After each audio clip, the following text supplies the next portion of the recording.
Introduction. In pursuit of immortality through cultivation, with fervor and freedom, treading on lotus flowers and gliding through waves to cleanse the essence of the sword, soaring upon the winds to shape the sacred soul. Chapter 1. Fushi divines the hexagram to alter destiny. As the dragons and phoenixes depart, the merits descend upon the mortal realm. The 3 sovereigns and 5 emperors govern, while the primordial chaos remains timeless. Since the human sovereign, Gao Exin, ruled with the virtue of wood, utilizing the northern dipper to ascertain the seasons and observing the heavenly stems to establish the cyclical calendar, the 5 virtues of humanity reached their zenith. After enjoying several millennia of peace, the human populace finally surpassed that of the demon race, rightfully claiming their status as the foremost race in the world. 2 centuries after the Green Emperor retreated from the world, the primordial weak water, once sealed beneath the earth by the goddess Nuwa, broke free, causing a cataclysmic flood. At this time, there was Yu, who, under divine mandate, undertook the monumental task of flood control. After 13 years of toil, he opened mountains and dredged rivers, directing the floodwaters back to the eastern sea. Divine merits were bestowed upon him, manifesting as a purple gold seal. Yu, bolstered by his renown for flood control, aimed to establish a dynastic legacy, passing the throne to his son, Qi, who claimed the title of king of Xia and established the Xia dynasty with its capital at Yangshan. Thus, the kings of humanity inherited the throne, yet were denied the gift of eternal life, setting a precedent for eternity. The Xia dynasty passed through 14 generations until the tyrant Jie, whose misrule led to the emergence of the Shang dynasty, born from the mandate of the mystical bird.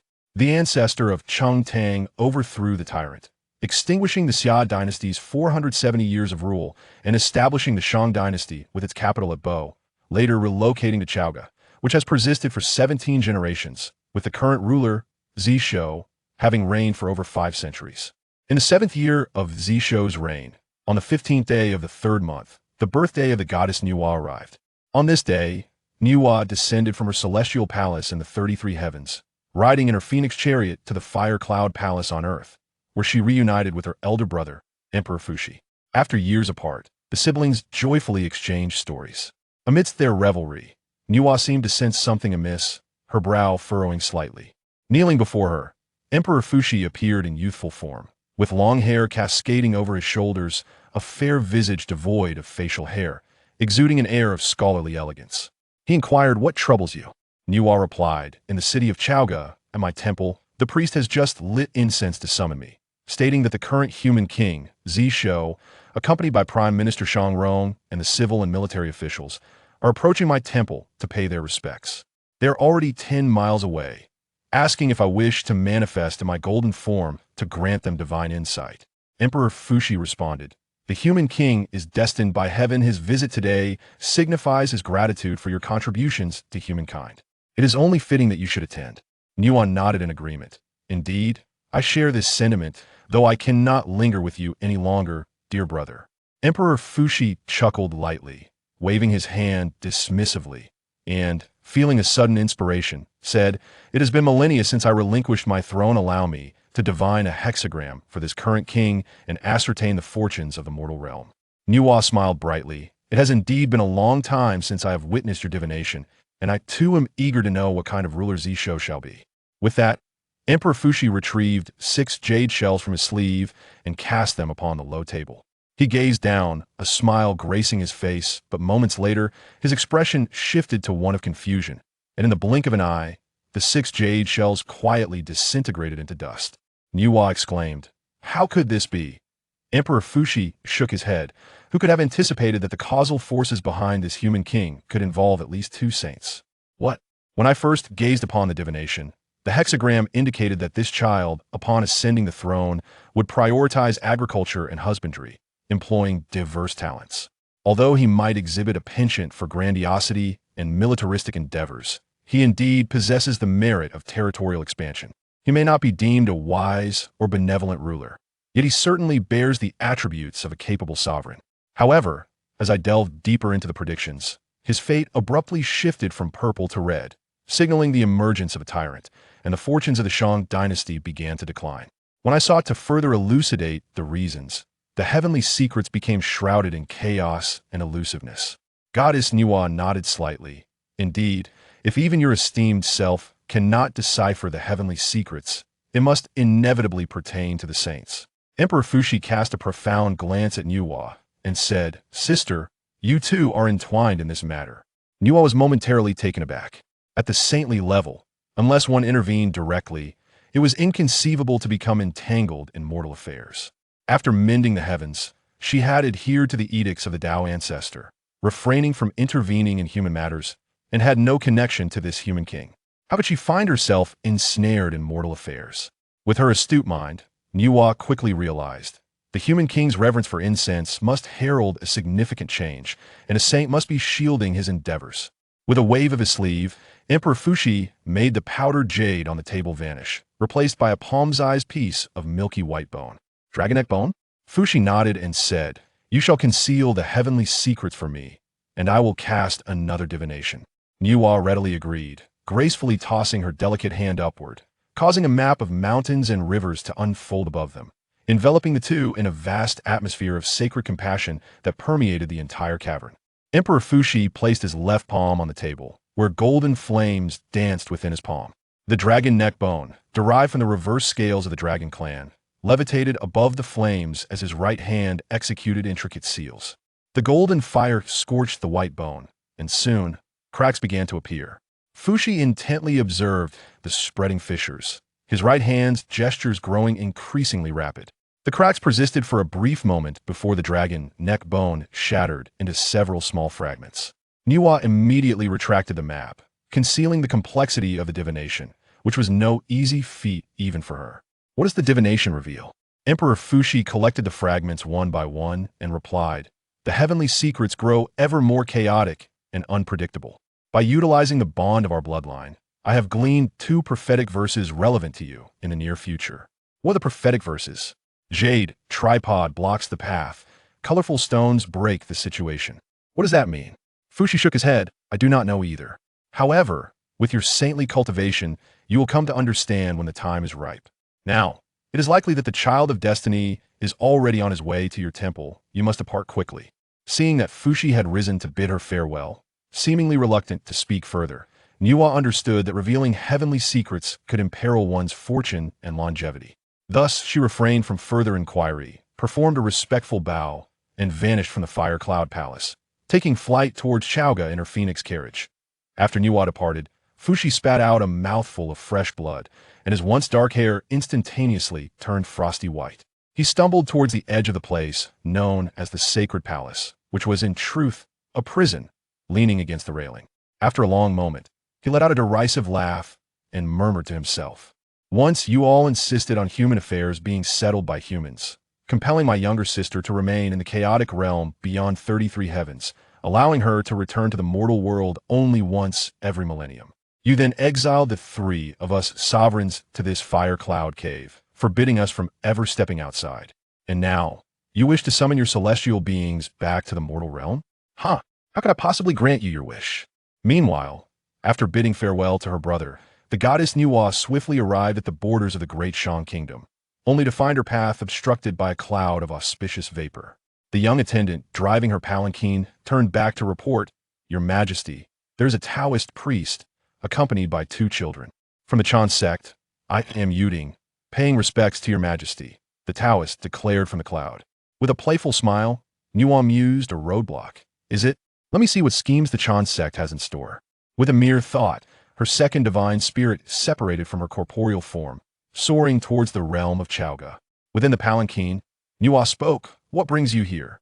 In stark contrast to the tender whispers heard moments ago within the fire cloud cave, upon encountering an outsider, the voice of the saintess Nuwa resonated with boundless authority and ethereal mystique. Yuding, merely a golden immortal, was blissfully unaware of the saint's prowess and replied, Oh, nothing much. I recently accepted a disciple from Shu region, intending to take him back to Yuling Mountain to impart the teachings of the Tao.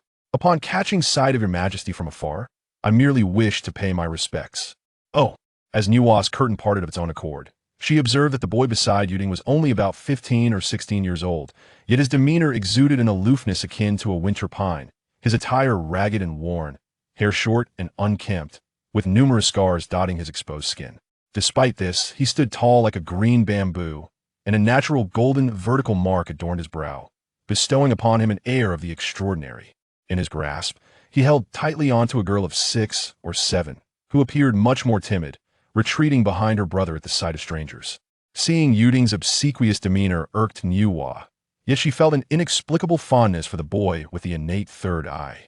With a gentle wave of her right hand, the dirt and wounds on the siblings vanished without a trace. She softly inquired, "Child, what is your name?" The young Yang Jian stood transfixed, gazing at her serene and tranquil visage, feeling as though the world had lost its color in her presence.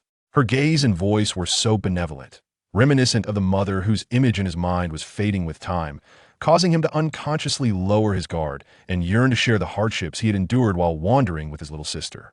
Niuwa sensed the boy's emotions and softened her tone further. "Do not be afraid, child. I am Niuwa." Unlike ordinary children, Yang Jian possessed an extraordinary intellect and quickly regained his composure. Realizing he stood before the true form of Niuwa, he promptly took his sister's hand and knelt, proclaiming, "Yang Jian pays his respects to the goddess Niuwa." Will not be deceived into thinking that Yang Jian is weak-willed ever since his flight. He has faced countless life-threatening situations, yet he has never bowed his head to anyone. However, this lady, the mother Niuwa, is not merely the matron of humanity, having spent innumerable days and nights within the Niuwa temple. She is deserving of his reverence, compelling him to kneel. As the goddess gently raised her hand, Yang Jian and his sister only knelt halfway before rising once more. Beside them, Yuding bore a smile, yet his heart was filled with deep embarrassment and frustration.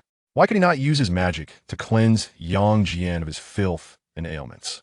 It was merely to bring him back to Yuchuan Mountain, subject him to a slight trial, and then bathe him in divine water, bestowing upon him the jade robe of the celestial void. Otherwise, how could he truly understand the arduous path of seeking immortality? How could he cultivate feelings of gratitude and reverence? Now, it appears that all the benevolence has fallen upon you.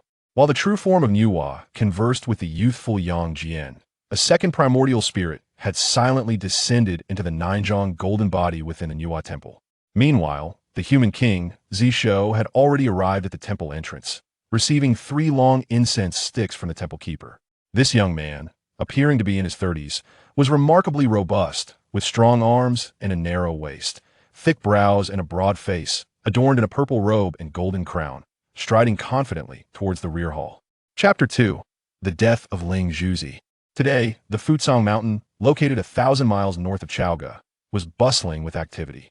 This mountain was where the sage Niuwa had once gathered stones to mend the heavens. Grateful descendants erected a temple in her honor, ensuring an unceasing flow of incense throughout the year. On her birthday, a grand sacrificial ceremony took place, drawing people from 100 miles around to pay their respects and seek blessings. Legend has it that Futsang Mountain once soared to 10,000 fathoms, radiating with 5-colored brilliance. When Niuwa gathered stones here, much of the towering mountain was taken, leaving behind only the useless stubborn rocks that now constitute the 500-hang Futsang Mountain. At this moment, a boy of approximately 14 or 15 stood at the foot of the northwest side of Futsang Mountain. Clad in garments of moon white, with his long hair tied in a ponytail, his features were well-defined and his countenance fair, with clear, innocent eyes.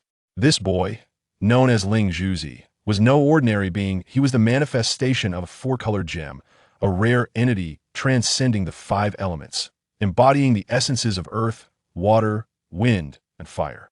When Niuwa had completed her task at Futsang Mountain, she inadvertently discovered this gem with nascent intelligence and, out of her benevolence, bestowed some of her merits upon it, taking it as her attendant.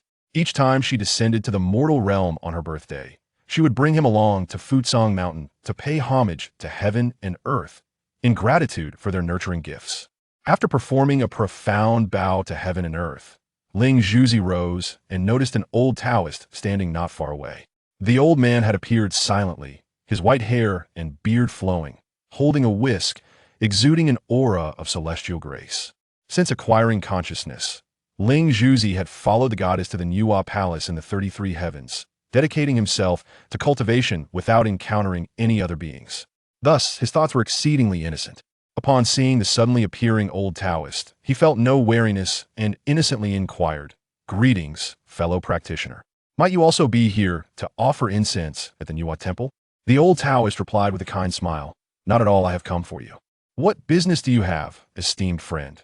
The heavens have decreed a calamity, and I, a humble Taoist, find myself amidst this tribulation. I am but a wisp of primordial golden essence, while you are a piece of celestial jade. Our fates are intertwined. Thus I must beseech you to bear my burden in my stead." Ling Zhuzi, somewhat perplexed, replied, "The calamities faced by deities are manifestations of the celestial order, intended to cleanse the cosmos. Those who endure shall attain eternal life and freedom, while those who falter will have their souls scattered, their essence returned to the heavens. How can one transfer such a fate to another?" The old Taoist chuckled. "You speak wisely, dear friend, yet I am overly fond of life and reluctant to wade through such murky waters. Hence, I seek another to undertake my trial." Ling Zhuzi shook his head vehemently. "One can only substitute for a parent's calamity, not a teacher's. I am but a disciple in the service of the goddess. How could I bear your burden?" The old man laughed heartily. "Thus, I have resolved to take your life, sending you to the cycle of reincarnation to dissolve the karmic ties between you and the goddess Nuwa, so that in your next life, you may become my devoted disciple." With that, the Taoist waved his whisk, unleashing a torrent of white threads toward the unsuspecting Ling Zhuzi. Nuwa, shrouded by a veil, stood before an offering table. Zisho, positioned before the altar, clasped incense in both hands, bowing slightly as he proclaimed in a voice as resonant as thunder, "Great goddess Nuwa, I, Prince Zisho, humbly celebrate your birthday.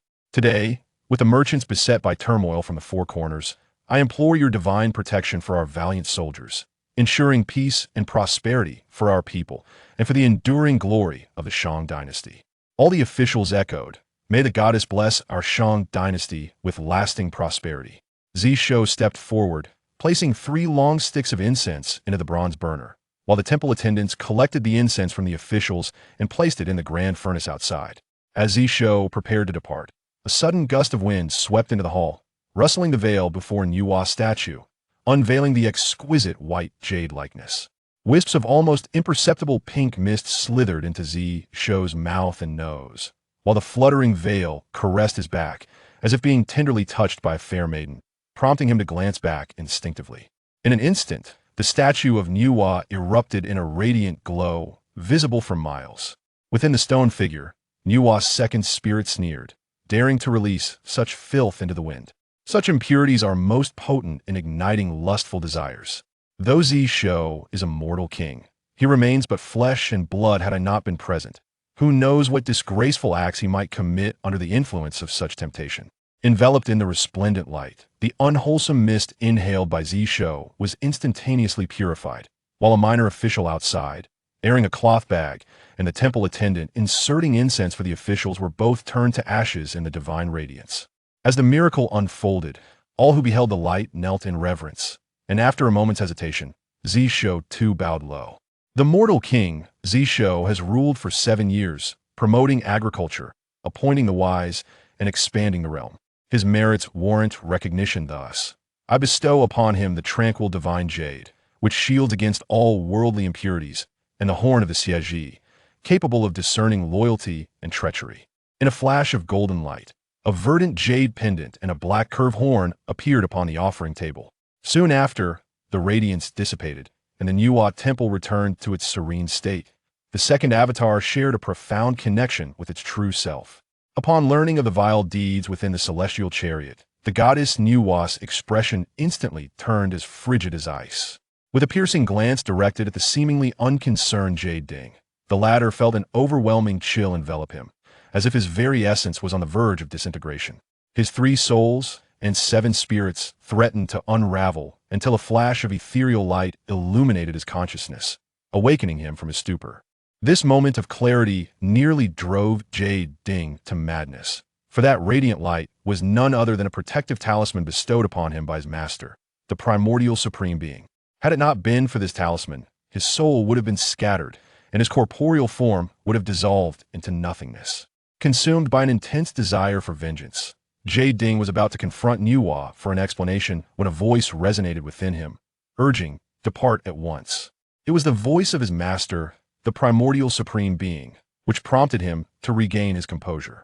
Glancing at Nuwa, He observed that her fury had not yet abated. Beads of cold sweat began to dampen his robe as he seized the bewildered siblings, Yang Jian and his sister, and fled with utmost urgency. Nuwa cast a glance toward the direction of Jade Ding's escape, which led to Kunlun Mountain. With a disdainful snort, she refrained from pursuing him further, reflecting on the unfortunate fate of Yang Jian, that remarkably spirited child bound to such a morally corrupt mentor. She had keenly observed that as Jade Ding fled, he clutched Yang Jian tightly, frequently glancing back not merely to use him as a shield against impending danger, but for another, more sinister purpose. As thoughts of Yang Jian coursed through her mind, she could not help but think of her own spiritual pearl, noting the striking resemblance in their appearances. Yang Jian was blessed with profound fortunes, and her spiritual pearl was not lacking in strength either. It was high time she allowed her spiritual pearl to experience the trials of the primordial world, for the vitality and resilience reflected in Yang Jian's eyes could not be cultivated through solitary meditation. Suddenly, Nuwa's brows furrowed in indignation as she bellowed, "Who dares to defy me?" Her resonant voice shattered the clouds in the vicinity for 1,000 miles. Without further ado, she rent the very fabric of space and instantaneously arrived at Mount Futsong. What awaited her was merely a piece of four-colored jade, cracked like a spider's web, strewn across the ground. Nuwa picked up the fractured jade, a rare sorrow flickering in her eyes. Though the palace of Nuwa was resplendent, it remained a secluded sanctuary amidst chaos. Her two attendants, Bixia and Kaiyun, often grew restless with loneliness and begged to venture outside. Only the spiritual pearl had provided her unwavering companionship for millennia without a trace of complaint. As the sorrow in her eyes ignited into fury, she conjured a silk handkerchief to envelop the spiritual pearl, tucking it away into her sleeve. With no further action visible, the small realm of the rocky shore abruptly dimmed, and an immense, formless river, colorless and void of origin, began to materialize. This timeless river, which had flowed since the dawn of existence, came to a standstill under the will of the sage, then began to flow backward. Standing amidst the dappled interplay of light and shadow, Nuwa wore an impassive expression. It was only when she beheld the sudden appearance of a hazy figure, indistinct and unclear, that the river of time paused once more before resuming its normal course. The dialogue between the murderer and Ling Zuzi fell unerringly into the ears of the goddess Nuwa. She beheld the myriad white strands on the wand in that person's hand suddenly elongate, striking the unsuspecting Ling Zuzi. In but a fleeting instant, the entity, possessing the cultivation of a golden immortal yet with a feeble foundation, was shattered, transforming into a jade body marred by cracks. Witnessing this, the fury in Nuwa's eyes flared intensely, yet a pang of guilt gnawed at her. It was only due to the protective talisman, an ancient artifact of the Jade Cauldron, that Ling Zuzi had retained a sliver of life. Why had she not prepared any means of defense for Ling Zuzi? A soft gasp echoed in her ears, as if the perpetrator was equally astonished by the ease of Ling Zuzi's demise. To Nuwa, however, this was an unbearable mockery. From within the jade, Ling Zuzi's soul began to dissipate, a visage of confusion lingering upon its ethereal features. Yet the assailant was disinclined to engage in further discourse. With a swift motion, he shook a jade vial, ensnaring Ling Zuzi's spirit within it. Just as he intended to retrieve the four-colored jade, he sensed a tremor in the fabric of space, a cataclysmic aura surging towards him. The surrounding realm was entirely sealed off. The killer reacted with remarkable swiftness, immediately summoning a silver talisman. Silver light cascaded forth, enveloping him, and with a forceful clash, it tore open a black spatial rift, allowing him to vanish. In the next moment, the presence of the Saint Nuwa graced the vicinity. However, the river of time could not accommodate the image of a saint, and thus it abruptly faded, restoring this small realm to its normalcy. Only those who exist under the aegis of the saint, their destiny subdued by her, would not manifest clearly within the river of time. Coupled with the murderer's self-identification as a Taoist, the answer became evident was undoubtedly a figure from the three teachings. Among the leaders of these teachings, Lao Jun of the Way of the Golden Elixir, the Primordial One of the Way of Talismans, and Tong Tian of the Way of Formation, all possessing the cultivation of a golden immortal, and fortuitously choosing the moment of action just after the Jade Cauldron had obstructed his path. 12 golden immortals. Today, even if you sought refuge in the Jade Void Palace, your life would remain forfeit. With a lead on the matter, Nuwa deftly calculated her expression turning cold. The underworld? You truly cannot wait any longer. Chapter 3. A counterplot in the realm of the afterlife. Within the imperial garden of Fengdu, a man clad in dark robes, with thick brows and a square jaw, complained. How did you suddenly arrive here, injured in spirit once again? I knew you would come to indulge in my gloomy wine after each of your divinations. However, today, do not be in haste to depart. Stay and share a drink with your elder brother. What a predicament this is. The response came from a youth dressed in hemp garments, with 2 striking strands of white hair at his temples, none other than Fushi. What troubles you? What nonsense is that? Of course, I have my woes. Just the other day, the Tao ancestor appeared at my door, claiming there would be a battle to confer divinity, which would not only fulfill the celestial calamity, but also fill vacancies in the heavenly court. He instructed me not to seize the souls of those destined to suffer. Can you believe it? The man took a hearty swig and continued. What does he mean by that? Just because the heavenly court lacks personnel, does it imply that the underworld is devoid of them? Since I established order in the underworld, the number of offices has expanded from the original 800 to nearly 4,000, and it continues to grow. How many judges do you think I require? Drink, drink. Fushi clinked his cup with the lord of the underworld, his eyes narrowing, as if galaxies were shifting within their depths. The battle to confer divinity? You seem to be concocting schemes once more. Merely speculating. I am concerned for your plight, the man retorted, slamming his hand on the table. Indeed. When I emerged from the wheel of reincarnation, the underworld was in utter disarray. It took me a millennium to restore order, appointing the 10 Yama kings, establishing offices, and instituting the 3 departments. Initially, I scrutinized each official's appointment for reassurance, and only after 10,000 years did we achieve the present state of the underworld. Compare this to Hao Yin. What has he accomplished? Upon his ascension, he merely took over the heavenly palace established by the ancient demon tribes. The old lord even dispatched virtuous spirits to oversee the fortunes, yet he now relies on the Tao ancestor to assign his subordinates. Is that not infuriating? Fushi, smiling, filled his cup but chose not to respond, fully aware that the heavenly emperor was not as inept as portrayed. He recalled their last encounter in the Zhixiao palace, where the heavenly emperor was but a child beside the Tao ancestor, yet those clear eyes concealed a profound darkness that sent shivers down one's spine. Did the Tao ancestor elaborate on the battle to confer divinity? Surely, it cannot be as simple as establishing a platform for the immortals to duel? Fushi mused thoughtfully. Why?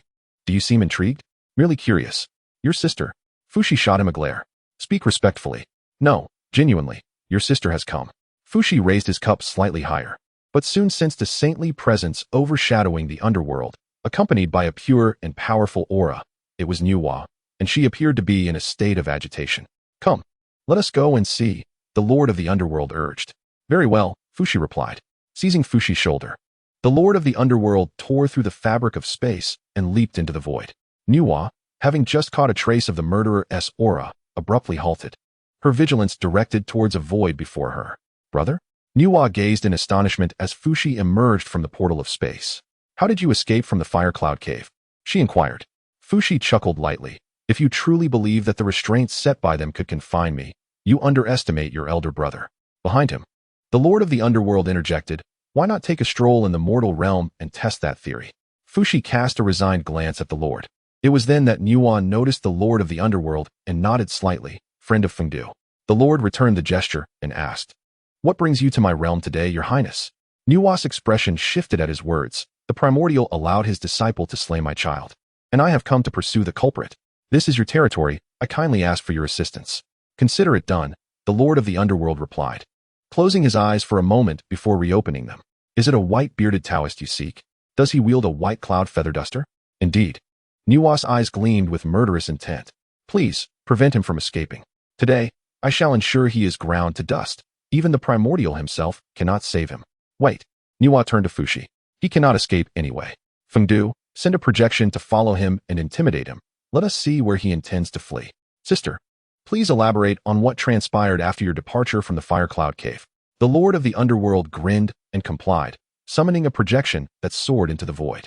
Nuwa, uncertain of her brother's strategy, suppressed her emotions and recounted the events in detail. Upon hearing that someone had distributed aphrodisiacs in the Nuwa temple at Chaoga, Fushi's eyes narrowed, and when he heard the Taoist mention the term replacement, a cold glimmer flashed in his gaze. Meanwhile, Tai Jinren felt a twinge of fear and doubt within. The fear stemmed from an insidious sense of impending crisis coiling around him like a cold serpent, while the doubt was rooted in the misalignment of time. The plan had designated Yuding to stall Nuwa, allowing the pieces arranged in Chaoga to expose the Shang King's disgrace before her. This would incite Nuwa's ire against the Shang dynasty, positioning her in favor of the Chan teaching during the Fengshan War, while simultaneously enabling him to stealthily seize the soul of the Lingzhu. Had he had sufficient time to rectify matters earlier, there would have been no need for a saint to pursue him. But what had transpired? Had Yuding failed to stop Nuwa? Or had there been an unforeseen event at the Nuwa temple? Fortunately, he had prepared contingencies. Not long after, Tai Jinren descended upon a governmental office.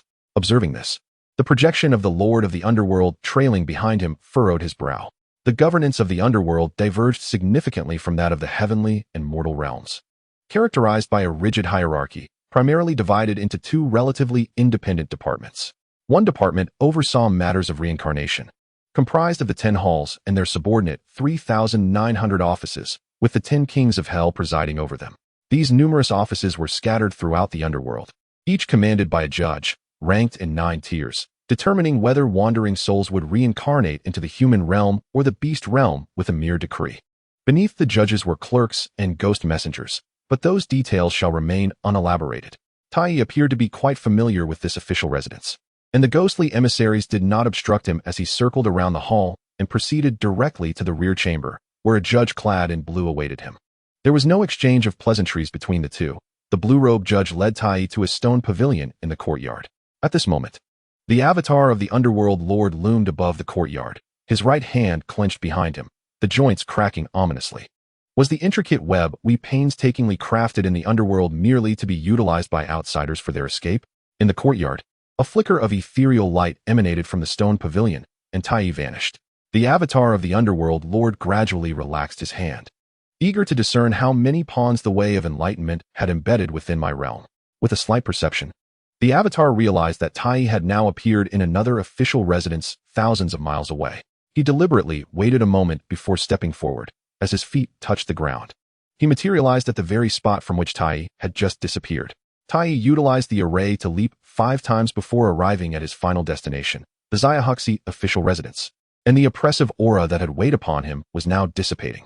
He was now confident that the Saint Enwa, who dared not unleash her full powers in the netherworld, could no longer track his presence. The judge here was already a 4th-rank official, personally escorting Tai to the Naiha Bridge. Meanwhile, Fushi, with his eyes closed, was contemplating something in his heart when the underworld lord suddenly remarked that the Taoist was about to send the child's soul into reincarnation. Fushi opened his eyes, glancing at the underworld lord in surprise, then said, "Let us take a look." The underworld lord, perceiving the amusement in his old friend's gaze, felt somewhat embarrassed, and with a grunt, led them to the Xiaohuxi official residence.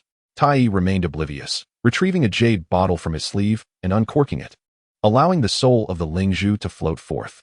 Fengdu, restrain them, commanded the underworld lord without further inquiry, and with a wave of his hand. This small realm was isolated, the river of time halting its flow for no more than a stick of incense's duration. Fushi nodded, gesturing to draw the soul of the Lingzhu before the 3 of them. He extended a finger and touched its forehead. The dazed Lingzhu awakened and, upon seeing the Saint Enwa, exclaimed, "Your Majesty." Enwa smiled and nodded, gently caressing the Lingzhu's cheek, assuring, "With me here, all is well." Fushi spoke. "From the moment you began recounting your tale, I have been foreseeing the future, and I vaguely sense that a monumental upheaval will soon sweep through the 3 realms. Your child will be reborn as a disciple of the way of enlightenment and will shine brilliantly amidst this turmoil." "Absolutely not. My child cannot become a mere pawn of the way of enlightenment." Enwa resolutely shook her head. "I shall return to the Enwa palace shortly and refine the Lingzhu's body anew with the Qiankuan cauldron." Fushi slowly shook his head, saying, "Listen to me. The 3 teachings wish to draw the immortals into the mortal realm. The Jade Emperor seeks to bolster his power through this. Yet they have never considered whether the common folk are willing to be mere chess pieces in their game. I cannot agree to this." Enwa gazed at her brother's solemn countenance, reminiscent of the Emperor of Humanity who had toiled tirelessly for the development of the human race in the primordial land. "In my recent conjecture, the reincarnation of the Spirit Pearl will be the most significant variable in this great calamity.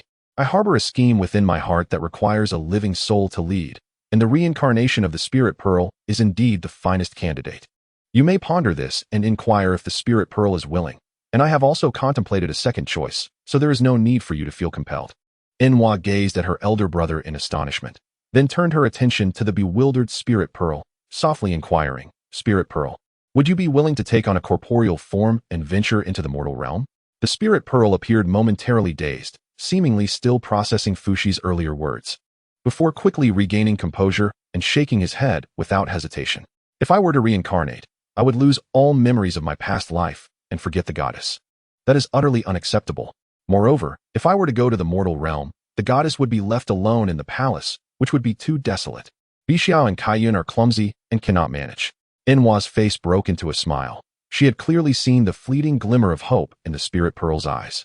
Indeed, how could the coldness of the Enwa palace compare to the warmth of the bustling mortal realm? Only in the mortal world could the Spirit Pearl learn to discern good from evil, and perhaps this mortal demise was destined by providence. She looked to Fushi and, heeding her brother's words, decided to allow the reincarnation. Absolutely not. The Spirit Pearl exclaimed, alarmed. Do not worry. Once you attain mastery in your next life, you will naturally awaken the memories of this life, ensuring you do not forget the goddess.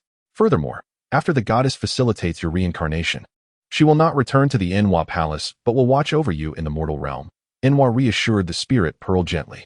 Seeing the encouragement in the goddess's eyes, the Spirit Pearl hesitated for a moment but ultimately nodded in agreement. After all, a corporeal form would allow him to sense the changing of the seasons, to eat when hungry and drink when thirsty. What a marvelous experience. The icy body of the Spirit Stone, devoid of parents, was difficult to cherish, even with the promise of immortality. Fushi mused as he examined the Spirit Pearl's soul. Sister, have you tampered with the Spirit Pearl's soul in some manner? This seal does not appear to be something that could have been hastily completed. Enwa was initially taken aback before responding. Indeed. The Spirit Pearl is innately endowed with the elements of earth, water, wind, and fire. During cultivation, he can convert acquired spiritual energy into these elements. While this grants him greater power, I worry that as he ascends in cultivation, the elements may spiral into chaos within him, leading to his demise. Thus, I sealed the wind and fire elements, which are relatively difficult for him to control. Is there an issue with this? Fushi sighed with a wry smile. This child thrives in the presence of fire, but suffers in the presence of water. You should hasten to lift the seal. Suffer in the presence of water? Enwa murmured softly, a pang of sorrow piercing her heart as she swiftly cast a spell to the seal. For now, confine his earth and water elements as before. In due time, I shall find an object to counteract these elements. Once he reaches the level of the great Luo Golden Immortal and severs his 3 corpses, he will be free from all concerns. Enwa, a sage of profound and mysterious Taoist principles, continuously infused her magical seals into the Spirit Pearl's soul, and remarkably, he exhibited no discomfort whatsoever.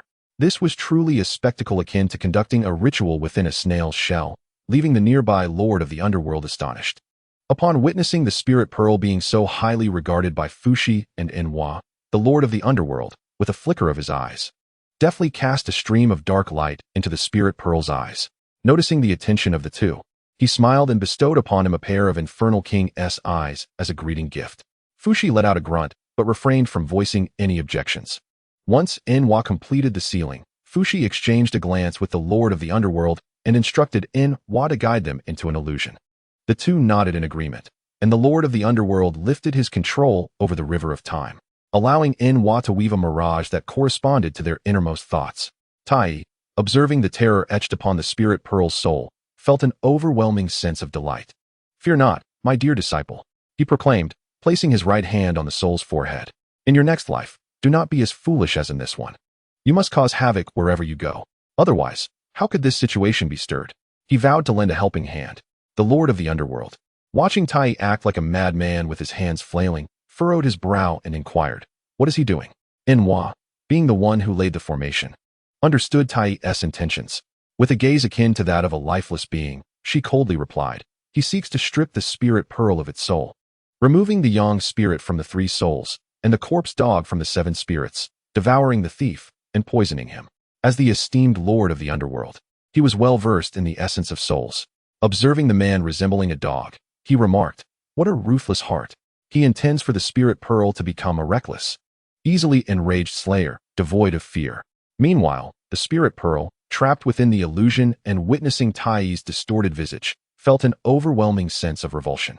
Finally halting his actions, Tai addressed the nearby judge, that will suffice. Send him into reincarnation. Remember, at the residence of the general of Chintang Pass, Li Jing. Both his eldest and second sons have entered my Yushu Dao lineage. I shall provide him with another opportunity. The green-robed judge, a recorded disciple of the Chan sect, nodded in acknowledgement, inscribing the birthplace in the ledger of life and death before commanding the ghostly attendants to escort the spirit pearl to drink the Mengpa soup. Meanwhile, Fushi glanced at Enhua, who understood that the time for separation had arrived. With a tender gesture, she stroked the spirit pearl's head and said, "Go forth, my child." The spirit pearl's soul immediately knelt, offering 3 respectful bows to Enhua. Rising, it then paid its respects to Fushi and the Lord of the Underworld. The latter gently gestured, and the spirit pearl's soul found itself at the head of the Niha Bridge. Casting a final glance back, it lifted the bowl of Mengpa soup and drank it in one gulp. Instantly, its eyes lost their luster, becoming like a puppet. It walked dully across the bridge, leaping off the end and plummeting into the cliff of rebirth. A sage and 2 pseudo-sages simultaneously concealed their forms, as if they had never been present. Chapter 4. The wind spirit and fire nature descend upon Chintang in the Grand Shang dynasty, at Chintang Pass, within the Li residence, at midnight. Yin Shenyang suddenly awoke from her slumber, shaking her deeply sleeping husband awake, her face aglow with joy. My dear husband, I dreamt that Lady Enhua sent a child into my womb. General Li Jing, a man nearing 40, finds himself beleaguered by the incessant movements of the barbarians. While the current sovereign is a ruler unacquainted with patience, the Li family has long enjoyed the emperor's favor, and as a trusted general, he has devoted himself to both combating the nefarious sea demons of the Eastern Sea and training his troops, which has left him undeniably weary. Awakened abruptly, Li Jing felt a wave of dizziness wash over him. Struggling to prop himself up, he gazed upon his exuberant wife and, unable to utter any reproachful words, offered a gentle smile, reassuring her that she should visit the Nuwa temple the next day to pray for blessings.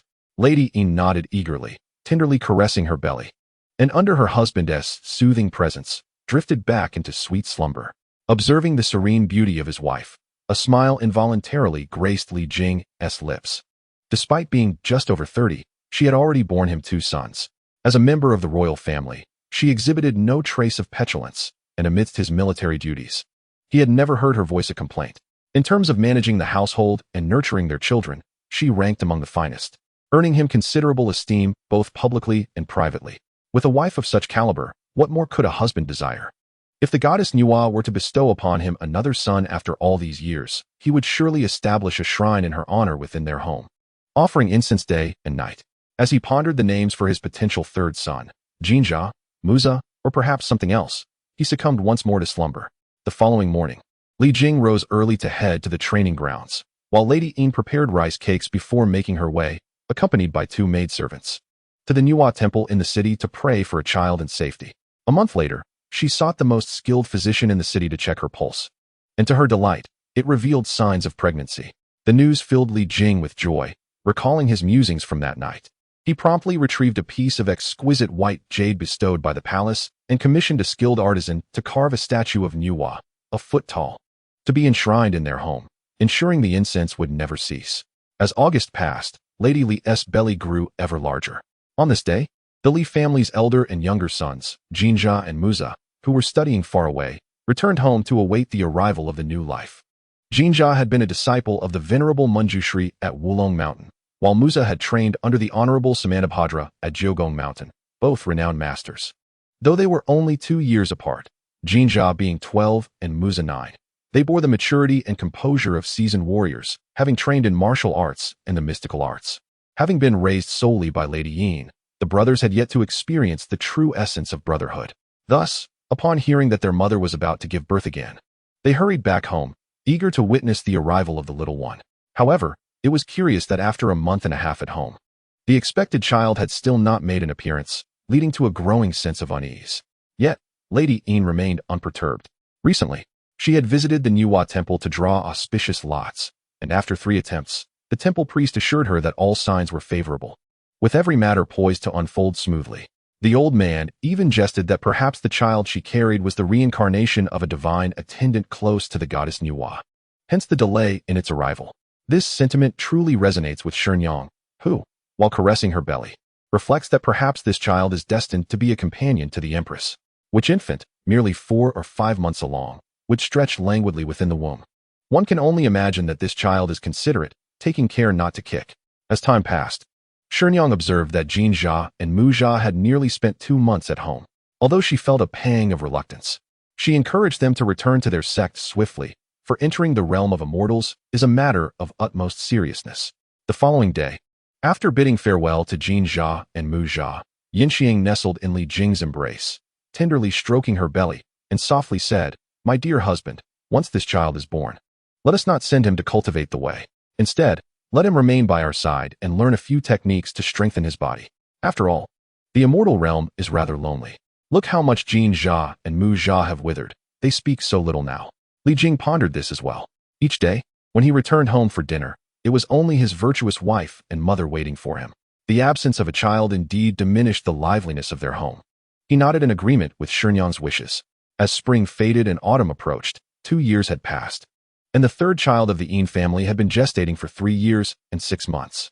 During this time, Li Jing had summoned the palace physicians 3 times to take her pulse, all of which indicated normalcy, strong and steady, suggesting the birth of a son. One night, the couple awakened simultaneously. "Lady Nuwa, Saint Fushi." Li Jing was the first to regain his composure and asked, "What did you dream of, Shenyang?" "I dreamt of Lady Nuwa," she replied. "She said the child is about to be born and that he is destined for a fiery fate, fearing water." Li Jing's face lit up with joy, and he felt a wave of relief wash over him. Truly, a divine being sending a child, a great omen indeed. "And you, my husband, what did you dream?" With a smile, Li Jing responded, "I dreamt of our ancestor Fushi. He told me that this child is a star of promise, and he will personally take this child as his disciple, imparting teachings in dreams." Suddenly, with a cry of pain, Yinxiang exclaimed, "Husband, I am going to give birth." Li Jing sprang into action, shouting, "Someone, come quickly. My wife is in labor. Fetch the midwife." Instantly, the Li household was ablaze with light and commotion. Li Jing paced anxiously in the courtyard, his brow furrowing deeper with each passing moment. Yinxiang's labor pains intensified, and as the hours slipped by, he felt his limbs grow weak with worry. Unbeknownst to them, dawn broke, and the first light of morning painted the sky in hues of gold and rose. "It's happening, my lord, the lady has given birth." A maid's startled cry echoed from within. Li Jing, oblivious to the maid's frantic tone, felt a great sense of relief wash over him upon hearing the news, nearly collapsing to the ground. Just as he was about to enter and comfort his wife, he heard a melodious cry above. Looking up, he was astounded to see the morning light coalesce into a magnificent fire phoenix and an ethereal azure dragon, soaring and singing in the sky, leaving him in a daze. The maid, who had just called out, rushed frantically to Li Jing's side, stammering, "My lord, the lady. She has given birth to a little meatball." Li Jing suddenly snapped back to reality, bewildered by her words. What was she saying? Li Jing, a seasoned general, commanded an imposing presence that sent the frightened maids into a state of pale panic, rendering them speechless. Furrowing his brows, he gazed skyward, contemplating that the appearance of the azure phoenix and the vermilion bird must surely be an auspicious omen, assuring himself that all would be well. He murmured a few prayers for the safety of mother and child before striding purposefully into the delivery room. Upon pushing the door open, the sight before him left him utterly astonished. On the bed, Inshur was struggling to prop herself up, while the corpulent midwife lay unconscious on the floor, and 6 maids huddled together in confusion. On the ground, a pulsating ball of flesh radiating a dual hue of blue and red rolled slowly, leaving in its wake blossoming lotus flowers the size of fists. In the blink of an eye, the room transformed into a veritable lotus pond, filled with an enchanting fragrance. Blinking in disbelief, Li Jing focused on the so-called flesh ball and discerned that it was merely an outer layer of pink membrane. Within, a magnificent closed lotus flower awaited, its petals tinged with shades of red and green, shimmering with an extraordinary radiance. Feeling a sense of relief wash over him, Li Jing recognized the celestial aura surrounding the scene, firmly believing it to be free from malevolent influences. He approached the bed and seated himself beside Inshur, allowing her to rest against his chest. Gently patting her shoulder, he spoke softly, "You have truly endured much, my dear. You have given birth to a child of the celestial realm for our Li family." Inshur's heart swelled with joy at his words, for she found the lotus ball exceedingly delightful and felt little trepidation. However, her smile soon faded as she furrowed her brow and said, "I can sense that my child is within this flesh ball, but how do we bring the baby out?" Li Jing was momentarily at a loss. He had no idea how to proceed. Just then, The melodious sound of phoenixes singing, which he had heard earlier in the courtyard, resounded once more. And two divine birds descended from the roof, diving directly into the flesh ball. As the transparent pink membrane gradually dissolved, the lotus flower opened upon touching the ground, revealing a delicate infant nestled atop the lotus pod. The infant, seemingly awakening from a long confinement, stretched its arms and legs, exuberantly taking in its new surroundings. At that moment, the petals of the lotus melted away, transforming into a myriad of sparkling lights that swirled around the child before coalescing into a red diaper adorned with the images of two divine birds. Kneeling down, Li Jing gently lifted this extraordinary child, who, rather than crying, was wide-eyed and eagerly surveying the world, joyfully flailing its limbs as if reveling in its arrival to this realm. My little ancestor, you have finally come into the world. Chapter 5. 3 years later, as dawn broke, the subordinates within the Chuntang Pass received the news and flocked to offer their congratulations. Li Jing, with a beaming countenance, graciously received each visitor, only managing to see them off by midday. Just then, a household attendant approached to inform him that a Taoist priest was requesting an audience. Having previously sought wisdom from the esteemed Master Dui of the West Kunlun, Li Jing, mindful of his roots, promptly invited the Taoist to enter. The attendant hurried off to fetch the priest, an elderly Taoist, with hair and beard as white as snow and clad in wide sleeves, strode directly into the hall and addressed General Li Jing with a respectful greeting. Li Jing returned the gesture, graciously inviting the Taoist to take the seat of honor, which the latter accepted without hesitation. Li Jing inquired, "Which renowned mountain do you reside upon? What cave or abode do you call home? What brings you here today? And what wisdom do you wish to impart?" The Taoist replied, "I dwell in the golden light cave of Qianyuan Mountain, and I am known as the Great One of Tai. I have heard that the general has welcomed a son into the world, and I have come to extend my congratulations. I would like to request a glimpse of the young master, if it pleases you." Li Jing was taken aback, rising to his feet and realizing he stood before a golden immortal. The Great One of Tai chuckled lightly, gesturing for him to forego further formalities. While Li Jing was astonished by the identity of Tai, he could not help but recall the tales of Jin Jia and Mu Jia, who, upon their births, were similarly visited by a Taoist who formed a master-disciple bond with them, only to be taken away at the tender age of 8, rarely to be seen again. At that time, Li Jing felt a profound connection to the Taoist order and did not decline the arrangement. However, now, reflecting on the words of his wife, he felt a sense of regret. He resolved that his young son must not be sent away. After a moment of hesitation, considering the esteemed status and profound abilities of the Great One of Tai, he decided it would be inappropriate to offend the Taoist directly, thus instructing a maidservant to bring forth the child. To his surprise, it was the frail Shenyang who personally emerged with the infant. Li Jing discerned her intent and nodded slightly to Yin, indicating his understanding. He gently took the still sleeping child into his arms and approached the Taoist, saying, "Please take a look, esteemed sir." Unexpectedly, as the little one drew near to the Great One of Tai, he abruptly awoke, crying loudly. Li Jing's heart raced, and out of concern, he did not dare present the child to the Taoist any longer. He turned and handed the infant back to Shenyang, urging her to return to their quarters to avoid exposing the child to the chill. Shenyang took the child, and as she moved away, the baby immediately ceased his cries and fell back into a sweet slumber. The Taoist, with his hand still suspended in the air, had no choice but to withdraw it, clearing his throat before inquiring, "At what hour was this child born?"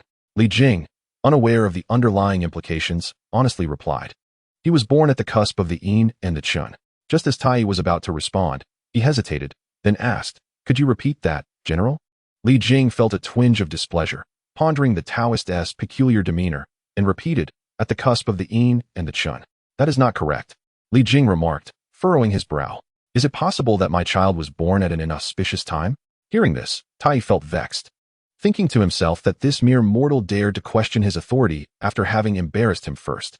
He reflected on why the chosen vessel for the calamity had not been born at the preordained hour, but chose to dismiss such thoughts. Believing that this mortal knew little of fate, he began to fabricate an explanation, his tone turning cold. "It is not a matter of being incorrect, rather it is unfortunate." "And how is it unfortunate?" Li Jing inquired.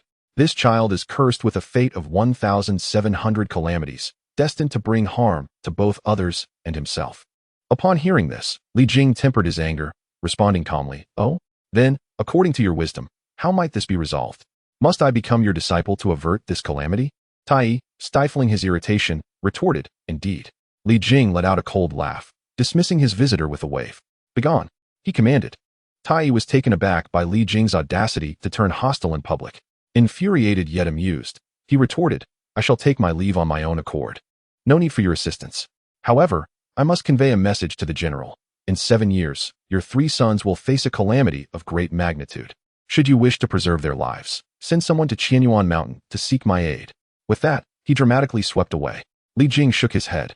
Although he was a junior compared to his master, the esteemed Dui Jinren, he held a higher status due to his sons being direct disciples of the revered Golden Immortals, Wenshu and Puxian. In matters of lineage, the hierarchy could be interpreted differently, especially since he was a government official under the Great Shang Decree. It was truly presumptuous of Tai. Silently, he pondered, "When my sons were born, the goddess Niwa and the sage Fuxi blessed them in dreams, accompanied by the celestial phoenix and the azure dragon. How could they possibly fall victim to misfortune? It's laughable." Meanwhile, Tai, having exited the Li residence, soared into the heavens, still seething with indignation. He ruminated on how the clerk had recorded the birth times without error. The day had concluded without the customary initiation of disciples, leaving him without the Qiankuan circle and the Hun Tianling. How could he restrain the child's mind without the Qiankuan circle and without the Hun Tianling? What means would he have to instigate chaos? He resolved to seek an opportune moment. Time passed swiftly, seasons changed. For the past 3 years, the most captivating topic of conversation in Chintang Pass has been the 3rd son of the Li family. After 3 years of anticipation, Madame Li finally gave birth to her son, named Neza, a name that had caused much consternation for the chief general. General Li, having once visited the western Kunlun to seek enlightenment, found it only natural to name his children according to the 5 elements. The eldest received the name associated with gold, the second with wood. As for the character Jia, it was said to represent the first sound uttered by Pangu, the primordial being, as he held up the heavens and supported the earth, a sound that could repel evil spirits. But what name to give this 3rd son? Water Jia? Fire Jia? Earth Jia?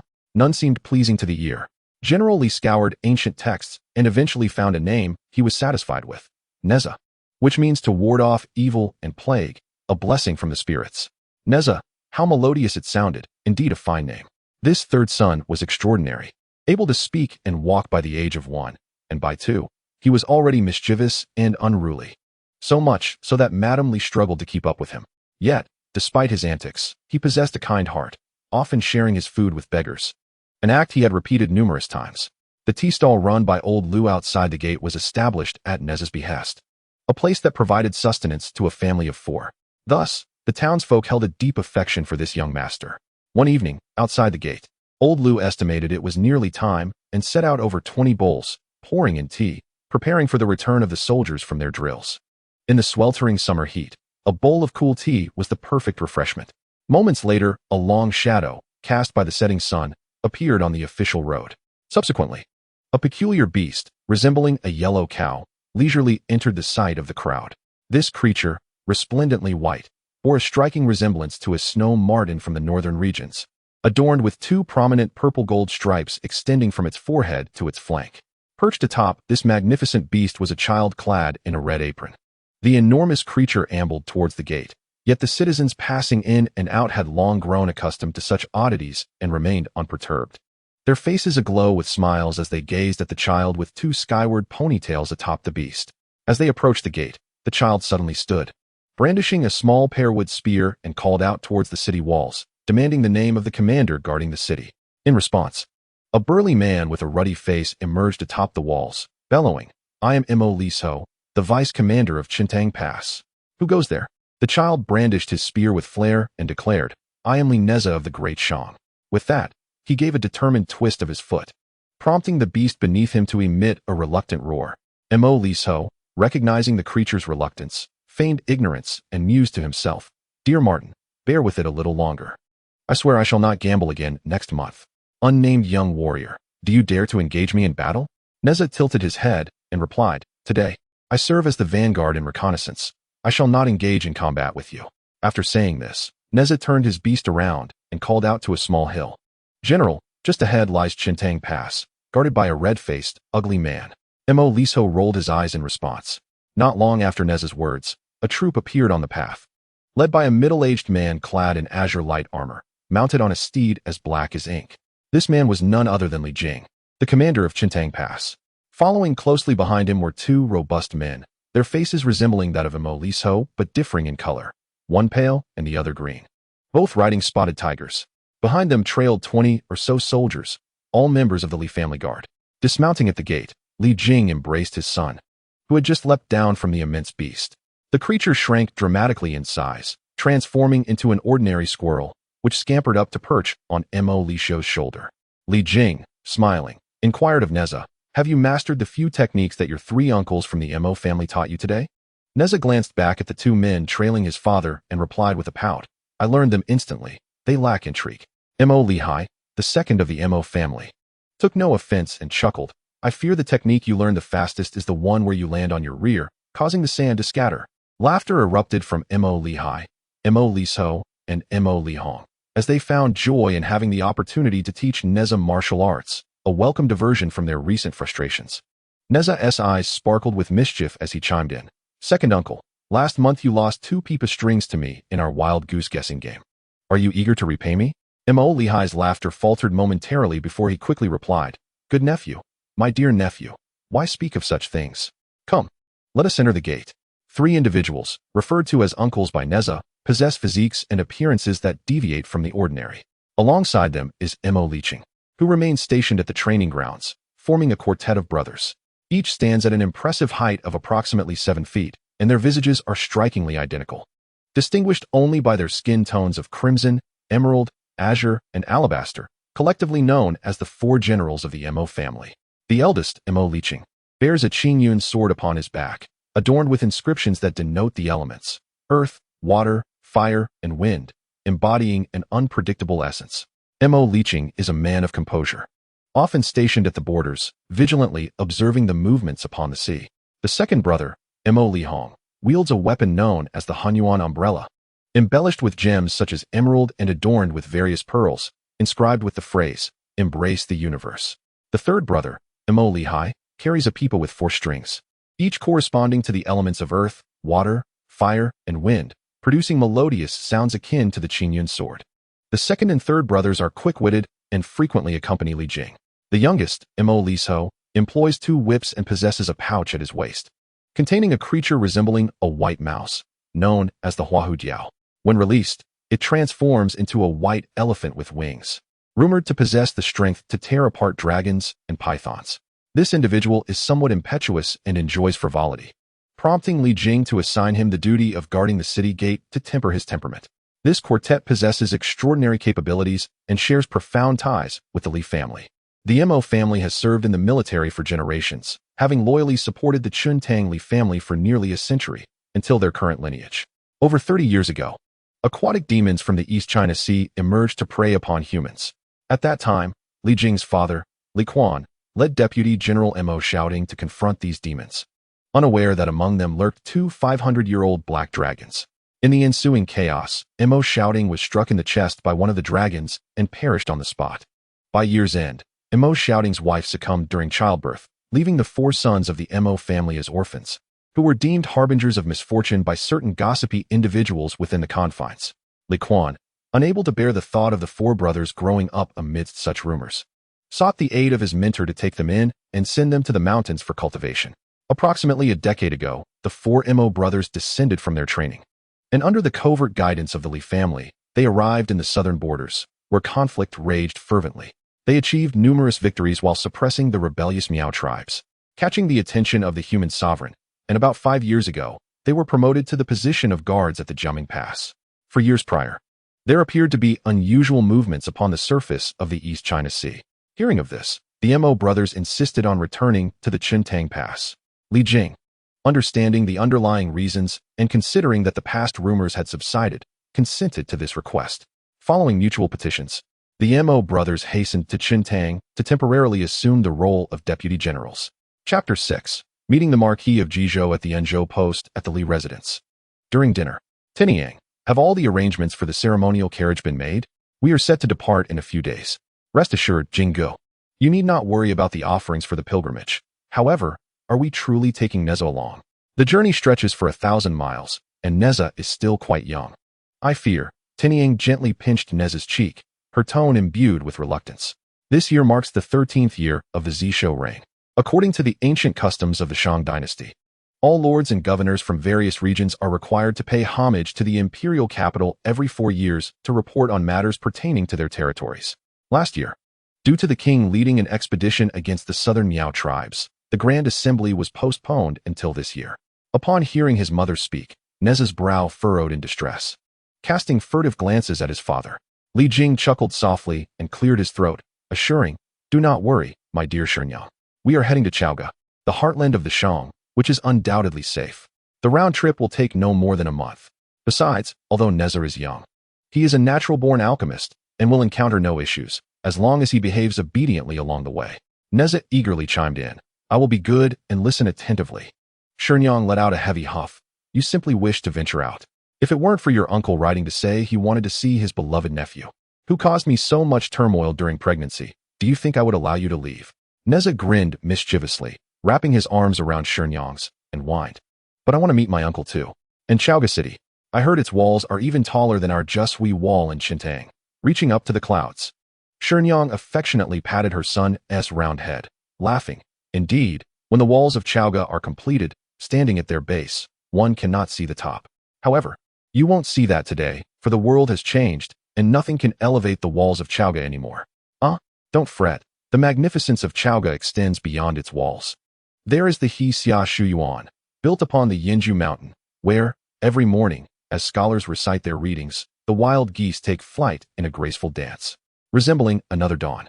There are 12 magnificent murals etched into the dazzling cliffs, masterfully crafted, and it is said that some of the paintings possess a spirit of their own.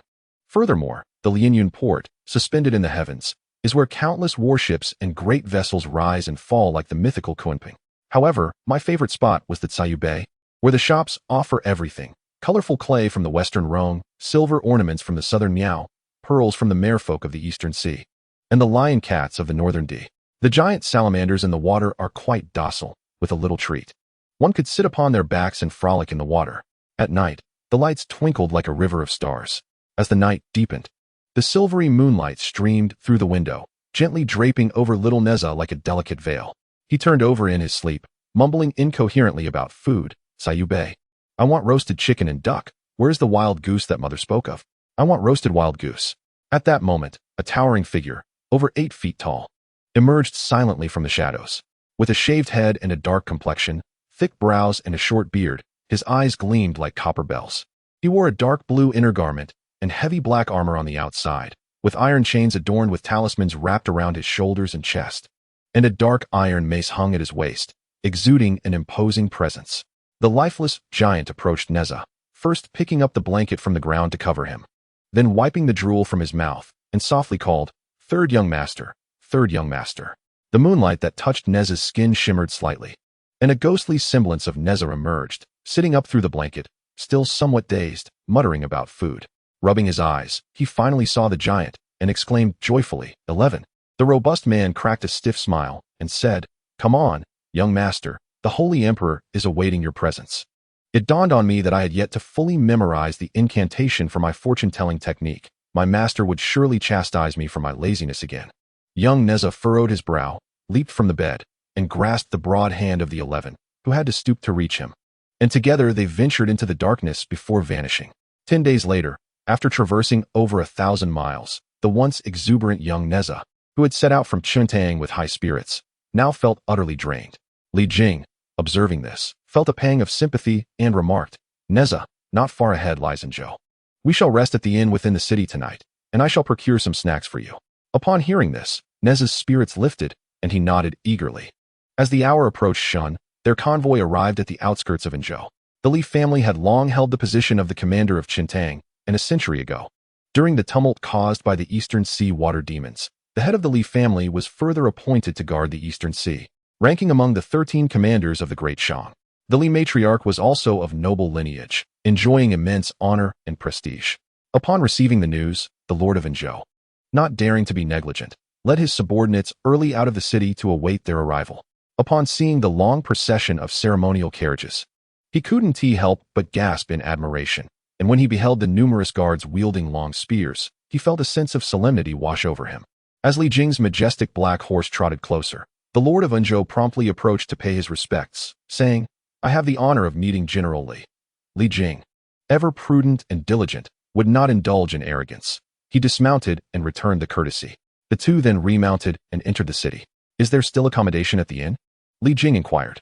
Long ago, during the reign of Emperor Yi, an edict had been issued for Minister One to oversee the repair and expansion of the nation's inns.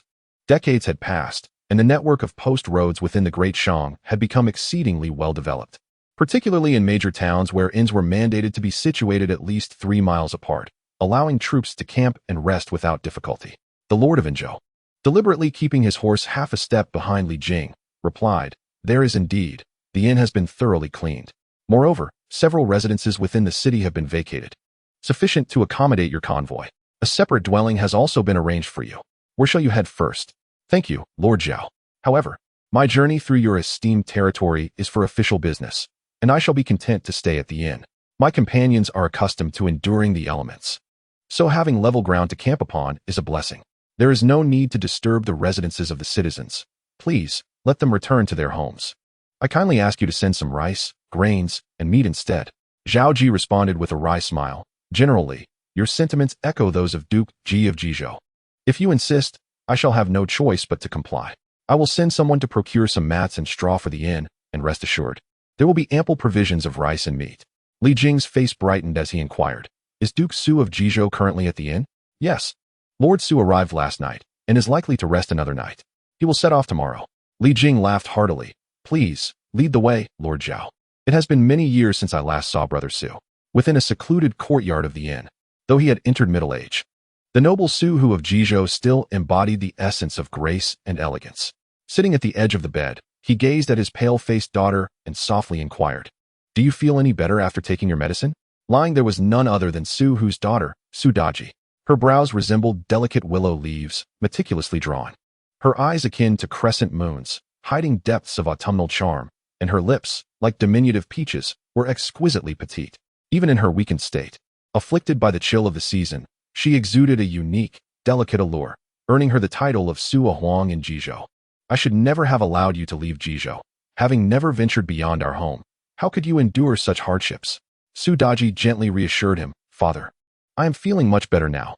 It is nothing to worry about."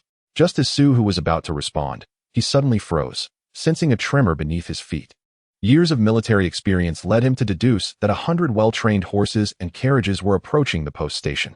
Puzzled, he wondered why such a large number would be in Inzhou, a place neither frequented by nobles nor a key military outpost. He urged his daughter to rest, and, stepping out of the courtyard, made his way toward the station. Standing on the path, he discerned a cloud of dust rising in the distance. Summoning a soldier, he inquired, "What force approaches?" The soldier replied, "I have dispatched scouts. Please wait a moment." Moments later, the scouts returned with news that the approaching group bore the banner of the Li family of Qintang, with over 100 men. Upon hearing this, Su Hu could hardly contain his joy. He called for his mount and rode out to greet them, bursting into laughter upon recognizing a familiar figure at the forefront. At that moment, Li Jing sat astride his horse, one hand guiding the reins and the other supporting the drowsy Neza, who was on the verge of tumbling off. Noticing a few riders galloping towards him, Li Jing focused his gaze, and upon recognizing them, he too laughed heartily and spurred his horse away from the convoy, startling young Neza awake. As the sun dipped low in the western sky, tents had been erected outside the post station, with the combined guards of the Su and Li families numbering over 300 robust men. The atmosphere was vibrant with the sounds of firewood crackling, laughter, and the spirited shouts of wrestling contests. Inside the courtyard beneath a grand green tree, Li Jing and Su Hu sat upon stone stools, with a table laden with wine and 2 plates of cold dishes, while Neza played with sparrows on the roof. "I have heard tales of your son being a prodigy, and today he truly impresses. What great fortune." Li Jing, having heard this praise many times, still beamed with joy. He took a sip of the potent liquor, his face glowing with exhilaration as he responded, "Who could rival your fortune? Quan Zhong has become adept in both military and civil affairs, and Daji is graceful and virtuous. You are truly blessed with both a son and a daughter." Su Hu, hearing this, felt a mix of elation and concern. In the presence of an old friend, he did not hold back and said, "Quan Zhong indeed possesses some talent, and I am confident in entrusting Jizhou to him in the future. However, I cannot help but worry about Daji." "What do you mean by that?" At the tender age of 12, Daji had suitors knocking at her door, yet she was still quite young, and her brother declined each proposal on her behalf. as she reached the age of 15 or 16. The time for engagement should have arrived, but I granted her the freedom to choose her own beloved, thus turning down many noble offers. However, as I observed her approaching her 20th year, I grew increasingly concerned that, despite the vastness of Jizhou and neighboring provinces, there was not a single young gentleman who captured her eye. A few years ago, during a boating excursion, she was seen by some reckless onlookers, leading to the emergence of the infamous reputation of Sua Huang, a woman who gained notoriety for her beauty, an association I do not relish. When it comes to matters concerning women, especially those of the younger generation, Li Jing felt it inappropriate to speak too freely. After offering a few soothing words about how good women need not worry about marriage, he skillfully shifted the conversation, inquiring about the current situation in the north. Was it not said that the Grand Tutor had been tasked with quelling the rebellion? 6 years had passed, and yet he had not returned to court. Su Hu, realizing the direction of the conversation, took the cue and added, "This is no matter of rebellion. If every uprising among the lords required the Grand Tutor's intervention, then how could the Northern Marquis maintain his dignity while enjoying the King's bounty? The insurrection from years past bore the shadow of the Ghost Tribe, and the tribes from the northwest, the Rong and the Di, are also stirring. Thus, the Grand Tutor's journey was to forge an alliance with the Queen of the Ghost Tribe, ensuring temporary peace in the northern frontier. You are aware that at that time, the southern front was aflame with conflict, and the situations in the East Sea and the Bohai were uncertain. Even our prosperous Shang dynasty would find it challenging to sustain a war on 3 fronts. Su Hu took another sip of his drink, refilled their cups, and continued. I have heard the latest news. The Northern Alliance has been established, and the Grand Tutor will soon return to court with the envoy from the Ghost Tribe, heralding a century of peace in the north. Upon hearing this, Li Jing erupted in laughter, exclaiming, "What a fortunate turn of events." Both men raised their freshly filled cups and downed the potent liquor. Now that the southern barbarians have been subdued and the lands of Jumio have been incorporated into our Shang territory, the northern seas appear stable. The western Rong have been held at bay by 2 generations of northern Marquis, enjoying years of peace, while the Jiao kingdom in the Bohai is preoccupied with its own troubles. Now, only the calamities of the Yellow Sea's sand tides and the water demons of the East Sea remain. The former is a natural disaster, which we shall set aside for now. As for the latter, our territories are quite distant, and I am unsure of the particulars. What is the current situation? Li Jing furrowed his brow and replied slowly. The situation in the East Sea is intricate. The Dragon Clan has its own regulations. The coastal waters are monitored in rotation by the descendants of the dragon lineage. A century ago, it was the turn of the maternal nephew of the Dragon Mother, a black eel of dragon blood with a fierce temperament, who repeatedly led demons ashore, causing considerable damage along the East Sea coast.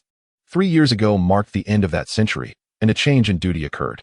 I gathered information and learned that the 3rd prince of the Dragon King had just come of age 3 years prior. So I suspect the current overseer is the 3rd prince, Ao Bing. In the past 3 years, the coastal waters have been relatively calm. Yet it is difficult to ascertain whether this prince is inherently gentle or has ulterior motives.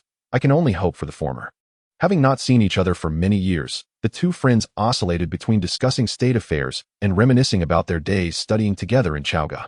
As the servant took Neza away to sleep, the 2 continued their long conversation. Chapter 7. The death of the jade-faced fox in the early hours of the morning. After Su and Li had completed their rounds of inspection at the camp, they each retired to wash up and rest. In the stillness of the night, deep within the wilderness 100 miles away, a plume of black smoke suddenly arose, whistling as it surged toward the inn. As it approached, the smoke transformed into an almost imperceptible, eerie wind that drifted toward a small cabin within the inn, revealing faintly in its midst a pair of yellow eyes and 4 claw-like appendages. Little Neza, lost in a deep slumber, was abruptly awakened by a sneeze. Muttering in a daze, "What a foul odor!" Rubbing his eyes, he gazed out the window, his brow furrowing in confusion as he pondered aloud. Purple gold signifies royal energy. Dark yellow represents celestial essence. Ghostly blue embodies specter energy, and pitch black denotes demonic malice. Could that wind be a monster? Ah, there is indeed a monster. With that, little Neza sprang up, bare feet landing on the windowsill as he pursued the malevolent wind. The sinister breeze twisted through the corridor, and at the end of the passage, the wooden door of a room swung open on its own. Nearby, 2 guards suddenly collapsed, and the strange wind surged into the chamber. Inside, the enchanting Su Daji lay upon the bed, her beauty renowned across Jizhou. The ominous wind seemed to have long been fixated on the illustrious Sua Huang, unhesitatingly lunging towards the slumbering beauty. Just as the wind morphed into a spectral fox, poised to attach itself to Daji, a youthful voice rang out from outside. Li Neza of Chintang Pass is here. Stop, foul fox. At this critical moment, the fox spirit's ethereal form was nearly thwarted by Neza's declaration, causing it to falter. Realizing that its cover had been blown, the fox let out a piercing shriek, swiping its forepaw to unleash a blade of condensed black wind aimed at Neza. After this strike, the fox exhaled a cloud of dark mist, causing Daji, awakened by the commotion, to see only a swirling shadow before she succumbed to unconsciousness. The fox then attempted to employ a spell to forcibly possess her. Witnessing the blade of darkness approaching, little Neza leaped into the air and delivered a kick, dissipating the malevolent light into wisps of black smoke. The fox, taken aback, hesitated, unable to gauge Neza's strength. At that moment, commotion erupted in the courtyard, and the fox recalled the urgency of fulfilling its mission, its heart racing. With another fierce howl, it severed one of its 3 tails, which transformed into a billowing black smoke, enveloping the entire inn, extinguishing the scattered sparks of light that had just ignited, while Li Jing's distant calls echoed within the darkness. As the fox severed its second tail, it morphed into a black cord, coiling around Neza like a snake. Observing Neza temporarily ensnared, the weakened fox spirit prepared to utilize the secret technique imparted by its master, thinking that once it succeeded in possession, even celestial beings would be unable to discern any trace, rendering Neza's cries of despair utterly unbelievable. In a state of urgency, Neza cried out. Meanwhile, a flicker of fire suddenly ignited in the courtyard. Neza's eyes, seemingly unperturbed by the encroaching darkness, discerned a long spear from afar, exclaiming joyfully, "Throw me the spear! Throw me the spear!" The wielder was none other than Su Hu, the Marquis of Jizhou, brandishing the ancestral fire dragon spear. This spear, approximately 10 feet long, was forged from a blend of refined iron and red copper, its tip intricately carved into the shape of a dragoness head.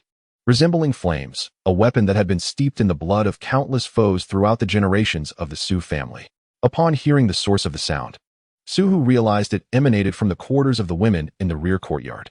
Thoughts of his daughter Daji filled him with trepidation.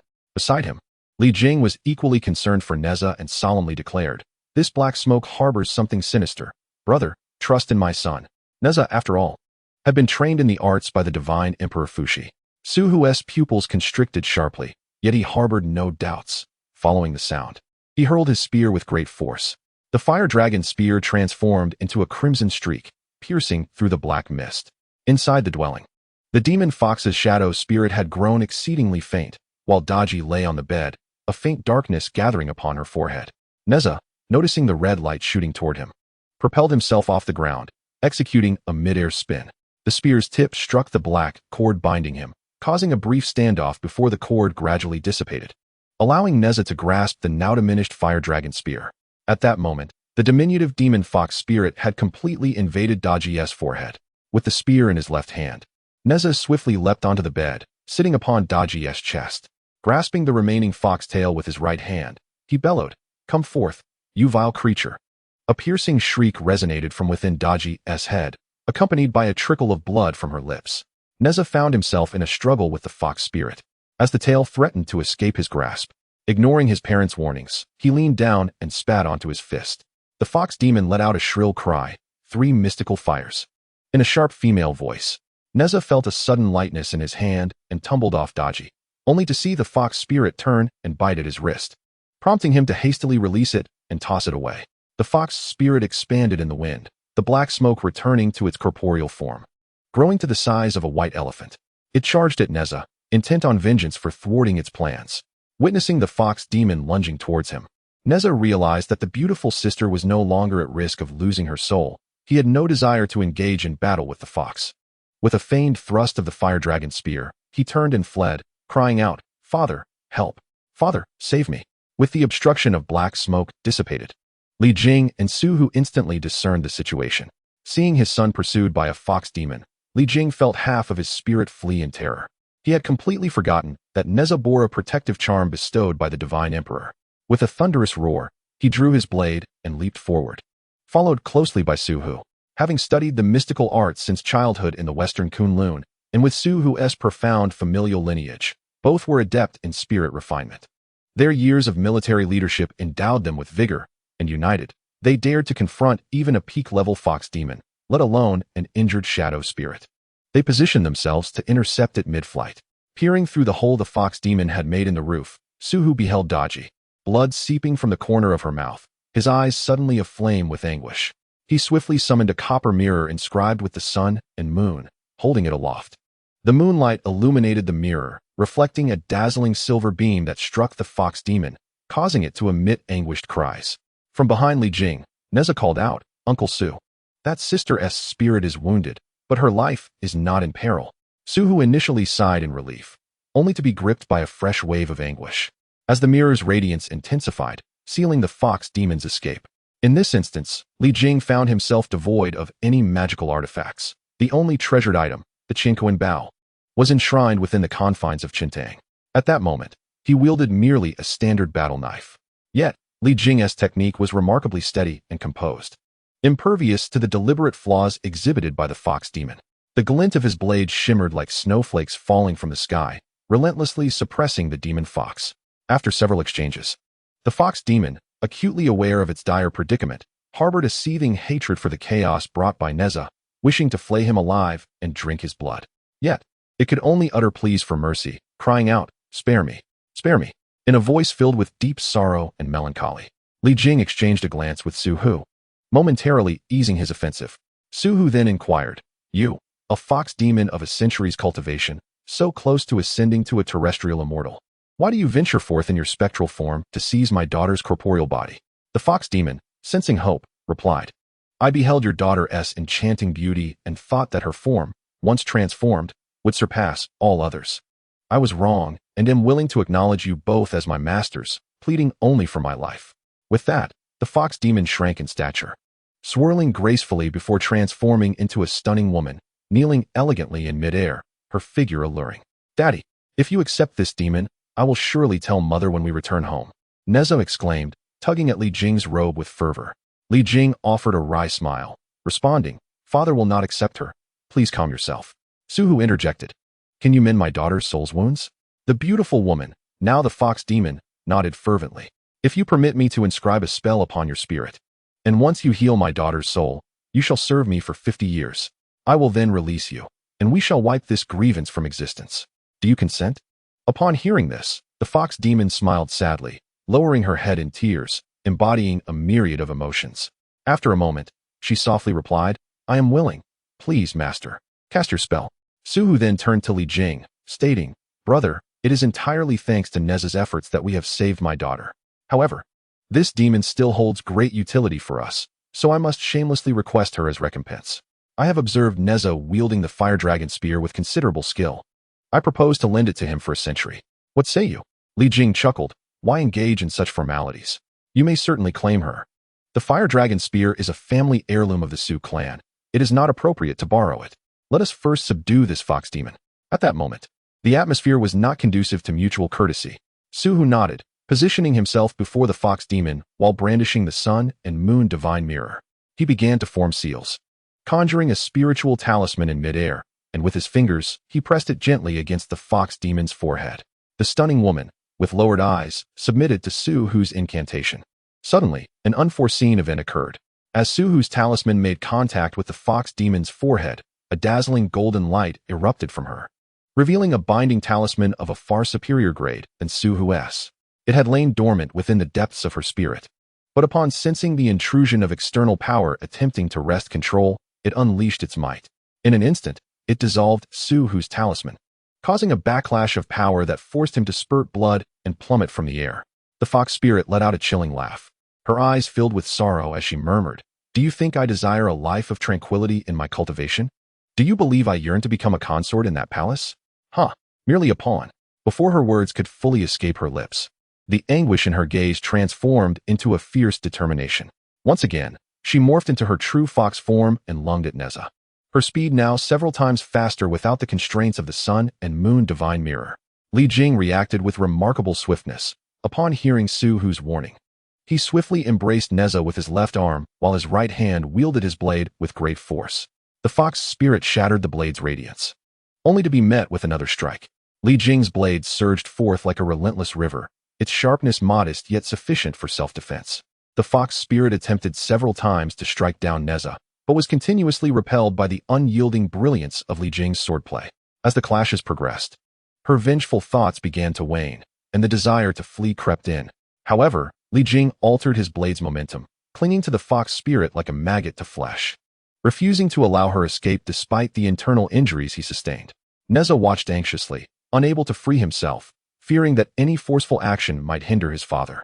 In his panic, he even discarded his fire dragon spear. Seeing his father begin to cough up blood, he cried out, "Let her go! Let her go!" Li Jing remained silent. Unlike his usual indulgence towards Neza, the circumstances had shifted. With their enmity now established, allowing her to escape could lead to future troubles. After all, Neza was young and could not afford to live in constant vigilance against threats. With his left arm firmly clasping Neza, Li Jing continued to wield his blade, seemingly oblivious to pain or fatigue. After another 10 exchanges, the fox spirit, being an entity of shadow and already gravely wounded, found herself powerless and was ultimately struck down to the ground by Li Jing's blade. This time, there was no hesitation on his part. Regardless of the fox spirit's pleas for mercy, he did not relent. A brilliant flash of the blade severed her head from her body, and she gradually transformed into specks of light, revealing a tiny golden spiritual talisman no larger than a thumb. Li Jing's eyelids twitched upon seeing the talisman. If the spirit had truly perished, why did the talisman remain? In an instant, the talisman shot towards Neza like an arrow, and Li Jing's eyes widened in horror. His body frozen, unable to evade. He watched helplessly as it neared Neza's forehead. Suddenly, an unknown dark blue hand emerged, grasping the talisman firmly. The fox spirit's cry was muffled within the grip, silencing her forever. 11. Neza exclaimed joyfully. A burly man clad in official attire managed a stiff smile at Neza and nodded at Li Jing before vanishing into thin air, leaving a startled Li Jing behind. Chapter 8. Chaga, don't put me down yet. Neza glared at Li Jing, puffing with indignation. Li Jing felt a wave of exasperation wash over him. With an awkward smile, he released Neza. Without waiting for Neza to express his grievances, he slapped his forehead and said while walking, "I will check on your Uncle Sue. You should go see your sister Sue." Neza huffed in place but quickly chased after him. "Father, you just coughed up blood." Li Jing chuckled as he ruffled Neza's hair, reassuring him, "What injury is this? A moment's rest will suffice. Now go and check on your sister Sue." Neza employed his divination technique and observed that Li Jing's vitality was stable, indicating that he was indeed unharmed. He nodded and hastened towards Sue Daji. Neza delicately placed his fair finger on Daji's wrist, simultaneously invoking the divination spell. He discovered that this beautiful lady's constitution was alarmingly frail. The recent turmoil caused by the fox demon had severely compromised her health. He called out in his mind, 11, my little master. Can you heal the soul of the Sue family, sister?" "Yes, but 11 cannot intervene directly. The cool spirit herb seeds combined with the kudzu flower should be decocted and consumed for 3 months to effect a complete recovery. 11 must depart for a while. My little master must not wander." Neza nodded in understanding. At that moment, Suhu entered, supported by Li Jing. Fearing he might forget, Neza quickly added, "Uncle Sue. By decocting the cool spirit herb seeds with the kudzu flower and consuming it for 3 months, the hidden injuries within Sister Sue's soul can be eradicated." Upon hearing this, Suhu gently disengaged from Li Jing, straightened his attire, and bowed in gratitude. "My nephew has rendered great kindness to our Sue family, and this debt shall be remembered and repaid." Neza was taken aback, glancing helplessly at Li Jing. Quickly, Li Jing assisted Suhu. "Our families have maintained cordial relations for generations. There is no need for such formalities." Neza chimed in. Yes, no need for formalities." Li Jing and Suhu exchanged a knowing glance, bursting into laughter. In a desolate expanse 100 miles away, 11 materialized, gazing at the colossal burial mound and the dilapidated stone tablet before him. Rarely did his usually tranquil eyes exhibit anger. How audacious to dwell in a place meant for the sacrifices to Emperor Shen. 11 strode purposefully into the ancient and abandoned Shen sacrificial mound, which had long been hollowed out. Inside lay 3 jade beds. Flanking them were a rooster spirit and a peepa spirit engaged in cultivation, while in the center rested a 3-tailed, jade-faced fox, the true form of the fox demon's sinister spirit. The ground before the beds was drenched in blood, littered with mangled flesh and scattered black fur, alongside a newborn puppy, still with its eyes closed, whimpering in the pool of blood. "Calamity Hound?" With a wave of his hand, 11 banished the puppy and turned to leave. The rooster spirit and peepa spirit, now sensing something amiss, awakened from their meditative state. As they prepared to call out to 11, they were engulfed by a sudden, icy blue flame, which swiftly reduced them to ash. The azure flames continued to spread, purging the malevolent energies and filth from the mound completely. In the Fengdu Imperial Garden, 11 opened his palm, and a spiritual talisman began to ascend. The very one inscribed deep within the fox demon's soul, which had been forcibly retained during its demise. The fox demon had claimed to be a pawn in another's game, destined to possess the daughter of the Jizhou Marquis and enter the palace as a consort. Fushi regarded the talisman with a sardonic smile. The handiwork of the Lantern Master remains as unrefined as ever. The expression of the Netherworld Emperor was peculiar, pondering how the deputy leader of the Chan sect would react to such an assessment.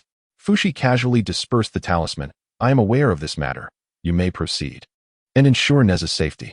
That rascal Tai has been waiting for 3 years and is likely to make a move. 11 bowed in acknowledgement and departed. 2 days later, a caravan of over 300 individuals traversed the broad and straight official road, with soldiers leading the way and the banners of Chintang Li and Jizhou Su billowing in the wind, exuding an impressive aura. At the heart of the procession was an opulent carriage. Neza was playfully teasing a small dog when he noticed Daji across from him, her hands cradling her chin, gazing at him with a sense of grievance. He gently rubbed the dog's head and said, "Don't be so stingy. Let Sister Su hold you. If you dare to bite her again, I shall suspend your tail." The reluctant little dog whimpered softly.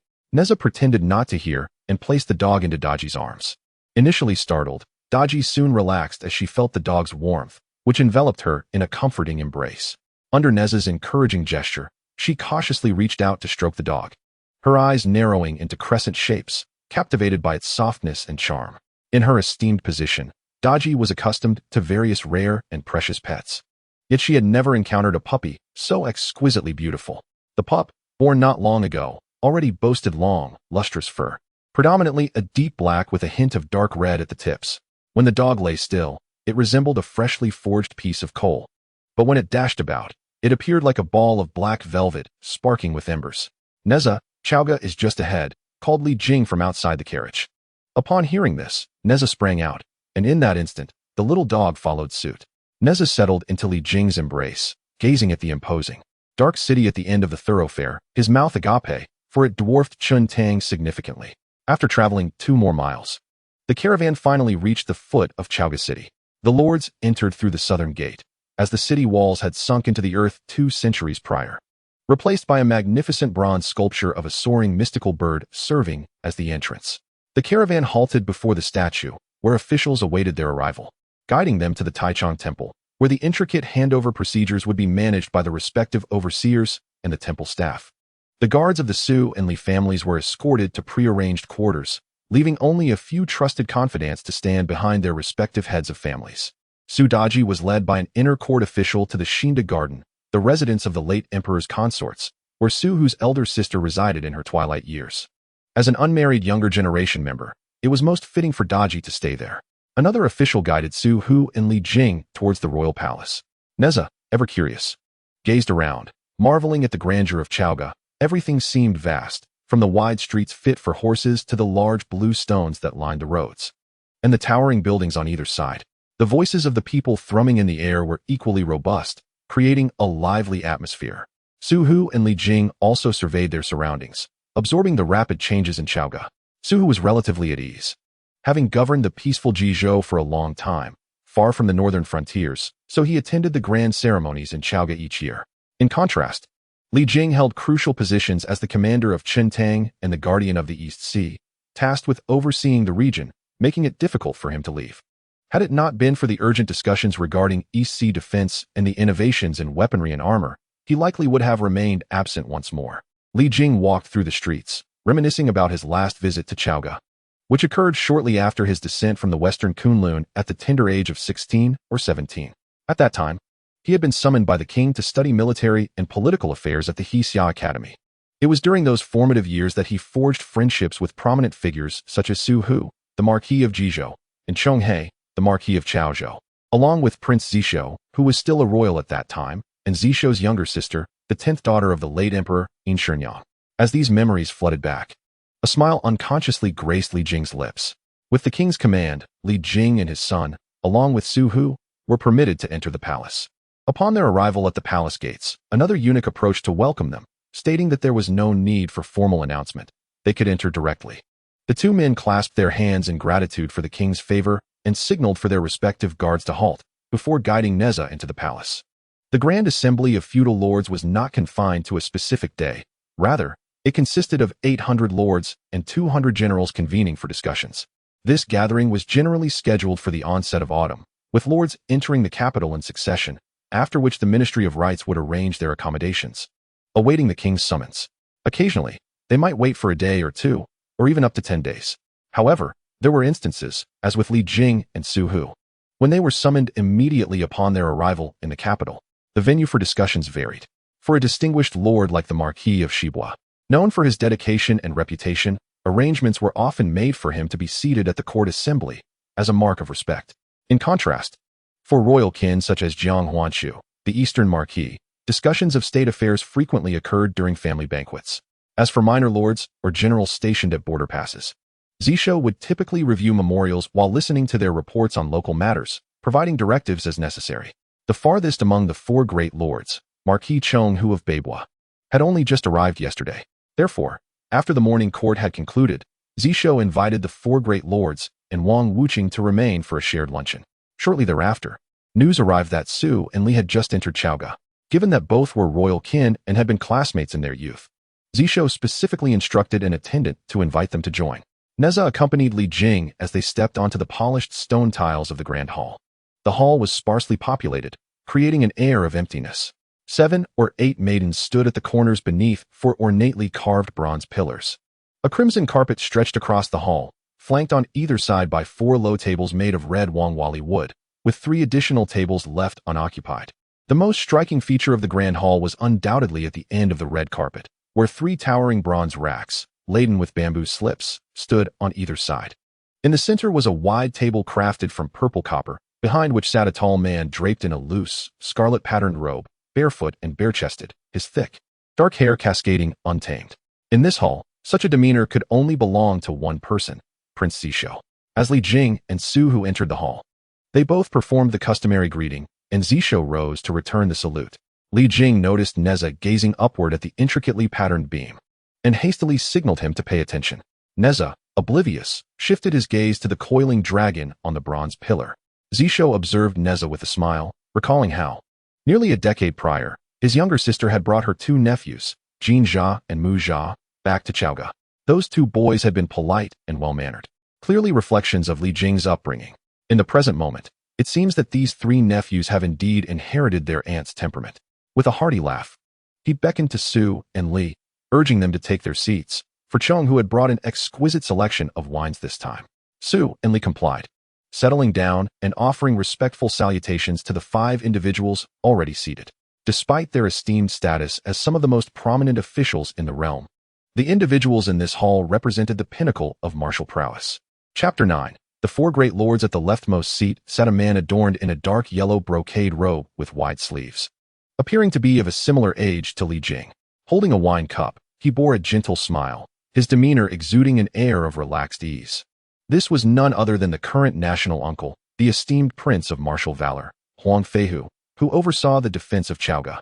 When Li Jing first entered the Hexiao Academy, Huang Feihu, at the tender age of 20, had already distinguished himself as an instructor, his military acumen unparalleled among his contemporaries.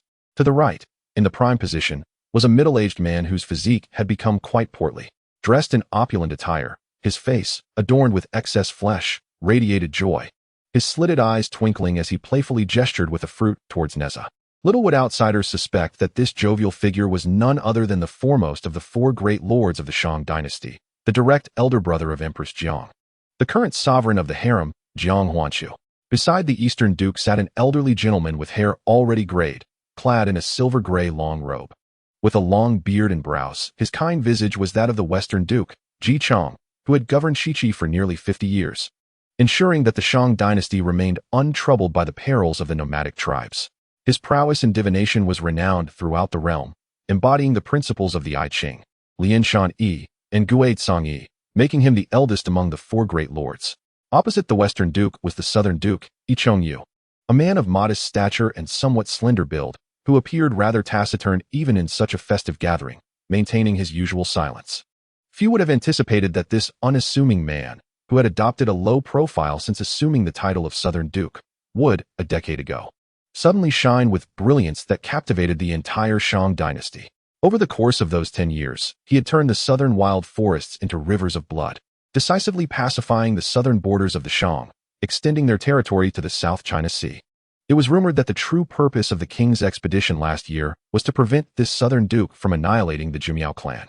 Beneath the southern duke was the northern duke, Ho Chonghu, who governed the harsh northern territories. Clad in black, his fierce demeanor was unmistakable, his face and wrists marked with old scars, and his left ear bore the loss of half its form. As a prominent lord overseeing the northern frontiers, he had personally led troops into the territory of the Guifang, having faced reprimands for his actions countless times. In Guifang, he was a figure of such authority that he could silence the cries of children. The Queen of Guifang once offered to cede 20 miles of territory if a different individual were to take the position of Northern Duke, but Zishou merely laughed it off. Both Li Jing and Su Hu, being martial men themselves, felt a surge of emotion upon encountering these esteemed figures, engaging in lively toasts and revelry. Li, the one who guards this realm, is this indeed the prodigious child born after your esteemed wife bore for 3 years? The Western Duke inquired, glancing at Neza, who sat at Zishou's table. Li Jing, slightly embarrassed, replied, "My youngest is rather unruly. I apologize for the amusement he has caused you." "Haha, where is it?" "The third son is spirited and wise, and Li has truly good fortune." Ji Chong gazed at Neza, his face adorned with a gentle expression. Yet his fingers concealed within his sleeves were incessantly calculating. The command from the king of Shang for Li Jing to bring his son to the banquet had already taken him by surprise. Subsequently, the king's overt affection towards the child was even more unexpected. Ji Chong had seen clearly that the longevity lock, which the child had hung around Neza's neck, was no ordinary treasure. The king of Shang had 3 sisters and 7 nephews, and while he was not stingy with his rewards, such a display of intimacy was rare. Thus, out of curiosity, Ji Chong attempted to divine the child's fate, but to his astonishment, he found himself unable to ascertain Neza's destiny. The future remained shrouded in uncertainty, obscured by clouds and mist, which only deepened his intrigue. The world knows Ji Chong, the Marquis of Shibua, as a master of divination, a confluence of 3 changes. However, what remains unknown is that he had long ago devised his own interpretations of the I Ching and its hexagrams. In a moment of inspiration, Ji Chong cast 47 hexagrams, yet still failed to discern Neza's fate and future. He sensed the thickening fog surrounding the child enveloping him as well, as if he were plunging into an abyss. Ji Chong bit his tongue, the sharp pain and taste of blood snapping him back to clarity. Maintaining his composure, he lifted his wine cup and took a sip, swallowing the blood while engaging in conversation as usual. Zishou whispered to Neza, whose eyes sparkled with excitement. He leapt down from Zishou's lap and approached the table of King Wuqing. He first called out, "Uncle Huang," then picked up the longevity lock around his neck, which bore the engraved characters for wind, spirit, fire, and the protective incantation, shaking it towards King Wuqing. "Uncle Huang, do you think my lock is beautiful?" Huang Feihu could not help but chuckle, replying to Zishou, "Your Majesty, who would have thought that today we dine at your banquet? And yet the subjects must reach into their own pockets." At this, laughter echoed throughout the hall, though Li Jing's face flushed crimson as he repeatedly apologized. Huang Feihu pondered for a moment, then removed a jade pendant from his waist, infusing it with a portion of spiritual energy. "This is the method of descent from the 3 mountains and 5 peaks. Practice it well, but do not share it with others." Neza had never heard of such a method and found the jade's smoothness and beauty captivating. Just as he was about to take it for play, Li Jing, observing the reactions of those present, noticed the king's surprise and quickly stood up, exclaiming, "Neza must not accept this." He then addressed King Wuqing, saying, "Master Huang, this gift is too grand. Neza is but a child, a simple trinket would suffice." Huang Feihu pressed the jade pendant into Neza's hands, saying, "Take it. Do not heed your father's words. Your father has listened to my teachings for 3 years, and while others may grant him some respect, I do not mind." He gently patted Neza's round head, adding, "Your brother Tianshu has mastered this method. He and your second brother Muza are sworn brothers. In a few days, you may visit the residence and let Tianshu guide you." Neza held the jade pendant, looking towards Li Jing, who, seeing Huang Feihu's sideways glance, nodded helplessly. Neza beamed with joy, thanking Uncle Huang. "Child, come over to your Uncle Jiang." The Dongbo Marquis Jiang, Huan Chu cheerfully beckoned Neza to approach. He rummaged through his bosom and, as if performing a magic trick, produced a small green gourd, which appeared fresh and vibrant, as if just plucked from the vine. This gourd was indeed intriguing. It contained a precious elixir that replenished itself overnight, provided one did not drink it dry. Neza accepted the gourd, uncorked it, and peered inside, curious about its enchanting properties. The aroma of the fruit wine wafted through the air, prompting Domboaho to shake his head in delight, exclaiming, "Indeed, indeed." After expressing his gratitude, Neza was beckoned by Shibuaho. Ji Chang, stroking his long beard, pondered for a moment before presenting a jade tablet with a gentle smile. "King Wuqing has imparted to you a method for body refinement. In addition, I shall teach you a technique known as the plum branch escape. I will first share with you the 10 calculations and the 100 calculations, for this technique demands considerable mental acuity from the practitioner. You must meditate deeply to comprehend it. Should you master the 100 calculations within 4 years, I shall bestow upon you the 1,000 calculations at the next Grand Assembly. What say you?" Neza's eyes sparkled with mischief. If he were to grasp the 100 calculations within a year, wouldn't that mean he would be waiting in vain for 3 years? Ji Chang laughed heartily. If the third young master can indeed master the 100 calculations within a year and travel to Shichi, I shall not only grant you the 1,000 calculations, but also share all my knowledge, including fortune-telling. Upon hearing this, Neza mused that few could rival his master in divination, making it unnecessary for him to learn.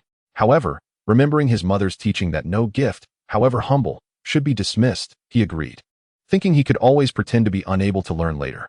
As Neza took the jade tablet, a sudden thought crossed his mind. "Since you consider yourself adept at calculations, I shall test your abilities." He employed his divination technique and observed that the elder was shrouded in a mist, obscuring his true essence. Indeed, there was something remarkable about him. With renewed vigor, Neza's eyes gleamed with determination as he recalled a method taught by his master for breaking through obstacles. He opened his eyes once more and faintly perceived a surge of purple energy within the mist, which compelled him to look up. Through the eaves, he glimpsed this pillar of purple energy drifting beyond the auspices of the great Shang's destiny, even hinting at a rivalry. Neza blinked, striving for clarity, but the mist thickened once more, causing tears to stream down his face, followed by a sharp stinging sensation. "What has happened to the third young master?" Ji Chang inquired gently. "Achoo!" Neza rubbed his eyes and then his nose, exclaiming, "This potent wine is choking me." The onlookers laughed, playfully blaming Beibuaho for bringing such strong northern liquor that startled the child. Li Jing chuckled along, though he felt a twinge of confusion, pondering how this little rascal, having stolen wine since he was 1 year old, could be so affected by its scent. Aware that he had acted somewhat recklessly, Neza apologized to Shibuaho and approached Nambuaho. Nambuaho, seemingly concerned about frightening the child, forced a smile onto his clay-like face, unwittingly making it even more intimidating. Fortunately for Neza, having encountered numerous demons and spirits in his youth, he was unfazed. Ichongyu, without uttering a word, gracefully gestured with his right hand across his chest, and an iridescent, resplendent armor materialized in his grasp. Within its confines, 5 venomous creatures writhed, exuding a palpable aura of bloodshed and martial fervor that reached the very ceiling of the hall. "Chongyu, what is the meaning of this? Reclaim it at once." Zisho abruptly rose. The others in the hall followed suit, with Li Jing exhibiting a mixture of astonishment and suspicion. Nambuaho, with a grin, addressed the king, "Your Majesty, I have come to Chaoga with naught but this suit of 5 poisons armor and a tiger soul blade. The blade was bestowed upon me by the ancestors of Cheng Tang, and I am obliged to retain it within the palace, as per your Majesty's permission. Thus, I am reluctant to part with it, as it is destined to become a treasured heirloom. I shall cover your tribute, so hasten to return the armor. With the borders finally secured, will you allow the world to mock me?" Nambuaho shook his head. "Your Majesty, I comprehend your sentiments, yet I am truly fatigued. Henceforth, I wish only to don silks and satins while overseeing the southern frontier on your behalf. This armor is too burdensome. I find no opportunity to wear it again, nor the strength to do so. Rather than let it gather dust, it would be better to gift it to this child, with the hope that he may one day don it and fight for the glory of the great Shang, thus honoring its formidable reputation." Zisho regarded Nambuaho in silence for a long moment, then slowly descended the steps to stand before him. He firmly patted Nambuaho's arm and turned to Neza, saying, "Nephew, this is a significant gift. You are still young. Your uncle shall hold onto the armor for you.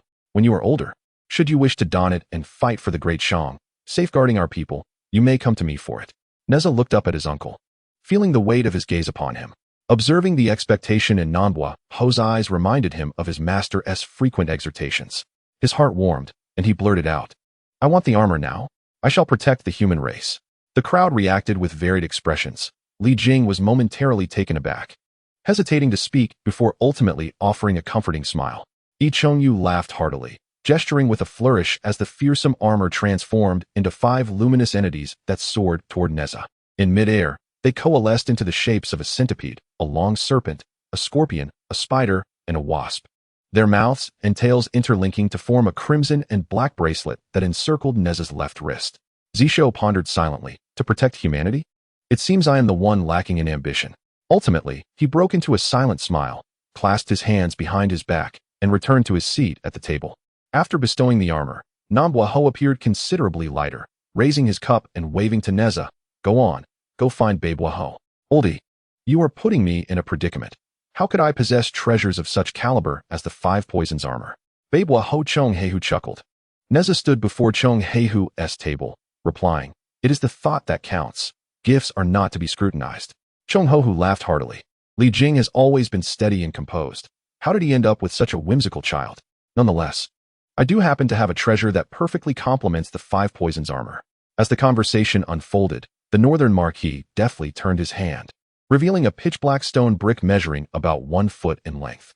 At first glance, it appeared to be an ordinary whetstone, but upon closer inspection, one could discern that the surface of the stone was adorned with densely packed, coarse protrusions, each resembling a malevolent spirit striving to break free from the brick. This was the 100 Ghosts Devouring Gold Stone, a remarkable treasure acquired from the ghostly realm, known for its extraordinary efficacy in sharpening and honing weapons. Without hesitation, Neza expressed his gratitude and lifted the 100 Ghosts Devouring Gold Stone, hastening over to Li Jing to indicate that he should accept it on his behalf.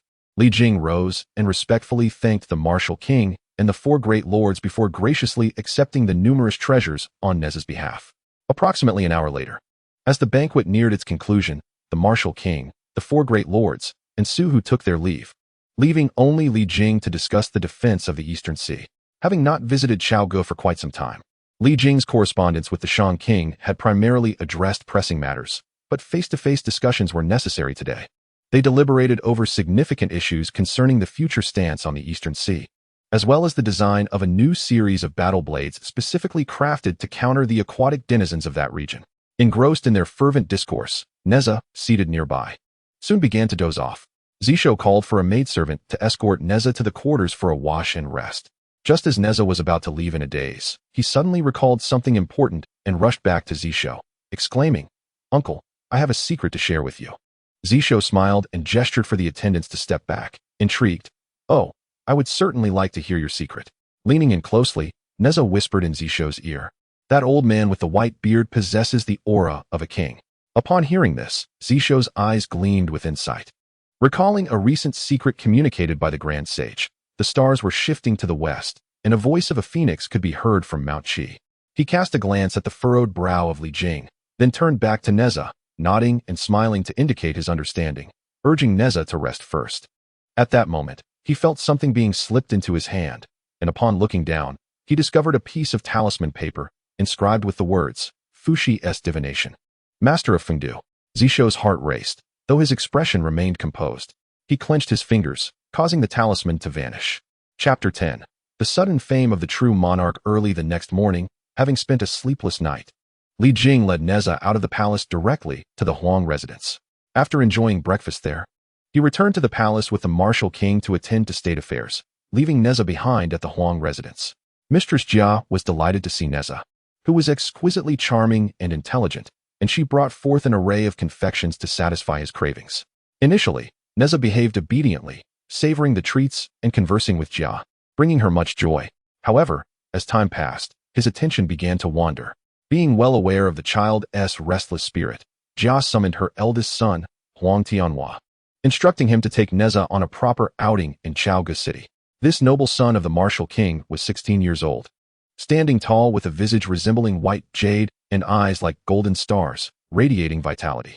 Upon his birth, a black jade qilin descended from the clouds to offer congratulations. And by the age of 3, he had been taken as a disciple by the esteemed Taoist master of pure virtue, spending years in cultivation at Qingfeng Mountain Zhang Cave, only descending 2 years prior.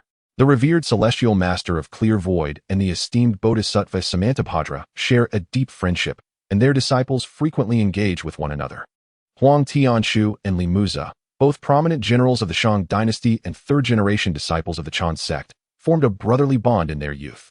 With this connection established, Huang Tianshu felt an immediate affinity for Neza and, having received his mother's instructions, took Neza by the hand and led him outside. The streets of Chaoga City were bustling with activity, and Tianshu lifted Neza high above his head, allowing him to perch upon his shoulders. "Ah, the strength of the half-mountain. Have you mastered it overnight?" Huang Tianshu remarked with a hint of surprise as he sensed the weight upon his shoulders. Neza, momentarily taken aback, responded with a puzzled inquiry. "What?" "The technique of descending from the 3 mountains and 5 peaks, as imparted by my father," Neza finally comprehended. "Oh yes. I took a look last night and practiced it a bit. I felt a bit heavier, so I shall retract the spell now." Huang Tianshu laughed heartily. "No need for that. Such a trivial weight can remain. Continue your practice. It is no wonder you are the brother of Muza. Indeed, you possess remarkable talent." Curious about his brothers, Neza inquired, "What are my 2 brothers like?" "I have yet to meet them since my birth," Huang Tianshu replied with a smile. "Your brothers are truly exceptional individuals. Otherwise they would not have been chosen as direct disciples of the venerable Manjushri and Samantabhadra. As for Jinjia, I am not well acquainted, but I have heard that he had already ascended to the heavenly immortal realm when I descended the mountain. Regarding Muza, let us not speak of his realm. His mastery of the twin swords is truly exquisite. I dare say, among the disciples of the 3 teachings, Muza's swordsmanship is unparalleled." Neza nodded eagerly in delight. "Your visit is quite fortuitous, for the first true master temple of the Shan kingdom is inaugurating today in Chaoga. I hear there will be a theatrical performance. Let me take you to witness the festivities." "What is this true master temple? Who is this true master?" Huang Tianshu, hailing from an illustrious family and esteemed as the authentic disciple of the celestial master of clear void, exhibited an unmistakable sense of admiration when speaking of this figure. "Oh, he is indeed the foremost individual among the 3rd generation of the 3 teachings." Intrigued, Neza urged him on. "Do tell." Huang Tianshu cleared his throat and continued. "My senior brother is named Yang Jian, born of the celestial maiden Yaoji, the sister of the Jade Emperor, an immortal man from the Shu region, thus embodying both human and divine essence. Their union transgressed heavenly laws, and 8 years ago, when this was discovered, the Jade Emperor and the Queen Mother, feeling disgraced, dispatched celestial generals to apprehend them. In my opinion, the Jade Emperor's heart is indeed hard. His command was only to capture Yaoji and confine her to Peach Mountain for reflection, while all others were to be slain, their souls scattered. Yang Jian's father and elder brother perished at a single glance, while he, at that moment, was playing with his younger sister in the back mountains and narrowly escaped. Though Huang Tianshu was strikingly handsome, he was a man of intense emotions, valuing familial bonds deeply, and as he recounted this tale, he could not help but curse the Jade Emperor. Neza, with his brows furrowed tightly, added in a huff, "The Jade Emperor is cruel. Yaoji is no virtuous being either, knowingly defying heavenly decrees yet pursuing her desires.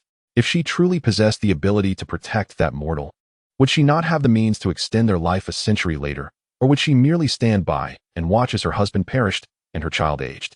That is her own choice, and it need not be debated. Yet, since she lacked the capacity to safeguard the mortal, why stir such human emotions? It seems, in the end, her demise does not concern her." Huang Tianhua was taken aback by these words, his brow furrowing. He had not encountered such sentiments before, yet upon reflection, they appeared somewhat reasonable. He slowly nodded, but did not echo Neza's sentiments, instead continuing, "Brother Yang possesses extraordinary talent, keen intellect, and upon witnessing the tragic events at home, he took his younger sister and fled.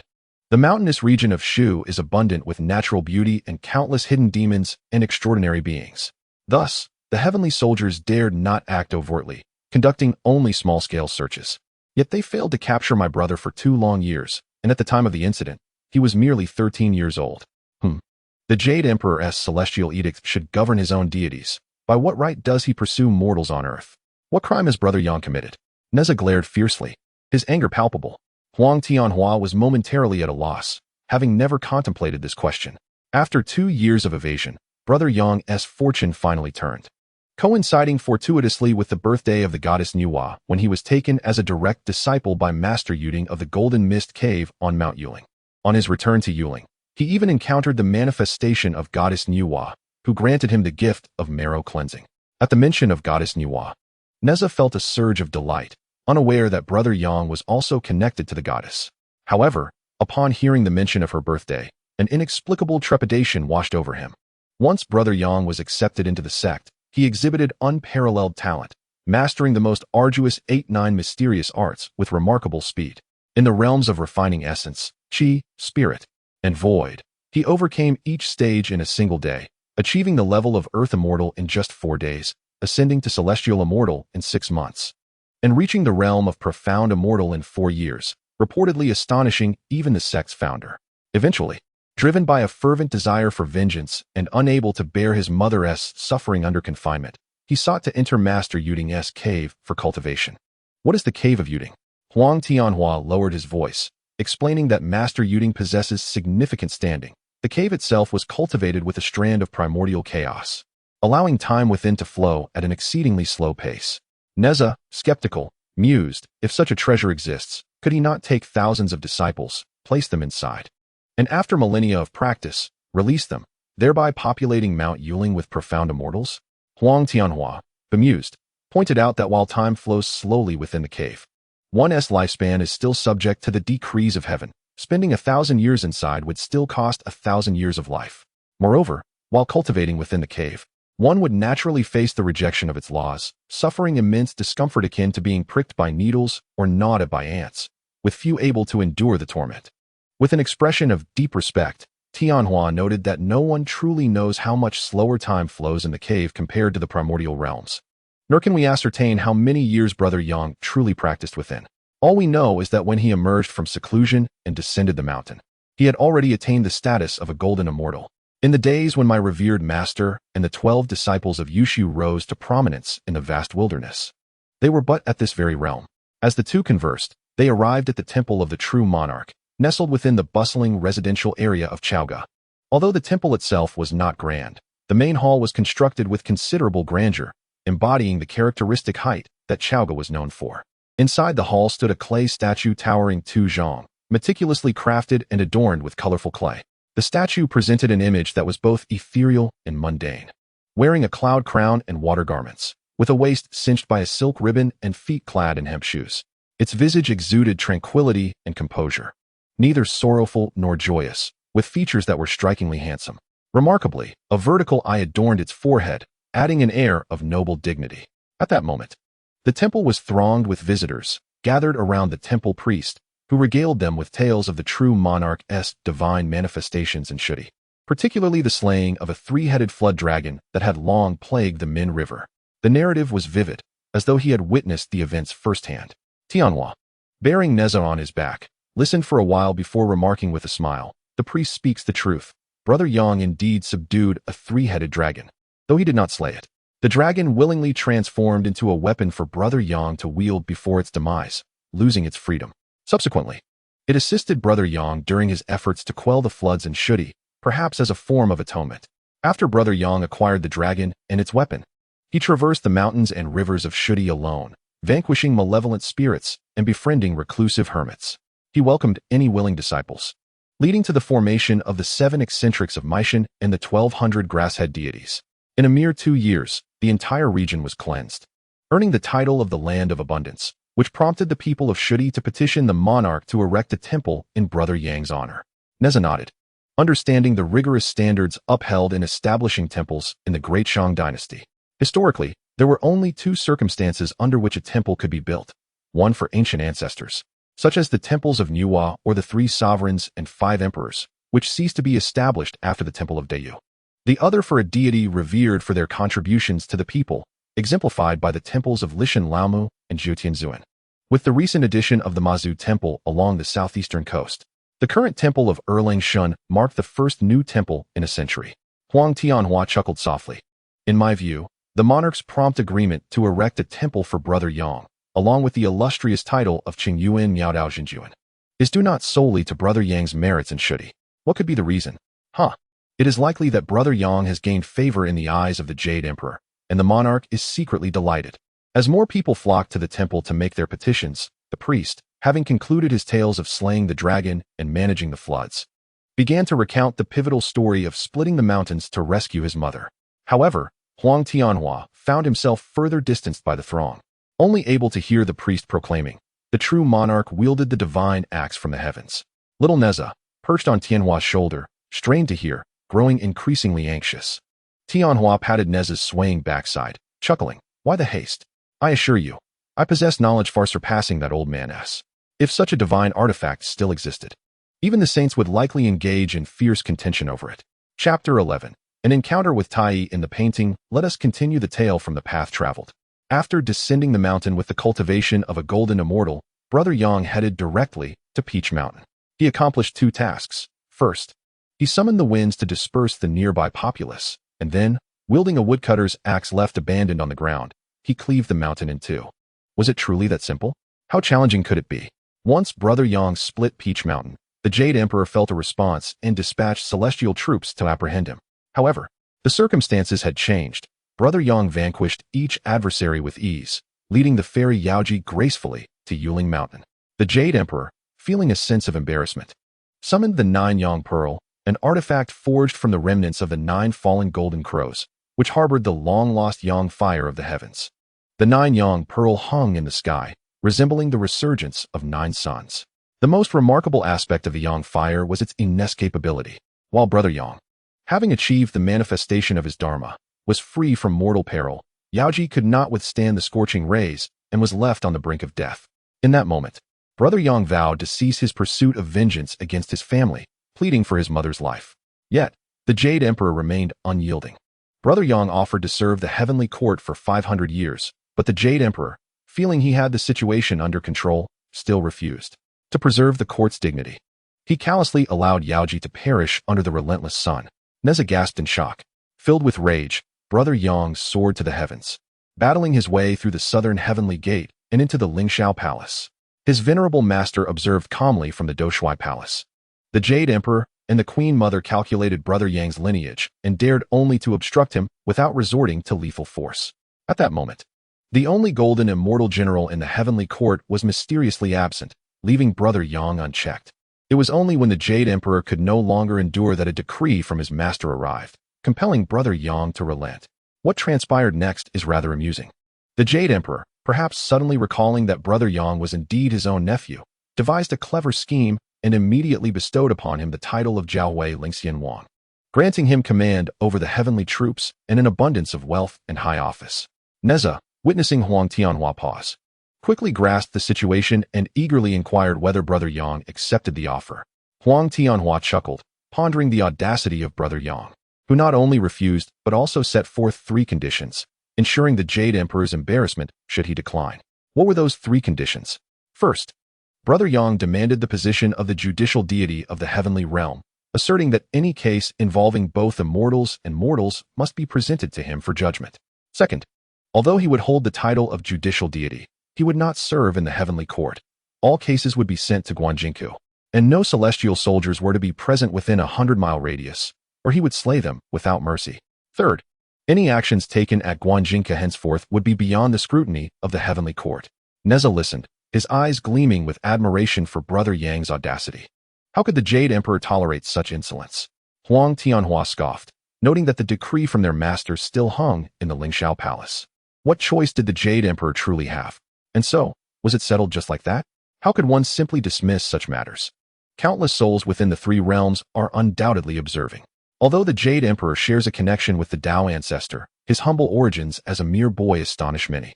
For who could have anticipated his ascent to the throne of heaven? The words of the Tao ancestor are not to be defied. Yet lingering resentment brews among the ancient demons of the primordial era and those mighty beings who sought to benefit from the chaos. Following the Jade Emperor's recent humiliation, whispers and laughter will surely echo both in his presence and behind his back. Thus, he must strive to reclaim his dignity.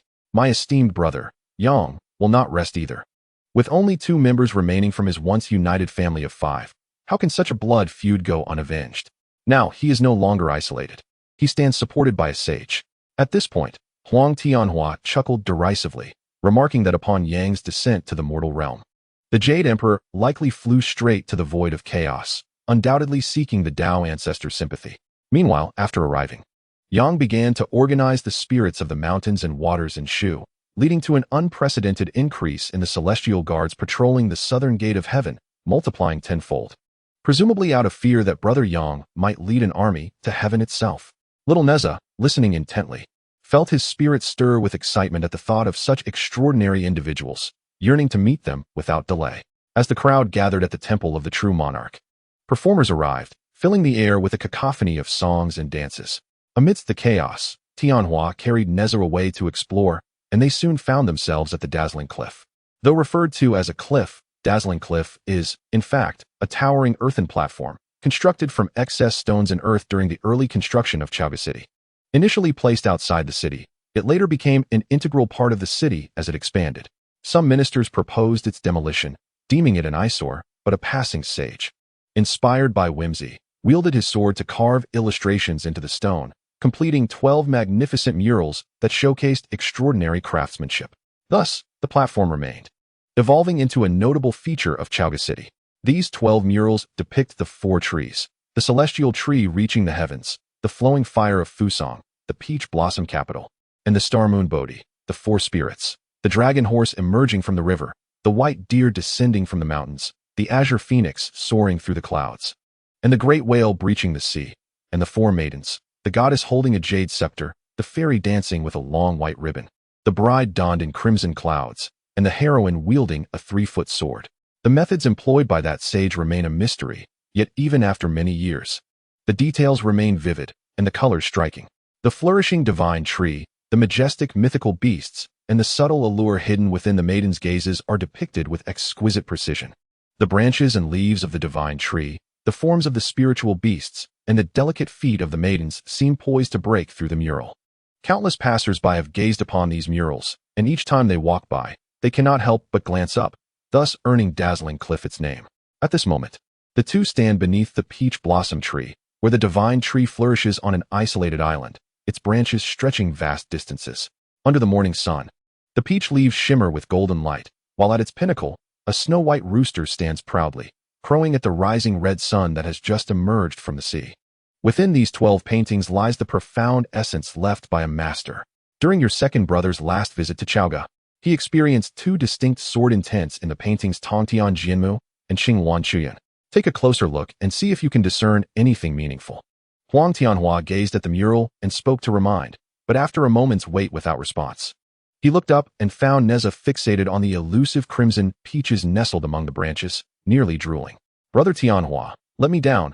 I wish to see for myself. Noticing the lack of passers-by, Huang Tianhua gently lowered Neza. As Neza climbed the mural, the few onlookers noticed the spirited child and refrained from admonishing him. Tianhua placed his hands behind his head, watching intently, fearful that Neza might slip and fall. Yet, as he observed, Tianhua's expression shifted.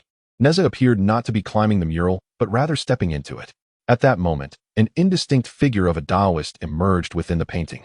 Startled, Huang Tianhua instinctively reached into the void, grasping a sword enveloped in white light, the treasured Magia sword, renowned atop Qingfeng Mountain. However, he soon received a voice transmission. Do not be alarmed, my disciple. I am Tai, and I share a master-disciple bond with Neza. I have come to accept him as my student. Though momentarily halted, Huang Tianhua remained apprehensive. Just then, the Taoist waved his hand, sending a beam of azure light that pierced through Huang Tianhua's forehead. He found himself unable to evade it. The azure light entered his body, transforming into a pure essence of jade-clear power, merging with his own. No longer in doubt, Huang Tianhua bowed respectfully to the Taoist, feeling a surge of joy for Neza. Meanwhile, within the painting, Neza was startled by the sudden appearance of the old Taoist. Upon closer inspection of the figure's face, his heart tightened, and he hurriedly looked down, only to find himself enveloped in clouds and mist, no longer on the cliff, but in a suspended illusion. Surveying his surroundings, Neza burst into tears, crying out for his father. Tai furrowed his brow, forcing a gentle expression, and said, "Fear not, little one. I am the perfected one of the Chan school, a fellow disciple of your 2 elder brothers' master. I would never harm you." Neza cried, even louder, "I have never seen my 2 brothers since birth. They must have been sold. You must be here to capture me and sell me to monsters who love to devour children. Father, save me." Tai shook his long beard and forced a smile. "How could that be? Your brothers are deeply engrossed in their cultivation and have no time to return home. The old Taoist is a disciple of your brother Tianhua's master, the celestial master of purity and virtue. Your brother Tianhua knows me well. Look." With a flick of his dust whisk, The clouds around them began to dissipate. Neza turned to see Huang Tianhua standing in place, smiling warmly and nodding encouragingly. Neza's sobs began to subside, his cherubic face glistening with tears as he trembled and asked, "You truly are not a bad person?" Tai reassured him, "No, certainly not." "Then why have you trapped me here? Please let me go. I wish to find my father." Tai shook his head slowly and said, "Neza, consider this. Your two elder brothers have their own masters, and your brother Tianhua also has a master, all of whom are disciples of the Chan sect, practicing the art of immortality. Would you be willing to join me in the Chan sect and take me as your teacher, just like your brothers?" Chapter 12. The Qinkuan Circle and the Mysterious Silk. Not at all, not at all. Little Neza shook his head resolutely, tossing his hair defiantly.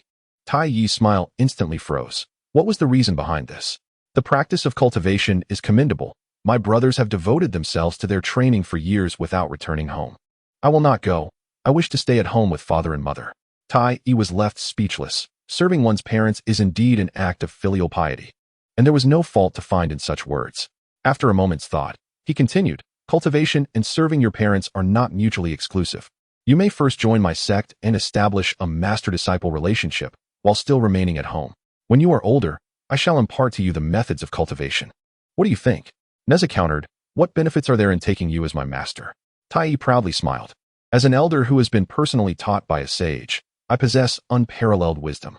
If you take me as your master, you shall certainly be guided along the path to immortality." Neza tilted his head in contemplation. What is so good about immortality? Immortality is indeed marvelous, Tai Yi began, but faltered, realizing the difficulty of explaining such profound concepts to a mere 3-year-old. After a moment's reflection, the old Taoist changed his approach. "As a master, I possess various supernatural abilities, and my teachings extend across the world. If you were to take me as your master, you would have the freedom to play without fear of retribution. Should any trouble arise, no one would dare to hold you accountable." Before uttering these words, Tai Yi reinforced the protective barrier around himself, for if such statements were overheard, he would find it hard to face others in the future. Neza indeed displayed signs of intrigue, stammering, "I did cause quite a bit of trouble earlier. If you truly can protect me, then I might consider it." "Pray tell," Tai Yi replied, eager to see who would dare trouble his disciple. "On the way to Chaoga, I was sleeping soundly in my bed when I suddenly caught a whiff of a foul odor wafting in from the window, making me dizzy. I had to get up and investigate. It turned out to be a fox spirit. Startled, I quietly followed to see if this fox demon intended to harm anyone." Tai Yi chuckled, "I never expected you to possess such courage." Neza smiled bashfully and continued, "After following, I discovered that the fox spirit truly meant to cause harm, targeting my sister from the Su family. Oh no, this is bad. I had promised to visit her today. Let us postpone the discussion of becoming your disciple until tomorrow. It is not urgent. I must first find my sister from the Su family. Will you let me go for now?" "Ha," Tai Yi replied. "I witnessed the demon fox attempting to possess my sister Su. I shouted, startling the fox spirit, and it began to chase me. I ran while calling out. And the more I shouted, the closer the fox spirit pursued me. The more frightened I became, the louder my cries grew." All right. The old Taoist, growing impatient, interrupted Neza's lament. However, upon noticing a tremor in Neza's shoulders and the impending tears threatening to spill, Tai Yi sighed in resignation, forcing a smile that was more painful than tears. "Child, simply state the outcome. What calamity have you invoked? If it is merely a fox demon you've offended, it is of little consequence." Neza sniffled. "That fox demon was ultimately slain by my father, but before its demise, it claimed to be acting under orders. The powerful individual behind it will surely not let us off the hook. I am so frightened." As he spoke, Neza was on the verge of tears once more. Tai Yi swiftly intervened. "Do you recall the time and place? What is the full name of your sister from the Su family?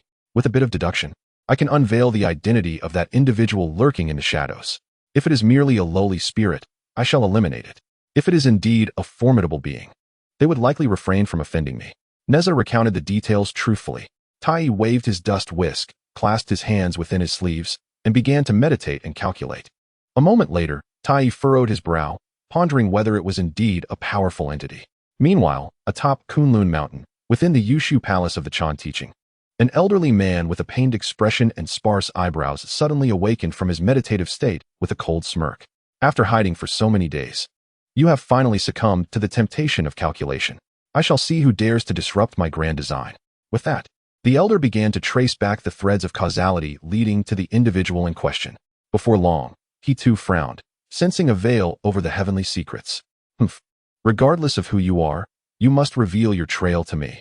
After a span of approximately 100 breaths, both Taoists engaged in calculation halted their actions simultaneously. Thousands of miles apart, yet they uttered in unison the revelation they uncovered after penetrating the mysteries of heaven. The Panga banner? A member of my Chan teaching. Tai's expression turned grave. That which could obscure the fate marked by the Panga banner must belong to a disciple of the Chan teaching. And one of considerable standing at that, complicating matters significantly. Have you found anything? Neza's youthful voice chimed in at that moment. Tai cleared his throat, pondering. It should be trivial for a mere fox demon to handle. As a member of the 12 Golden Immortals, I have been in the teaching for a long time. Anyone would accord me due respect. With this thought, he resumed his calculations, intending to employ a unique secret method from the Yuqing lineage, which would not only allow him to bypass the Panga banner, but also expedite the process given the more specific clues at hand. However, just as Tai was about to proceed, he received a transmission. Tai, friend. Not long ago, a fox demon perished at the borders of the Great Shan Kingdom in the South Jianbu continent. Do you have any connection to this matter? Are you able to calculate its implications? Tai was taken aback, recognizing the voice. The deputy leader? Indeed. I have just discerned that someone is using this incident to calculate my origins. As I followed the threads back, I discovered that the one calculating possesses the Panga banner, which suppresses fate. The leader has granted me a method. I can utilize a portion of the Panga banner's might. And thus I have ascertained that the one calculating at this moment is you, Tai. Is that correct?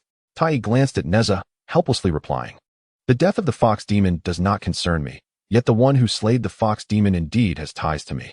What do you mean, friend? Tai briefly recounted the matter of accepting disciples as entrusted by his apprentice, then inquired with urgency whether this affair was significant or trivial. Could it truly disrupt the deputy sect master's plans? Alas, this situation indeed stemmed from my own calculations. Although the fox demon possesses only modest abilities, it harbors cleverness and stands as a crucial piece in the grand scheme ahead. Very well, let it be. I shall not pursue this matter further. However, since you have become entangled in this causality, do visit the Yushu Palace once the disciple-accepting matter is concluded, so that we may deliberate on possible remedies. Tai expressed his gratitude and readily acquiesced. The disruption of the sect's scheme left Tai feeling rather discontented, and he found himself disinclined to placate Neza further. He coolly stated, I shall take responsibility for this matter. No one shall hold you or your father accountable. What are you waiting for to pay your respects to your master? Neza, with a thoughtful glance, suggested that it might be prudent to invite his father to witness the event, which would lend it greater significance. Tai's voice grew increasingly frosty. Do not presume that I lack the resolve. I simply do not wish to impose upon you. Aware that the moment had arrived, Neza knelt without further protest. Tai felt a wave of relief wash over him, but was soon reminded of the deputy sect master's summons and was reluctant to waste any more time. He retrieved 2 items from his sleeve and presented them to Neza, a radiant golden circle adorned with intricate and esoteric patterns, and a 7-foot-long red silk ribbon embellished with golden crows and jade rabbits. This is the Qianquan circle and the Hunyuan silk, treasures of my Qianyuan Mountain-esque golden light cave. I now bestow them upon you. The magical restrictions have already been refined for you. Simply wear them, and you will naturally comprehend their exquisite utility. From this moment forth, they must never leave your person. Do you understand? Neza nodded earnestly. Once the Qianquan circle transformed into a small golden bracelet encircling Neza's wrist, and the Hunyuan silk floated gracefully around him, Tai finally felt at ease, his demeanor softening. These 2 treasures possess tremendous power. You shall find few equals among your peers. However, do remember to act with prudence. Should any disputes arise, ascertain the background of your opponent and avoid conflict with disciples of our sect. Other matters are of little concern. If trouble should arise again, you may come to Qianyuan Mountain to seek my guidance. Neza toyed with the Qianquan circle, affirming, I understand. In 4 years, you may journey to the shores of the East Sea, where an opportunity awaits you. What opportunity? The secrets of heaven cannot be divulged, Tai replied with a smile, flicking his dust whisk and sending Neza back to Huang Tianhua's side, while he himself soared towards Kunlun Mountain. Congratulations. Henceforth, we are fellow disciples. Huang Tianhua exclaimed joyfully upon witnessing Neza kneeling in reverence within the painting, naturally believing that Neza had joined the ranks of the Chan sect. He felt a surge of pride, reflecting on the fortune of having 3 sons from one family enter the service of 3 golden immortals. It was a remarkable event. Within a decade, the Li family would surely become one of the most prominent clans in the Shang dynasty, perhaps even earning a place in the annals of the primordial earth. Neza shot a glance at Tianhua, then suddenly exclaimed in distress, "Oh no," before collapsing to the ground. "Brother Tianhua, please hurry and take me back. My stomach hurts terribly." Startled, Huang Tianhua wasted no time in questioning him, swiftly lifting Neza and employing a method of escape to return to the Huang residence. The dazzling cliff lies not far from Huangfu, and the two quickly returned. Tianhua, holding Neza, strode towards the inner courtyard, calling out loudly for a doctor. Unexpectedly, Neza suddenly broke free and dashed away like the wind, heading straight for the privy. It was not an ailment, but perhaps he had indulged too much in the pastries earlier and was now troubled by his stomach. Tianhua paused in surprise, then burst into laughter. Little did he know that Neza had vanished after rounding a rockery. In the next moment, he was embraced by Shi and brought to the underworld. Chapter 13. Conclusion. In the realm of the dead, the underworld, Fushi observed the urgency in Shi's eyes and couldn't help but chuckle. "Do not worry. It is not as dire as you imagine." At his words, Shi felt a slight relaxation. Neza, still unaware of any discomfort, curiously inquired, "Master, who exactly is that old man Tai? You have long advised me to be wary of him. What is the reason?" Fushi simply replied, "You will understand in due time." With that, he gestured, and the Qianquan circle slipped from Neza's wrist, soaring into his hand, while the Huntian Ling gracefully descended onto a stone table beside him. Fushi gently patted Neza's round head, remarking, "This indeed is your fortune. The Qianquan circle has an extraordinary origin and is among the most esteemed of the postnatal spiritual treasures.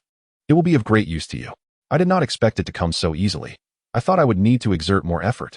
As Fushi refined the Qianquan circle anew, he explained its origin to Neza. The Qianquan circle is paired with the Vajrajwa in the hands of the Old Lord, 1 gold and 1 silver. Having emerged very early, they were acquired during the travels of the 3 pure ones before they achieved sainthood, taken from Kunlun Mountain, and thus their origins are little known. At that time, the Old Lord took the Vajrajwa, while the primordial one received the Qianquan circle, which was later gifted to his disciple Tai. Both treasures are of utmost strength and masculinity, perfectly round and unblemished, possessing the power to be indestructible, beyond their solid nature. They each possess unique abilities, one for absorption and the other for confinement. The Vajrajwa has the ability to capture treasures, akin to the fallen gold coin atop Wui Mountain. However, since it was claimed by the Old Lord, no one has witnessed its power. The Qianquan circle, on the other hand, has the effect of confinement, and unlike the likes of the binding fairy rope that restrains the physical body, this treasure binds various intangible entities. As Fushi, the Holy Emperor, completed the refinement of the Qianquan circle, he pushed it, and the treasure transformed back into a golden bracelet that landed in Neza's hand. Tai's intent to seal your intellect with the confinement ability of the Qianquan circle has been dispelled, he said. Upon hearing this, Shi's murderous intent surged like boiling water. Although Neza was small, he understood the consequences of having his intellect bound, which meant he would never grow up. What child in the world does not wish to grow up quickly? Since his birth, Neza had never truly experienced anger, and thus no one had seen him in a state of rage. His fists clenched tightly, the abundant wind and fire energy within him swirled chaotically, flames suddenly erupting around him, only to be extinguished in an instant by the howling winds. Within a foot of his presence, the fire flickered erratically, and the sound of the wind roared like a tempest. Neza gazed at Fushi with disbelief and inquired, "Master, how can anyone be so malevolent?" Fushi let out a quiet sigh, channeling a gentle spiritual light into Neza's body to soothe the raging winds and flames within him. He spoke in measured tones. "The reason I have shared this matter with you is to make you aware that in this world, there exist not only virtuous individuals, but also many who are selfish and malicious. While your naive nature is indeed a blessing, it also renders you susceptible to manipulation." Feeling the soothing energy within him, Neza gradually relaxed and murmured, "I understand, Master." Suddenly, Fushi burst into hearty laughter. Puzzled, Neza asked, "What is so amusing, Master?" One cannot help but laugh at Tai's failed schemes. I have dispelled the spirit seal he imposed, and in its place, I have crafted a new seal that binds the earth and water elements within you. Coupled with your sister's soul imprint, you may now practice your cultivation in peace, free from the fear of spiritual conflicts and loss of control. Upon hearing this, Neza felt a surge of joy. "So I can cultivate now? Does this mean I will no longer need to memorize those incantations?" Fushi maintained his smile. "Yes, you may cultivate, but you still need to memorize the incantations." "What?" Neza's face fell into a frown, eliciting a hint of amusement even from Shi, whose usual aura of menace softened. The Holy Emperor retrieved the Hunyuan silk, sensing its essence before handing it to Neza. This item, devoid of traps, is no ordinary artifact. It was forged during the primordial dawn when the sun had yet to set and the moon had just risen, composed of twilight clouds and lunar mist. It is indeed a postnatal spiritual treasure, possessing the ability to upheave the tides and swirl all things. However, it is exceedingly gentle, requiring a deft touch during use. Otherwise, one's power may rebound and harm oneself. Do you understand? I understand, Master. There is one more thing. You were born with the foundation of an earth immortal, but your base is rather fragile. Therefore, I have selected the cultivation method Earth Scriptures for you. Ah, Master, isn't Earth Scriptures a common method? What good will it do me? Common does not equate to inferior. This method emphasizes foundational strength and was crafted by your esteemed friend, Shen during the primordial era, benefiting countless beings. It is through this method that he earned the title of the progenitor of Earth Immortals. Do not underestimate it. It's not that I underestimate it. I simply wish to exchange it for another. That is not permissible. Furthermore, I require you to refrain from breaking through the Earth immortal realm for the next 10 years. Enough. Return to the mortal realm. At these words, Neza jumped up in frustration, yet dared not oppose. Looking around for assistance, he asked, "Where's Mother? Why have I not seen her?" Fushi snorted coldly. "Some old scores need settling. Kunlun Mountain, Yushu Palace. What remarkable talent has moved you to take on a disciple? My friend, to be candid, this child is the one I have chosen to bear the calamity, and it has indeed required considerable effort. Otherwise, I would have brought that wayward disciple to Yushu Palace to receive punishment. No wonder, no wonder. In fact, on the night of the incident, upon the death of that fox demon, I felt an instinctual response but could not discern the perpetrator.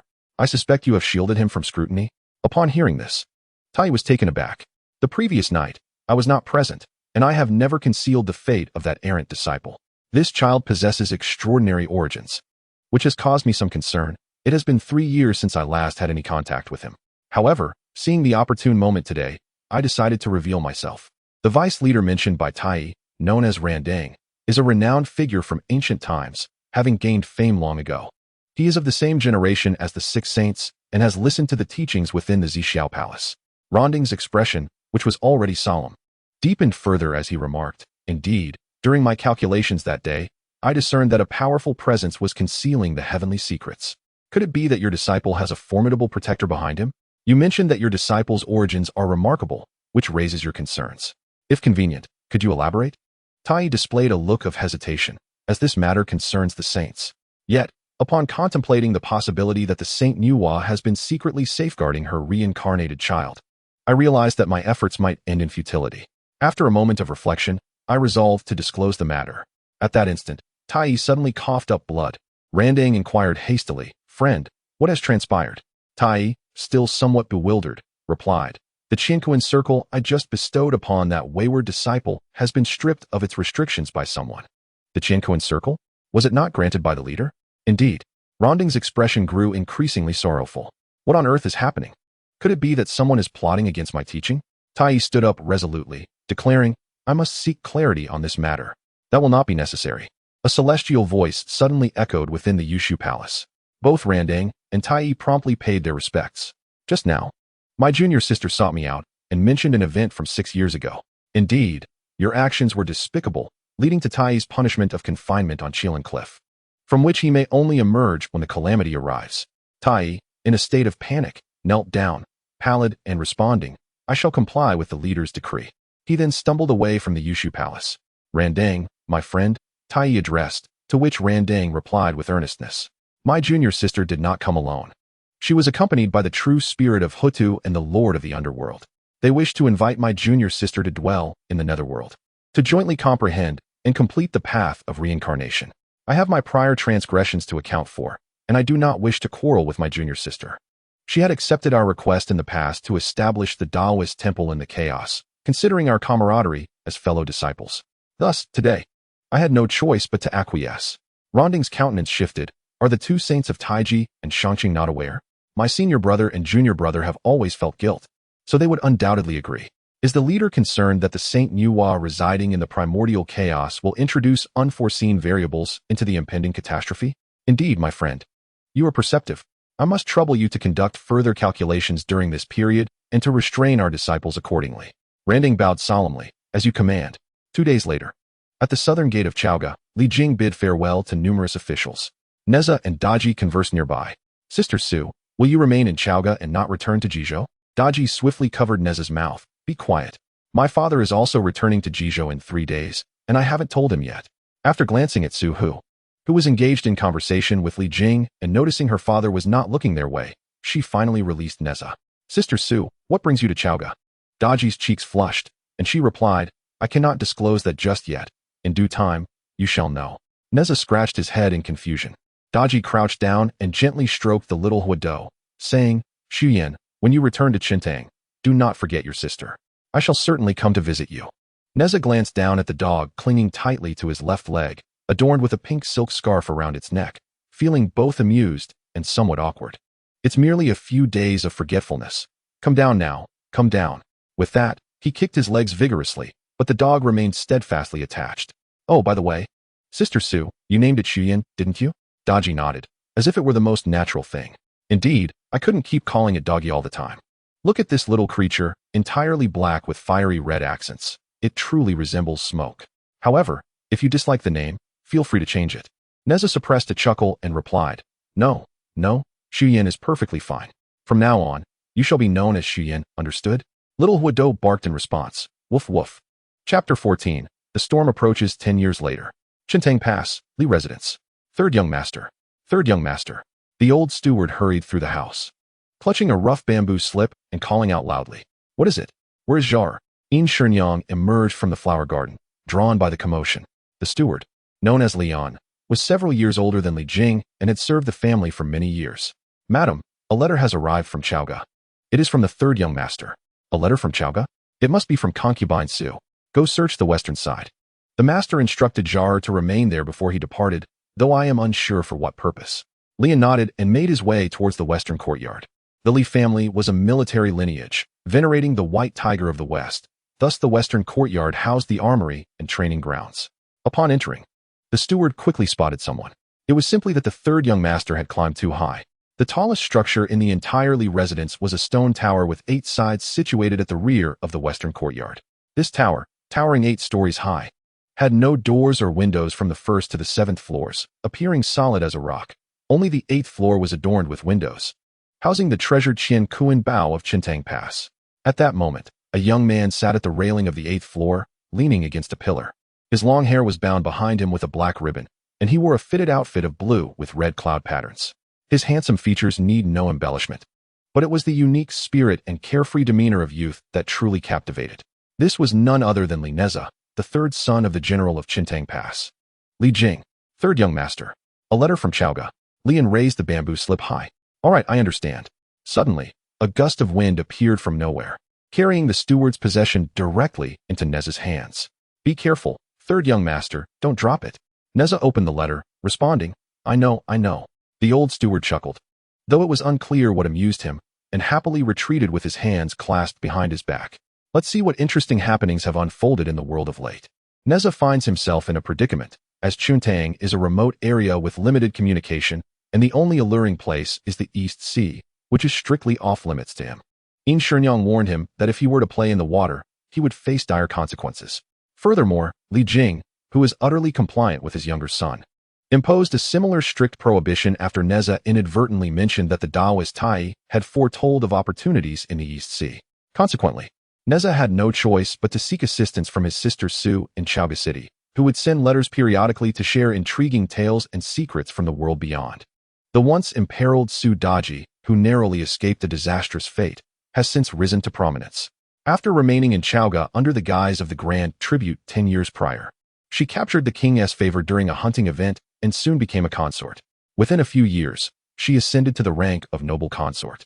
Her status in the harem now only surpassed by Empress Jiang and the 2 noble consorts Huangyang. Naturally, she possesses a wealth of information. The Duke of Shibua has finally gathered 100 adopted sons. Upon reading the first news, Neza could not help but chuckle. It stated that Duke Jichong had recently accepted his 100th adopted son, named Lei Zhenzi, rumored to possess the innate ability to control thunder and lightning. Is this merely for show? Yet, his uncle seems unperturbed. The stirrings in Shichi have grown increasingly pronounced. Ever since Duke Shibua abstained from visiting Chaoga under the pretext of the canine Rong's disturbances, activities have escalated. It is said that the sound of phoenixes has often been heard in Shichi, with celestial beings frequently making their appearances, though the truth of these claims remains uncertain.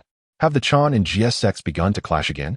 The second piece of news reported a conflict within the territory of the Shang dynasty, where a celestial sect named Zhonghuomen and another known as Qi-Yin sect have engaged in a fierce battle. Zhonghuomen is a legacy of the Holy Mother of Fire from the Jia sect, while the founder of Qi-Yin sect is a figure among the 12 golden immortals of the Chan sect. The conflict arose over a trivial matter. Both sects' disciples discovered a strand of spiritual flame, and, as both sects are fundamentally fire-based, they sought to claim it. They agreed to a contest of fire control, stipulating that the victor would take the prize. However, during the contest, a mishap occurred, resulting in the death of a disciple from Qi-Yin sect, who was accidentally burned by a Zhonghuomen disciple. With a life lost, both sides became irreparably antagonistic. It was no longer a matter that could be settled over a mere strand of celestial flame. A fierce battle ensued, leading to further casualties, and ultimately, 3 celestial beings perished. The rivalry quickly escalated into a sectarian conflict, with one side asserting the superiority of Chan's sect's fire techniques over Jia sect's, while the other countered that their founder held a higher lineage than theirs. Eventually, both Qi Jingzi and the Holy Mother of Fire intervened, which brought the matter to a halt. This marks the third such incident of conflict between the two sects this year. While the world speculates about the nature of the discord, few pay heed to the aftermath of their fiery clash, which incinerated a city and 12 villages, resulting in over 2,000 fatalities and countless homeless. When celestial beings engage in combat, it is the common folk who suffer. Nonetheless, the Shang dynasty finds itself in a difficult position to address these matters. Since the venerable Chanjiao Guangchengzi descended from the mountain to serve as the imperial tutor to the Yellow Emperor Xin Yuan, he has garnered immense merits for Chanjiao, establishing an indelible connection between the 3 teachings and the human race. Even the tranquil and unassuming Laozi, during the Great Yu's efforts to control the floods, personally forged a measuring device for water levels, which he presented to Yu. Consequently, disciples of the human teaching later leveraged this relationship to secure positions within the Great Xia dynasty, thus accruing significant merits. Eventually, as the fortunes of Great Xia waned, the celestial mandate descended, giving rise to the Shang dynasty, prompting disciples of the Jia teaching to descend and assist the ancestor of Qingtang. To this day, many disciples of the Jia teaching reside within the Shang court, including the esteemed Minister One, a disciple of the Golden Spirit Mother of the Biao Palace. However, as the Shang dynasty represents the legitimate lineage of humanity, Chanjiao would not permit the Jia teaching to dominate. Thus, numerous deities from Chanjiao have taken the sons of Shang ministers as their disciples. For instance, the eldest son of the valorous King Huang Feihu was taken to the Chanjiao temple at the tender age of 3. Presently, many officials in the Shang court are somewhat connected to both Chanjiao and Jia teaching, complicating matters of sect rivalries, which cannot be easily managed, leaving them with only the task of damage control. Neza, feeling troubled, sighed deeply and murmured to himself, "The concerns of my master are not without merit." Turning to the third matter, there is at last some good news. The first city god temple of the Shang has been completed in Chaoga, and recently, the newly established Great Blessing Temple has confirmed the sites and specifications for city god temples in other cities under Shang rule, with construction set to commence shortly. This marks the second temple construction in the Shang since the True Monarch Temple over a decade ago, and notably, this large-scale temple is state-sponsored, though its deities are not individuals, but rather the officials of the underworld and the valiant spirits of those who perished in battle. To the common folk, it is said to suppress the restless souls escaping from the underworld, ensuring the safety of their homes. To the deities residing in the mountains, it is framed as a means to connect the realms of Yin and Yang, completing the cycle of reincarnation. When the temple in Chaoga, presided over by Sui Ren and accompanied by the wandering deities of the underworld, is completed, it is said that celestial merits will descend and divine music will resonate, seemingly validating this purpose. As for any other potential uses, perhaps only the few who deliberated on this strategy are aware. Fortunately, during that period, Neza was present, serving tea and water, thus gleaning a fragment of knowledge. Despite the passage of time, the terrifying array within the small pavilion of the Fengdu Imperial Garden still leaves Neza in awe. Finally, we arrive at the last matter, which is indeed peculiar and rather remarkable. A self-proclaimed Pure Yang Wanderer has concocted a list, amusingly named the Chaoga list. According to the Pure Yang Wanderer himself, it signifies a high song at dawn, welcoming the rising sun, and any resemblance to the name of the capital, Chaoga, is purely coincidental, as he claims to have conceived this name 2 centuries ago, precluding any possibility of imitation. His assertions are grandiose, claiming that this list encompasses the world's prodigies, including talents from all realms and races, stipulating that those eligible for inclusion must be celestial beings under 50 years of age, profound immortals under 200, and golden immortals under 1,000, with no other categories qualifying for this esteemed list. Indeed, long ago during the primordial era, there existed individuals who attempted to create similar lists. However, these list makers soon succumbed to the overwhelming force of fate, leading to their demise and dissolution. Consequently, no one dared to undertake such endeavors thereafter. To my astonishment, this enigmatic pure young wanderer appears to bear the weight of this great karma, truly a marvel. The bamboo scroll is accompanied by a draft released by the pure young wanderer. It contains merely a handful of names, representing 3 realms, with the promise that a definitive list will be publicly announced in a year, consisting of 100 names, to be updated annually thereafter. The young Neza, with his spirited disposition, found himself quite intrigued by this matter and hurried to examine the names on the draft. The first name that caught his eye was one he recognized, Yang Jian. Yang Jian was listed as the foremost golden immortal, with a brief annotation stating, led by the Jade Ding Jinren, commanding countless deities of the grass. He once contended with the Jade Emperor and now stands at the temple by the Guan River. How fascinating. Neza's eyes sparkled with brilliance as he turned his gaze to another golden immortal on the list, Bian Zhuang. This name, however, was unfamiliar to him. The following annotation read, "The master of Shen Du imparted profound teachings. From the furnace of the old lord, he wielded a rake. His grand form measured 100 zhang. Known as Tian Peng, the revered commander of 100,000 naval troops." Neza closed his eyes, pondering deeply. Yet he could not recall any information about this individual who stood alongside his elder brother. As he continued to peruse the list, he encountered several names within the Shen immortal realm, accompanied by even briefer annotations. Yu Yuan, a disciple of the, an immortal of Penglai Island, Luo Xian. A disciple of the, a manifestation of a spirit flame from Fire Dragon Island, Yuan Hong. A rogue from the Demon Clan, a shapeshifting monkey from Maishan, Zhang Guifeng.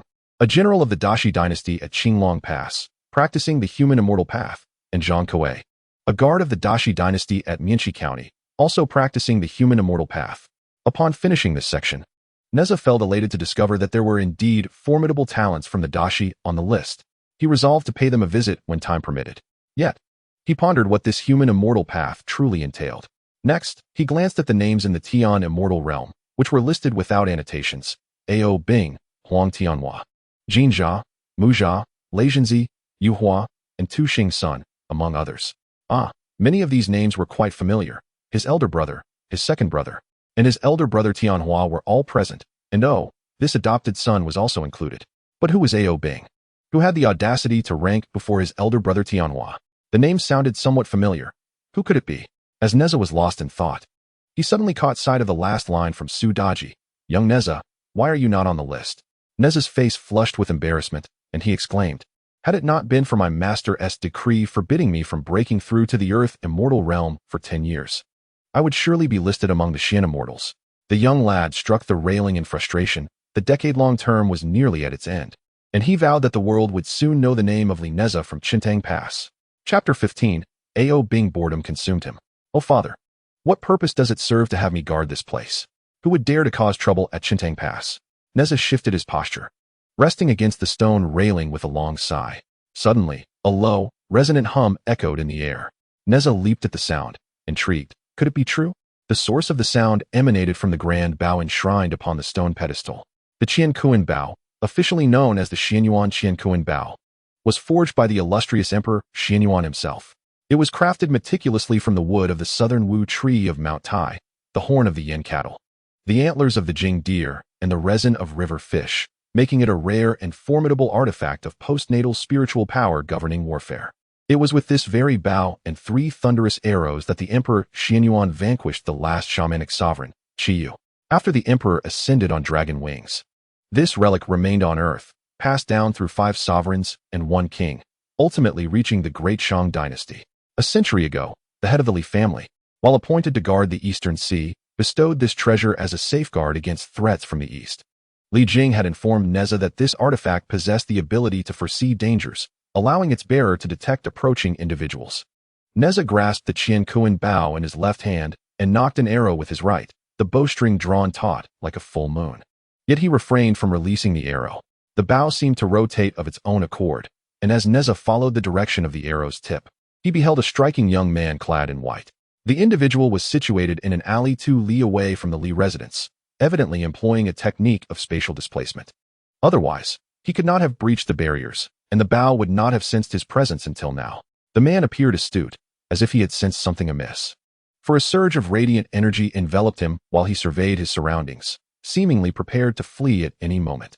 Without any malevolent aura, Neza gradually relaxed the bowstring, a grin spreading across his face. Finally, some amusement. Returning the bow and arrows to their original place, the youth leapt from the tower, lightly touching the stone eaves with his toes, riding the wind as he soared forth. In the blink of an eye, Neza landed upon the wall of the alley, crouching down with a smile adorning his face. "Hey, who are you?" The young man in white turned, looking up. With black hair, slender brows, and striking blue eyes, he possessed an enchanting visage. "I am Ao Bing." Upon hearing this, Neza raised an eyebrow and leapt down to stand beside Ao Bing, circling around him. "Ao Bing. Ao Bing, it rings a bell." "You are the dragon," the young gentleman interjected with a smile. "May I ask your name?" "Neza Li Neza." The young man who introduced himself as Ao Bing clasped his hands in greeting, revealing he was the third son of the Li family. "A pleasure to meet you. I presume that earlier hostility emanated from you." "Third young master?" Neza waved his hand dismissively. "Please don't call me third young master, or I'll have to return the favor by addressing you as third prince, and that would be quite unfair to me." Ao Bing glanced around cautiously, ensuring no one had overheard, and then sighed with relief. He had anticipated that the son of the general would speak so candidly. After a moment's thought, he replied, "Then let us simply address each other by our names. Brother Neza, might we seek a secluded place to converse? I assure you, my intentions are wholly benign." Without hesitation, Neza acquiesced. "Let us go to the tavern by the Jiuwan River." Ao Bing nodded in agreement, contemplating that this third young master was indeed straightforward. The Jiuwan River connected directly to the Eastern Sea. Should he wish to depart, no one could impede him, and it was indeed a prudent choice for their discussion, especially considering the sudden manifestation of the protective spiritual armor bestowed by his father had startled him. Both young men possessed remarkable agility, and in a brief moment, they arrived at the tavern Neza had mentioned. "Linghai Tower," Ao Bing murmured, chuckling. "The name is quite fitting." Neza addressed the astonished innkeeper, inquiring whether a private room facing the river was available. "Indeed it is. Allow this old man to escort the young master upstairs." At that moment, the townsfolk of Chintang Pass rose in unison, exclaiming, "The young master has arrived. We pay our respects to the young master." Neza waved back with a smile, responding in kind as he followed the innkeeper to an elegant chamber on the 3rd floor, situated to the east. "Would you prefer to drink wine or tea?" Neza asked. "Tea will suffice," he replied, turning to the elderly innkeeper standing nearby. "Just bring a pot of tea." The innkeeper nodded and departed. Neza chuckled. "There is no fine tea here, merely commonplace fare." Ao Bing remarked, "That is of no consequence. Why have you left the Dragon Palace to come to Chintang Pass?" Neza inquired. "I heard from my father that since you took charge, the seas have been relatively calm. Are you here to gather intelligence on the enemy?" Neza toyed with the teacup, a half-smile gracing his lips. Ao Bing's expression remained composed. "Dear brother Neza, do not jest. I am merely drawn by the allure of the land and its customs. Of course, it would be splendid to meet General Li. Might you introduce me? Your timing is rather unfortunate, as my father has just departed. What business do you have with him?" Ao Bing chuckled. "If that is the case, I shall visit another day. Meeting you, young master, is indeed a worthwhile endeavor." With that, he made to rise. Neza urged, Wait. Why the hurry? Let us converse a while." Ao Bing hesitated, uncertain of Neza's intentions. Neza's eyes gleamed. "I happen to have a matter I wish to inquire about." "What is it?" Ao Bing asked. "Do you know of the pure young hermit?" Ao Bing countered. "I presume you have seen the Chowga list?" "Indeed, and your name appears on it." Ao Bing sighed. "Alas, that senior has caused me much distress. I simply wish to devote myself to quiet cultivation, without the burden of such hollow fame." Neza rolled his eyes inwardly, thinking how ungrateful he was after benefiting from it. He pressed on. "But do you truly know who the pure young hermit is?" Ao Bing's expression turned peculiar. "Not only do I know him, but he is currently a guest at the Crystal Palace." "Goodness, is your name on the list, due to connections?" Neza exclaimed, then quickly added, "Forgive me, my tongue slipped. I did not mean it that way." Ao Bing replied, "It is not as you think. However, that senior does have some ties to the East Sea and has been a longtime friend of my father." While I am familiar with him, as a junior, it is inappropriate for me to speak of him behind his back. I hope you understand. Neza acknowledged with an "oh" and refrained from further questioning. After a moment's thought, he asked, "The East Sea is vast. What interesting places are there? What do you usually do underwater?" A.O. Bing smiled at the inquiry. "The East Sea is full of wonders. It is difficult to know where to begin. You may choose any topic, and I shall elaborate. We shall dine here at noon. It is my treat, for you are a guest in Chintang Pass." Albing gazed at the exuberant youth before him, secretly noting what a remarkable individual he was, entirely unlike his peers from the clan who were either haughty or fierce. Intrigued, he felt a desire to befriend him. Thus, he began, "Very well, let me share tales of the immortal islands upon the Eastern Sea. There exists a saying within my clan, for every grain of stardust in the river of heaven, there lies an immortal isle upon the Eastern Sea. While this may be an exaggeration, it does hint at the abundance of these mystical lands. Beyond the renowned 3 islands and 10 continents, there are numerous enchanting locales, such as the recently tumultuous Flower Island." Just as he spoke, Albing abruptly halted and reached for a jade conch at his waist, which glimmered with a radiant light, resembling a magical artifact for communication. Soon, Albing rose and clasped his hands in apology. "I must express my regret, Brother Neza. A pressing matter concerning my sea patrol urgently requires my attention. Alas, I must return, and I fear I can only elaborate on the wonders of the Eastern Sea during our next encounter." Although Neza felt a tinge of disappointment, he rose as well, chuckling. "What need is there for such apologies? Naturally, pressing matters take precedence. I shall treat you to a meal next time. By the way, do come through the main entrance during your next visit and simply mention that you are a friend of Neza. I shall personally come to greet you." Albing offered an awkward smile. "Very well. Should you wish to frolic in the Eastern Sea, here is a jade conch for you to summon me. I will come to welcome you." Neza accepted a conch identical to the one at Albing's waist. "All right then, I shall not see you off," he replied. With a step of his right foot, Albing vanished from the room. Neza toyed with the conch, reflecting, "Albing is indeed a fine fellow, though his manner of speaking is rather convoluted. Sigh, how I long to play by the sea as well." He tucked the conch away and leisurely made his way home. Not long into his journey, a plume of black smoke ascended from the north. "The water demons are coming ashore." Neza's expression changed, and he soared into the air. The terrain of Chintang Pass resembled a great goose spreading its wings, facing the Eastern Sea, with its tail directed toward Chaoga. It protruded outward from the eastern border of the Great Shang Empire. In front of the goose, from the tip of the left wing to that of the right, there stretched a formidable wall over 700 miles long, known as the Rejection Water Wall. This massive formation was a colossal array crafted by the Great Shang through immense labor and resources, modeled after the city walls of Chaoga. Typically, the wall stood about 3 zhang high, but when fully activated, it could rise to 100 zhang, capable of recognizing demonic energy. Lesser demons below the Earth Immortal rank could not enter even through the unattended city gates. Between the Rejection Water Wall and the sea lay a beach approximately 1 li long, dotted with numerous anchored vessels and simple shelters erected by fishermen. On this clear day, fishermen were busy processing their catch, children frolicked, and soldiers conducted drills and patrols. Upon witnessing the rising smoke from the north and the thunderous shouts of the soldiers atop the wall, the people on the beach quickly understood the gravity of the situation. As rehearsed countless times before, the fishermen hastily abandoned their tasks, scooping up the nearest child and rushing toward the multiple open gates. The soldiers in training and on patrol brought up the rear. The clamor of blades clashing and the sounds of battle echoed continuously within the confines of the camp, while billowing clouds of dust enveloped the 4 large encampments.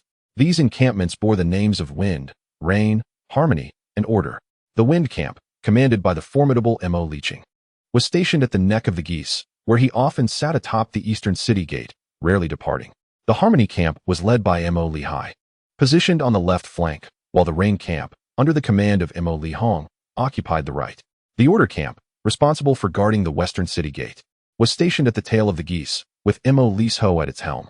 The Jiuan River flowed through the central part of the right flank, leading directly to the East China Sea, while the Li residence lay near the eastern side of the Great Goose's back, in close proximity to the eastern city gate. Consequently, when Neza soared above the Li residence in pursuit of the Chinkoan Bao, he heard a distant voice calling out, "Neza, be cautious. I have already informed the commander." At that moment, Neza was hovering above the western courtyard, his left hand reaching out, conjuring the Chinkoan Bao and the Zhuntian arrow into his grasp as they transformed into streaks of light, piercing through the stone tower. Armed, Neza hastened towards the left flank, responding loudly, "Understood, uncle. Keep an eye on the sea surface. Be wary of drawing the tiger from its mountain lair." Drawing the tiger from its mountain lair? Neza's heart sank. He recalled that while he and Ao Bing were enjoying tea on the right flank, water demons had launched an assault on the left, and he had previously mentioned that his father was absent from the camp today. Had they left in haste? Could it be? "You had better not disappoint me, or I shall skin you alive and strip your tendons." Neza growled, accelerating once more. In a matter of moments, he could discern the multitude of demons on the northern shore, a dense throng that surely numbered no less than 2,000. The sea surged violently, with water demons leaping from the waves to attack the soldiers on the beach.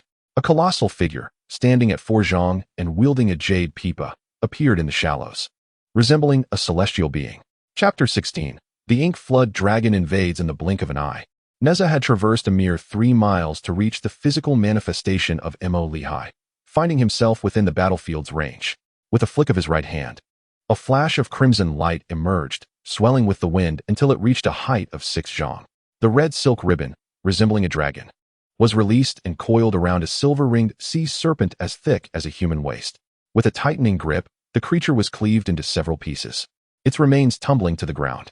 The Muntian silk, untainted by blood, plunged into the sea to seek out and vanquish more water demons. As for Mo Lehigh, Neza was taken aback. He had not anticipated that the usually jovial third uncle would unleash such terror in battle. With his left hand clutching a magical artifact and his right plucking the strings of the pipa, the instrument resonated powerfully, causing the lesser water demons beneath the earth immortals within a mile radius to burst apart like fragile balloons, raining blood upon the battlefield. Even those of the earth immortal realm found themselves bleeding profusely, struggling to maintain their footing. And any lapse in attention could lead to their demise at the hands of Mo Lehigh's elite guards. At this moment, only 2 water demons of celestial rank remained to engage him, one a hideously fanged brute, and the other revealing its true form as a catfish spirit. The waters near the shore had turned a deep crimson. Hovering above the fray, Neza surveyed the battlefield. It was evident that the forces of Chintang Pass held the upper hand, with no civilian casualties on the beach, though several soldiers had suffered wounds. The troops were currently embroiled in combat with the lower-tier water demons, while the higher-tier ones had all been lured away by Mo Lehigh. With a swift motion of his left hand, Neza unleashed a beam of golden light that struck the artifact controlled by the grotesque man with long fangs. This artifact was a deep blue orb capable of emitting frigid air. Upon being hit by the golden light, the orb trembled in midair before shattering into several pieces. The ugly man let out a shrill cry, hurriedly gathering the fragments while exclaiming, "What is this? Who dares?" Neza, suspended at the shoulder of Mo Lehigh, responded, "It is indeed your great-grandfather here." With a flick of his wrist, the golden light returned, transforming into a golden ring measuring a foot in diameter. The giant's voice resonated like thunder, exclaiming, "Nephew, you possess remarkable skills." Neza retorted, "If it were merely these insignificant adversaries, there would be no need for assistance.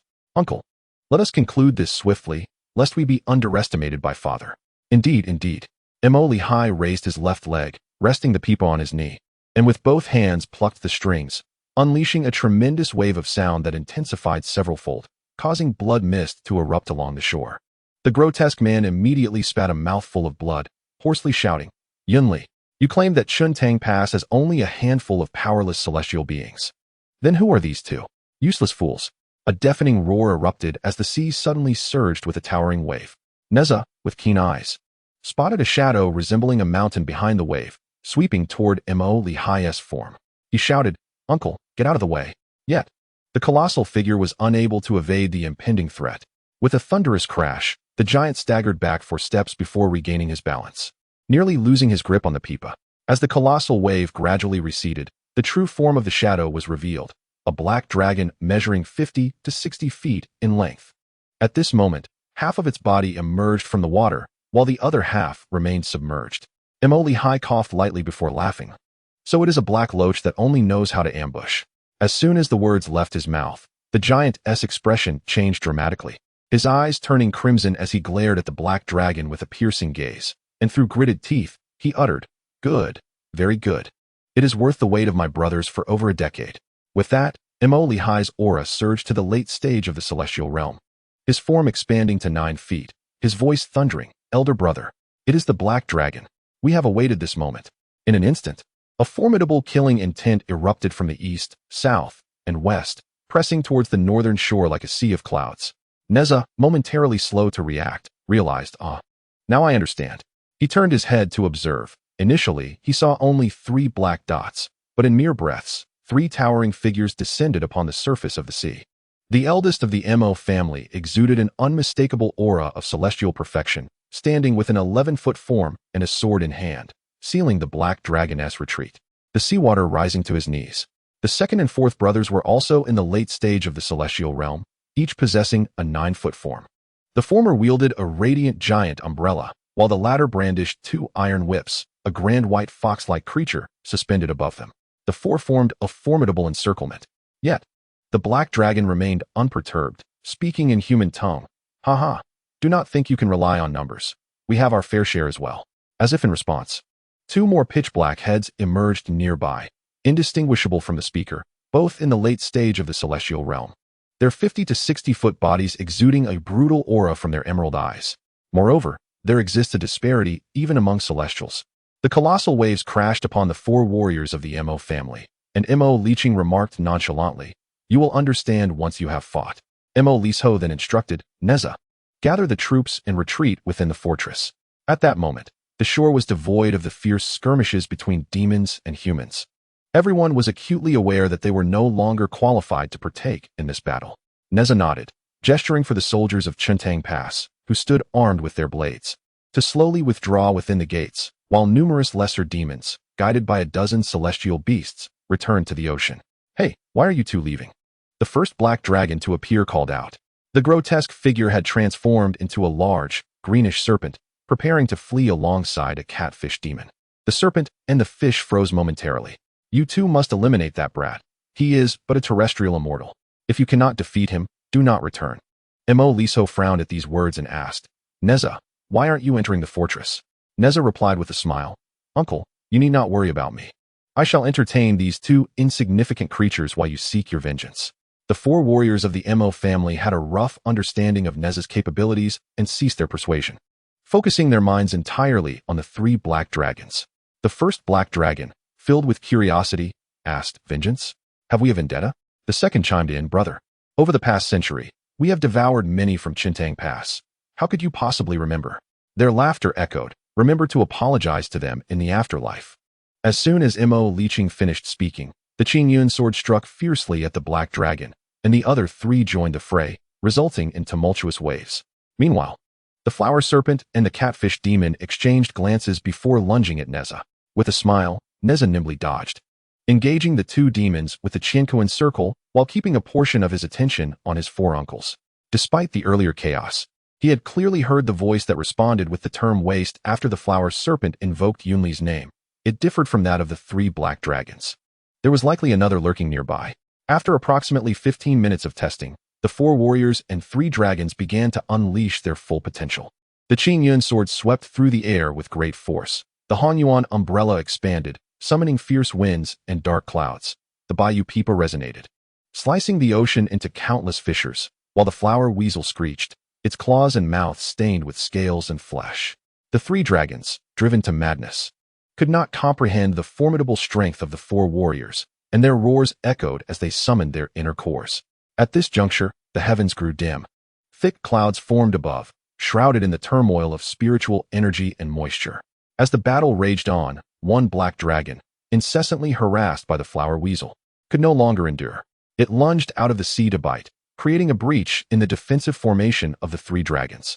Seizing the opportunity, Mo Leeching, Mo Lehai, and Mo Lehong advanced in unison, constricting the battlefield. Mo Liso, reacting with remarkable swiftness, crouched and leapt into the air, swinging his iron mace in a wide arc before delivering a powerful blow to the soft underbelly of the black dragon, where no scales protected it. The black dragon let out a pained howl, its mouth opening wide in anguish. Seizing the opportunity, Mo Liso thrust his iron mace into the gaping mouth of the black serpent, while his left fist relentlessly pounded its abdomen. If the beast dared to bite, the sharp ends of the mace would pierce its flesh, and should it attempt to open its jaws wider in pain, Mo Liso would take advantage of the moment to push the mace deeper into its throat. In mere moments, the creature could no longer emit a sound, its strength drained, and it began to sag, on the verge of plummeting from the sky. Neza, observing from a distance, could not help but swallow hard, surprised by the ruthlessness of his uncle. At that moment, Neza sensed a formidable aura suddenly manifest, reminiscent of his earlier encounter with Ao Bing. Initially, it felt like demonic energy, but upon closer inspection, it was far purer, exuding a grand and righteous power. Dragon bloodline. Neza's expression shifted, and he shouted, "Uncle, let go." The chaotic spiritual energy in the battleground between the 4 warriors and 3 serpents had not yet registered this new presence, but Mo Liso, trusting Neza, released his grip upon hearing his voice. However, the already exhausted black serpent unexpectedly retaliated, disregarding the iron mace in its mouth, and bit down fiercely. The mace instantly pierced through the serpent's maw, emerging from both the upper and lower jaws, and its massive head became drenched in blood, eyes half closed, as it slowly sank. Gravely injured.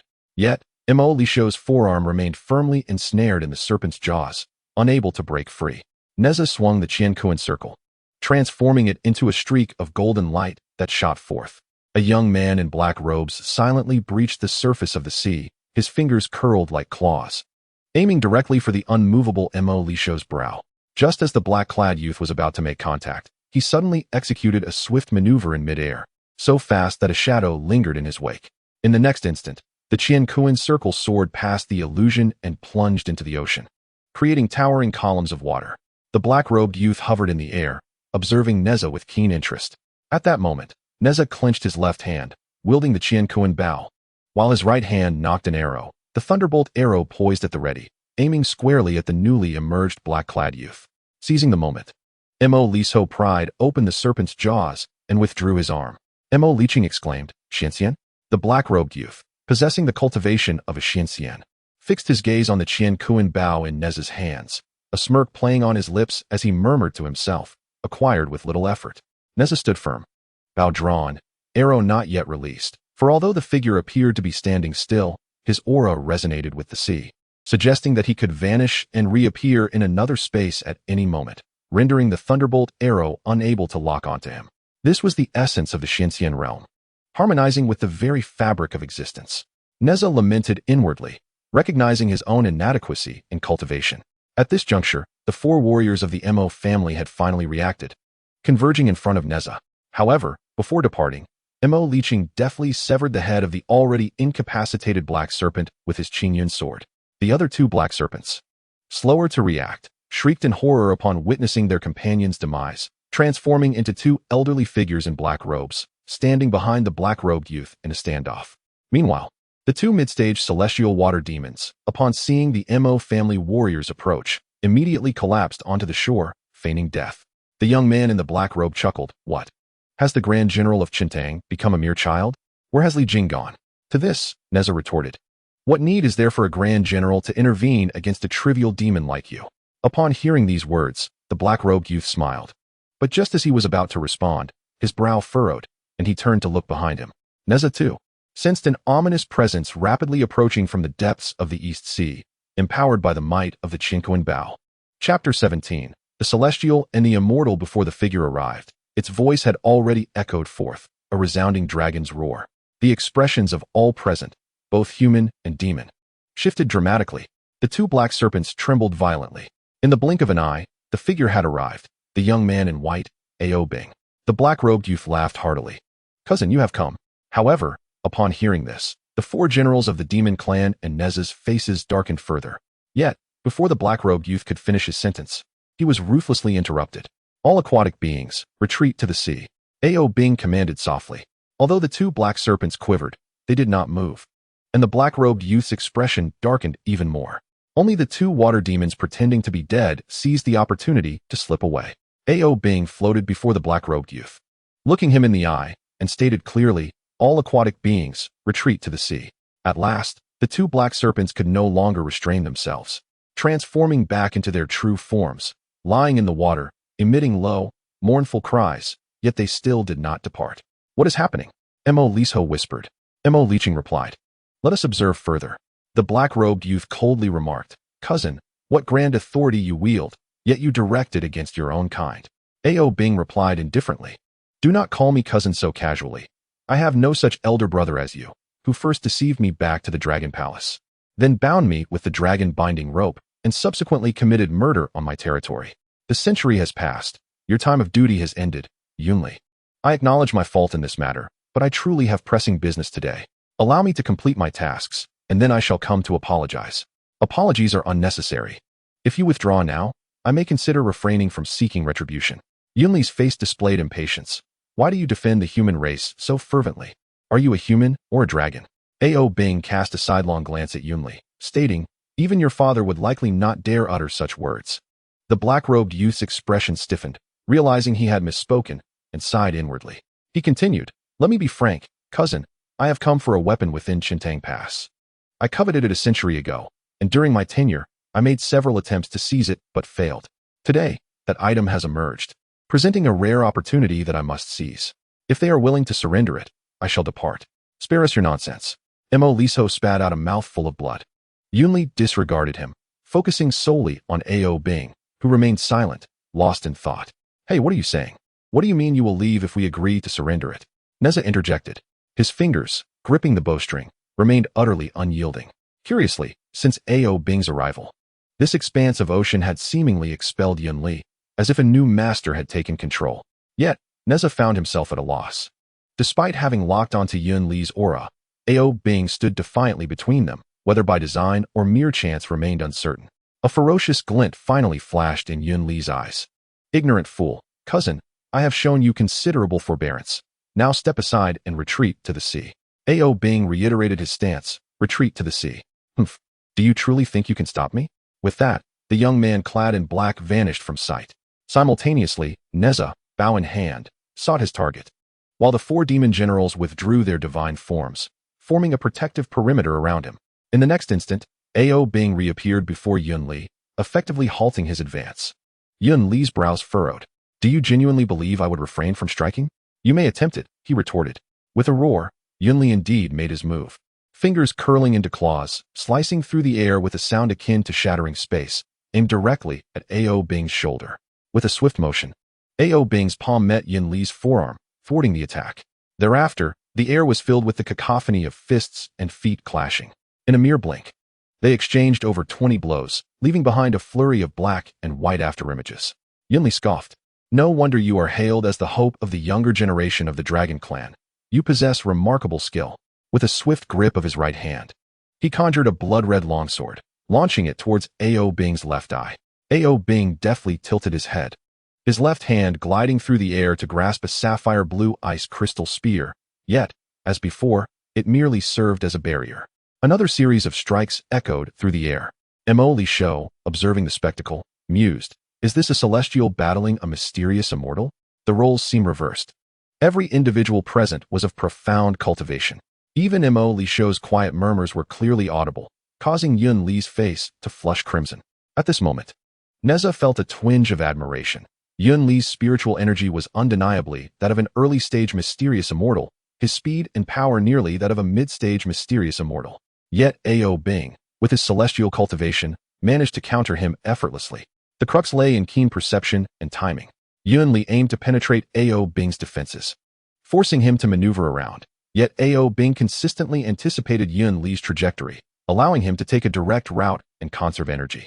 Yunli, on the offensive, exerted considerable force with each strike, depleting his magical essence, while Ao Bing engaged in little more than a clever deflection, consuming far less energy. Thus, the current scenario unfolded. As if Ao Bing were toying with Yunli, retreat to the sea, Ao Bing reiterated once more. Yunli bellowed in fury, his spiritual energy surging violently. In the next moment, a sharp, piercing cry resonated, reminiscent of a dragon's roar, but laced with a serpent's hiss. Yunli had transformed into his true form. A colossal black-scaled serpent with a single horn atop its head, stretching 100 feet in length.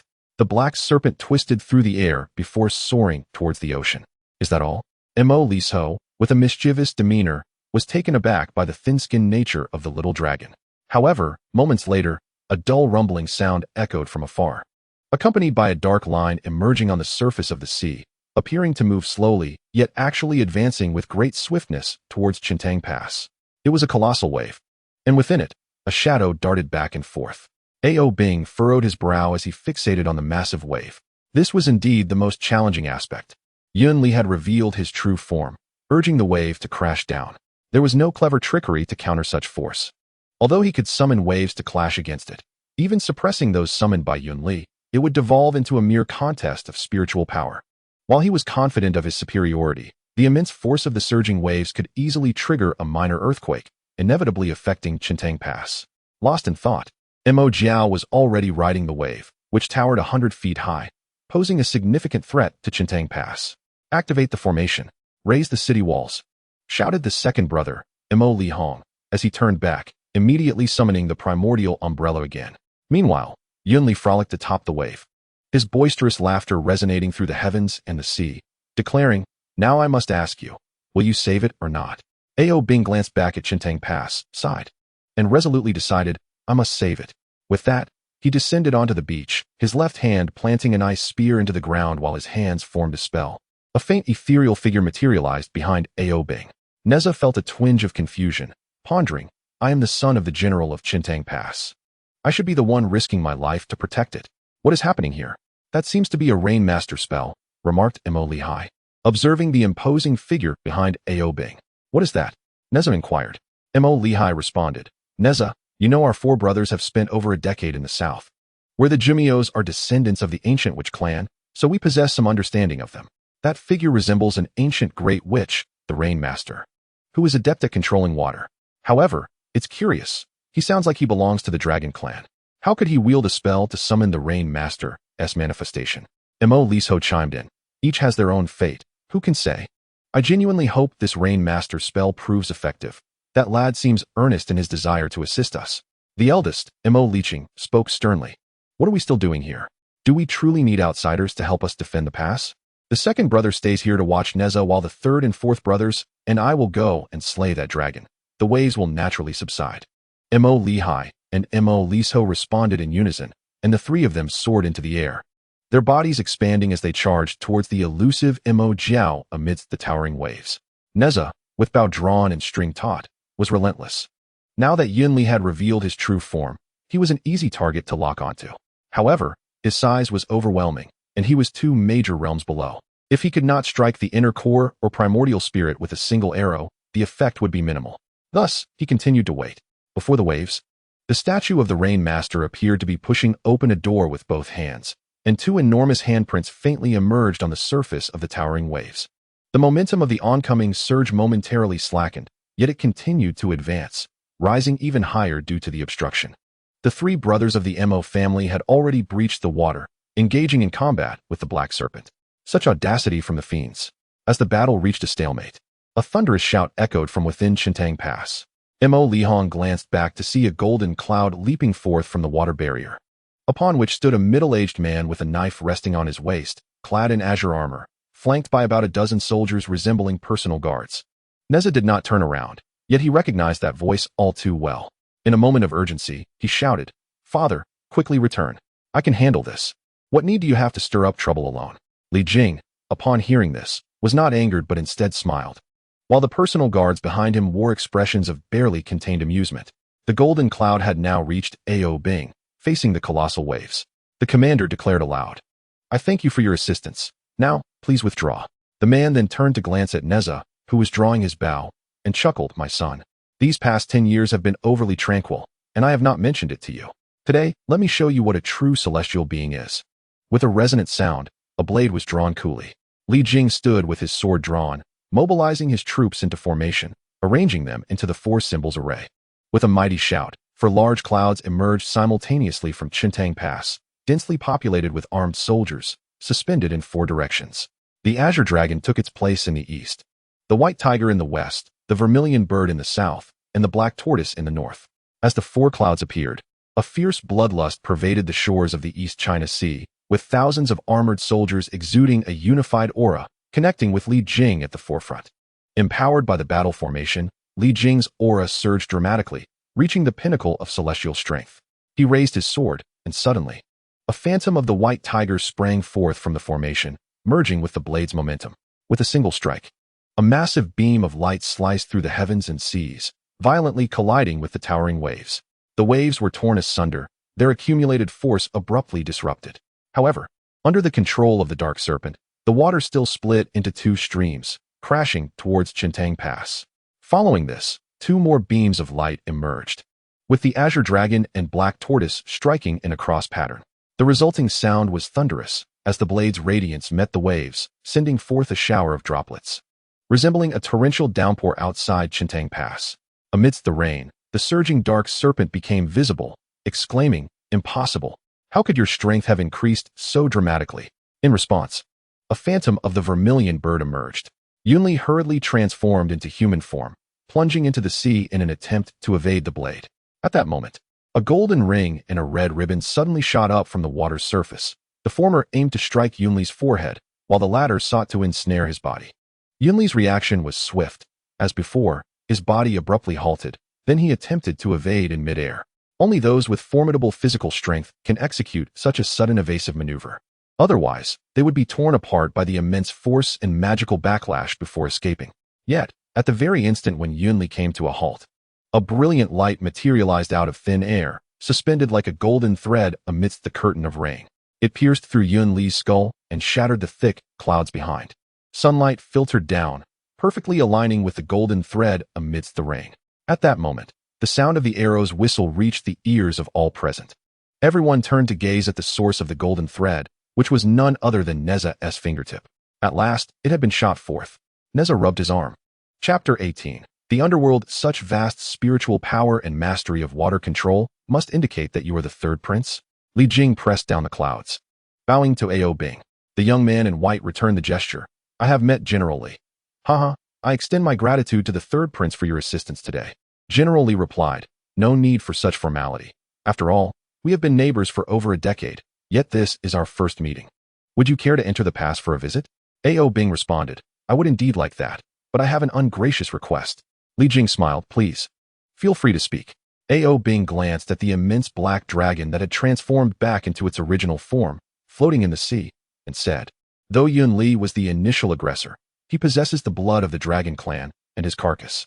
That is only natural. Please proceed, third prince. Ao Bing nodded and took out a purple box from his robe. He opened it and directed it toward the sea, causing the massive black dragon's body to gradually shrink until it transformed into a wisp of dark light that flew into the box. Li Jing invited, please, third prince. Ao Bing replied, after you, general. The two walked side by side into Chintang Pass. While the matter of the four demonic generals heading into the sea to hunt the two black dragons went unacknowledged between them. Along the way, they greeted the cheering citizens before entering Li's residence. In Shenyang awaited in the hall, summoning a maid to serve tea to Ao Bing. They engaged in casual conversation for roughly the duration of 2 tea servings before she signaled Neza to take his leave. Neza, somewhat reluctant, was met with a cough from In Shenyang, who gave him a meaningful glance, prompting him to rise and exit. Just as mother and son stepped out the door, a cry from Neza echoed, Mother, be gentle. My ears are going to fall off. I told you to run outside. How old are you? Li Jing watched his wife and son recede into the distance, then set down his teacup and said to Ao Bing, I sense that you have something to discuss. Shall we converse in the study? That would be splendid. Their discussion lasted nearly 2 hours. Subsequently, Ao Bing took his leave, and Li Jing escorted him to the gate, where they exchanged respectful farewells. Upon returning home, Li Jing had not eaten dinner and called Neza back into the study. Father, what is it? You seem rather hurried. Li Jing picked up the cool tea from his desk and gulped it down, saying, it is of great importance. Listen carefully, and then convey this to His Majesty. I will be heading to Chaoga tonight with fourth brother. Neza was taken aback by the urgency. Indeed. Oh, by the way, bring me the carving knife. I must go to Zindonglu and request preparations from Lord Dongbois. Neza complied and carefully handed Li Jing the bamboo slips and carving knife, inquiring softly, what is the situation? Is war about to commence? Ah, no, not at all, Li Jing replied, momentarily startled before resuming his engraving. I intend to summon the king to Chaoga and ask Lord Dongbois to arrange for some escorts along the way. What? You wish to invite uncle? He has only visited Chaoga once in over 20 years. Yes, the Dragon King wishes to confer with the king in Chaodang. Neza's eyes widened in astonishment at such a significant event. Indeed, this matter should be reported to His Holiness the Emperor. Understood. Approximately 1.5 hours later, 3 groups of scouts departed on swift horses from Chintang. Subsequently, a large ferret, the size of a white elephant, soared from the Li residence, carrying 2 individuals. In the underworld, twin moons hung high in the sky, The governance of the underworld starkly differed from that of the celestial and mortal realms, characterized by a rigid hierarchy, primarily divided into two relatively independent departments. One department comprised the 10 halls and their subordinate 3,900 offices, overseeing reincarnation and the affairs of the departed, presided over by the 10 Yama kings. Each office was governed by a judge, categorized into 9 ranks, determining whether wandering souls would reincarnate into the mortal realm or the animal realm based solely on the judge's decree. Each judge was assisted by a scribe and a bailiff. The scribe managed the book of life and death, overseeing several clerks. This book recorded each soul's lifespan, merits, virtues, vices, and causes of death, serving as a reference for the judge's deliberation. The bailiff wielded a water and fire staff, accompanied by ghostly attendants, responsible for escorting souls across the Naiha Bridge, administering the Mengpa soup, and subsequently casting them down the reincarnation cliff to be reborn. The other major department consisted of the patrol, the inquiry, and the penal system, along with 72 subordinate offices. The patrol was led by 2 lords who traversed day and night, tasked with monitoring the mortal realm and capturing those wandering souls who clung to the world and were reluctant to reincarnate. The inquiry branch supervised the officials of the underworld. If any corrupt officials evaded capture, the inquiry had the authority to execute first and report later, truly instilling fear among the spirits. Presided over by the 2 lords of black and white, the penal system governed the 18 levels of hell, administering severe punishments to the most nefarious of spirits, under the jurisdiction of the deities known as Oxhead and Horseface. In terms of hierarchy, the 10 Yama kings held a higher rank than the 6 lords, followed by the judges, then the heads of the 72 offices, and finally the minor officials.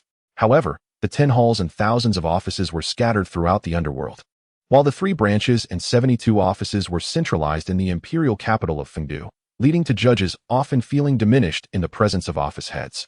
These 2 departments were intricately intertwined, operating under the governance of the illustrious lord of the underworld, who had maintained the order of the realm for millennia without error. Yet, in recent years, discord had arisen between the 2 departments.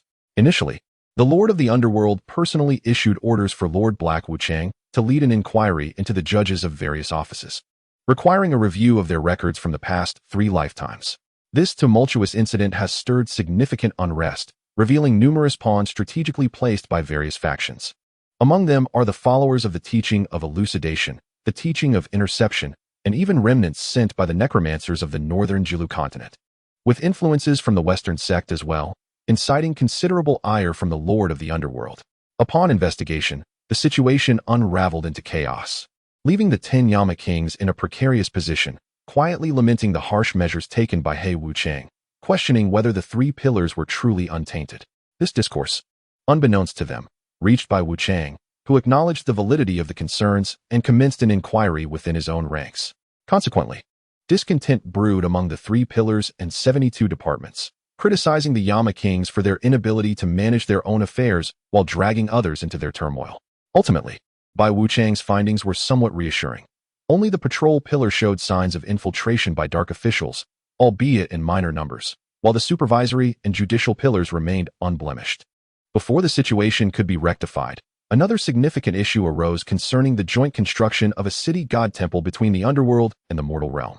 This was indeed a divine blessing from above, a coveted prize for all. The contention over the rightful claim to a seat within the temple has led the 10 Yama and 3 pillars into countless disputes. It was noted that the 2 deities of black and white, typically stern and impartial during their governance of the underworld, found themselves making numerous trips to the lord of the underworld regarding this matter. Ultimately, the lord decreed that the first rites be granted to the day and night wanderers, as their frequent visits to the mortal realm would be greatly facilitated by a divine embodiment of merit. With this resolution, the spirits were momentarily appeased, yet soon began to quarrel over territorial claims, creating quite the uproar. Upon his descent, Neza was greeted by this scene. A multitude of prominent figures from the underworld gathered around a stone pavilion, resembling a heated argument. This stone pavilion, now a second court of the underworld, has become a significant venue within the imperial garden. Fushi and the lord of the underworld often convene here, with the goddess Enwa holding a seat, while the current human king has sought counsel, and figures like Shenong and Zhuanshu frequently pay visits. Neza had previously encountered an elderly figure clad in gray, exuding an aura as profound as the ocean, recognized only as a peer of the goddess. Perhaps new guests would arrive shortly, Neza mused. Oh, Neza has arrived. King Chu Jiang, with a keen eye, was the first to spot him, greeting him with a hearty laugh. Neza promptly returned the greeting and proceeded with the customary salutations, acknowledging King Chu Jiang, King of Taishan, King Yama, Lord He Wuchang, and Lord Niu. Just as he had greeted everyone, King Yama exclaimed in a peculiar tone, Niu too? When did you arrive? What brings you here? Do you, a member of the shaman clan, seek merit and offerings too? Niu too, a towering figure with a black visage, was not truly a bull-headed entity. Rather, he possessed an exceptionally prominent nose, visible from afar, leading to his nickname. His companion, Ma Mian, bore a similarly elongated face. Niu, typically a taciturn and stoic presence, only spoke when addressed by King Yama, stating, I came to secure offerings for my subordinates. You may rest easy, he continued. The shaman clan, which was brought down during the cycle of reincarnation by the Earth Mother, has since been entirely absorbed into the judicial pillar. Your subordinates are not of the shaman clan. The king of Chujiang ruthlessly exposed the flaws of the bullhead. Previously, all beings in the underworld, including the Lord of the Nether, would directly address the Queen of the Underworld as Your Majesty, a practice that has only changed in recent years, primarily due to the long-standing presence of another goddess in the realm. The Bull Lord, feeling a surge of indignation, asserted that although one of his brothers did not belong to the Witch clan, he had still managed to earn some merit for him. Furthermore, he added that while merit may be of no use to him, the incense offerings from the mortal realm could bolster the fortunes of his clan, allowing those brothers in the northern region to fare better. The king of Taishan, listening intently, couldn't help but think to himself that this was indeed a noble sentiment. Yet his countenance remained one of displeasure. Understanding was one thing, but contention was still necessary. He cleared his throat and remarked, This matter cannot be rushed. Your turn will come in due time. Instead, you should be patient. Even the 10 Yama kings are not in a hurry. Hey, you speak as if I am not prepared. When it comes to single combat, who in the realm can match my prowess in the court of punishments? Then let it be so. Come. As tensions rose and sleeves were about to be rolled up, Neza interjected. The Great Shan Court has specifically established the Grand Blessing Temple to handle matters concerning the city god. I believe the underworld could also establish a new office to manage this, and then consult with the officials of the Grand Blessing Temple, who have been preparing for years and should possess the necessary experience. The prominent figures exchanged glances. The King of Hell was the first to speak, Lord of the Nether. I am willing to take charge of this matter. You speak nonsense, replied Black Wuchang, who was quick to nominate White Wuchang, declaring, It is well known that you two are inseparable. As arguments threatened to erupt once more, the Lord of the Nether coughed, restoring silence in the pavilion. You may all depart for now. I shall draft a set of regulations shortly. The assembly acknowledged his command and promptly withdrew, not forgetting to greet Neza as they left. Chapter 19. The Dragon and Phoenix contemplate change. Why did you suddenly come down? Fushi inquired with a smile. Neza settled beside Fushi, his gaze directed towards the Lord of the Nether, and remarked, Lord of the Nether, it seems you might need an additional seat soon. Fengdu exchanged knowing glances with Fushi. Oh, what is happening? Neza, with an air of mystery, replied, The Dragon King of the East Sea has come to pay a visit. Ha! The Lord of the Nether slammed the table in laughter. Neza, bewildered, asked, What is the matter? Your master had anticipated this. Neza was taken aback, looking at Fushi. Oh no, my father urged me to come down in haste, and yet you knew all along. Wait, master, you didn't orchestrate this, did you? Neza was aware that although his master had not left the pavilion in the past decade, Bullhead and Horseface, along with various deities and officials of the underworld, had been tirelessly attending to his master's affairs across the realms. No one truly comprehended the extent of his master's grand scheme. Fushi gently shook his head and replied with a smile, I possess no such capability. I merely surmised that the Dragon Clan would soon become restless. In fact, had Ao Guang remained inactive, I would have sent someone to seek him out anyway. Now, do tell me, what is truly happening? Today, a wave of water spirits besieged the city, and the third prince of the East Sea, Ao Bing, intervened to assist us. Subsequently, my father invited him to our quarters, where the two engaged in discussion for 2 hours. Upon conclusion, my father recounted the gist of their conversation to me, instructing me to inform you before he departed for Chaoga. Regarding the specifics of their dialogue, as anticipated by my master, the old Dragon King could not remain idle. Observing my uncle collaborating with the underworld to establish a temple for the city god, he too became intrigued and sought to garner merit for the Dragon Clan. Thus, an agreement was made to convene with my uncle at Shintang Pass. Neza added, Master, during the discourse between Ao Bing and my father, The Phoenix clan and Shi-Chi were also mentioned, albeit vaguely. Do you have any insight into this matter? Upon hearing this, Fushi fell into a brief silence, rising to pace a few steps before standing with his hands clasped behind his back, heaving a gentle sigh. All of this is merely a struggle for survival. Fushi then proceeded to share some ancient secrets. The heavenly Tao adheres to certain principles. When the beings of the world grow excessively powerful or numerous, the spiritual essence of heaven and earth becomes insufficient to sustain them. At such times, the heavenly Tao unleashes calamities, also known as tribulations. When tribulations descend, the cosmos is rife with murderous intent and malice, leading beings to engage in conflict, resulting in significant casualties, and their essence returning to the earth, creating a cycle of loss and gain until the spiritual essence is replenished.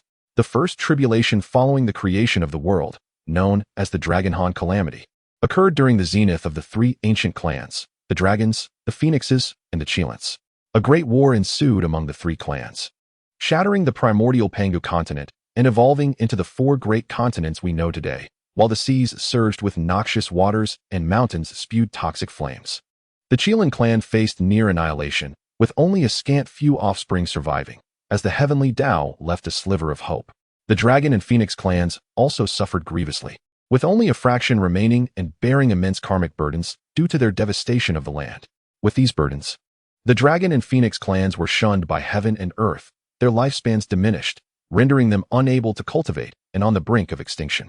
Eventually, the ancestral dragon dissolved in the East Sea, allowing the Dragon clan to confine themselves to the four seas, filling the polluted depths. Similarly, the first Phoenix self-immolated on the southern mountain, commanding the Phoenix clan to suppress the immortal volcano. Through these acts of atonement, the descendants of both clans barely managed to survive in the primordial wilderness, constantly seeking ways to alleviate their karmic debts. Only through merit and the incense offerings from humanity, the current protagonists of the heavenly Tao, could these debts be alleviated. It is likely that Shi-Chi forged an alliance with the Phoenix clan, aiding their rise while being bound to their service. However, once Shi-Chi was recognized as the legitimate authority on Earth, they would need to procure incense offerings for the Phoenix clan to mitigate their karmic burdens. Neza nodded thoughtfully, surprised to learn that the Dragon clan, despite its apparent glory, bore such significant debts. Indeed, as the heavenly Tao gradually perfects itself, it has become increasingly challenging to accrue great merit. The only means to offset the burdens of the two clans lies in the incense offerings from humanity, and with Shi-Chi already aligned with the Phoenix clan, the Dragon clan finds itself with no alternatives. Neza appeared contemplative and tentatively inquired. Earlier, Master mentioned the need for incense offerings, such as from the northern Jilu continent. Fushi glanced at Neza, acknowledging, indeed, the second tribulation was the war of the sorcerers and demons, where the sorcerer clan toppled Mount Bujo, and the demon clan ruptured the riverbed of the heavenly river, similarly grappling with karmic burdens. Master, will you participate in the discussion between the Dragon King and my uncle? Fushi shook his head, deeming it still premature for him to make an appearance. Let the king speak first. Moreover, at this moment, it was merely the East Sea stirring, while the other three seas remained uncertain in their intentions. Oh, Neza nodded and inquired, by the way, Master, I have been in the realm of Earth Immortals for nearly a decade. Should I not be ready for a breakthrough? Indeed, the time has come, and I am prepared to discuss this matter with you. Neza, filled with joy, spun around 3 times, exclaiming, Master, you are unaware that a new ranking, the Chauga list, has emerged, evaluating the world's outstanding talents. However, it excludes those below the celestial rank, and alas, your disciple has not made the list. This reflects poorly on your esteemed reputation. Fear not, for I assure you, my name shall grace the list next year. Moreover, Master, are you aware of the pure young immortal? I inquired with Ao Bing, who was cognizant yet chose to remain silent. Ahem. The Lord of the Underworld suddenly cleared his throat. Neza, understanding the cue, approached Fengdu and began to massage his shoulders, saying, My esteemed Lord of the Underworld. Being so erudite, would you kindly elaborate? He is a figure of audacity, albeit a rather unfortunate one. Observing the mischievous smile on the Lord of the Underworld's face, Neza's curiosity intensified, and he urged, Please, do tell us more. Meanwhile, Fushi, with a sigh of resignation, lightly tapped Fengdu with his finger. This individual is not of ordinary lineage. To the east of the Eastern Sea lies the Fangzhou Mountain. Upon this mountain resides a primordial essence of Yang, which, at the break of dawn, captures the first rays of the primordial purple energy. Over millennia, This has given rise to a being of innate nature known as the Eastern King. The Eastern King? Indeed. Nez's eyes glimmered with recognition, as if the name rang a bell. The Lord of the Underworld smiled and suggested that there exists a celestial deity, akin to the Eastern King, the god of extreme Zwangmo. Neza exclaimed with exuberance. Haha, splendid. These two are indeed the divine couple born of celestial will, the rulers of the heavenly realm. Should they flourish as destined, the East King shall rise as the foremost male immortal, while the West Queen shall reign as the foremost female immortal. A smile began to brew on Nez's face, but what transpired thereafter? Subsequently, it became a tale of fated love unfulfilled. The Queen Mother of the West was born before the Lord of the East, wandering through the primordial chaos. Fortuitously, she encountered the Taoist patriarch, who took her under his wing as a young attendant. The Lord of the Underworld raised his eyebrows, for at that time, the Taoist patriarch already had a young acolyte by his side. Neza, understanding the implication, pointed skyward with a single finger. Indeed, the two young attendants resided together in the palace of the Purple Cloud, growing up as childhood friends, innocent and untainted by the world. As time flowed by, following the cataclysmic battle between the witch and the demon, the ancient demon clans retreated from the heavenly court. The Taoist patriarch proclaimed that the celestial realm could not remain leaderless. Thus he elevated the two young attendants to the status of sovereigns, decreeing their destined union. At this juncture, the Lord of the East finally made his entrance. Neza could not help but feel a twinge of sympathy. It was indeed a dismal fate. He then let out a soft exclamation, recalling that he had just heard the Lord of the East and the Queen Mother of the West were ordained by the Tao to be divine partners. With the birth of the Lord of the East, what then? The Lord of the Underworld lowered his voice, remarking that by this time, the Taoist patriarch had long since attained enlightenment. Neza comprehended, and then, as soon as Dong Wanggong was born, Shi Wangmu immediately sensed it and promptly informed the Jade Emperor. You are well aware of the Jade Emperor's temperament. He secretly descended to the mortal realm to seek out Dong Wanggong. A confrontation ensued, and that very day, Dong Wanggong reported to the underworld, reincarnating. Neza's eyelids twitched in surprise, such intensity. In his second life, through a twist of fate, he became a disciple of the teachings of humanity, exhibiting exceptional talent. It was uncertain whether this was due to the lingering power of the heavenly Tao or a momentary lapse of reason, but as he cultivated, he unexpectedly ascended to a celestial position. After all, reincarnation erased past karmic ties, and initially, the Jade Emperor paid little attention to him. At that time, the heavenly court was lacking in personnel, and since he was from the teachings of humanity and possessed considerable magical prowess, the Jade Emperor conferred upon him the title of Donghua Emperor. In the nascent heavenly court, the Jade Emperor was preoccupied with expanding his celestial domain, often residing in Lingxiao Palace. Meanwhile, Shi Wangmu managed the Yaoqi, safeguarding the innate spiritual roots. The two seldom crossed paths for millennia. Until one day, as Donghua Emperor aimlessly wandered the heavenly court, he stumbled into the Yaoqi. Ahem. The sage Emperor Fushi coughed vehemently a couple of times, casting a sidelong glance at the Lord of the Underworld. Subsequently, Dong Wanggong was once again dispatched to the underworld by the Jade Emperor, commencing his third life under the title of Chunyang Sanren. The Lord of the Underworld succinctly stated this fact. Neza blinked in astonishment. Chunyang Sanren is the reincarnation of Dong Wanggong, possessing the fate of a male celestial. Although numerous changes ensued, he remained under the protection of the heavenly Tao, being a person of great fortune.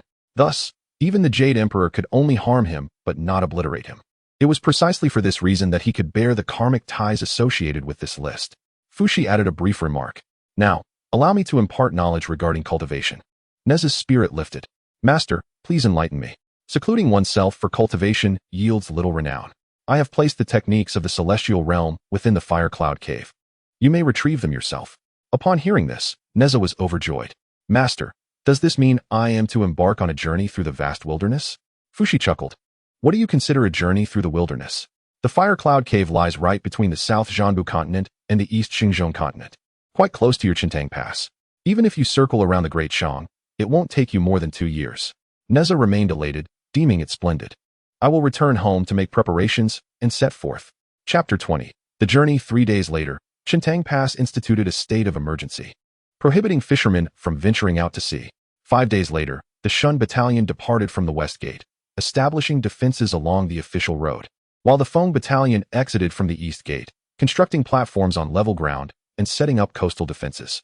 10 days later, A multitude of craftsmen from Qi and Lu arrived at Qintang, engaging in extensive construction. 12 days later, the Golden Bell Army under King Wuqing and the Changfeng Army under the Eastern Marquis set up camp by the Eastern Sea. 15 days later, the east and west gates of Qintang Pass swung wide open, and the melodious sounds of silk and bamboo resonated over the Eastern Sea. 20 days later, a large contingent departed from Qintang, restoring tranquility to the Eastern Sea. A month later, Neza, lightly equipped, bid farewell to his parents at the West City Gate. "Mother, you need not worry. I shall return within 2 years, as we have agreed." Neza gazed at his mother, whose tears streamed down like pearls, and felt a pang of anxiety. Li Jing embraced his wife, though his heart was heavy with reluctance. He mustered his strength, reminding her to remain vigilant while alone outside, and to prioritize her safety above all else. The peace talks in the East Sea had progressed smoothly. Both his father and her mother were safely within the borders, free from concerns. There was no need for her to worry about home. A brief message of reassurance would suffice. This admonition was one that Neza had heard countless times before, yet he nodded obediently in response. Amidst a myriad of emotions and countless words of advice, the family of 3 lingered at the city gate for a good half an hour before Li Jing finally took Yin Shinyang by the hand and turned back towards their residence. Neza knelt and bowed his head, rising to bid farewell to the 4 demon generals, and then saluted the townsfolk and the soldiers on the city wall before finally departing. Following him was a large dog, resembling a lion from a distance, with black fur tipped in red and sturdy legs. This was the little calamity from 10 years past, now named Rian by the current consort, Su. As Neza and the dog ventured beyond the borders of Qintang, joy swept away his feelings of parting. Upon reaching a series of rolling hills, Neza summoned the wind to ascend to the mountain's peak, while the dog leapt into the air, chasing after him. Sitting cross-legged atop the mountain, Neza produced an iron command token, its shape resembling a soaring dark bird, symbolizing the bird's descent to the earth, which heralded commerce. It bore the character Shen inscribed upon it. This token was crafted by the divine armory of Chaoga, with only the chief of the border garrison and 13 guardians within the Great Shang holding such a token. With it, one could summon troops of under 2,000 across the Great Shang without prior notification, and it contained an embedded map of the entire Chaoga territory. Li Jing possessed 2 such tokens, one for the borders and one for the town, the latter of which he entrusted to Neza. Neza infused the iron token with a surge of magical energy, causing the dark bird to emit a radiant glow that unfolded into a map, clearly depicting the 3 mountains and 5 peaks, great rivers and cities, and the border fortresses. A bright spot indicated Neza's location in the northeastern part of the map. He studied the map, noting that a straight journey northwest from Qintang would lead him to Jialonggu, where Huyan Cave lay, but that route was rather direct. He resolved to heed his master's advice, first traveling southeast, and then swinging northward to take a longer route, which should take about 2 years. Neza scratched the soft ears of the dog and declared, "Let us first venture to Donglu to pay a visit to Uncle Jiang. Then proceed through Yuhan Pass to Chaozhou to see Uncle Chong, shall we?" The dog responded with a few approving grunts. "Then let us be off." With a plan in mind, Neza set his course for Donglu. He had heard tales of a mountain within Donglu known as Taishan, the foremost of all mountains in Nanjian Buzhou, where the Yellow Emperor Xianyuan once held a grand ceremony to declare himself the sovereign of humanity. He was determined to witness it for himself. A month and a half later, under the cover of night in the domain of Donglu, along the narrow path between 2 mountains, the moonlight illuminated the scene, revealing a young boy and a large dog emerging from the dense underbrush. The young boy spat twice onto the ground, then bounced and shook off the fragments of leaves and grass clinging to him, his mouth incessantly muttering complaints. "It's all your fault. I suggested that rabbit, which resembled the water cloud rabbit, yet you insisted on chasing that multicolored deer. We failed to catch the deer, and now we're left in a sorry state." The large dog, shaking itself vigorously, revealed its lustrous red and black fur akin to satin, then nudged the boy's calf with its head. All right, I won't blame you anymore. We might as well go hungry today, after all. We'll be in the city tomorrow to feast with Uncle Jiang," Neza retorted with an air of annoyance. Huado trailed behind Neza, treading upon the silvery path. Suddenly, the large dog's ears perked up, emitting a low, gurgling growl from its throat. "Is there something stirring? Let us take a look," Neza urged. Huado sprang into action, darting forth like an arrow, with Neza closely following. After running a mile along the mountain path and passing through a thicket, Huado lunged forward. Neza reached down to sift beneath the dog's paw, lifting up a snow-white rabbit with long ears and sapphire eyes, plump and round, indeed quite sizable. Neza's eyes sparkled. The water cloud rabbit. A distant kin of that one from the moon palace. Tender and juicy. You eluded me in the afternoon, yet here you are? Delivered to my doorstep in the evening. How splendid. The boy and the dog soon reached a mountain stream, where Neza skillfully gutted the rabbit. At that moment, he let out a soft sound of surprise, having encountered something hard. He submerged his hand in the water to rinse it, discovering a crystal core the size of a peach pit, glimmering with a turquoise hue. Neza furrowed his brow. Something was amiss. He had meticulously sniffed the rabbit before killing it and detected no trace of demonic energy. This rabbit had not attained sentience. How could it possess a crystal core? The boy pondered a possibility. Perhaps this rabbit was domesticated, with its core nurtured by its owner using spiritual herbs. However, having already taken its life, Neza dismissed the thought. He discarded the entrails, peeled the skin cleanly, and sliced the meat into pieces in one fluid motion. He then arranged the succulent rabbit meat upon a piece of bluish stone that Huado had been heating for quite some time, knowing that it would be best when grilled. From the storage device around his neck, a peace charm gifted by the Shen king, he retrieved seasonings and began to sprinkle them over the rabbit meat. In a short while, an enticing aroma wafted through the air. Neza tossed a piece to the large dog, which was drooling profusely, while he leisurely produced a green gourd, ready to drink. However, as if sensing something, he hesitated and lowered his hand. Huado, evidently also sensing something, swallowed the meat in one gulp before turning its head and growling in a particular direction. From the rustling branches emerged three figures. A man in his 20s, dignified and poised, holding the hand of a young woman of similar age, followed by a girl of about 14 or 15. The trio was initially startled by the imposing Huado, but quickly regained their composure, displaying an air of familiarity with such encounters. The man walking ahead turned his gaze towards Neza, who was seated casually upon a slab of blue stone. The youth appeared relaxed, one hand deftly wielding chopsticks to grasp morsels of meat, while the other clutched a wine gourd. Illuminated by the flickering flames, his chiseled features and picturesque brows were nothing short of striking. He inwardly admired the fine visage before him and then smiled, remarking, "Ah, it seems my young brother has kindled a fire. We followed the scent from afar." Neza, however, replied, "Pray tell, what brings you to this dense forest at such an hour?" The man, detecting the hint of caution in Neza's tone, maintained his smile and said, "I mean no offense. Dear brother, this thicket is simply a scenic spot outside Chiching. With the autumn winds rising, fruits ripening, and leaves turning crimson, I ventured here with my family for an autumn excursion. We have been camping here since the day before yesterday. I approached out of mere curiosity, hoping to see if I might recognize anyone." Neza nodded, easing his wariness. He whistled softly, and the creature Huado retreated to the fire's edge, lying down but keeping its eyes fixed on the rabbit meat upon the stone.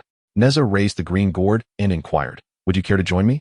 The man responded with a hearty agreement, settling cross-legged upon a nearby stone. He then unfastened a silver flask from his waist, giving it a gentle shake. "The aroma of your wine wafts 3 miles. It must be exquisite. Mine is also of exceptional quality. Would you care to sample it?" Upon taking his seat, a woman, presumably his companion, stood gracefully by his side, exuding a gentle charm. A younger girl, slightly shy, peeked from behind the man, her curiosity directed towards Neza. As Neza heard this, his eyes sparkled with interest. With a flourish of his right hand, he sent the gourd soaring. "Do give it a taste." The man, equally amiable, tossed his silver flask in return. They exchanged vessels and raised them to their lips, both exclaiming in unison, "What fine wine!" The man then observed the sizzling blue stone with intrigue, saying, "Brother, I have never encountered such a method of cooking. Do you happen to have chopsticks to share? I would like to sample it." Clearly hailing from a family of affluence, the man did not hesitate. He produced a pair of ivory chopsticks, wrapped in silver thread, from his storage artifact.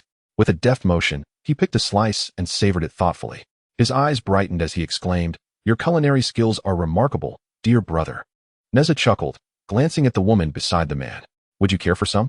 The woman, startled by the question, quickly shook her head and waved her hands, fearing it might be impolite, softly murmuring her thanks. Neza nodded and then turned his gaze to the girl. Although somewhat bashful, she seemed intrigued. Neza reached out his hand and conjured a bamboo shoot from a nearby plant, deftly slicing it into a pair of chopsticks with his spiritual energy. He offered them to her, saying, "Do try." The girl glanced at her brother, and upon receiving his nod of approval, she shyly accepted the chopsticks, expressed her gratitude, and began to eat. The man, quietly impressed by Neza's adept control of spiritual energy, inquired, "Pray tell, how old are you this year?" "Nearly 17, Neza replied. "Are you from Chiching?" "I am not," Neza said, his mouth full of meat, merely traveling and passing through this area. The young lad, though still in his youth, possesses remarkable agility and courage. Since our meeting is a stroke of fate, why not accompany me to my camp? We shall return to the city tomorrow. It would be delightful to journey together. As you traverse distant lands, you must explore the many sights within Qi City. After a moment's contemplation, Neza agreed. The three of them consumed most of the meat slices, discarding the remnants to the gluttonous dog, before extinguishing the fire and following the man upstream along the mountain stream. The young girl, possibly with a modest appetite, blushed deeply after partaking of the meat, her face resembling a scarlet bloom as she intermittently hiccuped. After a brief walk, they approached a bright clearing, presumably the man's camp. At that moment, the bashful girl seemed to recall something, tugging at the man's sleeve. Brother, I have yet to find a shua. The man, slapping the back of his head in sudden realization, had momentarily forgotten amidst his joy at meeting the young lad. Neza interjected. Did you lose someone? The man clarified. No, it's a water cloud rabbit my sister raised. It bolted from the camp during the afternoon, and we've been searching for it. Upon hearing this, Neza and the gluttonous dog exchanged glances and lowered their heads in silence. Neza then produced a verdant crystal core from his possession and offered it to the girl. As this is our first encounter, I gift you this trinket. Chapter 21. A reunion with Donghua Ho. The following day in Qi City, on the main thoroughfare, Jiang Wenhuan gazed at Neza, feeling that fate was inexorably intertwined. Who would have thought that a chance encounter in the wilderness would lead to meeting the son of the general of Qintang, who had come expressly to pay a visit? Jiang Luer, seated in the carriage, cradled the water cloud rabbit's crystal core, alternating between sobs and laughter, while her sister Do Lulan observed her with a hand over her mouth, her eyes sparkling with mirth. Shortly after entering the city, the group arrived at the Jiang residence, a magnificent estate that stretched beyond the horizon, featuring yellow glazed tiles granted by royal decree, resplendent in its grandeur. Upon entering the estate, Jiang Wenhuan led Neza directly to the hall, where the Duke and Duchess of Donghua were seated. In recent years, the Li family had gained considerable prominence within the Great Shang territory. Not only was there the celestial destiny of their elder son and second son to speak of, but also the 10 years of peace in the East China Sea, which was a monumental achievement. Not to mention the recent commotion that could not escape the notice of the observant. Furthermore, Neza, the third son, had been favored by the king from a young age, receiving annual rewards sent to Qintang, and at the tender age of 10, he was bestowed the title of Marquis of Sea Watching. Though he had no territory or military power, his favor was evident. Additionally, the well-regarded concubine Su, who was enjoying a surge of popularity in the harem, had publicly acknowledged the life-saving grace extended to her by the third son of the Li family. Thus, when the Duke of Donghua received word from his elder son that Li Neza would be visiting, he was both delighted and cautious, choosing to await him in the hall while summoning his wife. As Neza stepped through the door, he called out, "Uncle Jiang, how is your health?" Noticing a familiar woman seated beside Jiang Huan, Neza bowed again, saying, "Greetings, aunt." The youthful Neza exuded vigor and charm, his demeanor unrestrained yet courteous, leaving none who beheld him unaffected. Dressed in the attire befitting a wealthy nobleman, the Donghua Marquis laughed heartily, while Lady Jiang offered a gentle smile, rising to insist on foregoing formalities. How swiftly time passes. It was merely a decade ago when I last beheld you in Chaoga, and you were but 3 years old. Now look how tall you've grown. Yet even then, you possessed an aura of vitality. It remains so today. Truly remarkable. As the Marquis finished speaking, his youngest daughter, Jiang Luer, interjected, 10 years ago, you were 3. That makes you 13 now, a year younger than I. How could you deceive us into believing you were nearly 17? Humph. Oh, what do you mean by that? The Donghua Marquis inquired with great interest. Neza, feeling somewhat embarrassed, chuckled awkwardly. I wasn't being dishonest. I simply calculated my age from my birth. After all, I spent 3 years and 6 months in my mother's womb, so it hardly counts as deceit. Upon hearing this, the Donghua Marquis paused in surprise, then burst into hearty laughter, while Jiang Luer's eyes widened in astonishment. Is such a thing truly possible? Wishing to divert attention from the topic of age, Neza presented a small item in one hand and approached the Jiang couple, declaring, I have not come empty-handed. I have prepared 2 small gifts. Before the Marquis could respond, Lady Jiang insisted, Oh, you dear child, there is no need for gifts on your first visit. Please, put them away. My husband and I have gifts for you as well. The Donghua Marquis readily agreed. However, Neza disregarded their protests and handed one item to Jiang Huanshu and the other to Lady Jiang, explaining, These are not extravagant gifts. merely rare curiosities that I stumbled upon while fishing in a large lake. The two lake stones were one a vibrant red like persimmons, and the other a delicate purple akin to apricots. Your esteemed family, being of royal lineage, resembles this persimmon and apricot, radiant and flourishing. May you enjoy happiness and health. Upon hearing this, the Dongbo Marquis was so delighted that he could barely contain his mirth, while Lady Jiang, cradling the stone resembling an apricot, wore a smile that spoke of acceptance. The entire Jiang family, including Jiang Wenhui, Jiang Luer, and the servants pouring tea nearby, leaned in with curiosity. The Dongbo Marquis summoned his steward, instructing, "Fetch the finest display stands immediately. I wish to showcase these precious gifts from my esteemed nephew in the hall." The steward nodded fervently and hurried off. This exchange fostered an even warmer atmosphere. Jiang Huanchu asked, "Did you come to Qilu alone, dear nephew? Did General Li permit your departure? What choice did he have? I have grown, and I find myself at a bottleneck in my cultivation, so I ventured out to seek opportunities. My first stop is Donglu, and how could I not come to visit you? Indeed, you had to come," they all exclaimed in unison. After a lively conversation, Neza finished his tea and remarked, "Uncle, please arrange for me a spacious courtyard. It has been several days since I last bathed, and I am quite hungry. I have heard tales of the exquisite crabs you serve, reserved solely for the royal family. What do you say?" The Dongbo Marquis, delighted by Neza's seemingly impudent request, rose and called for the servants to attend to his needs, turning to Neza with warmth. "My dear nephew, here at my home, feel free to make yourself entirely at ease, as if it were your own." Neza, after expressing his goodbyes, took his leave from Lady Jiang, exchanged pleasantries with the couple Jiang Wenhuan and his wife, and playfully winked at Jiang Luer before following the maid to the back courtyard for a respite. As they watched Neza depart, Lady Jiang remarked, "What a truly wonderful child." Dongbo Marquis nodded with a smile, inwardly contemplating that Chen Tang and his Donglu were neighbors. Previously, their interactions were limited to official matters, yet now that this child had taken the initiative to visit, it would provide an opportunity for their families to foster closer ties in the future. 3 days later, at the Jiang residence's midday banquet, Neza set down his chopsticks and rubbed his round belly. Turning to Dongbo Marquis, he said, "Uncle Jiang, please do not prepare my portion for dinner. This afternoon, I wish to visit Mount Tai, pay my respects at the Yellow Emperor's shrine atop the mountain, and then spend the night there, returning in the morning to witness the sunrise." Jiang Huanxiu, of course, had no reason to refuse, graciously suggesting that his elder brother Wenhuan accompany him. "I shall arrange for some others to ascend the mountain first to ensure your comfort. Do not get too cold." Neza shook his head vigorously, insisting, No, I can manage alone. I merely wish to enjoy the scenery. Why would I need so many people? My physique is robust. I fear not the cold." Understanding that Neza was a person of strong will, Dongbo Marquis refrained from further persuasion, merely advising, "The guardian of the shrine on the mountain is a friend of mine. Should you require anything, do not hesitate to seek him out." Neza nodded, preparing to take his leave. At that moment, the demure Jiang Luer suddenly stood up, her cheeks flushed with embarrassment. "I also wish to see the sunrise. Neza, may I accompany you?" Upon hearing this, the members of the Jiang family exchanged knowing glances, then resumed their meal, feigning ignorance. Neza, with his playful nature, had spent the past few days exploring Qi City with Jiang Wenhuan and Jiang Luer, and was now quite familiar with them. Thus, he spoke candidly, "Why would you want to tag along? I possess magical protection against the cold winds. If you were to come, do you truly believe the autumn winds atop the mountain would spare you?"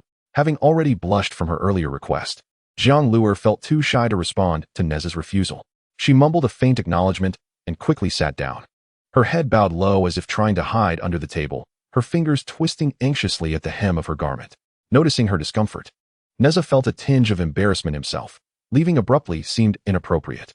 Scratching his head, he proposed, "How about this? If you acknowledge my earlier statement and call me Brother Neza, I shall take you up the mountain to witness the sunrise. Riding on my cloud would be a simple matter." Jiang Luer, upon hearing this, abruptly lifted her head, her eyes shimmering with hope, then hastily lowered it once more. After a moment of hesitation, she shyly uttered, "Brother Neza." Neza, delighting in her response, felt a surge of joy. Having always been the younger one among his relatives, it was a novelty to finally have someone to call him brother, even if it was under playful pretenses. "Do not worry, uncle and aunt," he assured, "though my abilities are modest, I will certainly ensure Luer's safety." Jiang Huanxiu, having previously heard Neza mention his cultivation level, felt reassured, especially since he was within the bounds of Donglu, and thus nodded with a smile. "I awaited your arrival at the entrance." With that, Neza departed from the dining table. Jiang Luer hastily rose, bidding farewell to her parents and siblings, and swiftly retreated to her chamber. Jiang Wenhuan exchanged a knowing glance with his father, who responded with a smile, acknowledging that they were merely children and should be allowed their freedom.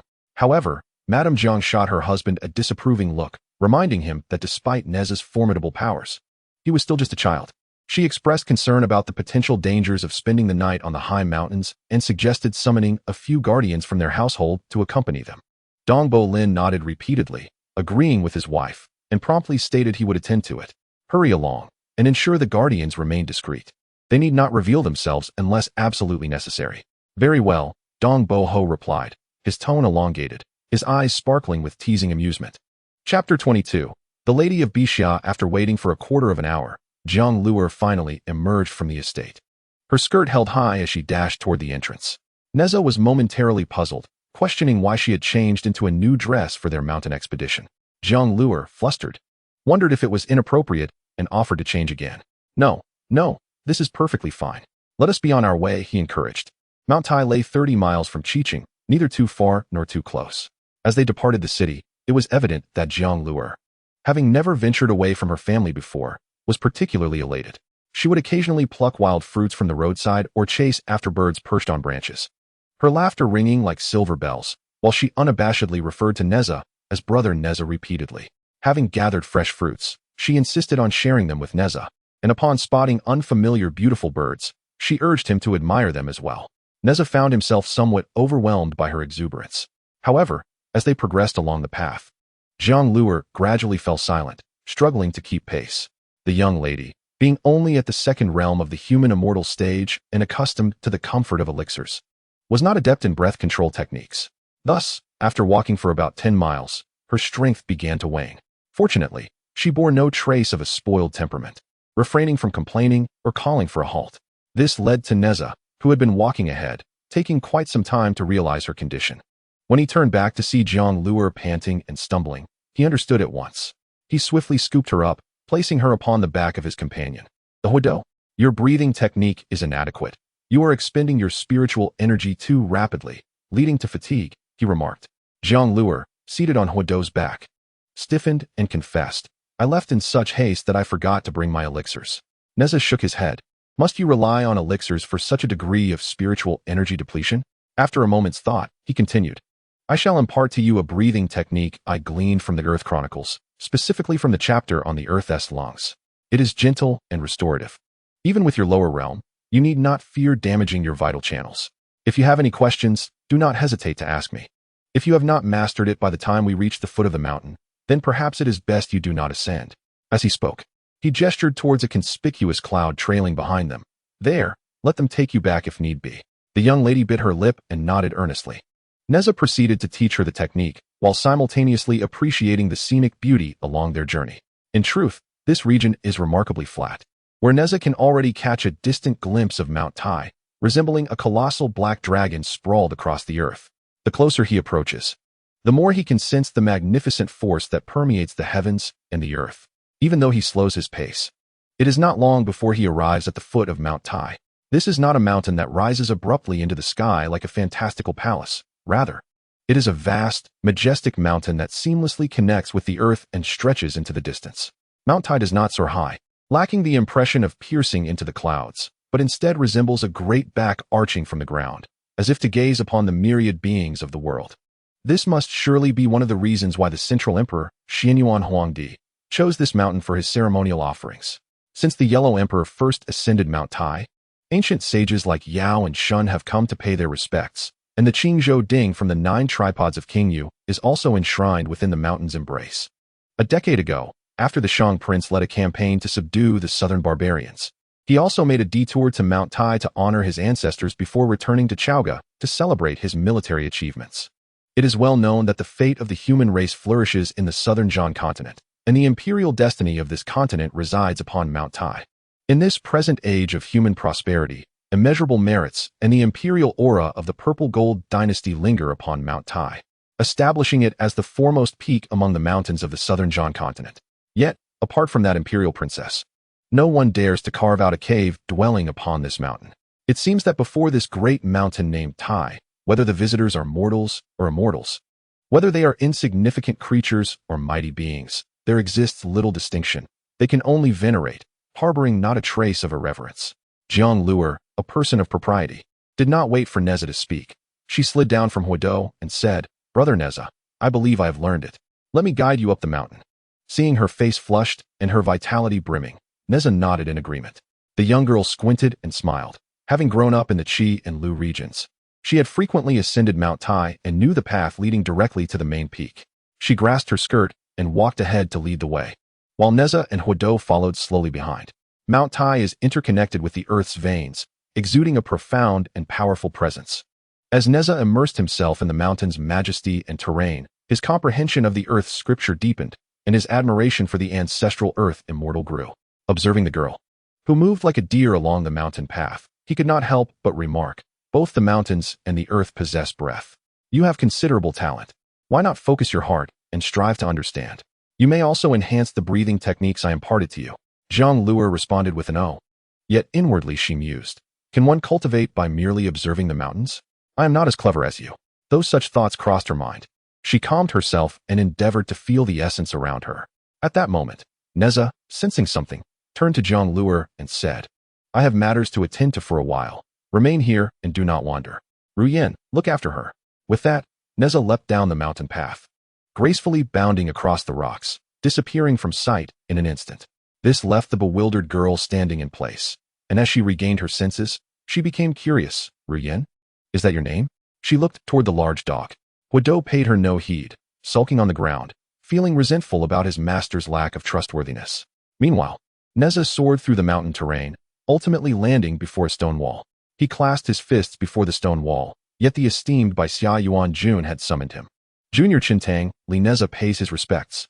As his words faded, the stone wall before Neza quietly parted, revealing that this small hill concealed a realm of wondrous treasures. Beneath the verdant pines in front of the cave stood a woman of approximately 30 years, adorned in a pure yellow robe, her hair adorned with gold hairpins. Her hands resting gracefully upon her abdomen, each wrist adorned with a jade bracelet, her complexion serene, and her aura profound. "Greetings, Yuan Jun." The woman observed Neza with keen scrutiny before gently parting her lips. "Your lineage is quite remarkable. To whom do you serve? Why do you carry the essence of my father?" Neza, maintaining a respectful demeanor, responded through mental transmission. "I have learned the ways from the sage Emperor Fu Shi and have received guidance from the esteemed Shen Yuan.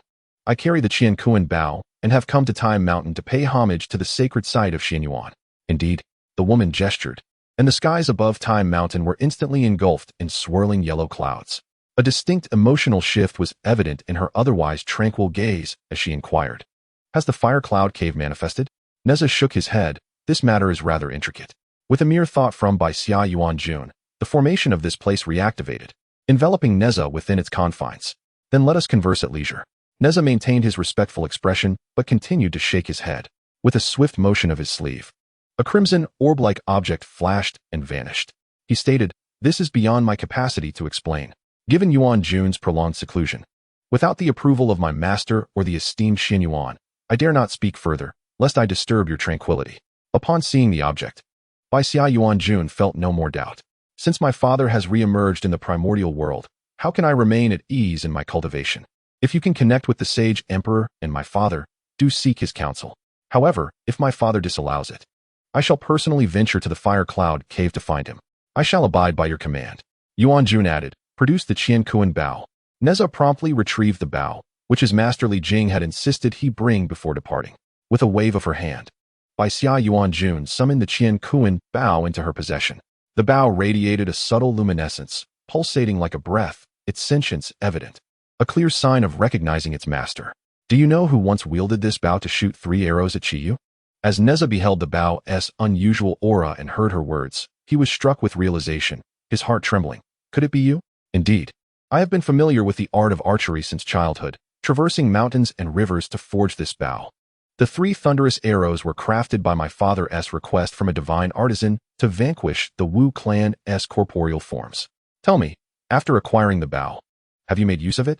"Not long ago, I felt a Xianxian mo jiao." Bai Xia Yuan Jun nodded slightly. "A terrestrial immortal slaying a Xianxian is not a disgrace to its name." Then, she deftly inscribed 6 seals upon the bao, while simultaneously declaring, Before my retreat from the world, I feared my kin would be unable to master its power. Thus, I placed 6 seals upon it. Now, I shall unseal them, that you may wield it wisely and uphold its renown. Once the 6-path incantation was infused into the body of the Qian Kuan Bao, it trembled slightly, subsequently erupting in a brilliant radiance.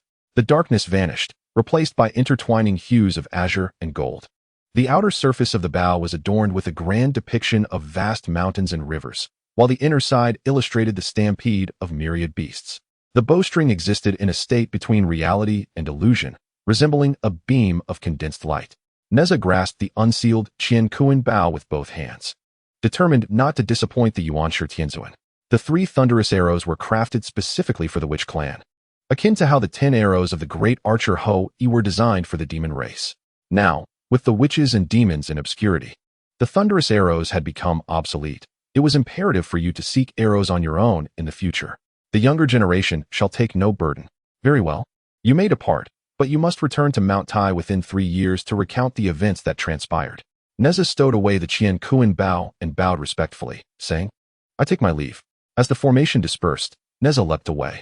However, Bixia Yuanshan did not immediately reactivate the formation. She approached the cliff, observing the sky as the winds surged and the clouds gathered, her gaze flickering with unspoken thoughts. Chapter 23.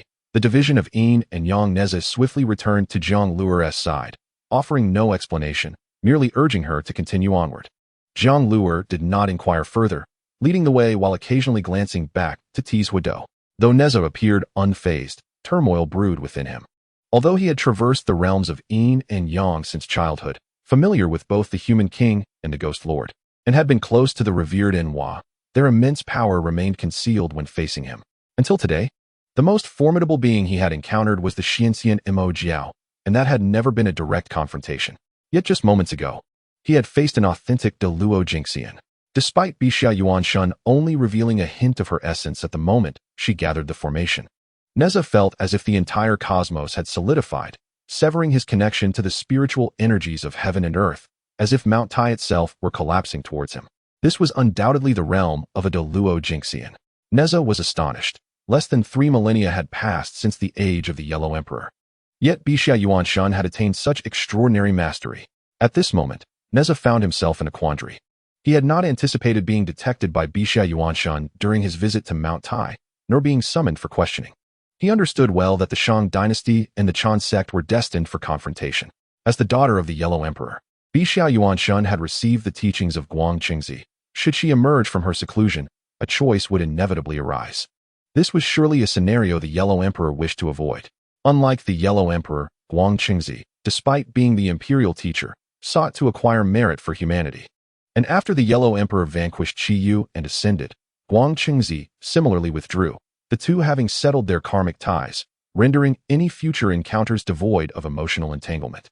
Reflecting on this, Neza was reminded of his 2 brothers, whom he had yet to meet, and felt an overwhelming sense of difficulty. Nevertheless, being of a carefree disposition, Neza adhered to the philosophy of confronting challenges as they arose. His worries were fleeting. He soon turned to Zhang Luer, engaging in light-hearted banter once more. As the sun approached the western mountains, Neza ascended to the peak known as Huangdi-Ding. The first sight that caught his eye was the imperial shrine. Neza first went to the side hall to obtain incense, before proceeding to the main hall to pay homage. Within the main hall stood a clay statue that bore a striking resemblance to the illustrious Yellow Emperor. Neza bowed thrice, inserted the incense, and then exited the hall, with Zhang Luer mimicking his every move throughout the process. Directly opposite the shrine's entrance lay the site of the Yellow Emperor's ancient ritual of Fengshan, where a 3-legged, 2-eared bronze cauldron stood, accompanied by a square hearth behind it. It was here that the Yellow Emperor once proclaimed to heaven and earth his intent to unify the Central Plains, heralding an era of prosperity for humanity. Gazing upon these relics of yore, Neza pondered the struggles faced by the ancient sages of humanity, striving for a path amidst the encirclement of myriad tribes. His heart stirred with emotion, longing to return to that tumultuous yet grand epic. The great era of old had passed, and a new age was dawning. What did you say, Brother Neza? Zhang Luer inquired softly. It is nothing. Let us explore elsewhere, he replied. Thus, Neza led Zhang Luer to wander atop various peaks until they finally arrived at a western summit, where they awaited the setting sun. The mountain winds were sharp, prompting Neza to allow Luer to lean against the Huidou. With a flick of his fingers, a spark transformed into a transparent luminous shield, enveloping them like an inverted bowl. As the light and warmth of the world gradually diminished, the western sun became a fiery orb, casting a splendid glow across the evening sky. Neza waved his hand, releasing the Hunyuan silk, which flapped vigorously in the wind, quickly transforming into a vast red silk, competing with the crimson clouds above. "Dare you take a seat?" Neza playfully asked. Zhang Luer looked at him, nodded earnestly, yes. Neza swiftly turned her arm and, with a flick, sent the young girl soaring over the cliff's edge. At the sound of her startled scream, several elderly men, hidden among the rocks not far off, trembled in alarm, nearly rushing to rescue her. At that moment, the Hunyuan silk securely cradled Zhang Luer, allowing her to calm herself before soaring abruptly into the sunset. The embroidered golden crow upon the silk shimmering as if ready to come to life. Before long, the air was filled with the sound of the girl's joyous laughter. A subtle smile graced Neza's face as he leaned back against the huado, quietly observing the blazing hues of the evening sky. However, this fiery spectacle was ephemeral, soon fading into darkness. The Hunyuan silk returned Zhang Luer safely to the cliffside, then floated gracefully behind Neza, who recognized this as a sign of the spirit's affection and allowed it to remain. Zhang Luer, her face flushed, gazed at the seemingly divine Neza, her cheeks reddening further. Neza, oblivious to her bashfulness, simply remarked, "Let us return to Huangdi Ding to witness the moonrise and sunrise." The girl, unable to utter a negative word, nodded incessantly in agreement. Upon returning to the summit of the Yellow Emperor, the sky was adorned with countless stars, and the two individuals beheld a resplendent full moon rising from the East Sea, casting down an endless cascade of silver light. The young maiden was momentarily entranced. At this juncture, the mysterious heaven ribbon flew forth on its own, dancing beneath the moonlight and absorbing its ethereal glow, while the jade rabbit embroidered upon its end began to emit a faint luminescence. At this moment, Zhang Luer stammered, "Nicheo brother, I have learned to dance from my mother. I can perform the long scarf dance." Nicheo chuckled softly. "This is a solemn place, not suitable for merriment and dance." Zhang Luer was momentarily taken aback by his words, her dazed mind awakening as she glanced around. Overcome with embarrassment, guilt, and urgency, she hurried to the imperial shrine, presumably to seek forgiveness, while Nicheo shook his head with an amused smile. After quite a while, the young girl shyly emerged from the shrine, sitting a considerable distance away from Nicheo. He couldn't help but laugh, beckoning her over with a wave. The young maiden hesitated, then slowly approached. Nicheo grasped Luer's hand and leaped down with her. This time, however, Luer remained silent, gripping his hand tightly. Not long after their descent, Nicheo conjured a substantial cloud to catch them, while the mysterious heaven ribbon draped itself over the young maiden's shoulder. Reclining upon the cloud, Nicheo tilted his chin, feeling assured that they would not offend the sages here. Unlike before, Zhang Luer's face flushed crimson, her heart racing as though it would leap from her throat. She clutched the ribbon tightly, gradually calming down after a while. Rising onto her toes, she gently leaped, unfurling the red ribbon. In the moonlit sky above the clouds, she began to dance gracefully. Perhaps the mysterious heaven ribbon inadvertently stirred the surrounding spiritual energies and moonlight, causing the radiance enveloping the maiden to thicken, reminiscent of a celestial being from ancient times stepping into the moonlight. In the distance, the celestial lady of azure clouds had silently emerged from her abode, observing the scene with a smile. Though the evening was splendid, it could not withstand the might of the cosmos. The jade rabbit descended into the west as the eastern horizon slowly brightened with a pearly glow. Nicheo sat at the edge of the cliff on the Yellow Emperor's peak and, noticing the faint light emerging from the distant sea, called out to awaken Zhang Luer. The young maiden's eyelashes fluttered as she gradually roused from her slumber. At that moment, a streak of red light enveloped the previous brightness, instantly dyeing half the sky. The red sun gradually ascended from the sea, transforming into a golden-white orb, shimmering upon the waves. Nicheo rose to greet the sun, stretching his waist, and of course, did not forget his daily morning ritual, gathering a wisp of primordial purple energy to refine his essence. He stood atop Mount Tai, gazing down upon the lands of Qi and Lu, when suddenly he felt a stirring within, turning to face the north. There lay an expanse of serene darkness, seemingly connected to the abyss below. Upon closer inspection, Nicheo abruptly realized that Mount Tai functioned as a colossal stone screen, extending east to west, blocking all light from the southern side. On this mountain, the demarcation between yin and yang was strikingly clear. Unbeknownst to him, Mount Tai was indeed a place of profound yin-yang convergence. After the primordial world stabilized, the duality of yin and yang transitioned into the five elements, gradually dissipating into the cosmos. The majority of this energy coalesced within the celestial bodies of the moon and sun, while a fraction of yang energy resided high in the heavens, and yin energy concealed itself beneath the abyss, transforming into celestial and terrestrial forces. Some remnants scattered across various corners of the primordial earth. When a location simultaneously harbors both yin and yang energies, it is referred to as a yin-yang eye. Such places are either harbingers of great misfortune or auspicious fortune. Mount Tai, with its towering presence reaching towards the heavens and its grounding essence connected to the earth, embodies great fortune, especially with its formidable stance in Qi and Lu. Neza, in a moment of enlightenment, observed the interplay of yin and yang and reflected upon his own being, feeling a surge of spiritual energy that loosened the bottleneck of his earthly cultivation. However, this moment of understanding was fleeting, and Neza swiftly emerged from the tranquil state, exclaiming a silent sigh of relief. As he gazed down towards the northern foot of Mount Tai, a thought suddenly struck him. Previously, the Lord of the Underworld had lamented over the appropriate location for erecting his earthly idol. As the sovereign of the underworld and the king of the myriad spirits, the richness of yin and imperial energy in his realm was unparalleled, necessitating careful consideration for the site of his temple. Ordinary geomantic sites would not suffice, which had led to a prolonged delay. Yet now, this place appeared suitable. However, Mount Tai was not unclaimed territory, and this matter required further discussion. Neza silently committed this to memory, preparing to descend the mountain. At that moment, the yin and yang energies of the realm began to fluctuate unexpectedly, capturing Neza's attention.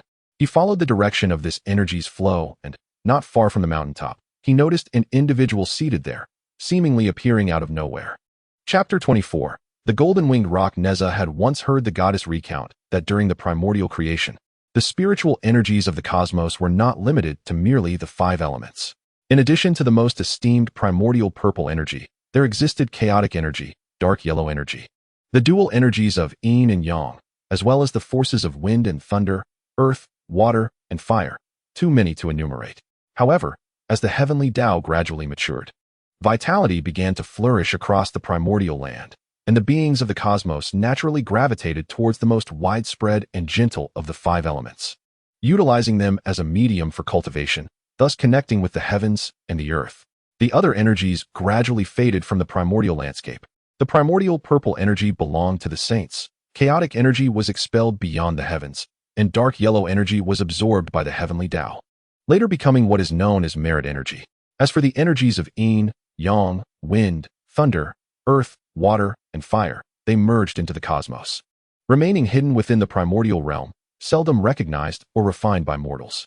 Moreover, as yin and yang, wind and thunder, and the elements of earth, water, fire exist independently of the five elements and possess the potential to recreate chaos, they are deemed intolerable in the postnatal world. The fusion of any one of these three energies most likely results in the re-emergence of minor chaos, leading to a spiritual explosion that vanishes within the cosmos. This was the reason why the goddess Nuwa and the sage Fushi endeavored to seal the water and earth energies within Neza. However, the world is often fraught with the unexpected. Recently, the rising figure of Lei Jinzi from the West Qi has reportedly contained both wind and thunder energies within him, thriving remarkably well and exhibiting combat prowess that surpasses his peers. Yet Neza scoffed at this, attributing it merely to Lei Jinzi's current low cultivation level and the feebleness of his wind and thunder energies, although perhaps external forces were also at play. However, Neza boldly wagered that if this Lei Jinzi could not expel the winds and thunder from his body before reaching the golden immortal realm, he would inevitably meet his demise. As far as Neza was aware, within the three realms, there existed only one individual who had completely transcended such peril, the master of the human teachings, the foremost of the three pure ones, the supreme sage Laozi. The supreme sage embodies the dual energies of yin and yang, adeptly navigating the profound principles of Tai Chi, truly the foremost among all under the heavens. Yet, Neza firmly believed that there could only be one Laozi in this world. Thus, he gazed at the youth not far away, who seemed to have emerged from nowhere, drawing in the yin and yang energies, and could not help but exclaim, "Are you not afraid of death?" On a mountain peak adjacent to the Yellow Emperor, a young boy was seated cross-legged, visibly youthful, appearing no older than 13 or 14. His physique was robust, clad in a shimmering golden robe adorned with feather patterns. From Mount Tai flowed the yin and yang energies, manifesting as two small dragons, one black and one white, suspended beneath his nose. His demeanor was extraordinary. Upon hearing Neza's shout, the boy appeared somewhat taken aback. Springing to his feet and leaping to the summit of the Yellow Emperor's peak with such swiftness that it startled Neza, who instinctively took a step forward to shield Lure behind him. As for Huado, his fur bristled, and his hooves trembled uncontrollably, struggling to remain upright. Noticing this, Neza discreetly tightened his grip on the Chinkoan circle. The golden-robed youth, observing Huado's state, offered an apologetic smile, and the overwhelming aura that only those of demonic lineage could sense instantly dissipated. "Who are you?" They both inquired simultaneously, scrutinizing each other. He was the golden-winged Great Pong, born from the primordial phoenix's communion of yin and yang. Since his birth, he had been placed atop Mount Tai by the primordial phoenix, shrouded in obscurity. For the dual energies could not coexist in the post-heaven realm, rendering him incapable of attaining sentience. It was not until my father came here to perform the grand ceremony of worship and discovered this phoenix egg that, recalling the primordial phoenix's sacrifice to suppress the volcano, he bestowed some of his merits upon it, aiding in its awakening and nurturing it for thousands of years, until it finally hatched 14 years ago. Due to his innate deficiencies, the yin and yang energies within him were unstable at birth, prompting him to remain here, cultivating the dual energies without ever stepping away. Because the golden-winged Great Pung possesses lofty aspirations, I have been entrusted with the task of concealing him. But now that the energies within him have stabilized, I believe the time has come, fulfilling that person's commission, thus allowing him to descend the mountain with you. Neza recognized the voice of Bixia Yuanjun and nodded in acknowledgement. The youth transformed from the golden-winged Great Pung also seemed to have received the transmission, flashing a broad smile at Neza, exuding an endearing innocence. Neza looked down at the sturdy boy, who was not very tall, and asked, "I am Li Neza. What is your name?" The boy replied, "My elder brother once gave me the name Cheng Yun." Neza responded with a smile, "Cheng Yun, traveling 1,000 miles on the clouds, is indeed a fine name." Cheng Yun, upon hearing this, chuckled and said, "Is that so? And what does Neza signify? Let us descend the mountain first. I will share the significance of my name with you slowly. It is quite intriguing." Dapeng uttered a brief pause, and Neza observed him kneel towards the south, offering 3 resounding bows. He then proceeded to pay his respects to the clay statue of the Yellow Emperor in the Imperial Shrine, and subsequently bowed to the abode of Bixia Yuanjun. Before signaling Neza that he could descend the mountain, Neza nodded discreetly and beckoned Zhang Luer to accompany him down the mountain. On the mountain path, Neza began to elucidate the origin of his name, and with a glint in his eyes, he spoke. "I am uncertain how the esteemed Lord Yuanjun has conveyed matters to you, but I have received kindness from both the venerable Xian Yuan and Lord Yuanjun. You too share in this fortune. Today, as I ascend the mountain while you descend, it is indeed a fateful encounter. Shall we not pledge brotherhood as sworn brothers of different genders?" Upon hearing this, Cheng Yun's eyes sparkled with excitement, and without a second thought, he exclaimed, "Excellent." Neza nodded enthusiastically and called out, "Splendid. Brothers must acknowledge the distinction of age. How old are you this year?" "Counting from my awakening, I have existed for over 1,000 years. And if we consider the day I took form, I am 14, replied Cheng Yun. "In terms of age, it is indeed from the moment I acquired human form. Thus I am 14. Cheng Yun nodded. "And you?" Neza, maintaining his composure, replied, "I am nearly 17. Thus I am a little over 2 years your senior." Zhang Luer, upon hearing this, promptly turned her head away. Though Cheng Yun was born a celestial being, his heart remained pure, emulating the customs of the Eastern Lu region. He swiftly clasped his fists and, flashing a bright smile, declared, "Brother." However, he soon exhibited hesitation, adding, "But brother, I already have an elder brother." Neza, delighted and grinning broadly, contemplated for a moment and then said, "You may call me third brother. I hold several cherished sworn brothers in my heart. The position of second brother was established 10 years ago, and I have yet to determine who shall be the first brother. Henceforth, you shall be fourth brother." Cheng Yun nodded in agreement and immediately adapted, addressing him as third brother. Neza responded joyfully, "Little fourth." He pondered briefly and continued, "Sworn brotherhood is a matter of great significance. Let us vow here and now, with Mount Tai as our witness. Today, we shall establish our bond, henceforth to share life and death, without regret or grievance." Dapeng, youthful and earnest, promptly vowed to share life and death, without regret or grievance. They laughed and chatted merrily as they returned to the Jiang residence in Qiqing. Neza introduced Dapeng as a newfound friend, and the Eastern Duke welcomed him warmly, showing no signs of objection. Thus, they lingered in the Jiang residence for another 2 days. After 2 days, while enjoying breakfast, Neza expressed his intention to take his leave, preparing to continue his training. All at the table, except for Cheng Yun, paused their chopsticks, and Jiang Luer's face paled noticeably. The Eastern Duke set down his chopsticks and nodded slowly. My dear nephew, your heart seeks the world, and your uncle cannot retain you. Where do you intend to go? I shall head southwest, first bypassing the Ghostly Soul Pass, then proceeding to Chaozhou before entering Shu, Neza replied. Very well, but there is no need to detour. Your sister-in-law is a cousin of Do Rong, the commander of the Ghostly Soul Pass. With my token, you may pass directly through the gate, the Eastern Duke offered. Neza nodded in agreement, not declining the offer. After finishing their meal, Jiang Huanshu called for Neza, suggesting a stroll along the lake. As the two ventured into a secluded area, the East Bo Marquis spoke directly to Neza. My dear nephew, I am aware of your exceptional abilities. Although you are merely 13 years of age, your intellect, eloquence, and demeanor far exceed that of your contemporaries. You even claim to be 17, do you not? It is indeed time to contemplate certain matters. A strange sensation stirred within Neza, prompting him to respond cautiously. Uncle, what do you mean? Clearing his throat, the Marquis continued. Let me be forthright. Luer is of a similar age to you, and in recent days, both your aunt and I have observed the rapport between you two. Our families are well matched, and if you harbor no objections, I would like to formalize this arrangement. There is no need to rush. We can postpone the wedding. You may continue your adventures, and I will discuss the subsequent details with your parents. Neza felt as though he had misheard, astonished at the mention of marriage. Tentatively, he inquired, Uncle, is it not premature to discuss such matters? Does Luer know of this? Jiang Huanshu glanced at Neza and replied, though I may appear carefree, I understand the gravity of such discussions. Since I broached this subject, it is evident that I am aware of my daughter's feelings. After a moment's pause, the Marquis added, I am not unreasonable. I shall ask you plainly, do you hold any affection for Luer, or is your heart already claimed by another? Or do you remain uncertain of your own feelings? Such matters should neither be overlooked nor forced. Clarity is all that is required. Neza offered a bitter smile, responding, Uncle, I have never contemplated such affairs. I am still quite young, and I regard Luer merely as a close friend due to our familial connection. Beyond that, I have no other intentions. The Marquis nodded, reflecting on Neza's words before stating, in that case, we shall set this matter aside for now.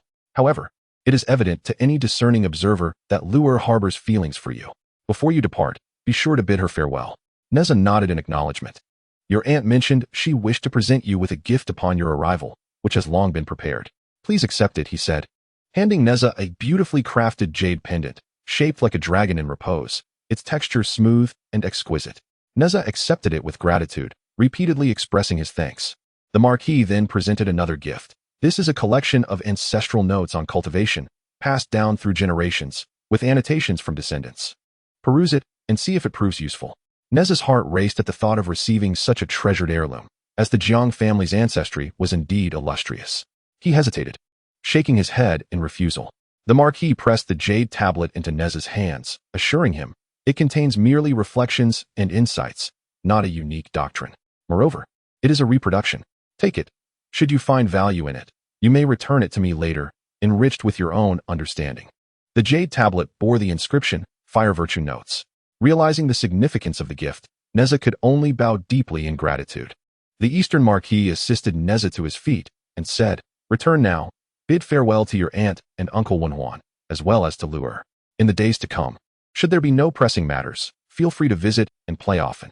Outside the Jiang residence, the Eastern Marquis and his wife, along with Jiang Wenhuan and his spouse, halted at the entrance. Jiang Luer, with tearful eyes, took a few steps forward, resembling a rain-soaked pear blossom. Neza sighed, reaching into his pocket to retrieve a small blue fruit, about the size of a jujube, shaped like a bell, which he handed to Jiang Luer. If ever you find yourself in urgent need, crush this wind sign bell, and I shall come swiftly. Jiang Luer accepted it, cradling it against her chest, silent and contemplative. Without further delay, Neza called to the rock and turned to depart. Chapter 25. The Black Tiger of Chaozhou. Upon exiting Qi City, Neza inquired of the rock, Little 4. Do you have a destination, or shall you accompany me in traversing the vast lands of the Great Shang? Little Yun replied, when I was born, my elder brother visited, saying that if I descended within a century, I could find him at the Three Mountain Pass, where he serves as a priest. Three Mountain Pass, known for its gallant figures, lies before the Five-Chi Cliff, the foremost stronghold in the south? The rock nodded, confirming that his brother indeed mentioned it was located to the south. Neza, intrigued, noted that the reputation of the Three-Mountain Pass was formidable. In terms of its towering walls and stationed troops, it could be deemed the mightiest stronghold of the Great Shang. At that time, the Southern Marquis was ordered to conquer the Miao, bolstering his ranks with an additional 200 lords, while reinforcements were gathered from the southeast and southwest. The Southern Marquis commanded an impressive force of 700,000, and with the integration of the subdued Miao, the number of archers and armored warriors could approach 1,000,000.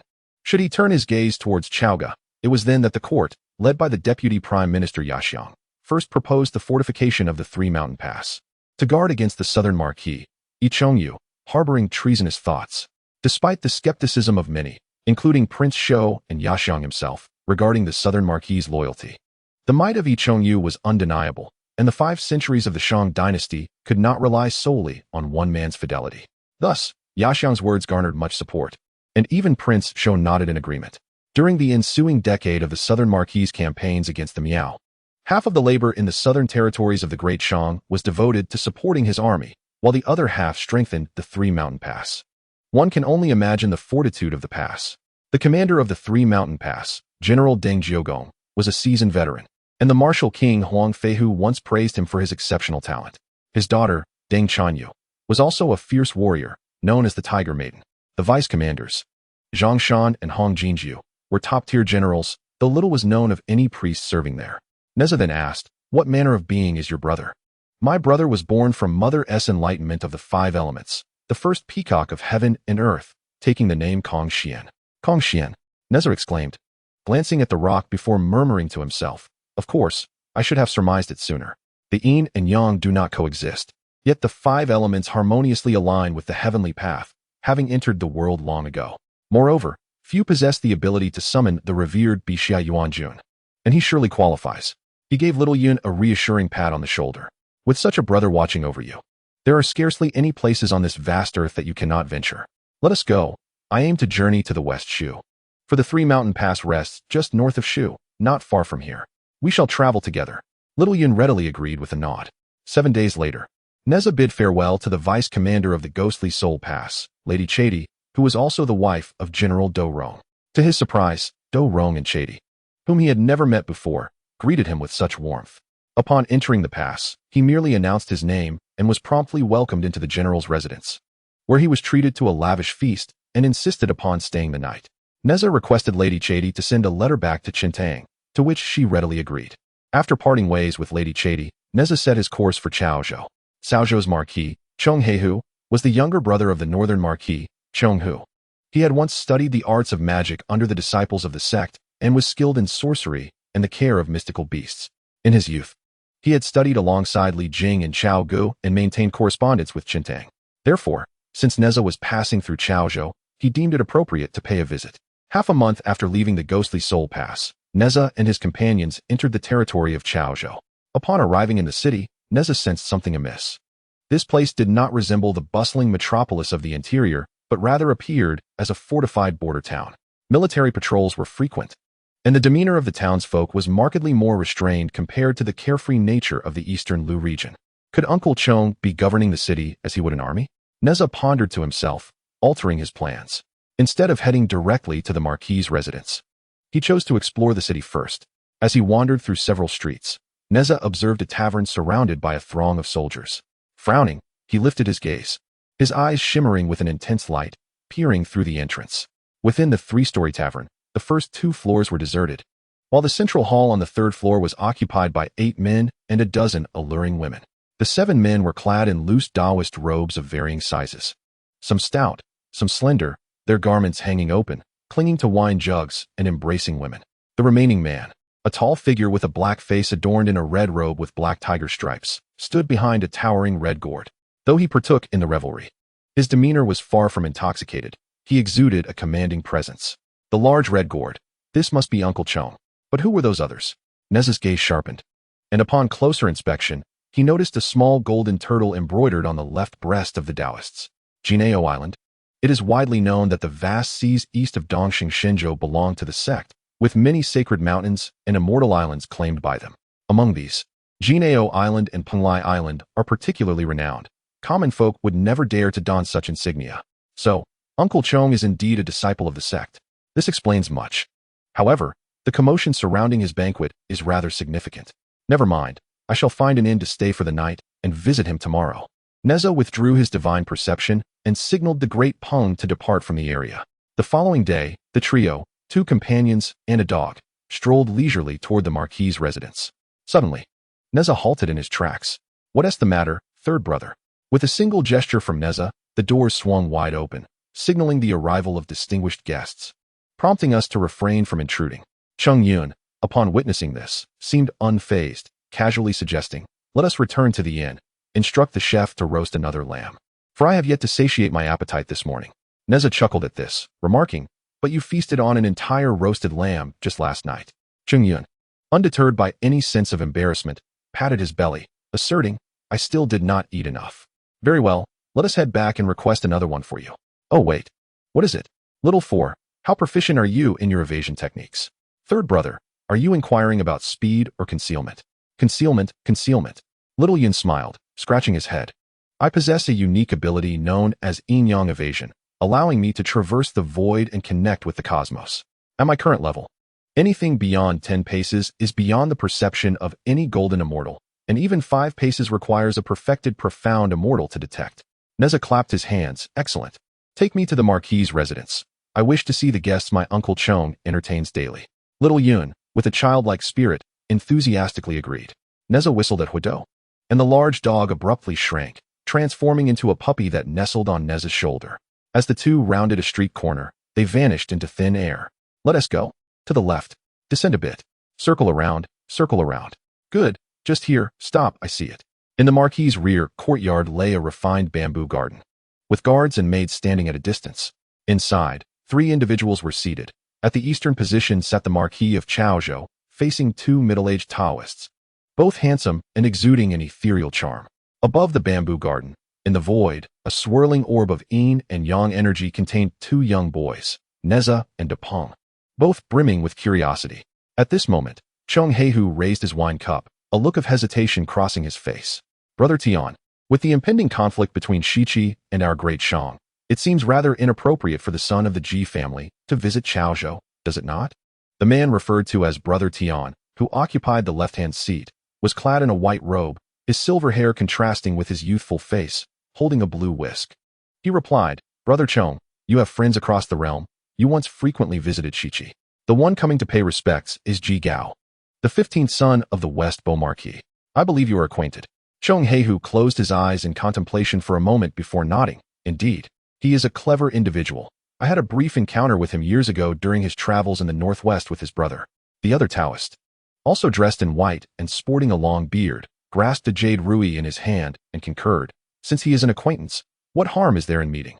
We shall discuss old times, not matters of state and military." However, Chong Heihu did not affirm this, merely raising his wine cup in a toast to the 2 Taoists. The 2 exchanged glances, halting their conversation, lifting their cups to discuss other topics. "I heard last month, in Chuzhou, your sect had yet another altercation with the Lost Sword sect?"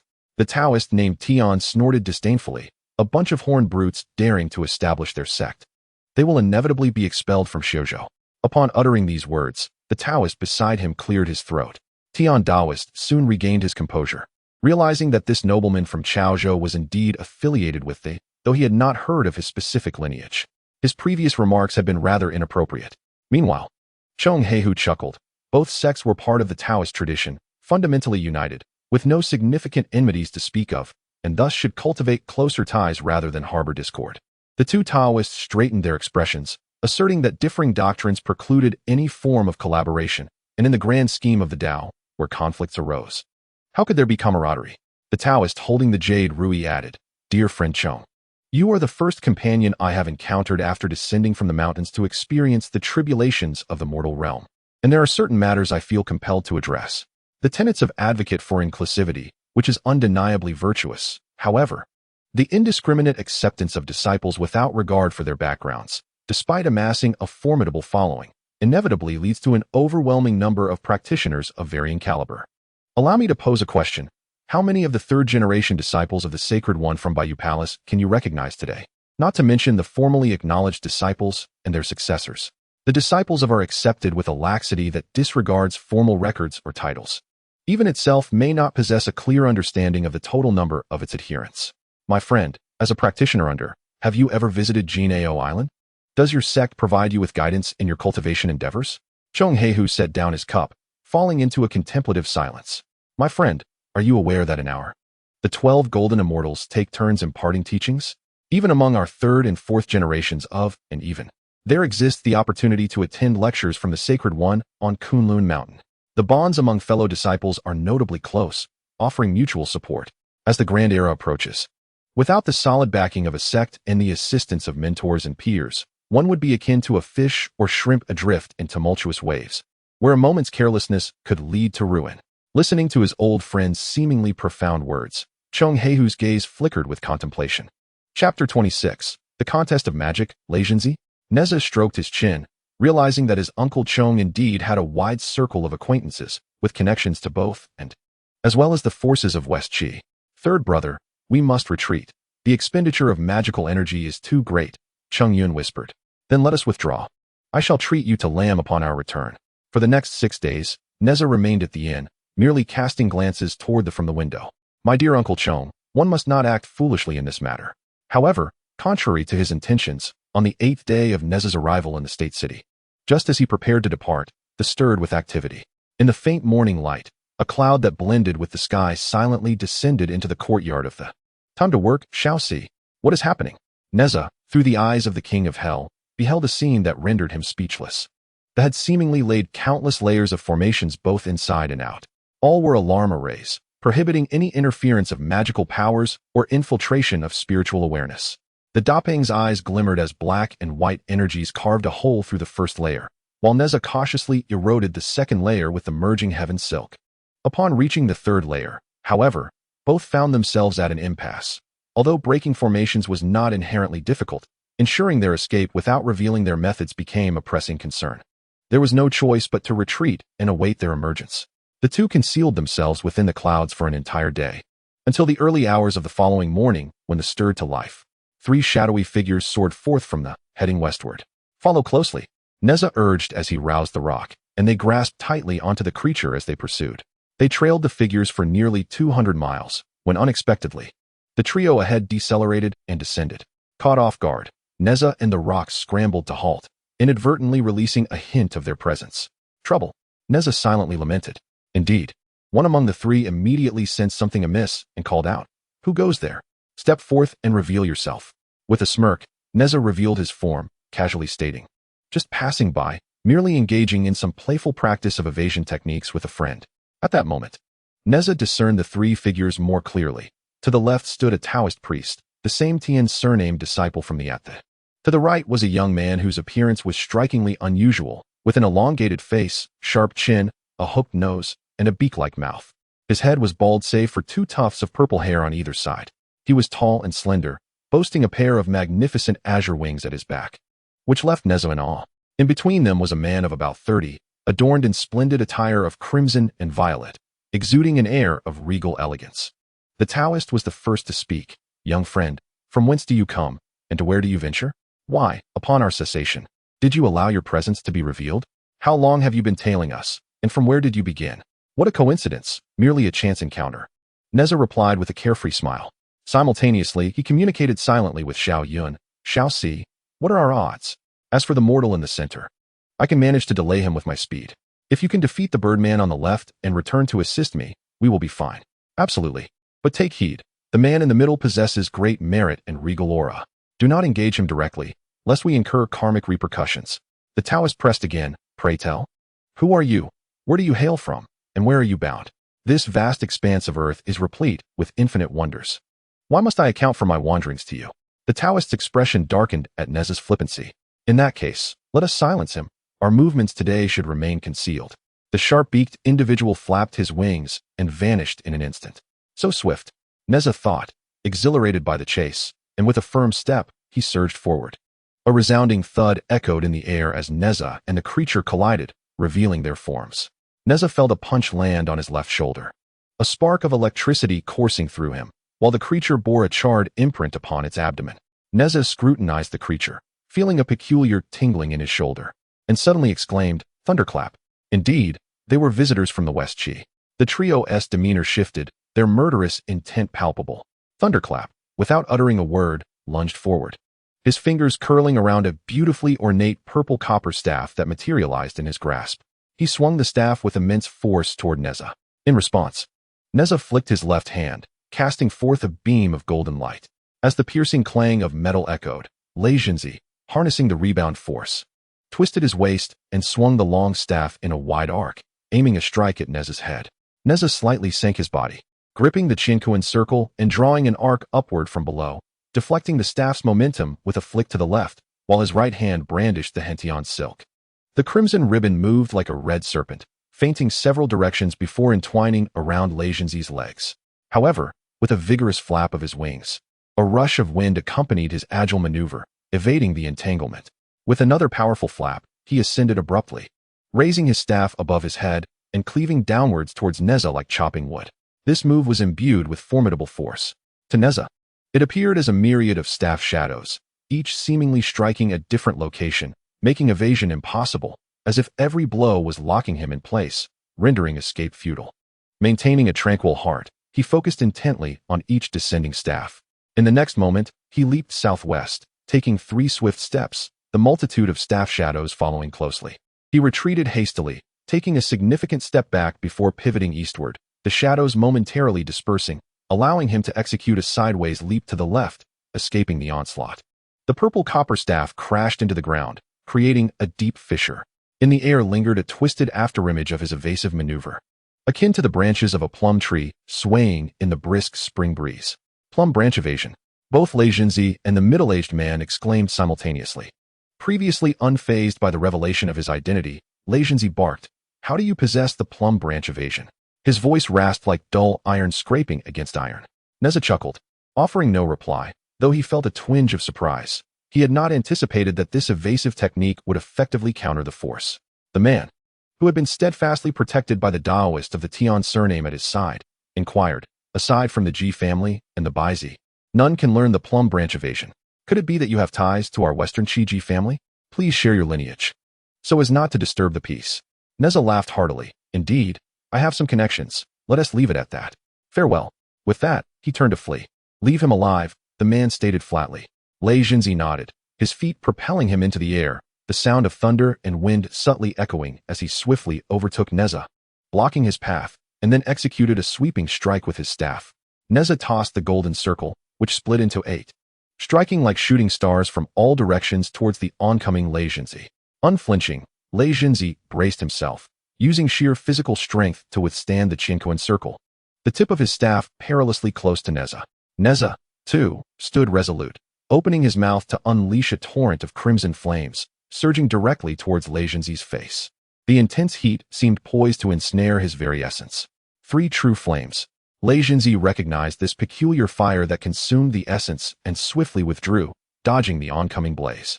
Suddenly, another wave of flames surged forth, accompanied by thick, rolling smoke, swirling black mist enveloping the area. Ground lava fire. With a bark, a large dog leapt from the smoke, lunging at Lei Jinzi's right hand, which held the staff. In a moment of distraction, Lei Jinzi inhaled the toxic fire, erupting into a fit of coughs. At that moment, a fierce wind swept through the arena, dispersing some of the black smoke, causing Lei Jinzi's figure to vanish from sight. In the next moment, he appeared 3 zhang away. Wind release? Neza chuckled, "I can do that too." With a swift motion, he vanished, following the lingering breeze to the side of Lei Jinzi. The mixed heavenly silk lashed out toward Lei Jinzi's chest. As Neza unleashed the Samadhi true fire and the calamity spear emitted poisonous flames, he retreated with the wind, catching Lei Jinzi off guard. Although Lei Jinzi reacted with remarkable speed, he was still a moment too late and was struck solidly in the chest by the mixed heavenly silk, causing his garments to shatter. Filled with rage, Lei Jinzi laughed bitterly. Though the poison still lingered in his chest and abdomen, he was undeterred. Wielding his long staff with great force while simultaneously channeling the Jade Pure Thunder incantation. The incantation was unleashed, and thunder roared in the clear sky, pouring down like a torrential rain.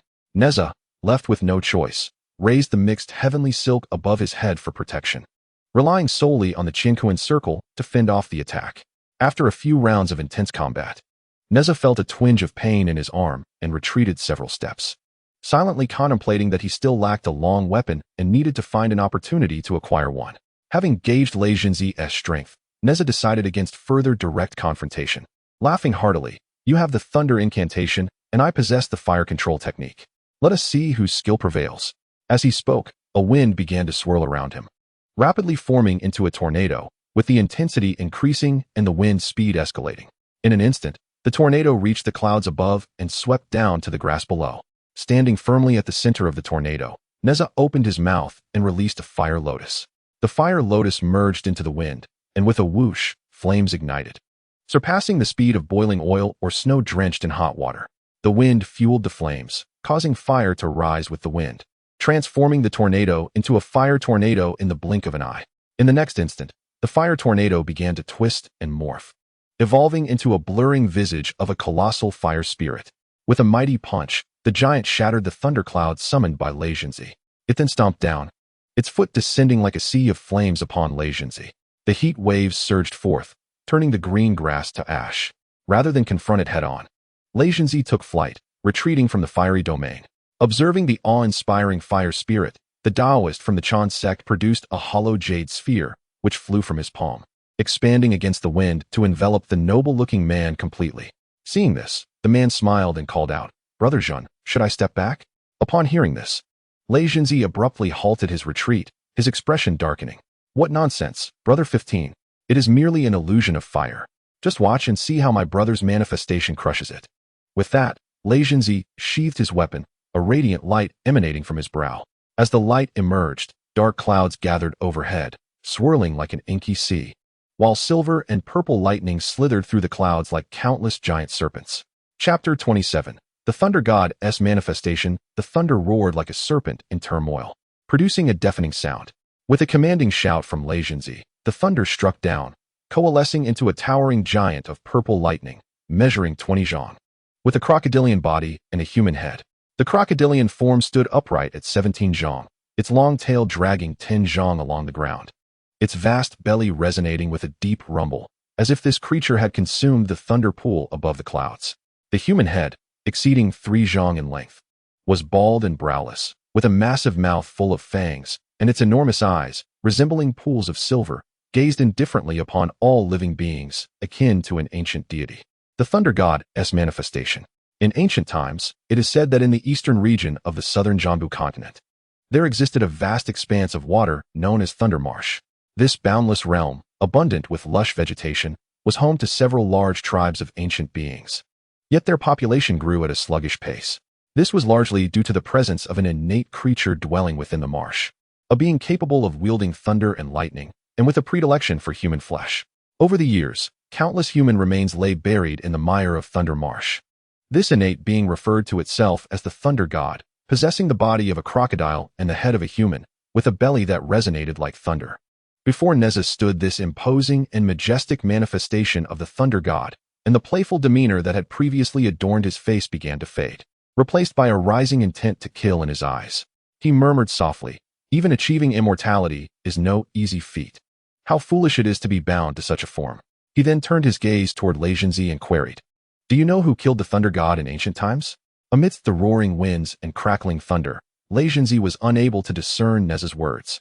Instead, he commanded his manifestation to stride forward, sweeping its crocodile tail like a mountain toward the fire spirit giant. Neza flicked the Hunyuan silk upward, causing the red ribbon to swell to an impressive 30 to 40 zhang in length, coiling and levitating behind the shoulders of the fire spirit giant. The giant's form solidified to an impressive 7/10, and with a seemingly slow yet rapid motion, it unleashed a powerful punch that collided squarely with the crocodile tail. The fire spirit giant staggered back 3 steps. At that moment, the Hunyuan silk radiated a dazzling brilliance, the embroidered image of the golden crow flickering incessantly. Suddenly, a phantom of the golden crow leapt forth from the red ribbon, spiraling above the giant's head, crowing proudly as golden flames rained down from the sky. With a bark, the figure of Huodo surged, bowing low beneath the giant's feet, poised to spring forth at any moment. As black flames and thick smoke billowed from its form, golden flames, red flames, and black flames intertwined, each augmenting the other.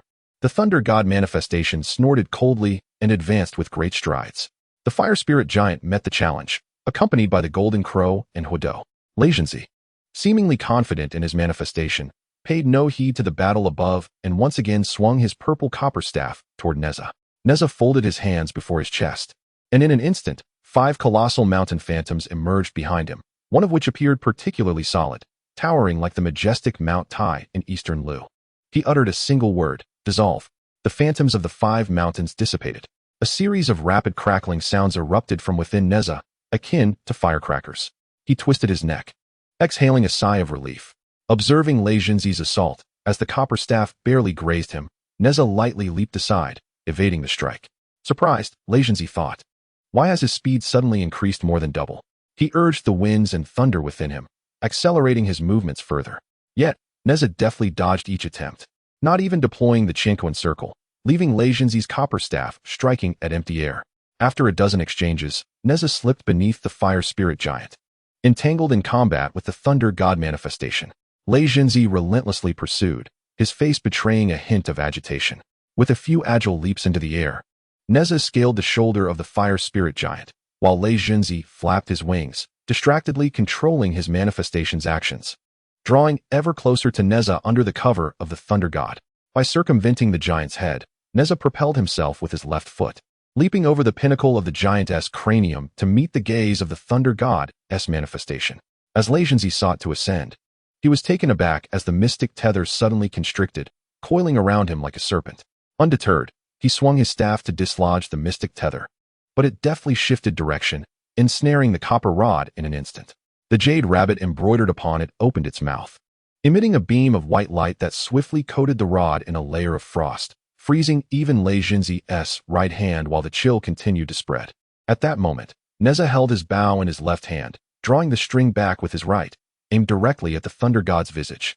A tremor coursed through Lei Jinzi's heart, yet he reacted swiftly, spitting forth a stream of blood that transformed into a torrent of silvery lightning, striking the mystic tether and causing the frost to dissipate, leaving charred remnants as arcs of electricity crackled wildly, compelling the tether to relinquish its grip.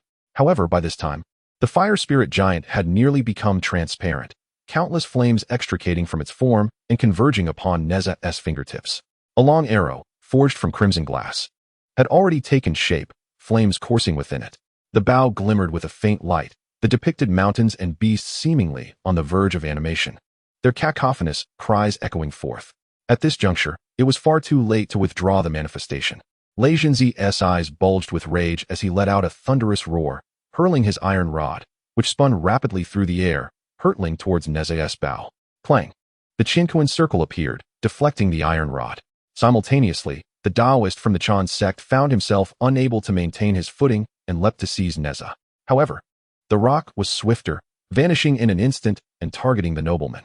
The Taoist, feeling helpless, turned to pursue the rock but found himself outpaced, fearing a diversion and thus returned to guard the nobleman.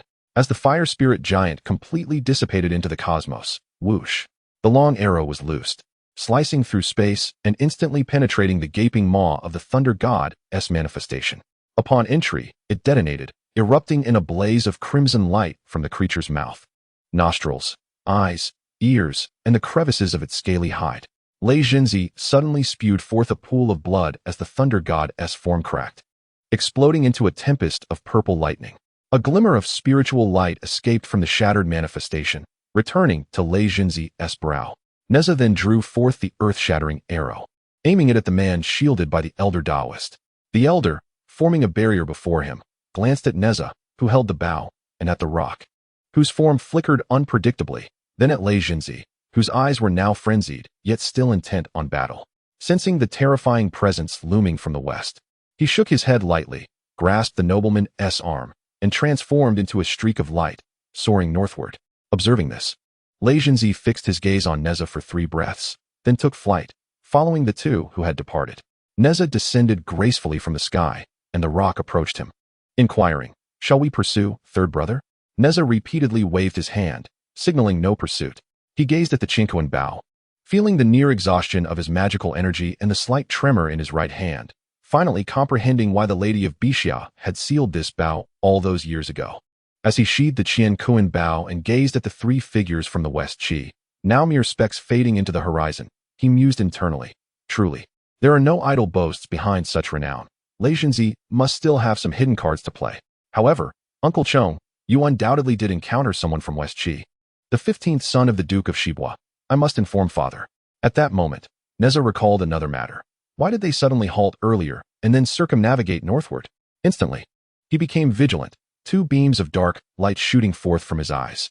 The king of hell patrolled the realm, scrutinizing the surroundings. It was then that Neza discerned numerous pairs of eyes, both bright and dim, watching him intently.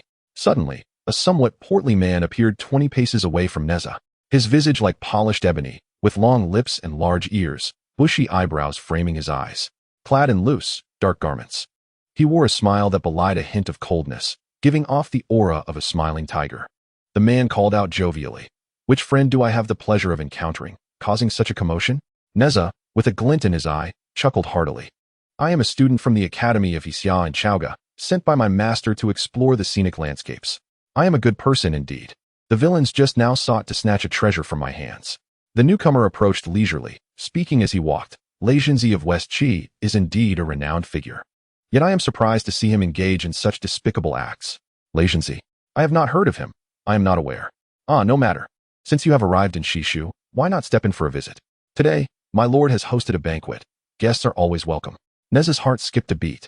Those pursuing him from behind had unwittingly entered the region of Bashu. No wonder the 3 earlier had not dared to fly directly overhead. He formed a conjecture, but still inquired. The banquet hosted by your lord. Who might he be? The portly man slapped his forehead, exclaiming, "Oh dear, I forgot to introduce myself. My name is Zhu Zizhen, the 2nd steward of the Yang residence. The lord refers to the head of the family. Today marks the birthday of the young lady, and my lord is pleased to entertain guests from afar. The master of the Yang residence. Is he not the one who was honored by the king for his contributions in pacifying the region of Shu?" Zhu Zizhen nodded with a smile. Neza clapped his hands, exclaiming, "What a fortuitous occasion. Might I have the honor of extending my congratulations in person?" "Of course. Please, do come." The 3 summoned their cloud steeds, following Zhu Zizhen westward, where a range of mountains lay ahead. They ascended higher on their cloud steeds, crossing over a low hill. Zhu Zizhen introduced, "This is Wushan, marking the eastern boundary of our Shu territory, though it bears no official ties. There resides a goddess upon Wushan, and even my lord must pay his respects." After a brief pause, he glanced at Neza and the rock, continuing, "Fortunately, the goddess has accepted my lord's invitation to visit Guanjinku today. Otherwise, you 2 might have found yourselves embroiled in a contest of magic at her domain, which could have ended poorly." Upon hearing this, Neza scratched his head awkwardly and smiled, repeatedly clasping his fists in apology. He felt a twinge of shame. The vast wilderness was home to many hidden talents, and today's pursuit and contest of magic had indeed been somewhat reckless on his part. As I soared over the mountain ridges, I officially entered the land of Shu, greeted by a breathtaking panorama, rivers meandering like veins, crystal clear and glistening, majestic mountains stretching endlessly, rugged yet graceful, and scattered amidst the landscape, fields and quaint dwellings.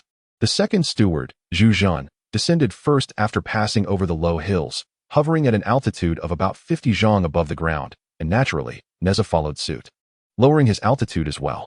"May I inquire your name, my friend?" "I am Li Neza. As you are my elder, simply call me Neza. This is my younger brother, Chung Yun."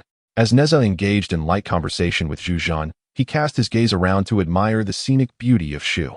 Indeed, this place was unlike any other. The sky above was a vast expanse of blue, adorned with fluffy white clouds. There were neither the flickering lights of cultivators swiftly passing by nor long trails of clouds. Furthermore, the peculiar mounts and flying artifacts were conspicuously absent.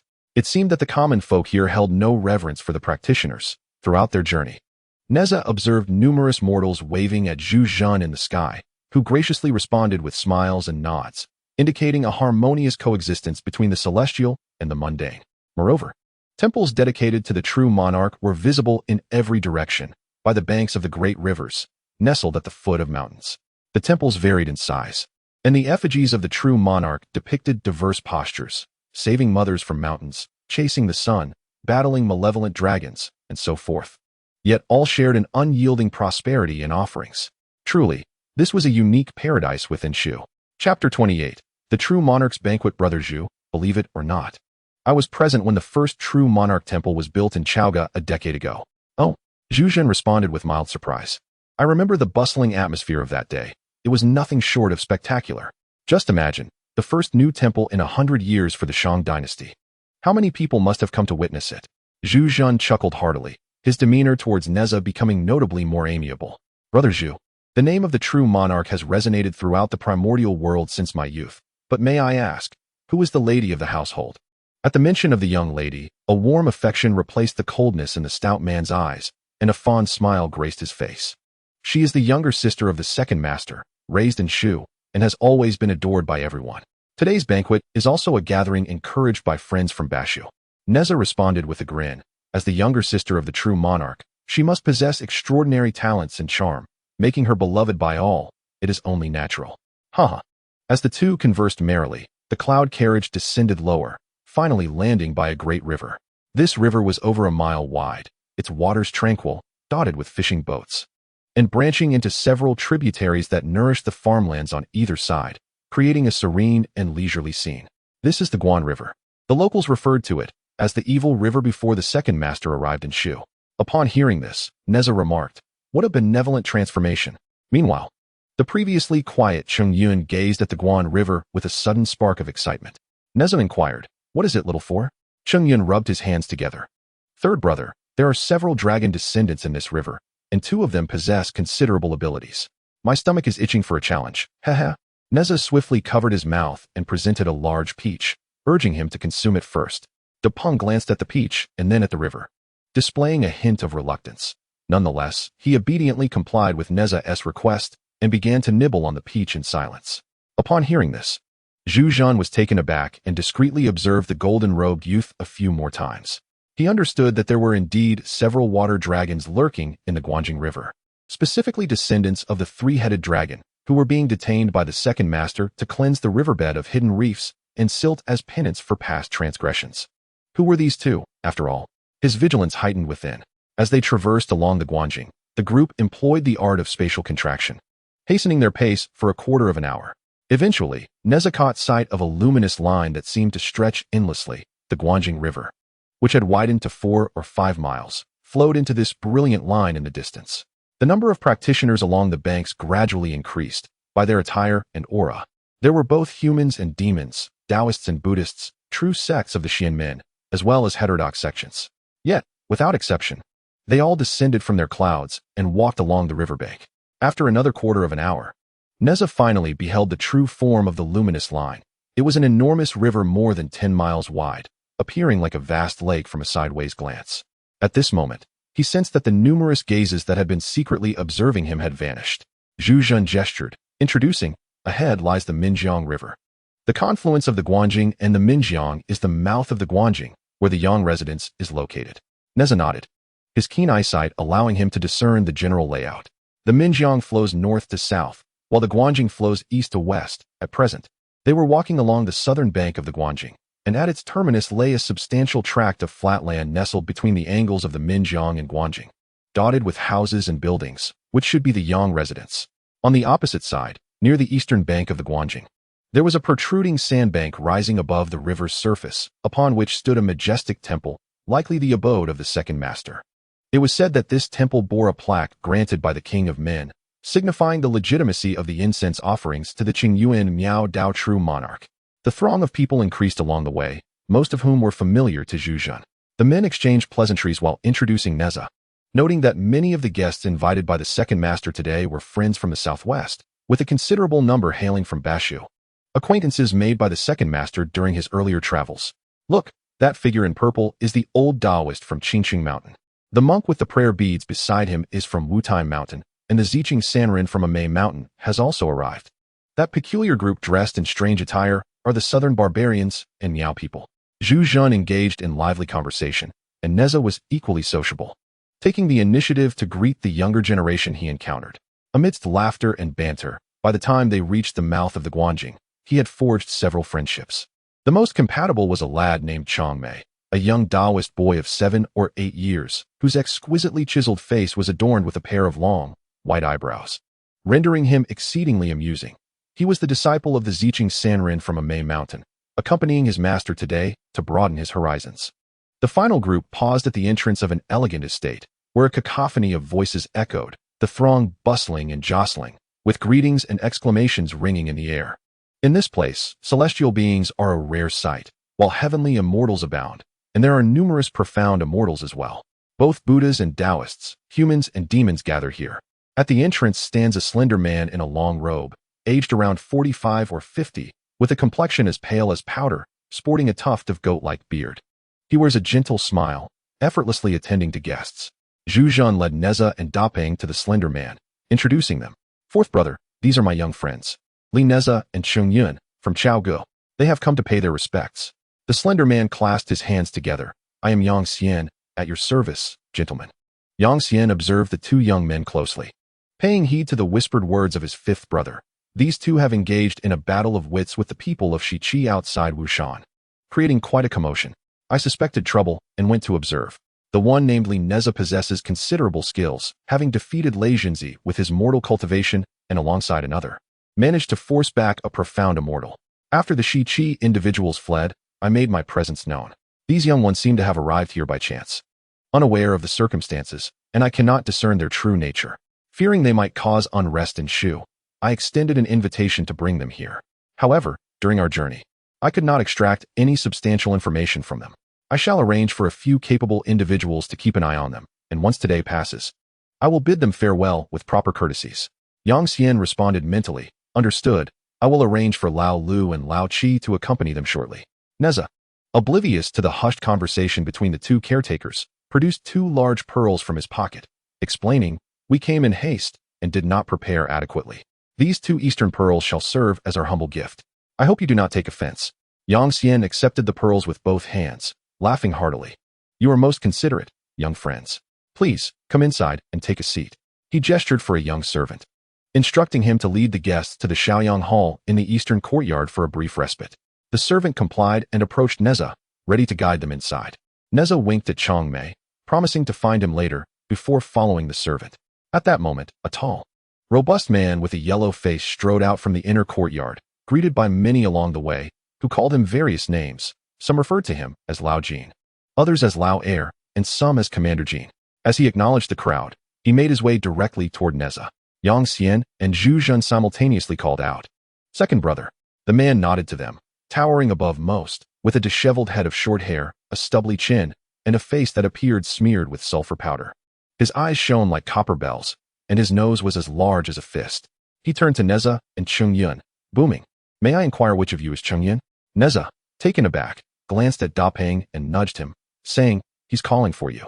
Defying, equally surprised, replied, I am. The man clasped his hands, stating, second master requests your presence, please follow me. Upon hearing this, those nearby, including Yang, Zhu, and Neza, turned their attention to Cheng Yun. Defying, not sensing any particular significance, pointed at Neza, asserting, if I go, my third brother must accompany me. The yellow-faced man nodded decisively, very well, follow me. Neza smiled brightly, bid farewell to Yang and Zhu, and took hold of the great Peng, following the man. This left Yang Xian and Zhu Zhan exchanging perplexed glances. Fifth brother, you certainly do not shy away from expressing your thoughts. Yet, you seem utterly unaware of their backgrounds. Zhu Zhan could only manage a wry smile. As Neza and the great Peng followed Commander Jin into the depths of the building, they traversed through intricately carved corridors. Have you not inquired yet? Jin Dasheng, a second-rate figure from Meishan, now serves under the second master as a commander. The deeper they went, the fewer people they encountered, until they arrived at an expansive area, where a refined residence nestled between 2 rivers came into Neza's view.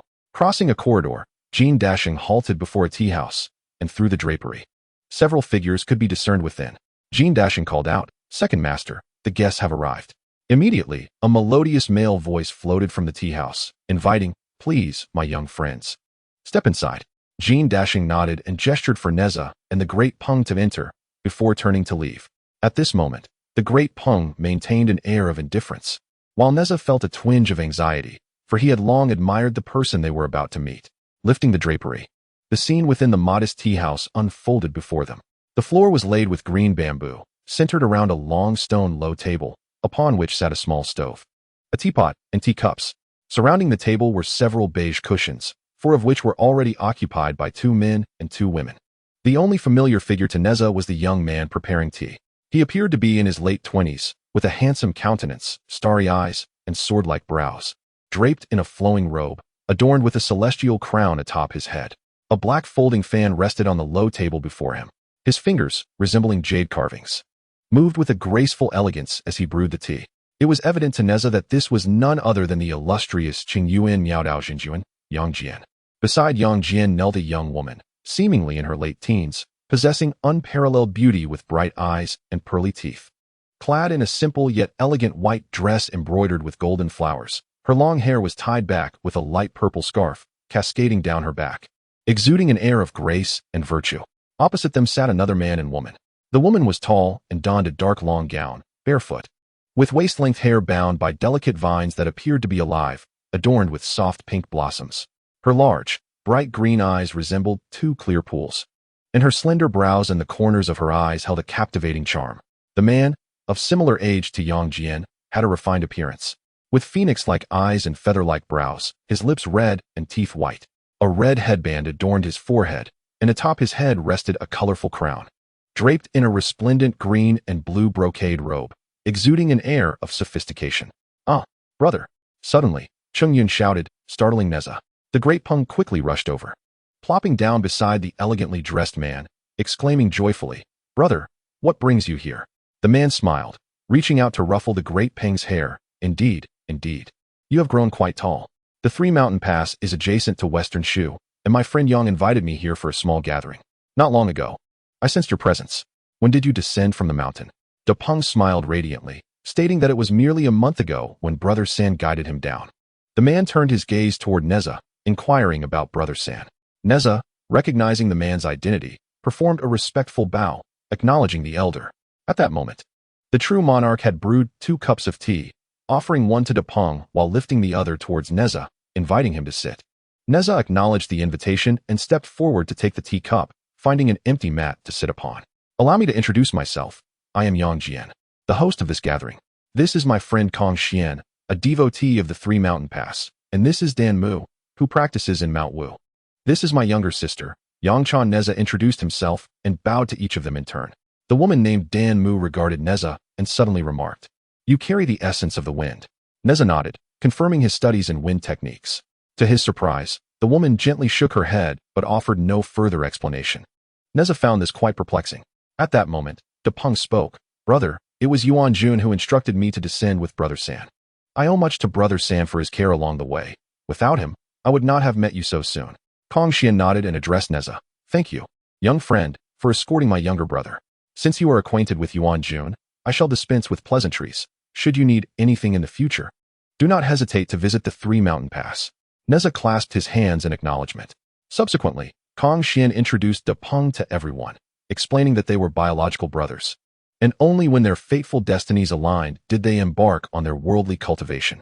Yang Jian, seeing the brothers reunited, expressed his joy and then conversed with Kong Xian about the cultivation of their siblings. Kong Xian candidly remarked, "Xiao Yun was born from my mother's communion with Yin and Yang. The internal struggle of coexisting Yin and Yang can only be resolved by a sage. I have heard that the GS sect promotes inclusivity, and its teachings offer a glimmer of hope. So I plan to take him to Golden Turtle Island and seek the acceptance of the sect's leader." Yang Jian, possessing considerable cultivation and insight, understood De Peng's predicament but had no acquaintances in the GS sect to assist him. He merely asserted that De Peng possessed exceptional talent and would surely be accepted. He glanced at his sister Yang Chan and inquired, "My sister's affinities lean towards earth and wood. Yuchuan Mountain is not particularly suitable for her. Do you, Kong Dao friend, or you, Dan Mu Dao friend, know of any great beings proficient in this path?" Kong Xian pointed to the goddess of Mount Wu, saying, "Far away in the heavens, yet close at hand, Dan Mu Dao friend is precisely that." Dan Mu simply smiled and replied, "I am but a mere golden immortal. How could I claim to be a great being?"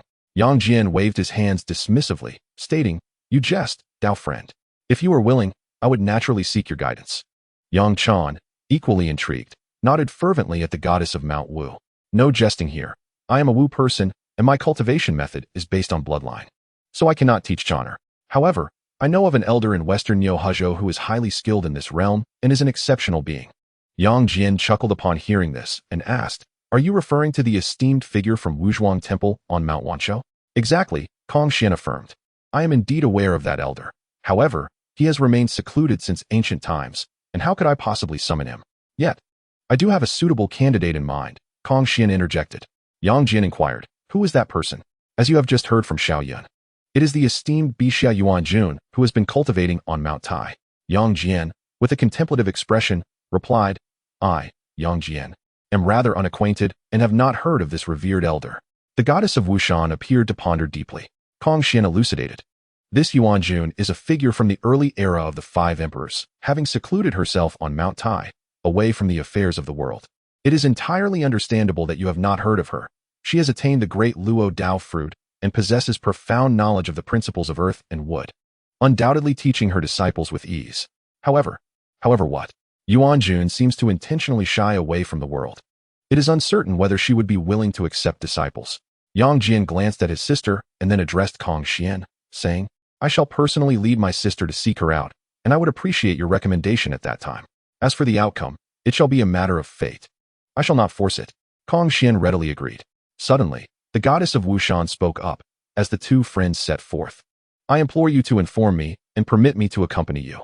Given that Kong Xian's realm and status here are the highest, he jested, could it be that you, Danmu, wish to join Sister Yangchan in seeking a master? Danmu chuckled lightly. I have merely heard the name and believe it may belong to an old acquaintance. Should that esteemed Yuan Jun wish to accept me, I would willingly oblige. Oh, an old acquaintance? Kong Xian expressed curiosity. Yet, the goddess of Wushan seemed reluctant to elaborate, smiling in silence. With an air of humility, Yang Jian conducted himself with utmost propriety and would not belittle Neza. He steered the conversation towards Neza, asking first, might I inquire if the young friend has a master? And at which renowned mountain do you cultivate? Neza straightened his posture in response, proclaiming, I am fortunate to have the guidance of the Mother of the Earth, Nuwa, and currently serve as a young acolyte within the Nuwa Palace. Neza felt a surge of satisfaction, responding with vigor. Although he had been enlightened by Nuwa since childhood, protecting the Tao and receiving guidance from the sage Emperor Fuxi, he had always been cautioned not to disclose his teachings. The cultivation techniques he practiced were also commonplace, and while he understood this as a youth, it inevitably caused him some frustration. Before embarking on this journey, the sage Emperor Fuxi had advised Neza that should anyone inquire about his master while traveling, the name Fuxi should not be mentioned in the wilderness. However, Nuwa's name need not be concealed. Upon hearing this, Yang Jian sprang to his feet. You cultivate alongside the mother? Do you have proof? The others were equally astonished, gazing intently at Neza. To be a disciple under a sage is a position of immense honor. Neza simply smiled. Is there anyone in this world bold enough to impersonate? Although he spoke confidently, Neza conjured an object from thin air, and an iridescent brilliance of 5 colors instantly filled the tea room, bathing it in a cascade of light and a fragrant aroma. Is this 5-colored clay? Kong Xian squinted, sensing the rich elemental power contained within, and softly inquired. Neza nodded, stowing the 5-colored clay away. Kong Xian remarked, it is said that in ancient times, the mother Nuwa used the Qian Kuan Ding to refine 5-colored stones, supplemented with a myriad of heavenly materials and earthly treasures, to concoct a cauldron of colorful clay used to mend the heavens. After the mending of the heavens, remnants of colorful clay lingered upon the cauldron, infused with the essence of the 5 elements. This clay, transformed into celestial materials and earthly treasures, bore the breath of the sage and the power of virtue, rendering it an exceedingly rare treasure. It is of utmost quality for alchemy, artifact crafting, and elixir creation. With only a few pounds in the possession of the revered Enhua, the last time this treasure emerged was during the era of the 3 sovereigns, when the human emperor, Shen, tasted a myriad of herbs to differentiate between medicine and poison. After years of accumulated toxins, he fell gravely ill, and it was Enhua who sent the colorful clay through a young acolyte. The human emperor consumed the clay with medicinal brews, purging the toxins from his organs, which allowed him to complete the unparalleled compendium of medicine. Such a divine artifact, of course, could not be fabricated. Yang Jian clasped his fists toward Neza, stating earnestly, I beg your pardon, Yang Jian has been remiss. Neza, however, took no offense, waving his hand dismissively. I, Yang Jian, have long been grateful for the blessings of the goddess, yet I find myself at a loss on how to repay her. I kindly ask that you, dear brother Neza, mention this to the goddess whenever you meet her. Should she have any commands, I, Yang Jian, shall undoubtedly comply. Neza solemnly agreed, assuring Yang Jian that he would convey the message. The Dapeng clapped his hands, chuckling, excellent. We are all familiar faces here. Laughter resonated among the crowd.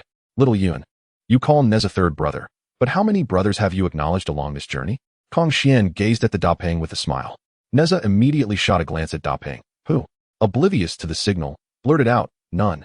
It was third brother who instructed me to call him that, saying the positions of the elder brothers were still available. Third brother. Is that not so? He even mentioned that he has already decided on the candidate for second brother, leaving the position of elder brother unfilled. Oh, why not let my elder brother take on the role of elder brother? Right, third brother, dear brother? Dapeng appeared quite excited, while Kong Xian wore a smile.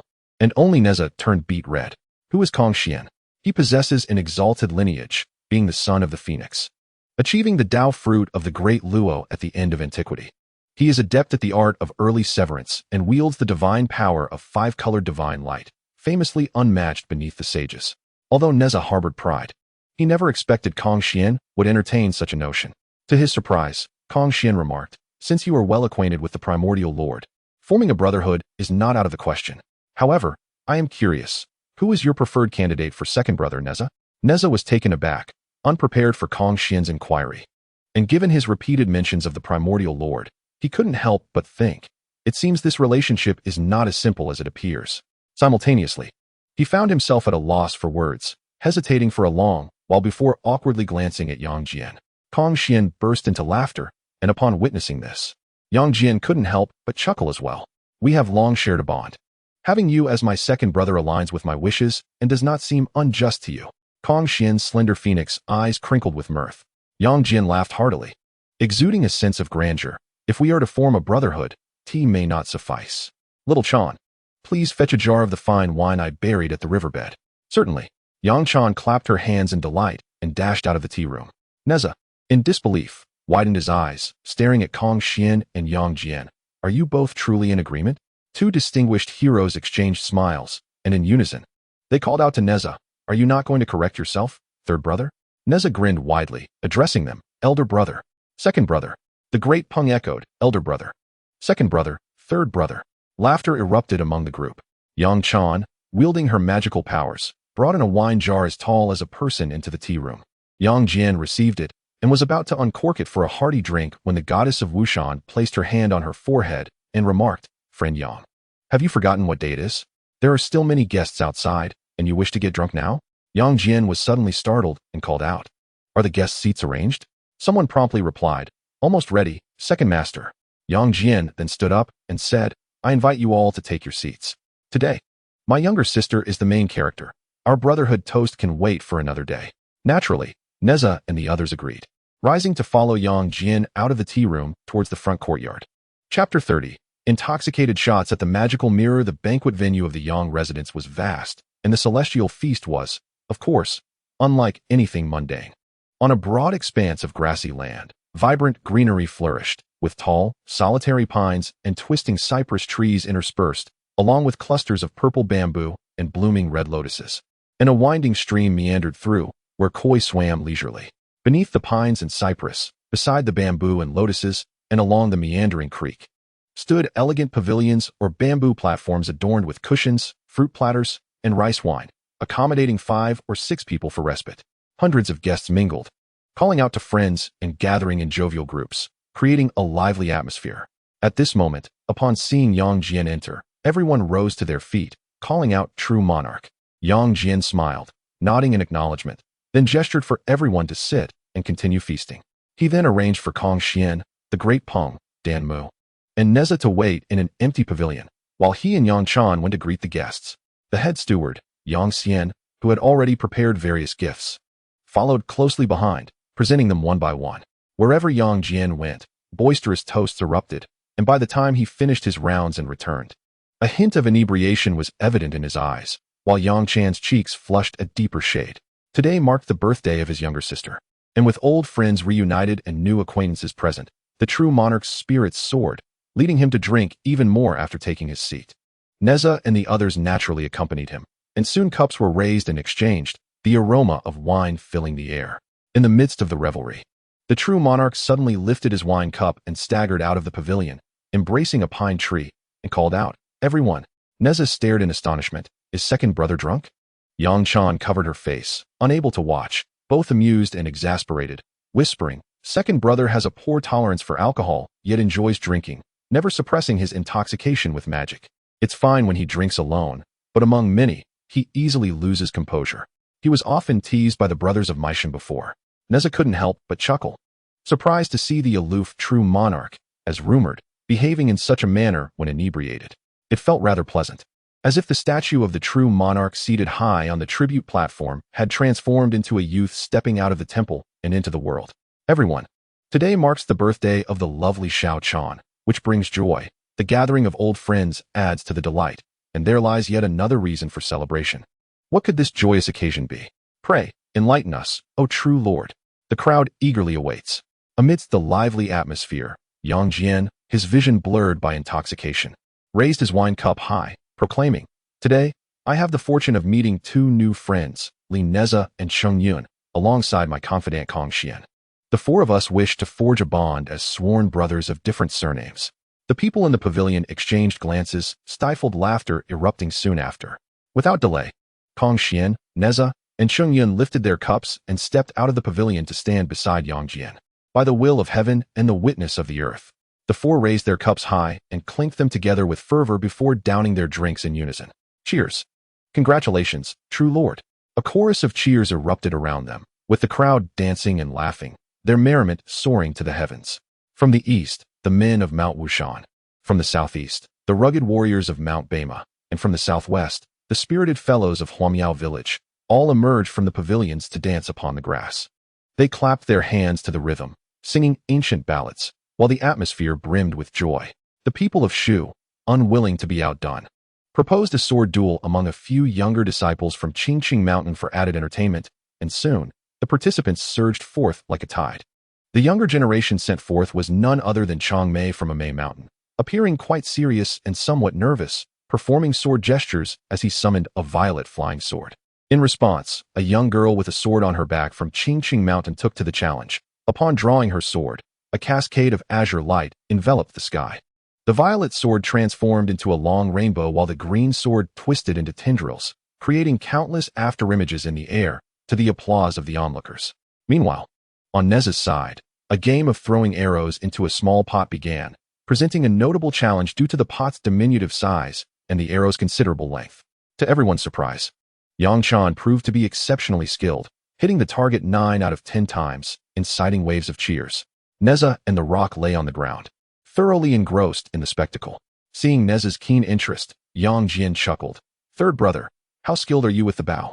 Neza, recalling his own prowess in slaying the ink flood dragon of the East Sea and shattering the form of Lei Jinzi with a single arrow, responded rather boastfully, "Fairly decent, I suppose." The true lord laughed heartily. "Ah, you possess quite the courage. Shall we have a contest?" Neza, intrigued, clapped his hands in approval. "What kind of competition do you propose?" Yang Jian pondered for a moment, scanning the surroundings as if searching for a target. At last, he gazed skyward, a thought forming in his mind, and spoke. "Do you know, dear brother, that there are 4 heavenly gates in the celestial realm?" "Of course, I am aware of that. Each of these gates bears a mirror. The southern gate holds the demon-reflecting mirror, the eastern gate possesses the evil-repelling mirror, the northern gate contains the ghost-cleansing mirror, and the western gate is home to the devil-capturing mirror. Within the devil-capturing mirror reside numerous fiends, captured by the celestial soldiers for their misdeeds.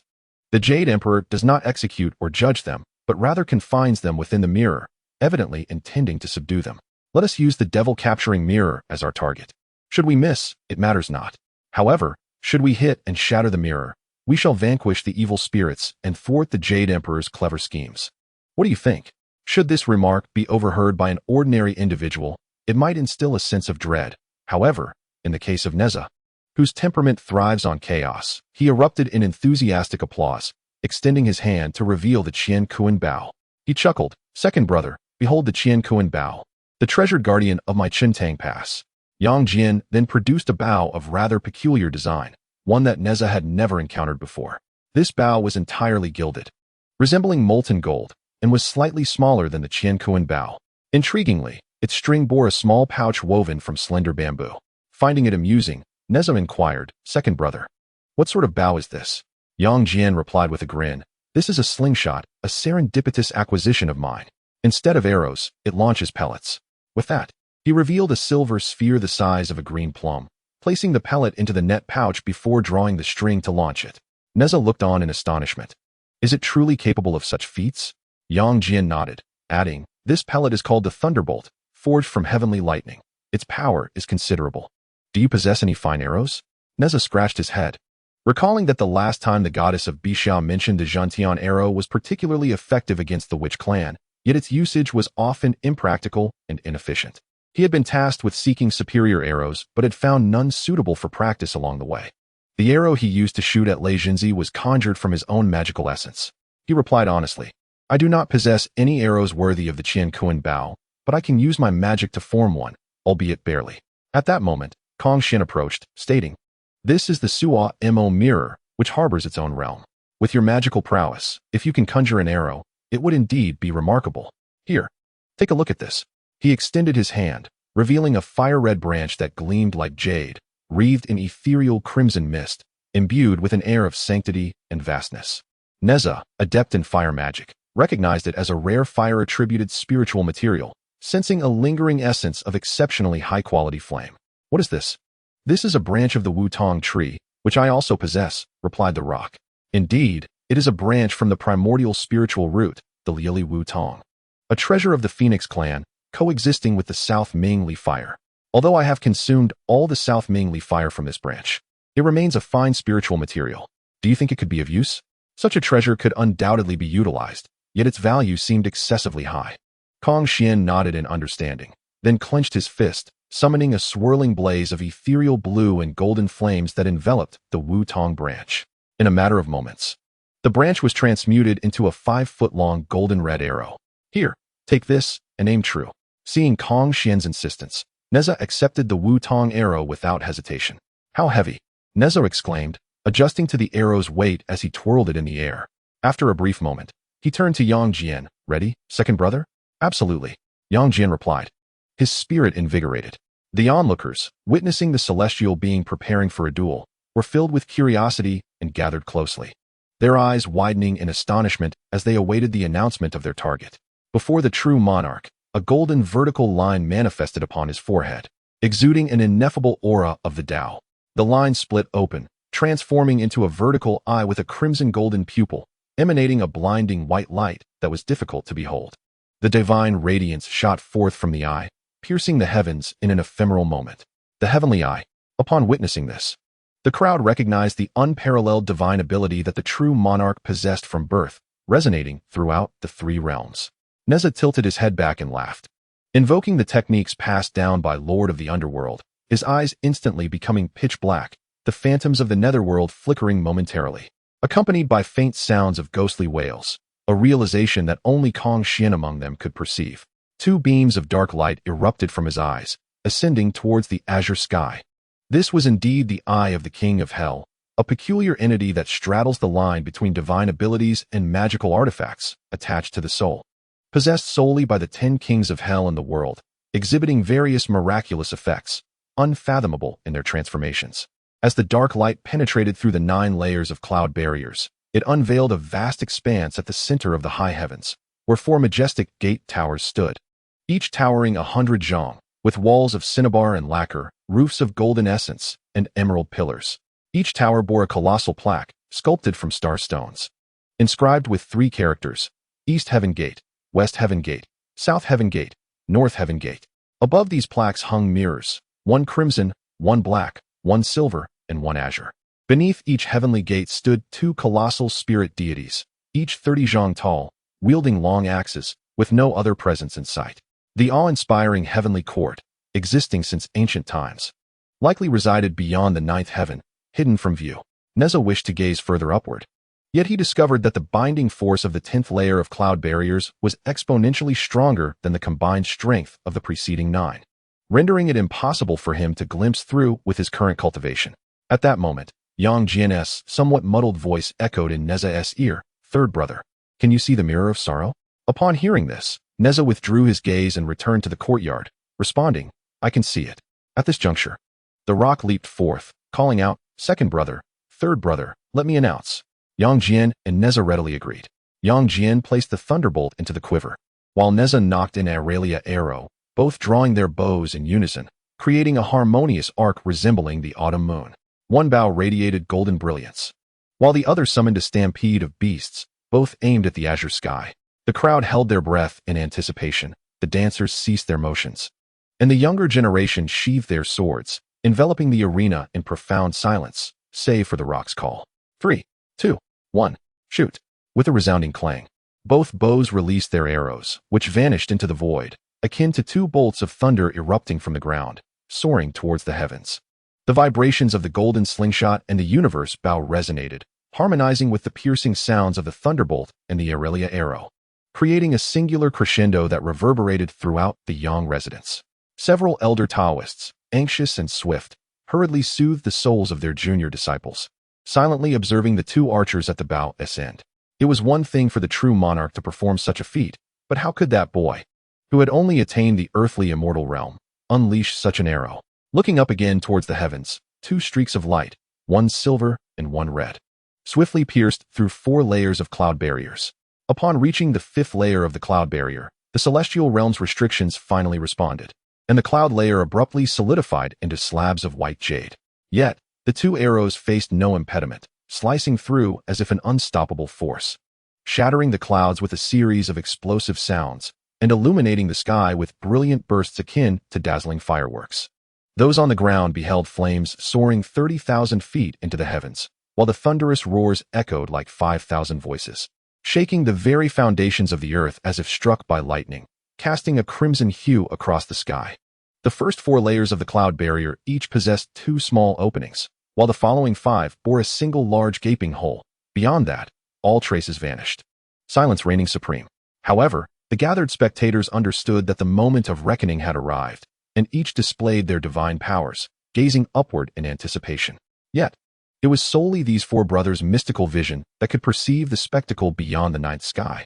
The eldest's eyes shimmered with a kaleidoscope of colors, while the youngest's gaze shifted between yin and yang.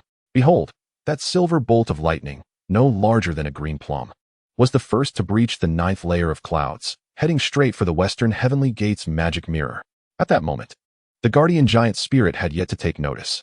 In the next instant, a crimson pillar of divine fire erupted through the clouds, closely following the bolt of lightning.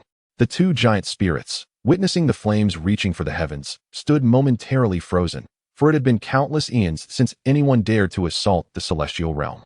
It was during this moment of astonishment that the bolt struck the magic mirror. A crack formed at the center, rapidly expanding outward. Before the fissure could reach the edges, the mirror remained intact, yet the fire pillar arrived in an instant. In a flash, the explosive thunder, splattering flames, and surging demonic energy converged into a radiant light, sweeping outward in all directions. Across half of the southern continent, anyone who happened to glance skyward would witness that brilliant point of light on the western horizon, reminiscent of the early appearance of the morning star. This spectacle endured for a full 20 breaths before the light gradually dimmed. As the brilliance faded, the cacophony reached the ground. The thundering roars, the howling flames, the shattering of the mirror, and the wailing of the demon overlords converged into a singular tumult. This sound struck terror into the hearts of the spirits and deities across the 3 realms, shaking the vast expanse of the universe, resonating as if mountains crumbled and the earth itself quaked. Yang Jian smiled serenely, rousing the onlookers from their stupor. Neza, fully aware of the outcome, remained undaunted. This arrow had filled him with satisfaction, his spirit and essence reaching their zenith, harmonizing the 5 essential elements of bow, arrow, eye, hand, and heart beautifully. He grinned at Yang Jian, exclaiming, "Second brother, your archery is truly divine." The esteemed one waved his hand, remarking, "You have cultivated for merely a decade or so, yet possess such prowess, it makes one feel humbled." Upon hearing their exchange, the crowd finally comprehended the situation. Yang Chan joyfully inquired, "Did second brother win?" The rock sighed, acknowledging that both second brother and third brother had hit their targets, yet it was second brother's projectile that arrived first. Wait. Kong Xian squinted at the sky, sensing that 2 demon overlords still lingered. In the ninth sky, 2 dust-covered giant spirit guards trembled as they cautiously peeked from behind the gate's pillars, gazing at the enormous gaping hole above, still unaware of the true nature of the calamity that had unfolded. "Your Majesty," a thunderous roar echoed through the air, causing the 2 colossal deities to hastily turn their gaze towards the source. Beneath the tumult of thunder and flame, two terrifying demons emerged, each towering at an astonishing height of 50 zhang. One was a creature with a human body and a bovine head, boasting 9 grotesque faces, each adorned with vicious fangs. The other was a 1,000-legged purple centipede, its razor-sharp legs glistening like blades, its body studded with a multitude of golden eyes, seemingly numbering in the hundreds. Both demons were ensnared in chains, their bodies charred blackened, and the spatial force unleashed during the shattering of the sorcerer's mirror had left deep gashes across their forms. The bovine-headed demon fared slightly better, sustaining only minor injuries, whereas the centipede had lost a significant portion of its body, emerald blood cascading down in steady droplets. The bull-headed fiend bellowed in fury, howling and cursing with a wrathful blaze. In stark contrast, the centipede remained silent, yet its 100 eyes glimmered with malice, radiating an overwhelming sense of hostility. Gradually, after the bull demon's furious tirade subsided, and as the smoke cleared, it realized that only 2 minor celestial soldiers and a shattered heavenly gate remained in its vicinity. The centipede's myriad eyes flickered as it scanned the surroundings, detecting no traps, while the 9 bovine heads similarly searched the area in vain. The 2 demons exchanged a glance, then emitted a bizarre cry, seemingly driven to madness as they burrowed down into the clouds. The 2 colossal beings shared a moment of apprehension, swallowing hard as they discerned the same fear reflected in each other's eyes. Just moments ago, they had encountered the 9-headed bull demon, Luo Wang of Beijulu Prefecture, and the golden-eyed centipede. It was said that when the celestial court attempted to capture these 2 demon lords, thousands of heavenly soldiers had perished in the attempt. Did you witness that arrow of fire? Yes, indeed. Suddenly, both celestial soldiers jolted to awareness, swiftly darting through the barrier towards the 10th heaven to report, General. Someone is attempting to breach the heavenly prison. The 2 demons fled in desperation, for there were no restrictions preventing their descent from the upper heavens to the lower. In an instant, they had escaped to the 5th heaven, only to find their path obstructed. 4 inebriated men stood before them. One, wielding a folding fan, spoke, "Third brother, I shall vanquish the bull-headed fiend, while you deal with the centipede. Eldest brother, please keep an eye on our third brother." A man clad in a resplendent brocade robe nodded with a smile, "Very well." A slightly younger individual, clutching a red ribbon, charged towards the 100-eyed centipede. The bull-headed demon bellowed, "Hold on." Neza halted midair. The bull demon, all 9 mouths agape, thundered, "Pray tell, which esteemed friends do I address? I am Luo Wang, the 9-headed bull demon of Black Wind Mountain in Beijulu Prefecture, and this is my brother, the golden-eyed centipede. Having narrowly escaped from the celestial court today, should you allow us passage, we shall surely repay your kindness in the future." Although the 9-headed bull demon and the golden-eyed centipede were formidable figures in Beijulu Prefecture prior to ascending to the heavens, both now trembled at the sight of these 4 individuals. Luo Wang, the 9-headed bull demon, gazed at the man with the folding fan, fear evident in his eyes. Despite sharing the same realm of golden immortals, he swiftly recognized that even at his peak, he would likely falter in no more than 3 exchanges against this adversary, let alone in his current state. As for that figure clad in brocade, he dared not cast a second glance after the first. Though the golden-eyed centipede demon was taut with tension, poised to pounce, he was merely putting on a brave front, his heart heavy with dread. The man who spoke first stood silently, and the atmosphere felt as treacherous as standing at the edge of an abyss. The 3 others, without discussing their realms, exerted an innate pressure through their bloodlines that nearly rendered him breathless. Yang Jian, tapping his palm with a folding fan, remarked, "Not out of luck, but rather because of the cursed mirror that my brothers and I had shattered through our archery. Every action bears consequences, should you descend to wreak havoc. Would my brothers and I not be compelled to shoulder the burden of such karma?" The bull demon, with all 9 heads nodding in unison, protested, "My lord, what do you mean? My brother and I have always adhered to our rightful path of cultivation. We would never harm the mortal realm. If my lord does not believe me, I, the old bull, shall make an oath." Yang Jian could not help but chuckle. "If you have not caused harm, then how did you earn the notorious title of Bull Demon King? Why would the heavens concern themselves with you? If not to imprison those truly wicked within the cursed mirror? Please see clearly, my lord.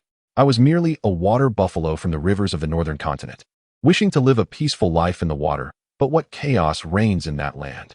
If one does not engage in conflict and seeks to establish a notable reputation, one cannot hope to live a day in peace. However, I swear before you that I have never instigated trouble.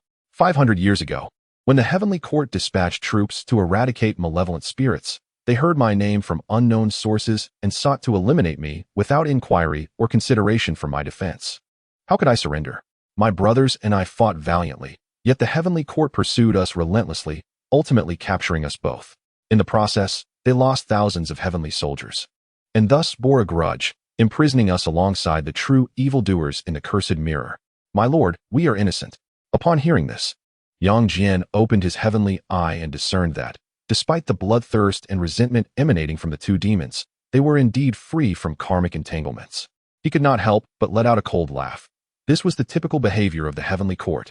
The bull demon, sensing a glimmer of hope for survival, noticed the current gentleman seemed to harbor some grievances against the heavenly court, and thus joined in the cursing, then cautiously added, "My lord, your grace today saves our lives. In the future, should you require, I shall willingly brave fire and water for you. But for now, may I and my brother first seek our escape?" Yang Jian cast a discerning glance at the nine-headed bull demon and the hundred-eyed centipede, which did not appear to be virtuous beings. After a moment of contemplation, he inquired, "You are a water buffalo?" The bull demon nodded earnestly. "Then I do not require your self-sacrifice. Accompany me for 200 years, assisting me in channeling the river's currents. And after that, I shall grant you your freedom."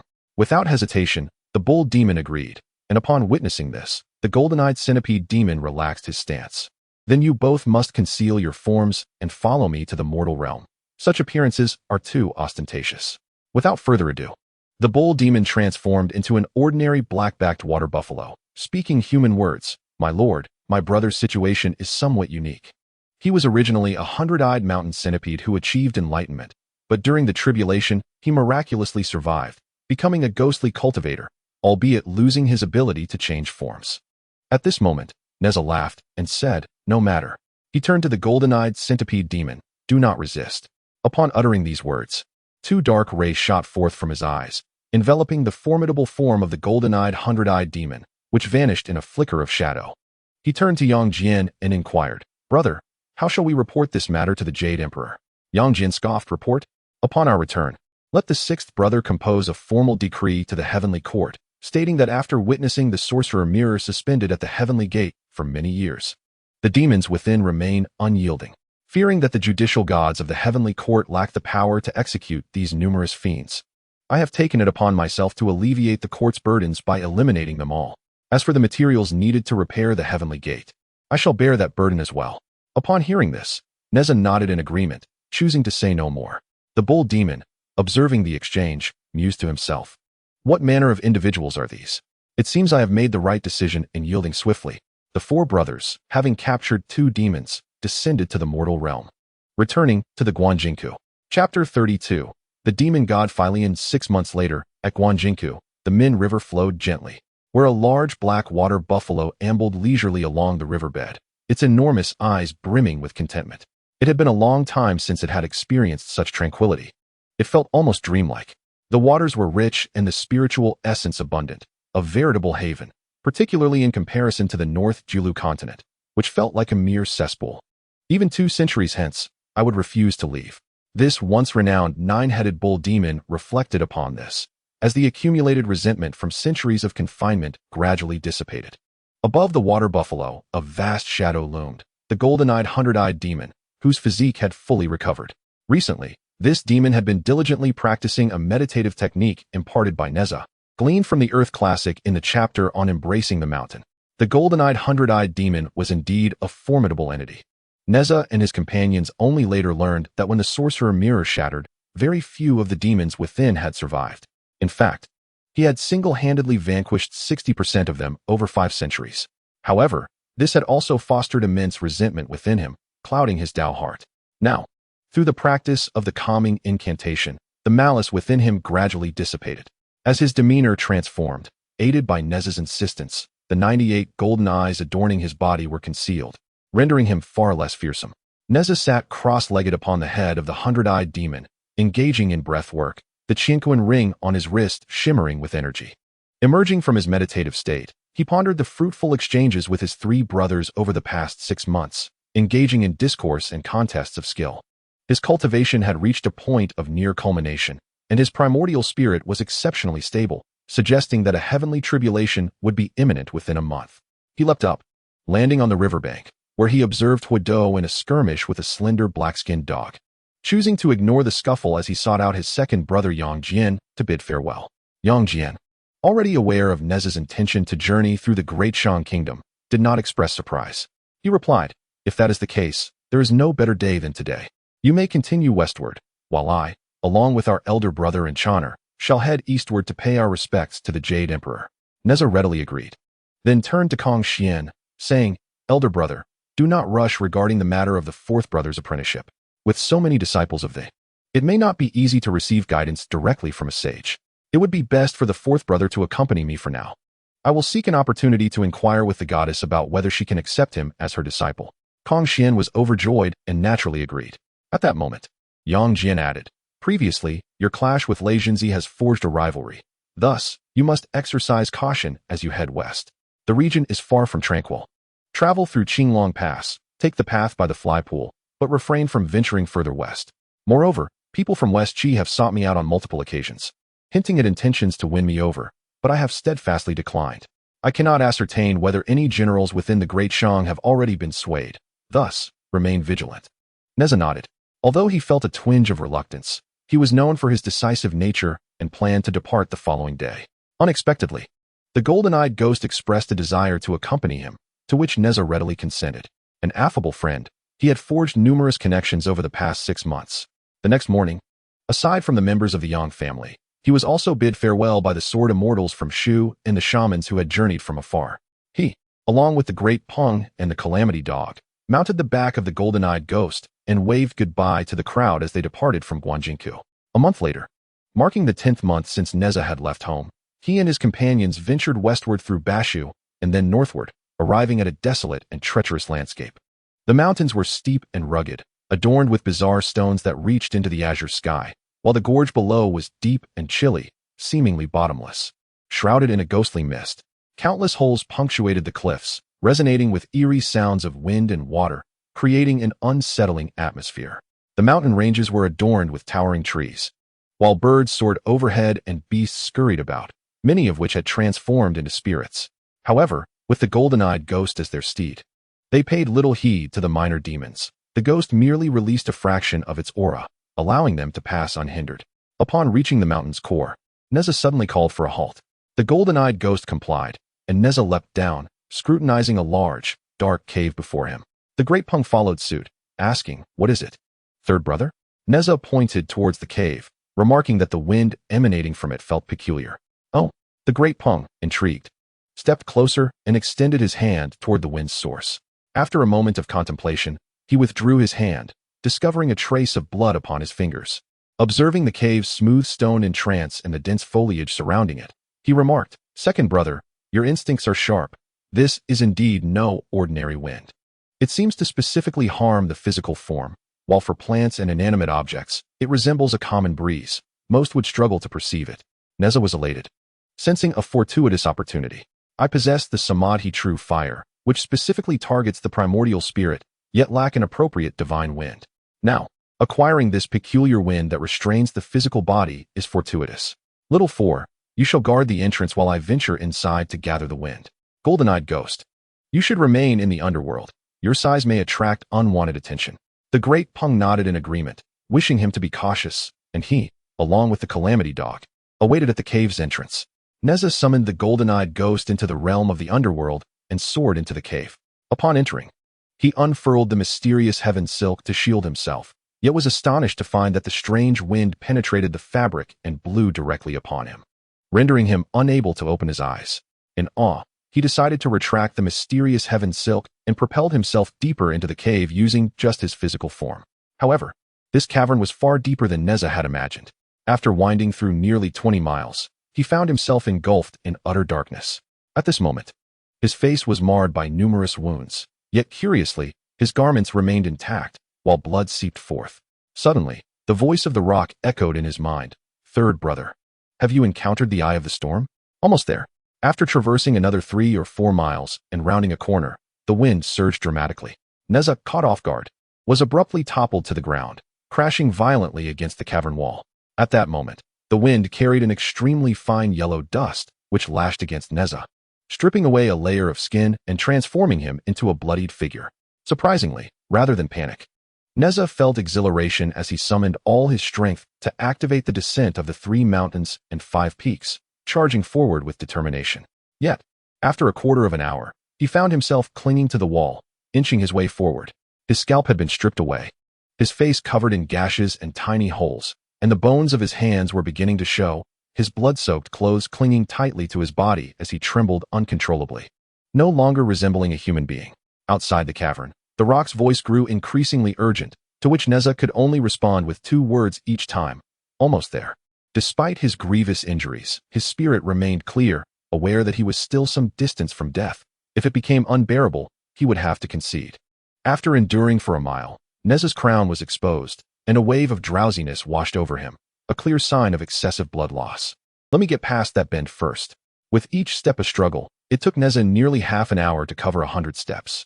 Grasping the corner with skeletal fingers, he pushed himself forward with all his might, and a brilliant yellow light illuminated his surroundings, revealing a vast stone chamber. Even in such perilous circumstances, Neza was astonished by the sight before him. It was an immense stone room, towering 100 feet high, its length and width unfathomable, housing a colossal skeleton that lay quietly within. The faint outlines of a bird's body and dragon's tail could be discerned. A spectral figure seated atop the bird's head held a slowly rotating yellow eye of the storm. Exhausted, Neza collapsed, and as purple light flickered from his brow, a golden infant leaped forth, his primordial spirit. The storm and sand had no effect on this spirit, and the little figure, clad in a belly band, hopped towards the spectral figure. The apparition appeared as a youthful boy, adorned in an ancient crimson ceremonial robe, with wide sleeves and a tall crown. His eyes reflecting an ineffable sorrow as he smiled at Neza's spirit. "You are the demon god Philion?" Neza inquired. The boy nodded and asked, "Child, what is the state of the world outside? Are we, the demon race, still the rulers of heaven and earth?" Neza shook his head earnestly. One of the 10 great demon gods of the ancient demon court, the wind god Philion, sighed in melancholy. "Has the witch race seized control of heaven and earth?" Neza shook his head again. "The protagonists of the world now are the human race." "The human race?" The demon god seemed taken aback by this revelation, struggling to accept it. "Senior, after the catastrophic battle between the witches and demons, the human race has risen, and it has been over 6,000 years since the era of the 3 sovereigns and 5 emperors. Over 6,000 years. Is it truly 6,000 years? Both sides suffered greatly. What of the emperors and empresses? Where is the Eastern Emperor?" The demon god's form twisted violently, and the yellow winds within the cave surged with fury. Neza spoke gently. "Demon Emperor Di Jun, Eastern Emperor Tai, and the 12 ancestors of sorcery perished together, while Empress Shiha met her end in loyalty. What of the other princes? Where are the demon masters? And the other 9 demon gods? May I inquire when you arrived, esteemed elder?" Neza gestured toward the enormous corpse behind the demon god. Philion turned to glance, a shadow of sorrow crossing his eyes. He then looked at Neza's primordial spirit, extending a hand to summon Neza's physical form, which was then cradled by the winds, freed from the tempest's assault. He continued, "At that time, the arrangement of demons ruling the heavens and witches governing the earth had already taken shape. The emperor foresaw the inevitable clash between the witches and demons, and thus made early preparations, urging us to seek methods to counter the witch clan. I scoured the vast wilderness and discovered this vortex of yellow winds, intent on refining it and returning it to the demon court. However, just as I was on the cusp of success, my inner demon struck, clouding my senses. The vortex erupted within me, instantly shattering my physical form. By the time I overcame my inner demons, both my yin and yang spirits had vanished, leaving only this remnant soul, intertwined with the vortex, that you now see. Anticipating that my brothers would sense my peril, I remained here, waiting. Had you arrived a century later, this remnant soul would likely have faded into oblivion." Neza listened, a sense of melancholy filling his heart. Had this demon god not perished at that time, the subsequent state of the cosmos would have been unfathomably different. It must have been during the Elder's refinement of the vortex that the 10 princes of the demons launched a surprise attack on the Great Witch tribe, only to be slaughtered by 2 great witches, igniting a war. The ensuing catastrophe was swift and devastating, claiming countless lives. It was likely for this reason that your brothers could not respond to your distress signal. The demon god Phalion's eyes reflected a complex array of emotions. What was the outcome? How does our demon clan fare now? Among the 10 princes, only the 6th prince narrowly escaped, taken in by the goddess Nuwa at the palace of Nuwa for healing, and has yet to emerge. The demon master Kuanpung gathered the fallen warriors of our clan, interring them in the frigid North Sea, becoming their guardian. Of the 10 demon gods, only 3 remain. while the remnants of the demon court have concealed themselves under the leadership of the demon god Bays in the northern realm of Julu. Philion listened, momentarily rendered speechless. After a pause, he asked, "What of the new demon clan that rose after that great war? Have they sought refuge with the ancient demons? Have they faced any retribution?" Neza shook his head. The later generations of demons have not contacted the ancient demons. They are scattered across the 4 great continents, living in relative peace. However, but what? Recently, the celestial court, under the newly established ruler of the heavens, along with the Western sect, has been covertly converting the demon clan for their own purposes. Upon hearing this, the demon god's fury ignited. How dare they? Who would be so bold as to oppress my demon clan? Chapter 33. The Tribulation. Who exactly are you? Young friend, you seem to possess an intricate understanding of matters stretching back 6,000 years to the conflict and extending to the present situation. Philion gradually calmed himself and posed a question to Neza. Neza, however, merely smiled. If the esteemed demon god had no suspicions, why would you allow me entry? Philion laughed in response, realizing that at last, the goddess has found a worthy successor to traverse the wilderness. In the eyes of this ancient demon god, Neza's primordial spirit was clearly surrounded by 2 divine birds, the Qingluan and the fire phoenix, soaring gracefully in the air. In bygone days, our clan had sent forth numerous remarkable descendants to the palace of the goddess Nuwa, earnestly beseeching her to take them as disciples, yet she remained impervious to our pleas. Nevertheless, we dared not show any semblance of disrespect and united our clan's strength to forge a demon-calling banner, which we presented to the palace of Nuwa. His Majesty even declared that should the goddess be willing to lend her assistance, he would relinquish his imperial throne, but she chose to remain indifferent. Were it not for this, how could our clan have fallen into such dire straits? Even the new heavenly court and the Western teachings dared to reform our kin. As the demon god spoke, his voice rose to a roar, and the cavern was filled with swirling yellow winds, sand, and stones. The primordial spirit, unfazed, scoffed and remarked, "Esteemed demon god, your words are rather unreasonable. From the perspective of the goddess herself, she owes you, the ancient demon clan, no debt of gratitude. Why should she acquiesce simply because you come seeking her aid? One might mistake you for saints. Furthermore, from the standpoint of your kin, she is the mother goddess of humanity. In ancient times, when your ancient demons feasted upon humanity, did you ever consider her position? How curious that you think of her only when you are in peril, yet disregarded her when you took lives. Additionally, allow me to enlighten you. During the war of witches and demons, both factions were consumed by bloodlust, shattering the pillar of heaven and breaking the river of heaven, committing unspeakable atrocities. How did both factions survive?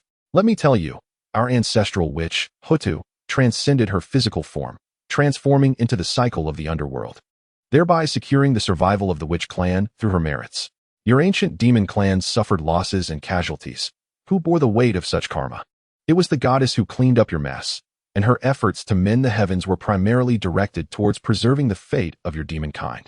Otherwise, your lingering soul would have surely perished long ago, reduced to ashes. Oh, and do you know how I came to learn of the recent attempts by the demon clan to reform under the heavenly court and the Western teachings? It was your ancient demon leader who approached the goddess once more, beseeching her for aid. Yet that individual displayed far greater humility than you, esteemed demon god. Following this barrage of barbed words, the demon god Philion found himself unable to raise his head, his intense emotional turmoil causing his residual soul to dim further. The primordial spirit continued, "I initially engaged in conversation with you out of respect for the goddess and admiration for the bravery of the ancient demon clan. In truth, your clan's propensity for pride, combat, and violence, coupled with a lack of virtuous connections, should have led to your demise. You ought to be filled with gratitude for your current existence. Since the demon god harbors such grievances, he may continue to do so. I must take my leave. But rest assured, I shall not divulge this place. You may live out the remainder of your days in peace." With that, the primordial spirit prepared to return to his corporeal form. "Wait, young friend." The demon god Philion hastily called out to Neza, "Your words gnaw at this fragment of my soul like a heart demon, and my existence hangs by a thread. How can there be any hope of living in peace?" "Oh, surely the demon god is not trying to cling to me?" Philion replied, feeling remorseful. "Young friend, your words are unmerited. I have brought my current plight upon myself, and my clan's downfall is also of our own making. The great virtue of the Empress cannot be repaid. But I humbly beseech her compassion to extend her grace upon the descendants of the demon clan. Demons are born of the earth and will perish in due time. However, They must not be led astray and lose their true essence. Upon finishing his words, the venerable demon god bowed deeply, touching his forehead to the ground in a grand gesture before Neza. Neza understood that this bow was directed towards the Empress, and he stepped aside, saying, "The Empress has her own plans." Philion nodded in understanding and said, "My true essence has already dissipated, and time is fleeting. If my old companions do not seek me out, I shall pursue them. Yet, before I depart, I have one wish that I implore you to grant. Speak. I entreat you. The demon master rests in the northern underworld. I ask that you inter my remains there." Neza did not hesitate and nodded in agreement. The demon god smiled, and with a flourish of his hand, a small banner adorned with a soaring dragon sparrow appeared before Neza. "For 6 millennia, I have been confined within this realm, my external essence drained and turned to dust. Only this companion spirit treasure, the Philion banner, remains. I present it to you as a token for your journey to the northern underworld." The spirit figure accepted the banner, saying, "I shall accept this for now. If there are benevolent practitioners among the demon clan in the future, I will pass it on." The demon god smiled upon hearing this, and as he rose from below, his residual spirit gradually transformed into ethereal light and began to dissipate. He continued to speak, "The vortex within my remains has been completely tamed by me. Once my true essence disperses, you may imprint your own spirit mark upon it, allowing you to refine it directly. This wind should have manifested long ago now. I can only hope it will shine brilliantly in your hands." With these final words, his spirit scattered, leaving behind a swirling vortex and the colossal remains of the dragon sparrow. The spirit figure sighed and returned to his corporeal form. Suddenly, an intense pain surged through Neza, causing him to expel a large pool of blood. Struggling to move, he grasped the vortex and swallowed it whole while retrieving the dragon sparrow remains. Glancing at his tattered body, he murmured, "Master, you must not deceive me." Thereupon, he fully unleashed his realm, along with the formidable strength of his spirit and the accumulation of his spiritual power. Instantly, the heavens responded. Dark clouds began to gather above the uncharted mountain range. He commanded the rock to take flight, releasing the golden-eyed ghost, and, with the purple centipede atop him, he burst through the stone ceiling and ascended into the sky. In a fleeting moment, a vast expanse of purple calamity clouds took shape, an oppressive aura enveloping the surroundings, casting the world into a somber haze. Accompanied by the sound of thunder, Neza lay with his limbs outstretched upon the head of the golden-eyed ghost, gazing at the calamity clouds. Boom! A pillar of azure lightning broke through the clouds. Neza grinned, for indeed, it was the ninefold calamity of purple clouds. The term ninefold signifies 3 waves of 9, a total of 27 bolts of heavenly thunder descending. Purple clouds, representing the highest quality among the 4 types of calamity clouds: purple, yellow, blue, and white. Azure rain, where lightning transforms into rain, nourishing the world with divine grace, is bestowed by the heavens as the 8th. Calamities are classified into 3 types: heavenly grace, nurturing thunder; heavenly tribulation, admonishing and safeguarding thunder; and heavenly punishment, purging and annihilating thunder. He made no attempt to obstruct it. The thunderbolt struck him directly, and the crackling of electricity surged through his body, causing him to tense up abruptly. The golden-eyed ghost, enveloped by the calamity clouds, was similarly affected. Being at the golden immortal level, a colossal cascade of thunder descended, eliciting a piercing wail from the hundred-eyed ghost. Yet, like Neza, he offered no resistance, merely enduring the onslaught. The thunder rained down like a deluge, striking 9 times in rapid succession. After the 9th strike, the thunderous roar subsided momentarily, and the calamity clouds began to expand slowly. The man and the insect had already fallen to the ground, their bodies charred black. In this brief moment of respite, the wandering consciousness of the hundred-eyed ghost coalesced anew, and he realized why his master had summoned him to endure the tribulation together.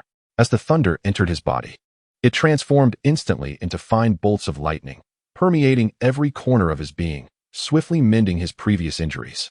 Even the remnants of the Tao foundation left by his last failed attempt at the golden immortal tribulation began to heal gradually. It was as if he were bathed in refreshing rain. The hundred-eyed ghost let out another long cry, but this time, it was filled with joy. Suddenly, a fissure opened in his charred insect body, and a surge of devastating purple radiance burst forth, soaring into the air and ultimately coalescing into a 70-zhang-long purple-bodied golden-eyed centipede. Neza, already anticipating this, remained unfazed and relaxed his body completely. Although he was enveloped in a layer of blackened blood scabs, beneath them, his previously tattered form had fully recovered. Sensing the hundred-eyed ghost's arrival, He telepathically urged it to depart, for the next 2 waves of tribulations were related to realm ascension, and the presence of the 100-eyed ghost would serve no purpose. The purple centipede, receiving the telepathic message, bowed down, tapping its head 3 times toward Neza before swiftly retreating. After approximately 12 breaths, the second wave of heavenly thunder descended. The thunder struck Neza's body, coursing through his meridians and organs, ultimately landing in his sea of chi. The human body is a microcosm, and these 9 bolts of thunder forcibly expanded this microcosm. The sea of chi shattered, and blood gushed forth from his meridians and organs, prompting Neza to let out a pained howl. However, the damage to his meridians and organs was instantaneously repaired by the thunder tribulation, rendering them even more resilient. While the shattered sea of chi reformed and expanded further, this process repeated itself 9 times.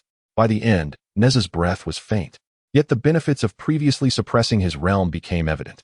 The intensity of the second wave of tribulation was determined by the resilience of the cultivator's meridians and the size of their sea of chi. Neza's prior suppression had resulted in extraordinarily resilient meridians and a vastly more expansive sea of chi than his peers. After experiencing 9 cycles of destruction and renewal, he was now comparable to an ordinary mystic immortal.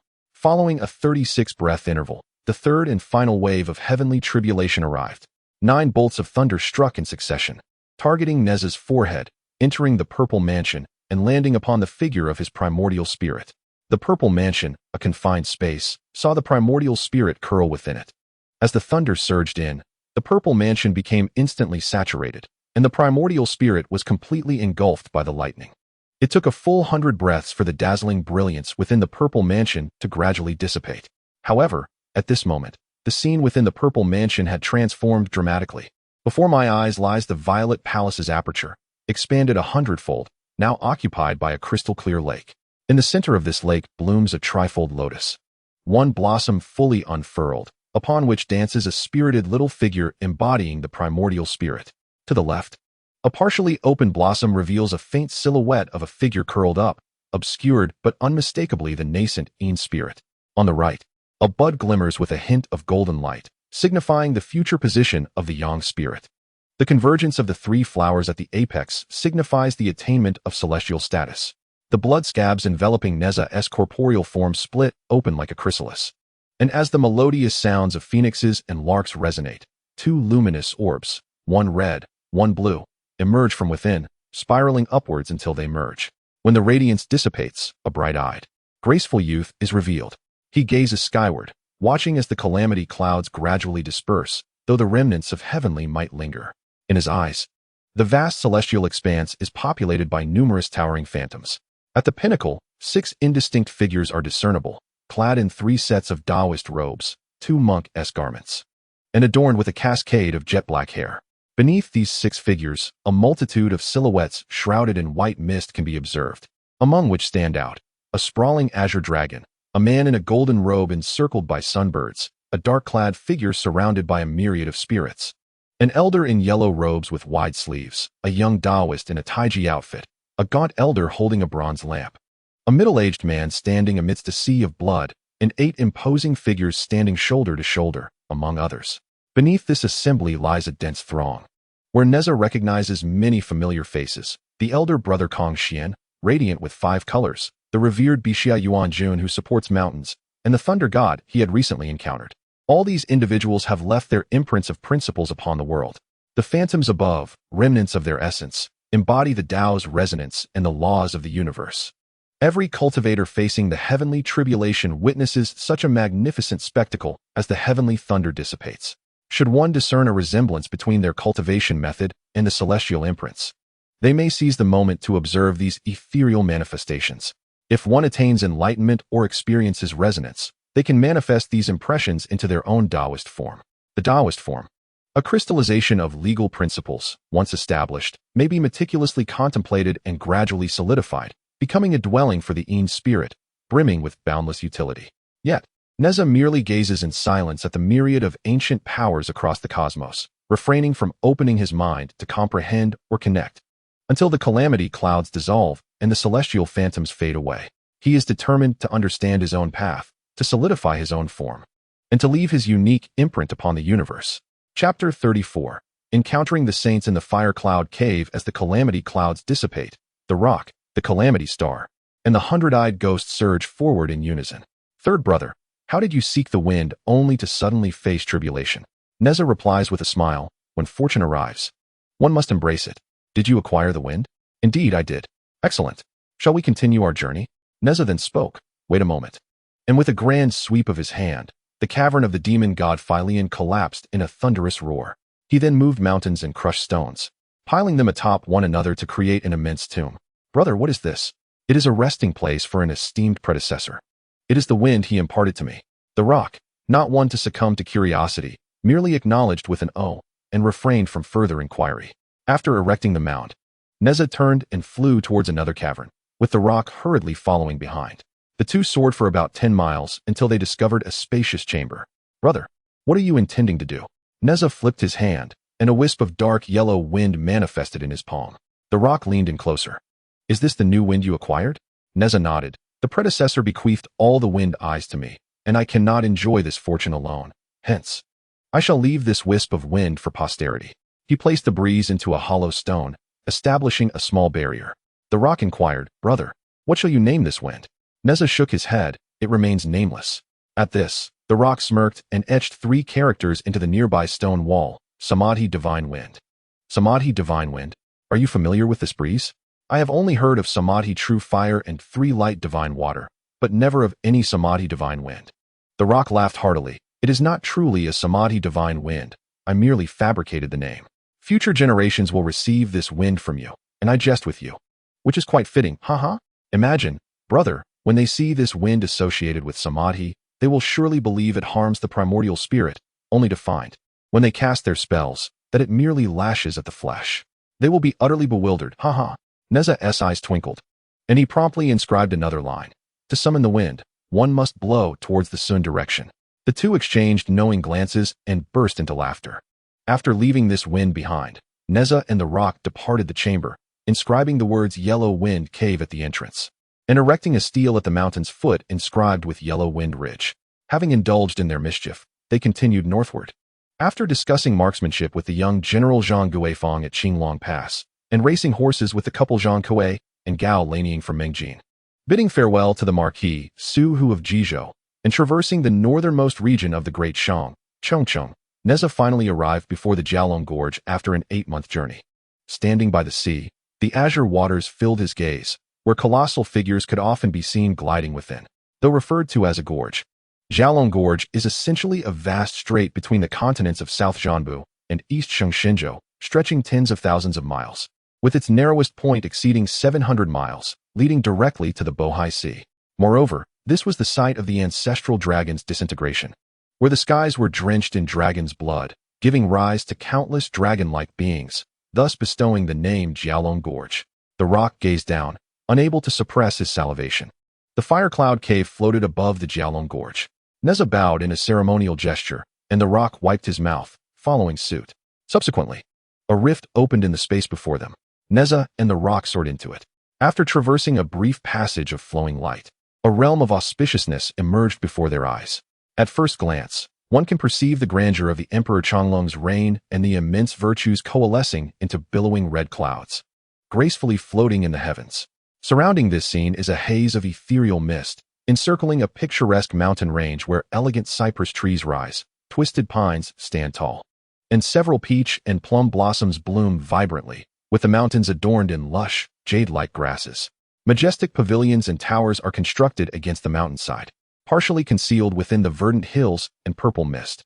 Masters and uncles, Neza exclaimed, arriving at the foot of the mountain.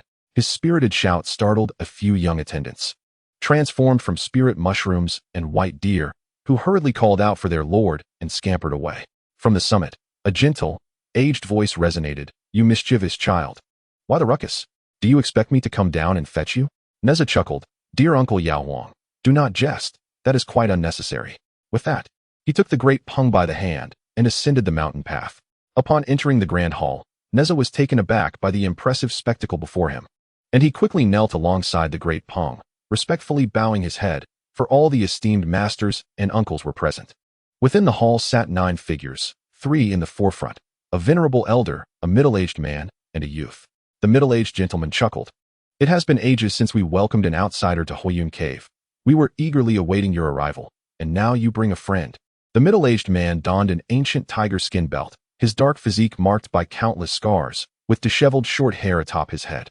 Fortunately, he appeared vigorous, though slightly hunched. With hands and feet considerably larger than those of an ordinary person, calloused from years of toil.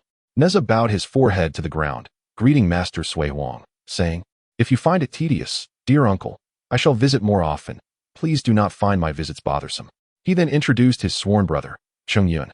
The great Peng also bowed, exclaiming, "I have come to pay my respects to Lord Sui Wang, the founder of the human race, who stood firm amidst the primordial chaos, tirelessly battled throughout his life, and single-handedly ended the era of primitive savagery," nodded with a smile.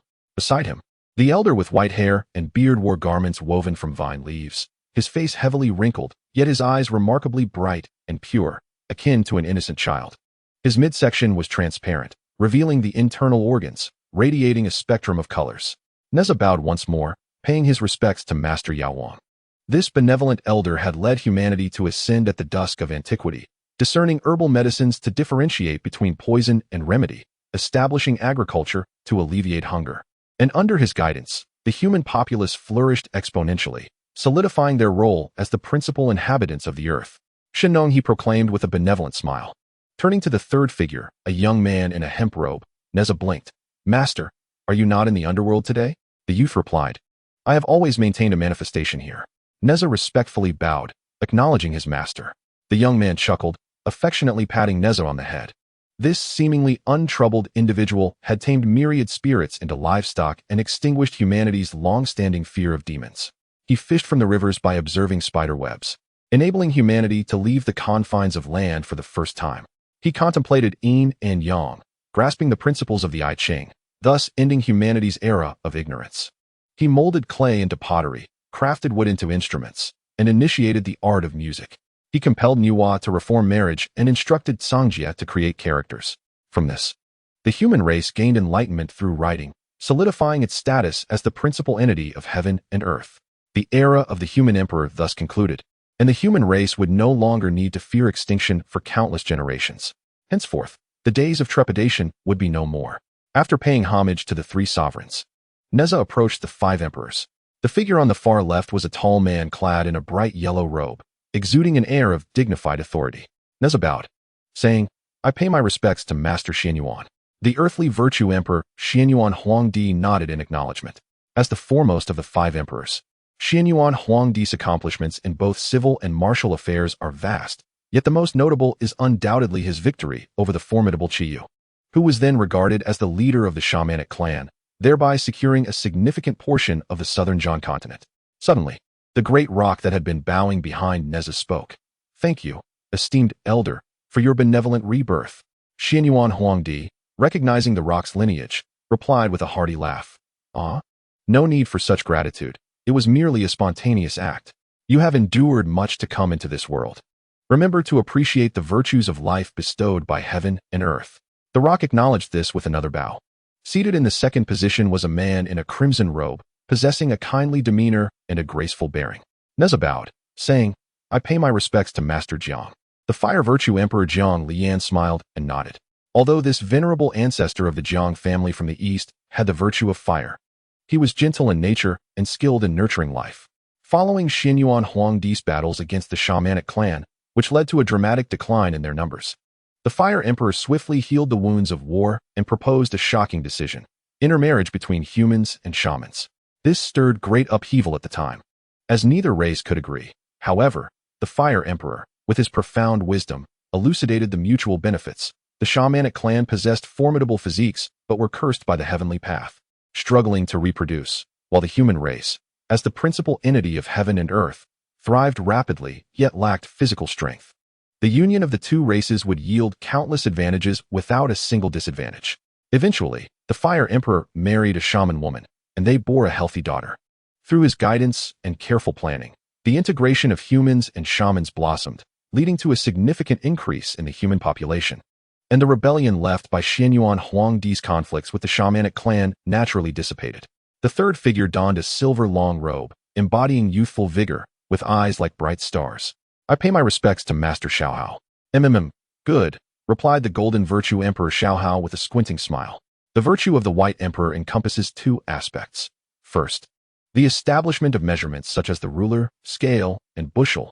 Second, the appointment of officials to oversee military, engineering, law, speech, agriculture, and other affairs, ensuring that each performs their duties.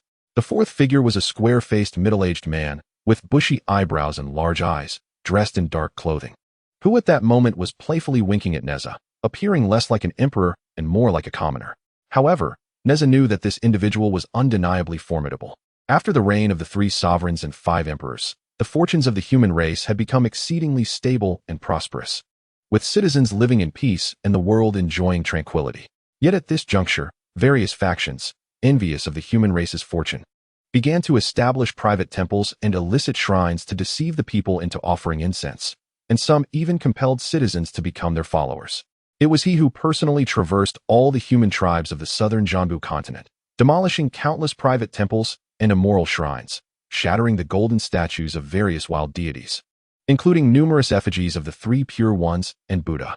This individual, the leader of the human race at that time, proclaimed, "The human race kneels only to the martyrs, not to gods or Buddhas." However, it is said that this was merely a later public statement. His original words were more forthright. Why show favor earlier, only to reap the rewards now? There is nothing to be had. Who is this figure? Neza reverently acknowledged, "I have met Uncle Master Zhuanqiu." Indeed, it was the Black Emperor Zhuanqiu of Water Virtue. In truth, the tradition of the southern Jianbu continent's human race, which disrespected the Tao and the Buddha, was only broken during the reign of King Qi of the Xia dynasty. At that time, after King Yu of Xia retreated from the world, his son Qi ascended to the throne, ending the practice of abdication. The entire human race in the southern Jianbu continent fell into chaos, believing Qi had lost the great righteousness and was unworthy of being the leader of the human race. Many large tribes declared autonomy, leading to a plethora of small nations. The establishment of the great Xia dynasty was fraught with difficulty, enduring numerous attacks and criticisms from these small states. It was only through the tireless efforts of the disciples of the human teachings that Qi was able to ascend to the throne, thereby preserving the legitimate status of the great Xia over the smaller nations. Consequently, Qi had no choice but to agree to the propagation of human teachings within the realm, albeit with strict orders. The human teachings could establish sects, but could not erect temples. This meant that immortals remained as immortals, and humans as humans. The Taoist sect could accept disciples and pass on teachings, but could not partake in the incense offerings of the human race. This regulation has remained unchanged even until the present day under the Shang dynasty's king. To the right, naturally, was the last of the 5 emperors, the Wood Virtue Emperor Gao Xin, the Green Emperor. The Green Emperor embodies youth, with a tall and graceful figure, exuding elegance and charm. He was well-versed in astronomy and adept in geography, observing the Big Dipper to determine the seasonal changes and using celestial stems to establish the cycles of the calendar. During his tenure, he prioritized agriculture and sericulture, arranging farming times according to the seasonal calendar, implementing numerous laws and strategies that gently yet steadily propelled the human race forward, completing the cycle of the 5 virtues and bringing the era of the 5 emperors to a close. "I have met Uncle Master Gao Xin," said Neza, who was met with a smile from the Green Emperor. The final figure was a middle-aged man with rolled-up sleeves and pant legs. This individual was both the first and the last king permitted to enter the Fire Cloud Cave after his abdication, King Yu of Xia. In his youth, Yu was revered for his efforts in flood control and was elected as the leader of the human race. From the moment he became the leader until his departure from office, Yu never ceased his endeavors. He opened mountains, dredged rivers, forged cauldrons to stabilize the land, and delineated the 9 provinces to settle the populace, passing by his own home 3 times without entering. To express their respect, people added the character great before his name, referring to him as Yu. This also explains why, when you passed the throne to his son, the Xia dynasty could still be regarded as the legitimate foundation of the human race despite the loss of great righteousness. The human race owes him an immense debt.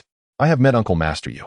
Chapter 35. The White Dragon bestows rain. The following day, Neza led the rock to the meditation chamber of the Holy Emperor Fuxi. "Master, you must have noticed the issue with Xiao Yun. You are an expert in the practice of yin and yang. Do you have any solutions?" Fuxi glanced at the rock and replied, "His problem is a bit more complicated than yours." Neza utilized a particular technique on the rock, causing it to kneel in supplication before the Holy Emperor for guidance. "Although I possess the inherent qualities of earth, water, wind, and fire, With an affinity for the latter too, it is essential to recognize that wind and fire embody both rigidity and flexibility, complementing each other harmoniously. Thus, they can coexist.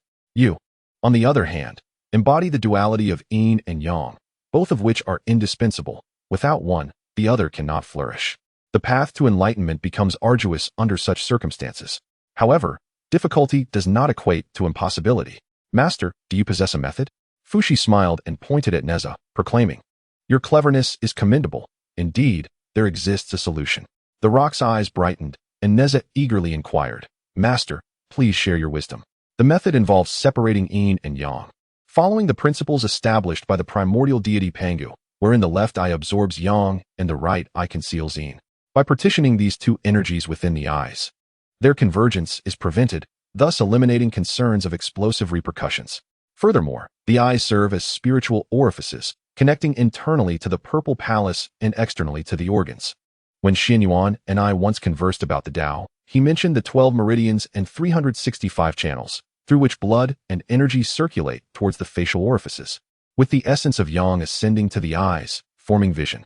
Therefore, by storing the dual energies within the eyes, we not only avert collision but also nourish the entire being, making this approach feasible. Neza applauded, and the rock exhaled in relief. Yet, Fushi cautioned, do not celebrate prematurely. This endeavor requires patience. Consolidating the yin and yang within the eyes is no simple task, and the journey will undoubtedly be fraught with trials. Are you prepared to endure? The rock respectfully replied, Holy Emperor, please proceed with your method. I vow not to utter a sound of pain. Fushi merely waved his hand, stating that there is no rush. The process will take years. I will consult Shen Yuan regarding this matter shortly, as he is an expert in harmonizing the organs and meridians. Neza interjected, Master, I was just about to seek out Uncle Shen Yuan. Would you care to join me? Oh, is there a matter at hand? Then let us go together. The three of them proceeded to the study of Emperor Shen Yuan. Welcome, brother, Shen Yuan exclaimed as he set aside his book to greet them. Please, take a seat. They settled in, and Neza broached the subject of the Jade Emperor of Taishan wishing to descend the mountain. The Emperor sighed, My daughter has always had a strong will. Let her be. However, the teachings of the broad accomplishment of Changjiao have vested her with a partial title of authority, so she must resolve this matter first. Neza nodded in agreement and then discussed the potential construction of a palace for the Lord of the Underworld at the foot of Taishan, which would indeed be an advantageous arrangement. However, given the gravity of the situation, further discussions with Fengdu and Zisho will be necessary, as well as a more detailed conversation with the Underworld, Fushi remarked. He then summoned the rock before him and spoke to Emperor Shen Yuan about the desire to amalgamate yin and yang within the eyes. The Emperor's interest was piqued, and he expressed that the method was exceptionally clever, necessitating careful deliberation on its execution. The Holy Emperor smiled and began to engage in discussion with Shen Yuan, gesturing for Neza to depart, saying, Your celestial cultivation techniques are with Brother Shenno. Feel free to retrieve them. Neza acknowledged and took his leave from both his master and Emperor Shen Yuan. The residence of the medicine sovereign lay deep within a secluded valley, merely a thatched hut surrounded by medicinal herbs and spiritual flowers. Neza called out from a distance, Master, are you there? Neza has come to see you. Come, come, came the calm and unhurried voice of the elder from a patch of medicinal herbs. Neza responded eagerly, running over. He found the elder seated on a stone pedestal, tending to herb seeds. Neza picked up a small hoe from the ground, intending to assist in loosening the soil, but as he grasped it, he nearly dropped it. Such a diminutive tool was, in fact, a treasure of merit. Steadying his mind, he tightened his grip on the hoe and began to aerate the earth. Here, take this, said the elder, handing over a leather scroll. Neza received it, and, upon opening it briefly, saw that it contained a cultivation method for nurturing the 3 flowers. Master, is this the technique you and the others prepared for me? Indeed, you, a celestial being, are to cultivate the Earth Sutra, which governs the physical body's meridians and organs. In the future, you shall primarily focus on the cultivation of the 3 spirits, Yuan, Yin, and Yang. The Yuan spirit section was penned by your master, while I wrote the Yin spirit chapter, and your elder brother composed the Yang spirit portion. As Neza read further, a smile spread across his face. I suspected that the Yuan spirit section was crafted by my master. He always preferred to delineate the overarching principles rather than elaborate on the intricate rules, leaving me to comprehend the details on my own. The elder chuckled heartily. It is not solely the Yuan spirit section. Your master instructed me and your elder brother to adopt the same approach. Vagueness is preferable. Neza, undeterred, cheerfully accepted the scroll. Thinking to himself that the lad's intellect is quite sharp, it poses no issue. The elder, with a twinkle in his eye, playfully tapped Neza with his hand. At that moment, the elder noticed the small dog resembling a pup nestled in Neza's arms and remarked, "Hudo, I once had a similar companion." "Oh, master. You also raised one?" The elder, Shen, stroked his beard and replied, "Indeed, this dog was born from fire poison, inherently fearless of toxins and brimming with yang energy. In my younger years, I raised one, accompanying me through mountains and cold ravines, aiding me greatly in foraging for herbs." The elder scrutinized Hudo closely. "However, your dog does not seem to possess strong fire poison. How have you been nurturing it?"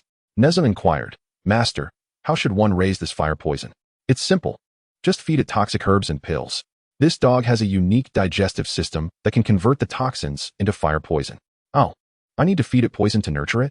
Then all these years, I have truly been raising it in vain." Neza lamented while patting Hudo. The elder laughed. "No matter, I have plenty of herbal remnants behind my house. You may take some to feed it.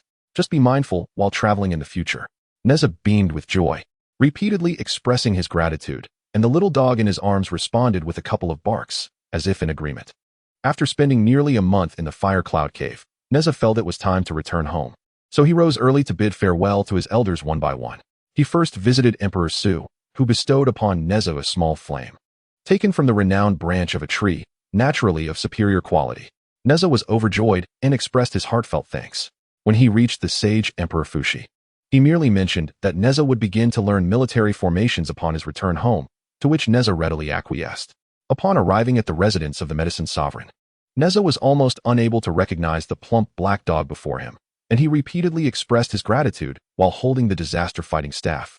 After bidding farewell to the three sovereigns, Neza proceeded to the abode of the 5 emperors. The Yellow Emperor was the first to notice the 5 poisons armor adorning Neza's wrist. He infused it with a beam of golden light, and the other 4 followed suit, each imparting a touch of spiritual radiance. Neza could discern no evident change, merely expressing his thanks before taking his leave. Ultimately, Neza arrived at the residence of King Yu. Throughout this journey, he harbored a few reservations. For King Yu was the father of King Qi, the founder of the Xia dynasty, and he was now serving the Shang dynasty, having extinguished the Xia to establish the new order. Neza, being of a forthright disposition, could not conceal his thoughts, and his words bore a certain restraint. King Yu, a figure of great stature, perceived Neza's unease with a single glance. He smiled and said, "I pass my throne to my son in accordance with the celestial mandate. A long-standing, dispersed tribe is not a stable arrangement. Centralization has its merits. Thus, when the moment was right, I acted accordingly to implement a hereditary governance. However, prolonged centralization can lead to adverse consequences. When the ruler is unwise and the state affairs deteriorate, it must be brought to an end. Therefore, the establishment of the Shang by Tang, who overthrew the Xia, also aligns with the heavenly order. Such cycles of dynastic change allow humanity to progress. You need not be overly concerned."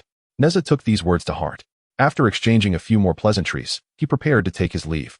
At that moment, King Yu produced an object and handed it to Neza. Neza accepted it. It was a small iron rod adorned with 2 golden hoops, with both ends encased in gold plates, and a segment of black iron in between, embellished with dragon and phoenix motifs. The item was remarkably heavy, radiating an aura of merit, indicating it was no ordinary object.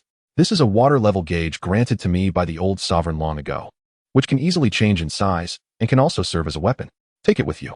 Although Neza found the staff somewhat unwieldy, he could not be critical of such a precious gift from an elder, so he sincerely thanked King Yu and stowed it away carefully. After bidding farewell to King Yu, he was ready to depart, and the rock accompanied Neza beyond the cave dwelling. Due to his responsibilities related to the balancing of yin and yang, he needed to linger a while longer. Both brothers, youthful in spirit, felt no sorrow at parting. They waved goodbye, and then Neza flew directly towards Chintang Pass. Eager to return home, Neza surged forward with the wind and fire, traversing 1,000 miles each day, drawing ever closer to Chintang Pass.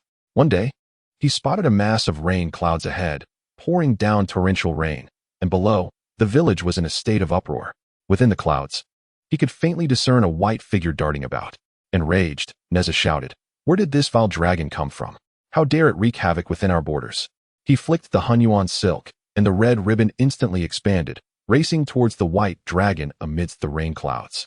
The dragon, possessing keen senses, detected the approaching red ribbon and unleashed a blast of icy breath, transforming it into countless shards of dark ice aimed at the ribbon. Neza soared closer, unleashing a burst of bright flames that melted the ice, then seized the red ribbon and plunged directly into the rain clouds. Inside, the chill was oppressive, and visibility was shrouded in darkness. As Neza entered, he suddenly felt a piercing cold beam rush towards him. He swiftly evaded, loosening the red silk, sending a portion of his consciousness to guide the mystical fabric through the dark clouds. At the same time, a flicker of flame erupted from his fingertips. Though the flame appeared weak, it unexpectedly radiated brilliant light, illuminating Neza's surroundings. He discerned that the cold gleam was the tip of a spear. And as he grasped the universe circle, ready to strike, he heard a voice call out, "Brother Neza, cease your attack." The spear was retracted, and a figure approached Neza. Upon closer inspection, he was taken aback. "Ao Bing, is it you who has been causing trouble?" The white dragon had transformed into a young gentleman, the third prince of the East Sea, Ao Bing, the neighbor of Chintang Pass. With a wry smile, Ao Bing explained, "What trouble? The human king granted me the position of drought inspector, allowing me to traverse the lands of the Dashang kingdom freely. If a great drought occurs, I am to manifest and bring rain, bestowing blessings upon the people, all in preparation for the day when the dragon clan can ascend to land and establish temples." Neza glanced down, observing the citizens celebrating joyfully in the rain. Embarrassed, he retracted his magical artifacts. "I have offended you. Please bring the rain first, and I shall wait for you ahead." With that, he hastily retreated from the rain clouds. Ao Bing sighed and shook his head, revealing his true form once more, and commenced his task of summoning clouds and rain. It had only been a few days since receiving the royal decree, yet he had already been interrupted numerous times. Chapter 36. Return home. After an hour and a half had passed, the rain clouds gradually dispersed. A vigorous white dragon rose, emitting a resounding roar, as its form vanished amidst the cheers of the common folk below. Beside Neza, another handsome young gentleman appeared. "Ao Bing, what is the situation?" The third prince chuckled lightly, saying, "I did not mention it earlier. It is the decree of the human king. 2 years ago, the human king and my father forged an alliance by the shores of the East Sea. Surely, General Li has informed you of the pact's content. The Dashang will assist my dragon clan in ascending to the land, enjoying the offerings of mortals, thus alleviating our ancestral burdens. In exchange, my EC dragon clan is to suppress the Feng clan of Shichi." Neza nodded, inquiring further, "I have a general understanding of such matters. Has the specific protocol for our ascent been established? Is it as simple as bringing rain to earn merit?" Ao Bing smiled wryly, responding, "It is far from simple. You see, my royal cousins, Bo Yi and Shu Qi, were nearly settled in the Crystal Palace of the East Sea. They have been bickering with my Sea Clan's Minister Turtle for over a year just to establish a rough draft of the protocol. It is truly tedious." Upon hearing this, Neza stepped closer, throwing an arm around Ao Bing's shoulders. "Come now, share the details. We are both subjects of the same court now, and there are no outsiders between us." The third prince, of noble birth, was unaccustomed to such intimacy, his expression slightly awkward. "I can share. But you must also tell me about your encounter with the celestial source's true monarch at the heavenly gate a few months ago." Neza was taken aback and questioned, "How did you come to know of this?" Ao Bing, suspicious, replied, "Isn't this news already widespread? Such a commotion, and are not all eyes and ears aware? But how did they know it was I who shot the arrow? I heard it was news from the West Shu region. By the way, you have sworn brotherhood with the true monarch, haven't you? The world knows that you are the human king's nephew, the son of General Chintang, and the brother of Jin Jia and Mu Jia. All of it has been unearthed." Neza never anticipated that his name would not appear on the list of Chowga. Yet he became renowned across the realm in such a manner. "Is there anything else?" he inquired. Indeed, Ao Bing contemplated for a moment. "Oh, there is. Before you entered Shu, you had a confrontation with Lei Jinzi from Shichi, did you not? Ah, it must be that brother Zhu, known for his loose tongue. Have you heard of any other matters?" "Not much else, though many are quite curious about the backgrounds of your sworn elder brother and the fourth one. However, no news has yet surfaced from the Western Shu." Neza let out a sigh, pondering how the folk from the Western Shu seemed to relish gossip. He then asked, "Where are you headed now, returning to the East Sea?" The third prince nodded. "Perfect. I am also on my way home. Let us converse as we travel." "Naturally." Ao Bing agreed. The two, one human and one dragon, swiftly took to the clouds on their journey back. Continue with the matters concerning the dragon clan. Ao Bing cleared his throat and spoke eloquently. "After deliberating for over a year, we have preliminarily decided to allow a select few of our kin to come ashore. to receive titles and positions from the Shen king, after which they may reveal their true forms and engage in tasks such as inducing rain and mitigating floods. This approach serves two purposes. First, to showcase our presence to the populace, ideally prompting them to petition the court for the establishment of temples and shrines, which the Shen king could then support, thus ensuring the incense offered is more genuine. Second, to bolster the prestige of the Shen, thereby diminishing the momentum of Shichi. Neza chuckled. For mere matters of inducing rain and managing floods, is it truly necessary for you, the third prince, to intervene? Ao Bing, the third son of the Dragon King of the East Sea, had a lineage marked by extraordinary circumstances. The eldest prince had reportedly sacrificed himself in ancient times, while the second prince had passed away shortly after birth. It was said that the third prince was born thousands of years later, cherished deeply. He replied, the initial group to receive official titles comprises merely a handful of kin. What am I in comparison? Several uncles, who have been in seclusion within the abyss, have emerged as well. Moreover, inducing rain and managing floods is no trivial matter. Historically, rain has been a natural phenomenon. No one has attempted to orchestrate rain from the heavens.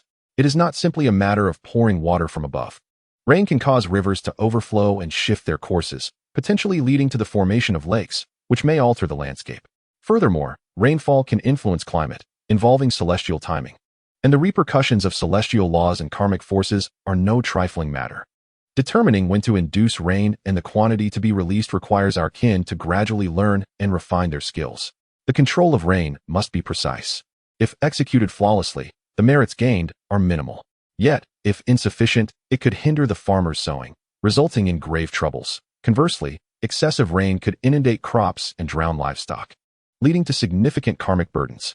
As a minor dragon of the heavenly immortal realm, being entrusted with this task is a testament to the respect my kin hold for my father. And my connection to the Rainmaster Dharma allows me a fair degree of control over rainfall. You must understand that the other members of my clan are at least at the golden immortal level, not to mention the uncles I have yet to meet. If you were to venture deep into the East Sea now, you would witness countless kin tirelessly practicing the arts of water control and rain induction day and night. This is our dragon clan's millennia-long strategy, and it must not falter. Neza, taken aback, could hardly fathom the complexity of the situation, realizing the ancient dragon clan's formidable heritage. After pondering for a moment, he discreetly inquired, Aobro, have there been any developments in the South Sea, West Sea, or North Sea? Albing shook his head, replying, I am not privy to such information. However, these matters are primarily for the kings of our respective realms to deliberate, beyond the reach of our involvement. Neza's expression soured, and he reproached, You, O dragon, why must your words be so evasive? When we first met 2 years ago, you spoke in the same cryptic manner, and now, despite our alliance, you continue to be so reticent. Albing offered a wry smile.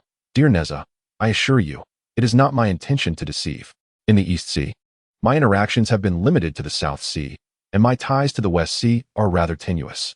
As for the North Sea, the waters adjoining the East Sea have been completely occupied by a sacred domain, making passage difficult and infrequent. Neza's eyes gleamed with curiosity. Surely there must be some tidbits of information, akin to the whispers from the West Shu region. Albing considered for a moment before responding. Indeed, there are some minor updates. Please share. It is merely casual conversation. Recently, I heard from my cousin in the South Sea that one of the 12 golden immortals of the Chan sect, the compassionate navigator, has been seeking a place of worship in the South Sea and even held a sermon that attracted many aquatic beings from the region. Unbeknownst to him, Neza's thoughts began to churn. The Chan sect was indeed spreading its influence far and wide. Regarding the West Sea, 2 years ago, a grand banquet was held, celebrating the eldest son of my uncle Aruan, Prince Mo, who was taken under the wing of a direct disciple of a Western sage. Consequently, many dragon kin from the West Sea have also aligned themselves with the Western teachings. The Western teachings? Neza scratched his head in bewilderment. The situation was becoming increasingly convoluted. Indeed, while the Western teachings, situated in the barren land of Western Nehezu, may lack the prestige of the Taoist sect, they are nonetheless anchored by 2 revered sages. And what else? Albing chuckled lightly. My dear Neza, the next topic falls within the inner matters of my clan, so refrain from suggesting I am being coy. Neza grinned. Not at all. Lowering his voice, he continued, It is rumored that within the Western Spirit Mountain lies a pool of 8 treasures, capable of cleansing one's karmic burdens if one bathes in its waters. My father, upon hearing this news, experienced a mix of joy and concern, maintaining a stern demeanor for quite some time, only recently beginning to show signs of happiness. Neza laughed. It seems the Dragon King will have more smiles in the future. Haha, thank you for your kind words, Neza. Albing noted there were no significant updates from the North Sea, aside from the fact that Uncle Aoshuan is a close nephew of the Taoist Huanglong Jinren. Thus his clan has always maintained a close relationship with the Taoist sect. Neza nodded in acknowledgement. Now it is your turn. Tell me about the happenings in the West Shu region. By chance, I encountered Lei Jinzi, and as they chatted, the distant shores of the East Sea came into view. Shall we go to my home for a visit? Neza invited. After a moment's contemplation, Ao Bing nodded in agreement. The two descended from the clouds 10 miles early and walked towards the west gate. Approaching the city gate, they were spotted by patrolling guards, who called out to Neza, "Third young master," and galloped over to greet him. A few others turned their horses around to report the news. By the time Neza entered the city, the streets were already teeming with people. Upon seeing the third young master, they surged forward, some on the outskirts shouting that he had grown thinner, while others remarked that he had matured and should consider marriage. Thus, they accompanied him in a jubilant throng until they neared the estate, whereupon the crowd gradually dispersed. The general and his wife were already waiting at the entrance. Neza strode forward, knelt down, and exclaimed, "Father, mother, your son has returned." In Shenyang pulled Neza up, examining him closely, her eyes filled with tears of joy and laughter. Li Jing, with reddened eyes, noticed Ao Bing behind Neza and offered a respectful greeting, "Third prince." Ao Bing reciprocated the gesture. Li Jing beckoned, "Come inside. We shall converse further."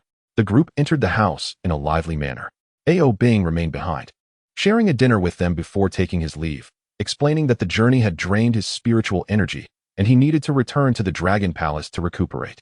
Before departing, he invited Neza to visit the Dragon Palace in the future, to which Neza readily agreed.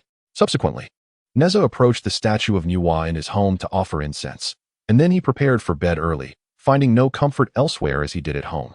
He slept until the sun was high in the sky, finally rising to have some snacks before being called to the study by Li Jing for inquiries. Li Jing first inquired about the well-being of the various saints in Firecloud Cave, and then delved into the letter Neza had sent from Western Shu the previous year, concerning the interactions between Marquis Chong Heihu of Chaozhou and the forces of Shiqi. After a brief recollection, Neza recounted the events of Marquis Chong Heihu's banquet, the discussions on the two teachings, and how he was persuaded by the teachings to engage with Shiqi, emphasizing the three individuals from Shiqi. He asked, "Father, as I mentioned in the letter, one of them is a mortal man who leads them. Have you managed to uncover his background?" Li Jing nodded, saying, "In your letter, you mentioned that this man was referred to as Brother 15 by Lei Jinzi. I used that clue to make inquiries. The Marquis of Shibwa has 18 biological sons, and he later adopted 82 sons.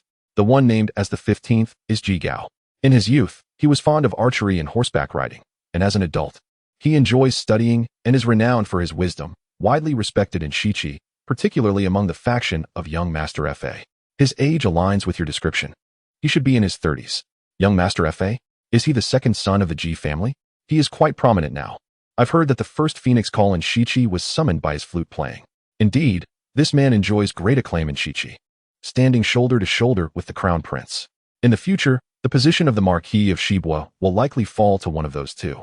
Ji Gao is a close confidant of young Master Fa, and perhaps his collusion with Marquis Chong Heihu is instigated by young Master Fa. Does the court have any preparations? Have there been any unusual movements from Chaozhou recently? By the way, my second brother Yang Jian also mentioned that several years ago, Shiqi sent people to recruit him in Western Shu. Who knows how many individuals across various states and cities have already been bought off by Shiqi? Li Jing responded. Upon receiving your letter, I promptly reported to the court in Chaoga about the infiltration of Western Qi into our territory, a matter that the king has also sensed. Not long ago, the minister Yang Ren departed from Chaoga to inspect the various city god temples, ostensibly to investigate the presence of any spies from Western Qi. As for Chao Prefecture, there appears to be no unusual activity. In fact, shortly after your message, I received intelligence indicating that the soldiers patrolling Chao Prefecture city have been significantly reduced. Neza snorted disdainfully, recognizing that the Duke of Chao was a shrewd individual, likely aware of something amiss. Hearing this, Li Jing sighed. It has been years since I last saw the Black Tiger. I have lost touch with his intentions. However, in his youth, he was indeed a bold and straightforward man. I wonder what has led him to such duplicity now. Chapter 37. The city god temple. The father and son deliberated on the geographical significance of Chao Prefecture concerning the future battlefield before Li Jing allowed Neza to leave. Yet, scarcely had he exited the study when he was seized by his mother, Lady Incarnate, and dragged to the garden. "Stop right there," she exclaimed, shaking her hand vigorously. Neza quickly donned a smile. "Mother, what is the matter? I have just returned home and surely have not caused any trouble." Lady In shot a glance at Neza. "While you may not have caused any trouble at home, you have certainly stirred up quite a bit outside." Neza protested, insisting he was innocent. "Then what of the young daughter of the Jiang family from Donglu?" Neza's smile faltered, and after a moment of shock, he exclaimed, "Mother, my Qianquan circle is missing. It must have fallen off while I was in town yesterday with the crowd. I shall go find it." With that, he soared from the courtyard. Lady In watched him vanish into the sky, muttering angrily, "You run away, but I do not believe you will not return." Yet, she soon found herself smiling, thinking, "The Jiang family is not far. A boat ride would be swifter. I must visit them soon." Meanwhile, the hastily departing Neza circled in the clouds before landing, where he was idly wandering the streets with his mischief. Spotting a tea house surrounded by a crowd, he leaned in closer to listen, discovering that a storyteller was regaling the audience. Having cherished these tales since childhood, he approached, and upon noticing the arrival of the third young master, the patrons made room for him. The storyteller began. "In the days of yore, there were two brothers, one named Betrayal and the other Fan Wujiao. Xie and Fan had forged a bond of brotherhood since childhood, akin to flesh and blood. One day, they left their village to inspect the fields. But as they reached a bridge, the sky darkened, threatening rain. Betrayal asked Fan Wujiao to wait while he fetched an umbrella. However, after Betrayal departed, a torrential storm ensued, and the river swelled dangerously. Fan Wujiao, unwilling to break his promise, remained at the bridge, where he tragically drowned.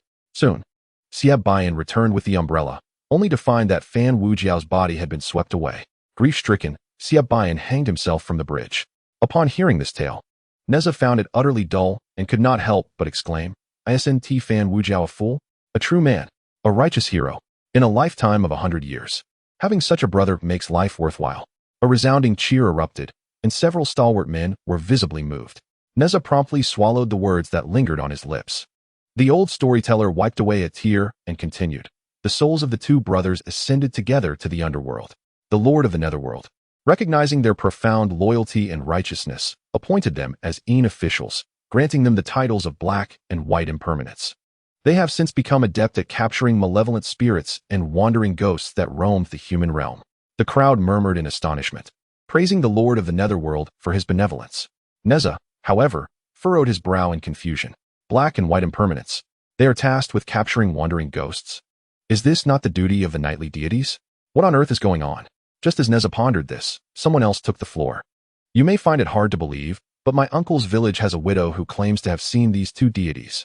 A man named Wang Lu interjected, "Hey, you've had too much to drink, spouting nonsense. If they are indeed deities, how could a widow possibly see them? You're just bragging." Laughter erupted among the crowd. Wang Lu, however, was not amused. "Bragging? I assure you, I have indeed seen them. Allow me to tell you, these two deities, one clad in white and the other in black robes, both don high crowns. The Lord of White Impermanence wields a mourning staff, his face beaming with a smile. Tall and slender, with a pale complexion and a long tongue, his official cap inscribed with the words "Wealth comes at first sight." The Lord of Black Impermanence brandishes shackles and handcuffs. His visage fierce, stout, and broad, with a dark complexion, his official cap adorned with the words "Peace under heaven." Remember this. If you encounter these two deities on a dark road, do not mistake their identities. The crowd, captivated by Wang Lu's vivid description, exchanged glances, a touch of apprehension creeping in. One among them asked, "Pray tell, how did the widow in your uncle's village come to see these two deities?" Wang Lu scoffed, reluctant to elaborate.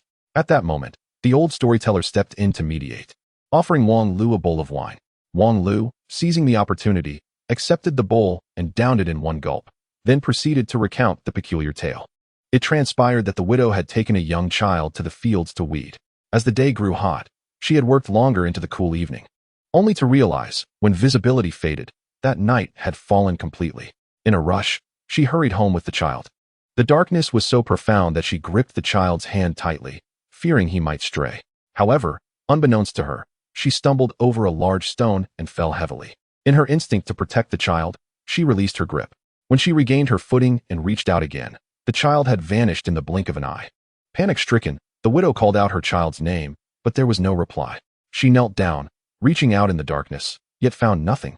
Her voice soon hoarse from the shouting. At that moment, a chilling wind swept through, and two figures materialized beside her, one black and one white. Exactly as Wang Lu had described. The widow heard the figure in the black robe scold, "How dare a few mere wandering souls attempt to seize a person's vitality? Their sins are unforgivable." Upon finishing his words, he yanked the iron chain in his hand towards the ground, and a plume of black smoke rose. A small child lay unconscious on the ground, surrounded by three transparent specters, who were siphoning the child's vital energy.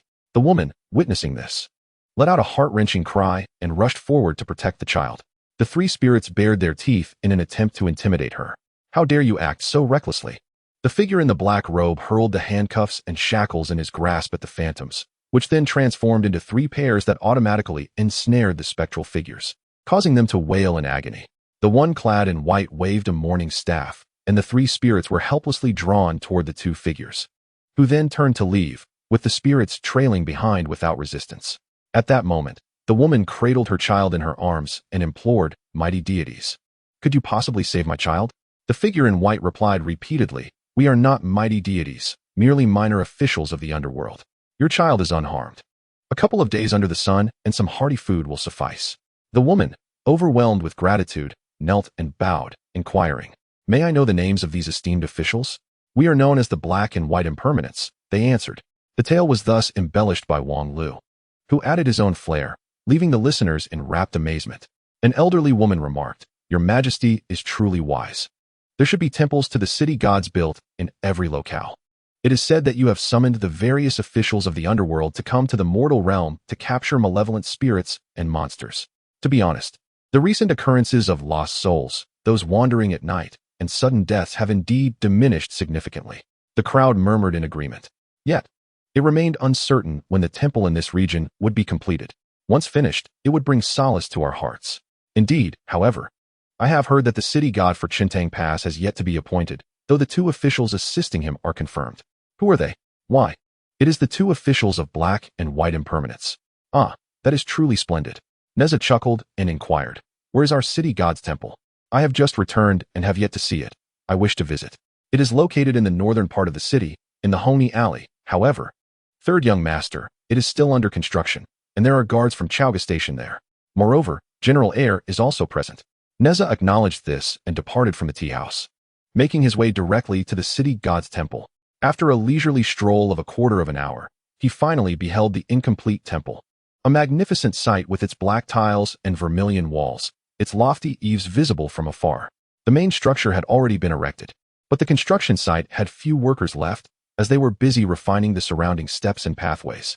Several officials clad in the garments of the Great Zushi Temple were surveying the area, accompanied by an exceptionally tall armored warrior, while soldiers guarded the perimeter. As Neza approached, the guards naturally allowed him passage.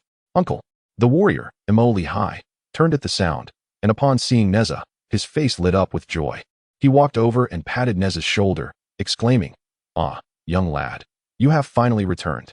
Look at you now, a celestial being." Several officials from the Great Zushi Temple also approached, drawn by the commotion. Maglahai introduced at this time. 4 officials came to preside over the construction of the Chuntang Guan City God Temple. The leader was named Yen Fu, who held the title of minister and appeared to be in his 60s or 70s, yet full of vigor. The other 3, seemingly in their 40s, were named Qi Kong, Qi Lu, and Zhao Yi, all of whom presented a dignified demeanor. Upon realizing that the renowned third young master stood before them, the officials respectfully clasped their hands in greeting, addressing him as Lord Guanhai. Neza reciprocated the gesture, smiling as he remarked that it was the first time he had heard someone call him by that title, bestowed upon him by his uncle. Yen Fu chuckled, stating that Lord Guanhai had been favored by the king since childhood, a fact well known across the realm. Before departing, the king had instructed that if Lord Guanhai were present, his opinions should be heeded during the temple's construction. Although they had regretted not meeting him earlier, they felt fortunate to encounter him now at the completion stage and invited him to enter and see if any modifications were necessary. Neza responded with a smile, saying that he preferred to be called just Neza by Elder Yen. The title of Lord felt a bit unfamiliar. He added that the temple was constructed swiftly and excellently, leaving him with no suggestions, though he was indeed curious to see inside. With a hearty laugh, Dr. Yen invited him in. The temple featured 6 steps and 4 pillars, with 4 doors, each threshold rising 5 inches, and the plaque above the doors remained unadorned. Dr. Yen briefly explained to Neza that in the mortal realm, The number of steps is typically odd, with 9 being the utmost.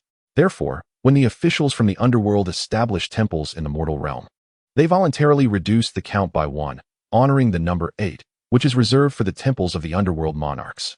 6 steps are suitable for the state cities of the 9 provinces and the 10 city gods, while 4 steps are designated for county city gods, and 2 steps for rural city gods. The principles governing the pillars, doors, and thresholds were similarly regulated. Crossing the threshold led into a spacious corridor, adorned with grand murals. On the left, it depicted ancient hunters slaying beasts, while on the right, it illustrated the underworld officials subduing malevolent spirits, both vividly rendered, suggesting the skill of esteemed artisans. After traversing the corridor and passing through the courtyard, they finally arrived at the main hall. At the center, a massive spirit locust wood core was enshrined, still uncarved and covered with red silk. Flanking it stood 2 clay statues, one black and one white, one tall and one short, representing the images of the 2 underworld officials, black and white impermanence, one fierce and intimidating, the other with a smile that failed to reach his eyes, both lifelike. The incense burner on the table before the 3 statues was also of considerable significance, with its style, color, and dimensions differing markedly. The coffered ceiling above and the intricate patterns on the floor tiles appeared quite intricate. Dr. Yin also guided Neza through the 2 side halls and the backyard, which were naturally devoid of flaws, albeit somewhat sparse. They would be supplemented later based on the desires of future worshippers once the temple officially opened. After a thorough exploration that consumed a fair amount of time, Neza had gathered sufficient insight and took his leave. Chapter 38. A stroll in the Eastern Sea. After meandering through the city for a while, Neza returned home just in time for dinner. At the table, Yin Shenyang cast a glance at Li Jing. The general, understanding her cue, cleared his throat and inquired, what exactly is going on between you and the young lady from the Donghua Ho family? Neza wore a perplexed expression, questioning what was wrong, insisting that there was nothing amiss. Nothing at all. He shook his head vigorously, denying any trouble. Yet, my visits with the East Lu at Qintang Pass have always been strictly official. Why would Lady Jiang personally pay a visit in spring? Coughing, Neza inquired. Is my aunt coming over? Both Li Jing and Madame Sher nodded in unison. Father, mother, I assure you, I did nothing wrong. I merely passed through the Jiang residence in East Lu and stayed for a few days, just spending time in playful camaraderie with Lu Er. Lu Er? If memory serves me right, the young daughter of the Jiang family is older than you by a year. You call her Lu Er, yet claim there is nothing to it? Neza slapped his forehead in realization. On that day, I intended to climb Mount Tai, and she insisted on accompanying me. I merely teased her into calling me brother before taking her along. It was all in good fun. And you took her to climb the mountain?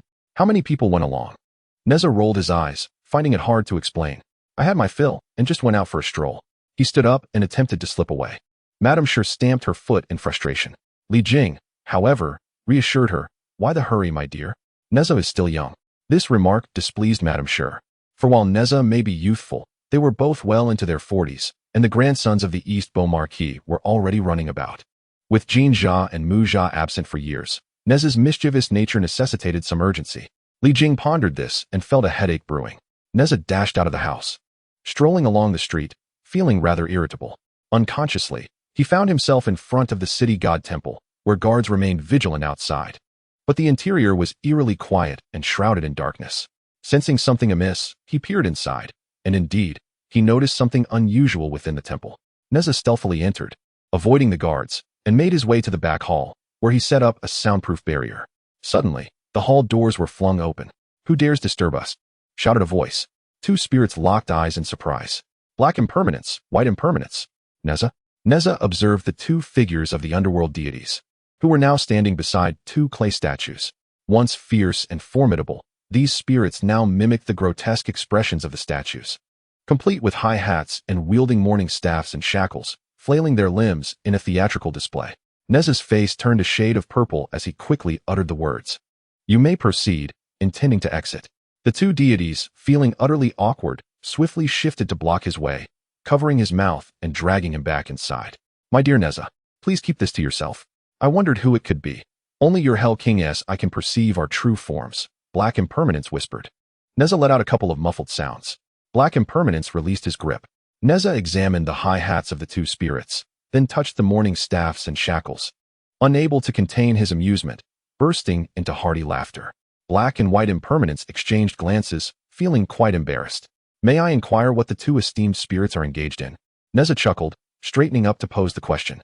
In the realm of the underworld, it is well known that He Wuchang perpetually wears a stern expression. However, beneath that facade lies a warm heart, possessing a forthright demeanor.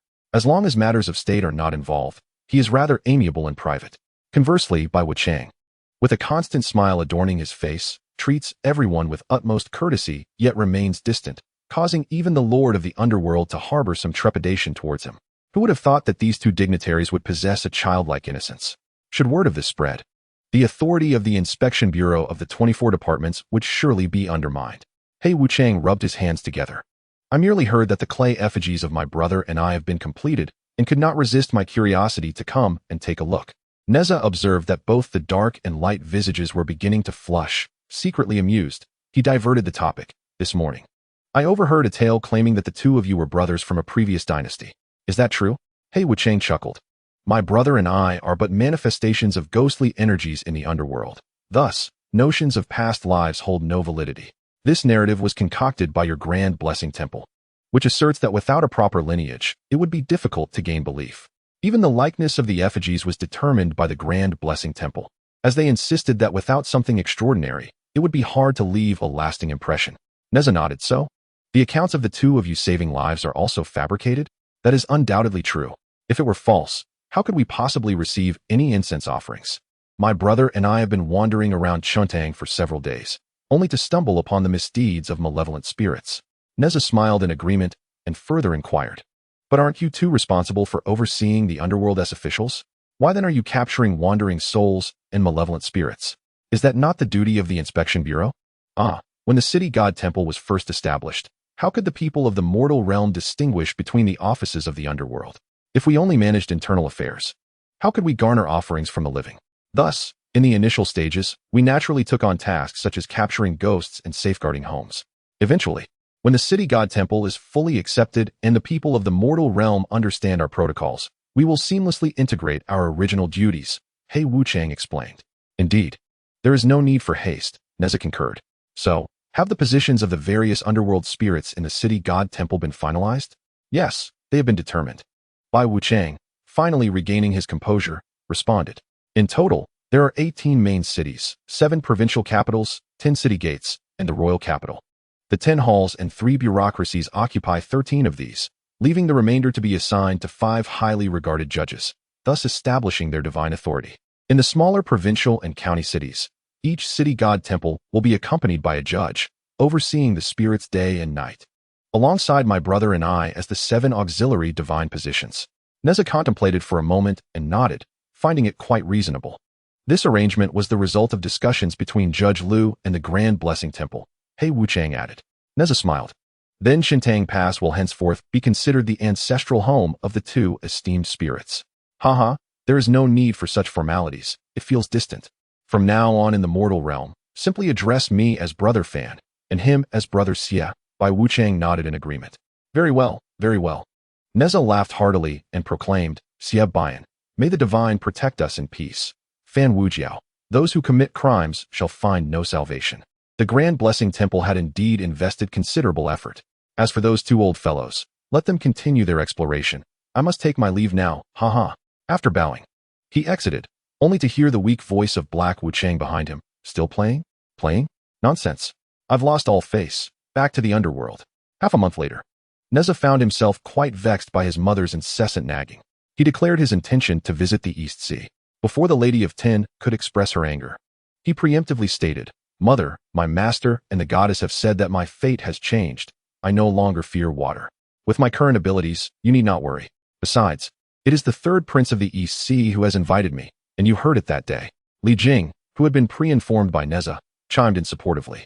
After some contemplation, the Lady of Tin acquiesced, advising him to return early and not to think he could evade the Jiang family matter by being away for a few extra days. Neza nodded eagerly and departed through the East City Gate, soaring directly towards the East Sea. Having flown 20 or 30 miles over the ocean, Neza retrieved a small jade conch from his bosom, pressed it to his lips, and blew forcefully. The sound of the conch resonated with clarity and depth. Moments later, the majestic dragon's roar echoed even more distinctly. A white dragon surged forth from the sea, spiraling upwards and transforming into a young man clad in white. Brother Neza has arrived. Neza smiled. My home is rather chaotic. I came here to take refuge for a few days. I hope you do not mind. Ao Bing chuckled. What a thing to say. Stay as long as you wish. Come, let me introduce you to my father. All right, let's go. Neza performed a water avoidance spell and prepared to descend with Ao Bing. Observing this, Ao Bing requested, please hand me the jade conch. Neza, unsure of Ao Bing's intentions, complied and handed over the conch. Ao Bing accepted it, covering it with his hand, causing the white jade conch to vanish. With a flick of his wrist, he revealed a new conch adorned with azure ripples. This is crafted from the essence of the underwater currents. Once you wear it, you will be able to move freely beneath the waves. Oh, Neza grinned as he accepted it. That sounds splendid. He secured the azure conch and plunged into the water. Indeed, he moved effortlessly, with clear vision and no bubbles surrounding him, surpassing even the ease of a fish in water. Following Ao Bing, they dove deeper and deeper. The underwater scenery became increasingly magnificent and grandiose. Enormous giant clams, as colossal as mountains, and vividly colored coral trees adorned the ocean floor, while endless strands of emerald seaweed were home to countless tiny spirits. Neza was captivated, gazing left and right, occasionally climbing onto the backs of the clams or chasing after long serpents, while Ao Bing patiently awaited him. Thus, their journey consumed 2 full days and nights before they reached the depths of the East Sea. Unbeknownst to them, the deep sea floor was even more fantastical, with clusters of volcanoes and rivers of molten lava illuminating the vast ocean bottom. Strange fish, previously unheard of, swam alongside the majestic dragons. Amidst this brilliance, there lay a place radiating with extraordinary light, visible for miles. That was the treasure-esque glow. The Crystal Palace is approaching, Ao Bing reminded Neza. Neza responded with an acknowledgement, curbing his playful spirit as he glided towards the radiant sight. Chapter 39. A wise proposal. Within the Crystal Palace, the sky was ablaze with hues of dawn, adorned with myriad fireflies. Neza had never imagined that the Crystal Palace would indeed be a palace of crystal. This majestic abode of the Dragon Clan, standing at the ocean's abyss, was entirely carved from a colossal piece of crystal. As he stood before the palace, he tilted his head to glance at Ao Bing, pondering whether living here would truly be blinding. With a smile, Ao Bing gestured for Neza to enter. Inside, the opulent halls and exquisite decorations were beyond elaboration. After walking for about a quarter of an hour, Ao Bing led Neza into a spacious hall without a ceiling, where 2 figures occupied the main seats. To the left sat an elderly man, appearing to be in his 70s or 80s, his deeply wrinkled face bowed, eyes half closed in a state of drowsiness, hands resting on his belly, embodying the essence of old age. Yet, the old man bore a long face with a square forehead, prominent eyes, and rounded brow bones. Draped in dragon robes, exuding an air of nobility, the woman to the right appeared somewhat younger, likely in her 40s or 50s, with a gentle expression and soft facial contours, a broad forehead, a straight nose, and earlobes adorned with dangling pearls, radiating an exquisite aura of wealth. Ao Bing stepped forward, addressing them. Father, mother, Neza has arrived. Neza clasped his hands in greeting. I pay my respects to the Dragon King and Dragon Mother. The Dragon Mother smiled and nodded. Good child, good child. Now that you are here, make yourself at home and play freely. This is the first time Bing has brought a friend over. Neza smiled in response, yet his thoughts drifted to the black flood dragon that had attacked Chintang Pass, rumored to be somewhat related to the Dragon Mother. However, it seemed she had completely disregarded that matter. The Dragon King also smiled benevolently, embodying the demeanor of a distinguished sage, truly remarkable. Neza was taken aback. The old Dragon King appeared frail, his presence deeply concealed, akin to withered wood, yet he was undoubtedly a being who had survived since ancient times, possessing at least the cultivation of a great Luo, with insights and acumen far beyond those of his peers. What revelations could he discern? Neza, astonished yet maintaining a cheerful demeanor, retrieved an oval-shaped pure white jade pendant from his robe, tied with a black cord and adorned with azure tassels. It was palm-sized, not the finest in quality, but remarkable for its craftsmanship. The front depicted a scene of rain descending, with scales and claws visible amidst the clouds, while the back bore 4 lines of inscription. Ascending dragon treads the crimson mist, stirring clouds to transform into rain. Chaos seems to discern the initial split. As the primordial chaos begins to divide, Neza presented the jade pendant to the old Dragon King, stating, seeing as I intrude upon your abode, my father entrusted me with this cloud rain pendant, prepared in advance to present to the Dragon King. Please accept this humble gift. The old Dragon King rose, accepting the pendant with both hands. The cloudiness in his eyes vanished as he scrutinized the rain-bringing illustration, reciting the lines of inscription, particularly lingering on the final phrase. Whispering to himself, if the primordial chaos were to divide, could our dragon clan truly return to the grandeur of that primordial epic? The old Dragon King was momentarily lost in thought before regaining his composure. He removed the exquisite amulet from his waist, which was perpetually shrouded in ethereal mist, revealing a dew-like droplet that flowed continuously. Within it, a small, mystical realm could be discerned, embodying the cycles of creation and destruction, adorned with a purple insignia.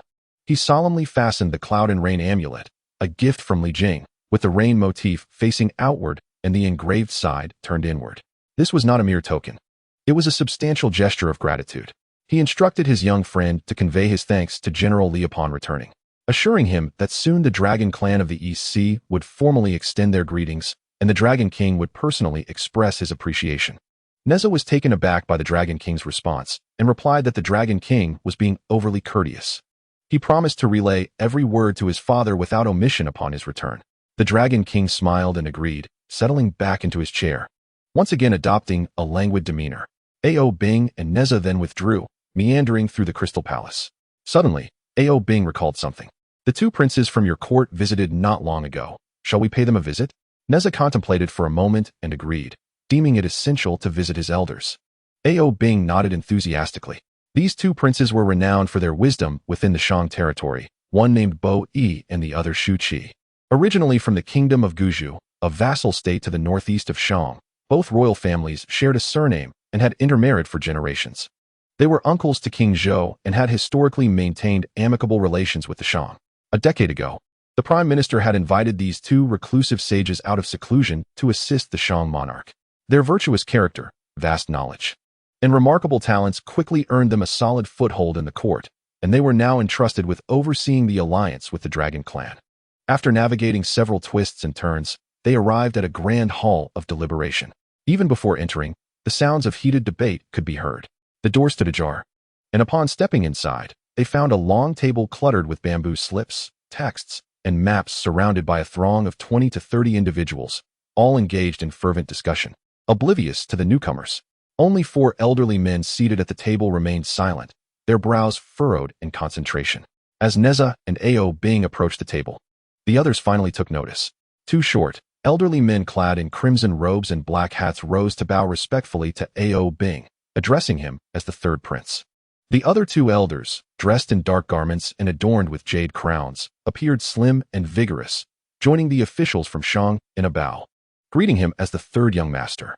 Ao Bing returned the gesture, acknowledging the 2 princes respectfully. He then gestured to the 2 elderly men in crimson robes, indicating that the prime minister need not stand on ceremony.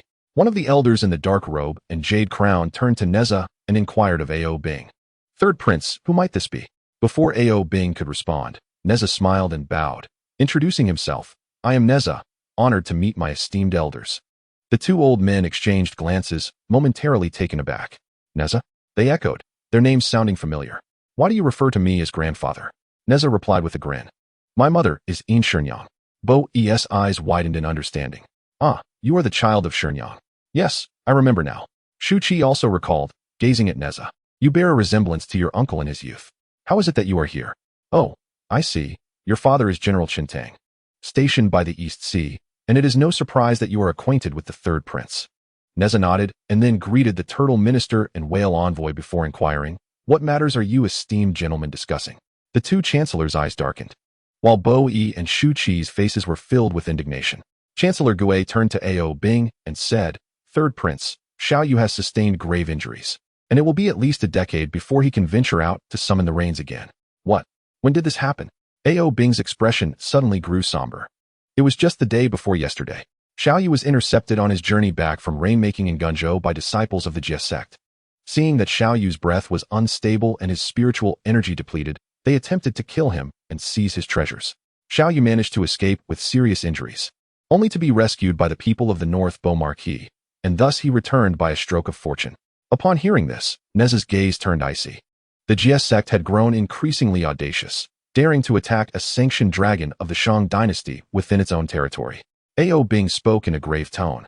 This matter is not a dispute with the Shang's allies. It is not the fault of the Shang dynasty. Jing Xiang chimed in, indeed. It is not the fault of the Shang.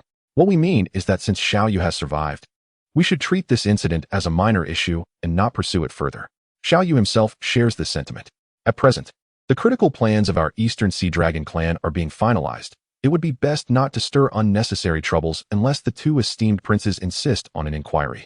Bo Yi interjected, indeed, third prince, do not misunderstand the intentions of the two chancellors. When a noble from our Shang dynasty is attacked while bringing rain, it reflects poorly on both our clans, and thus it should not be dismissed so lightly. Shu Qi nodded in agreement. After a moment of contemplation, Ao Bing sighed. I appreciate the concern of the two esteemed princes. However, it may be best to set this matter aside for now. We are at a crucial juncture, and it is prudent to proceed with caution. In the future, we can advise our kin to be more vigilant. Third prince, Bo Yi was about to counter with persuasion, but was interrupted by Neza. Great lord, this matter certainly cannot be brushed aside, but there is no need for hasty action. It would be wise to conduct an investigation first to ascertain whether a few GS sect disciples sought to kill dragons for treasure, or if the GS sect is unwilling to see our dragon clan foster goodwill with the Shang, or perhaps even to prevent us from extricating ourselves from this quagmire of karma. Ao Bing took over the conversation, his countenance grave. Instantly, the grand hall fell into silence. In the distant palace, the drowsy old dragon king suddenly emitted a flash of golden light from his eyes, only for it to dissipate as he closed them once more. In the hall, Neza continued, the dragon responsible for summoning the rains is exhausted and depleted. If someone were to lie in wait along the route back to the sea, it indeed presents a significant issue.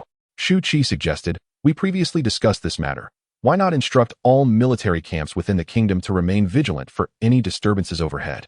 Should they detect a call for help from a dragon, they could swiftly render aid? That would be unwise. The dragon responsible for summoning the rains possesses considerable cultivation, and those who would ambush him must also be formidable. Ordinary soldiers would not suffice. Then should we send someone from our court to escort them? Neza glanced at the Eastern Sea Chancellor. As expected, Chancellor Gui immediately shook his head. If we do this, how can our clan retain any dignity in undertaking the rainmaking duty? The merit and blessings we seek would be unstable. Ao Bing furrowed his brow. In the past, the dragon clan vowed never to venture out to sea. Now only a handful of our kin, who have been conferred titles by the royal decree for their merits, can make exceptions. If we send our own experts to escort them, it will certainly attract divine retribution. This indeed poses a challenging dilemma. Neza pondered for a moment and stated, if the rain-distributing dragon does not need to return to the sea for recuperation, then all is well. Ao Bing immediately inquired. What do you mean? Neza elaborated. In the vast domain of the Great Shang, there exists an abundance of rivers, lakes, and reservoirs, wide enough to provide a resting place for the dragon kin.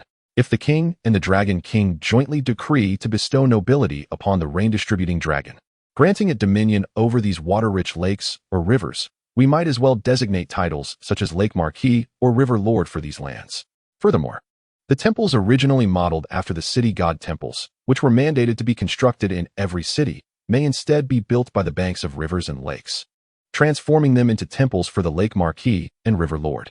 In this manner, the incense offerings and merits would still accrue to your dragon lineage, while the rain-distributing dragon would only need to manage rain and flood control within its designated jurisdiction. Consequently, after the rain-distributing dragon performs its duties, it can return to the lake for recuperation, swiftly regaining its spiritual strength, thus enabling it to rain once more in short order, significantly reducing travel time. Moreover, with the protection of incense offerings, common folk would hesitate to harm it. Even if such harm were to occur, as long as a fragment of true spirit remains, it could attach itself to the temple's golden effigy, allowing for future reincarnation or revenge to be considerably more feasible. As Neza continued, the eyes of the dragon kin within the hall sparkled with intrigue, while several individuals from the Great Shang furrowed their brows, except for two royal princes who remained composed. If we follow this plan, it would undoubtedly bring countless benefits to your dragon lineage. Yet there are 2 points that may be perceived as offenses. Neza seamlessly transitioned.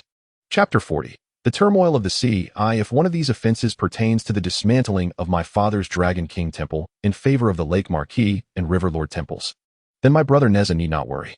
My father's discussions with the human king regarding the alliance were never intended for personal gain. Rather, they aimed solely at liberating the dragon lineage from its current plight. I firmly believe that neither my father nor our dragon kin would harbor discontent over this matter. Ao Bing replied solemnly. Neza nodded in agreement. That is indeed commendable. May I inquire what the second offense entails?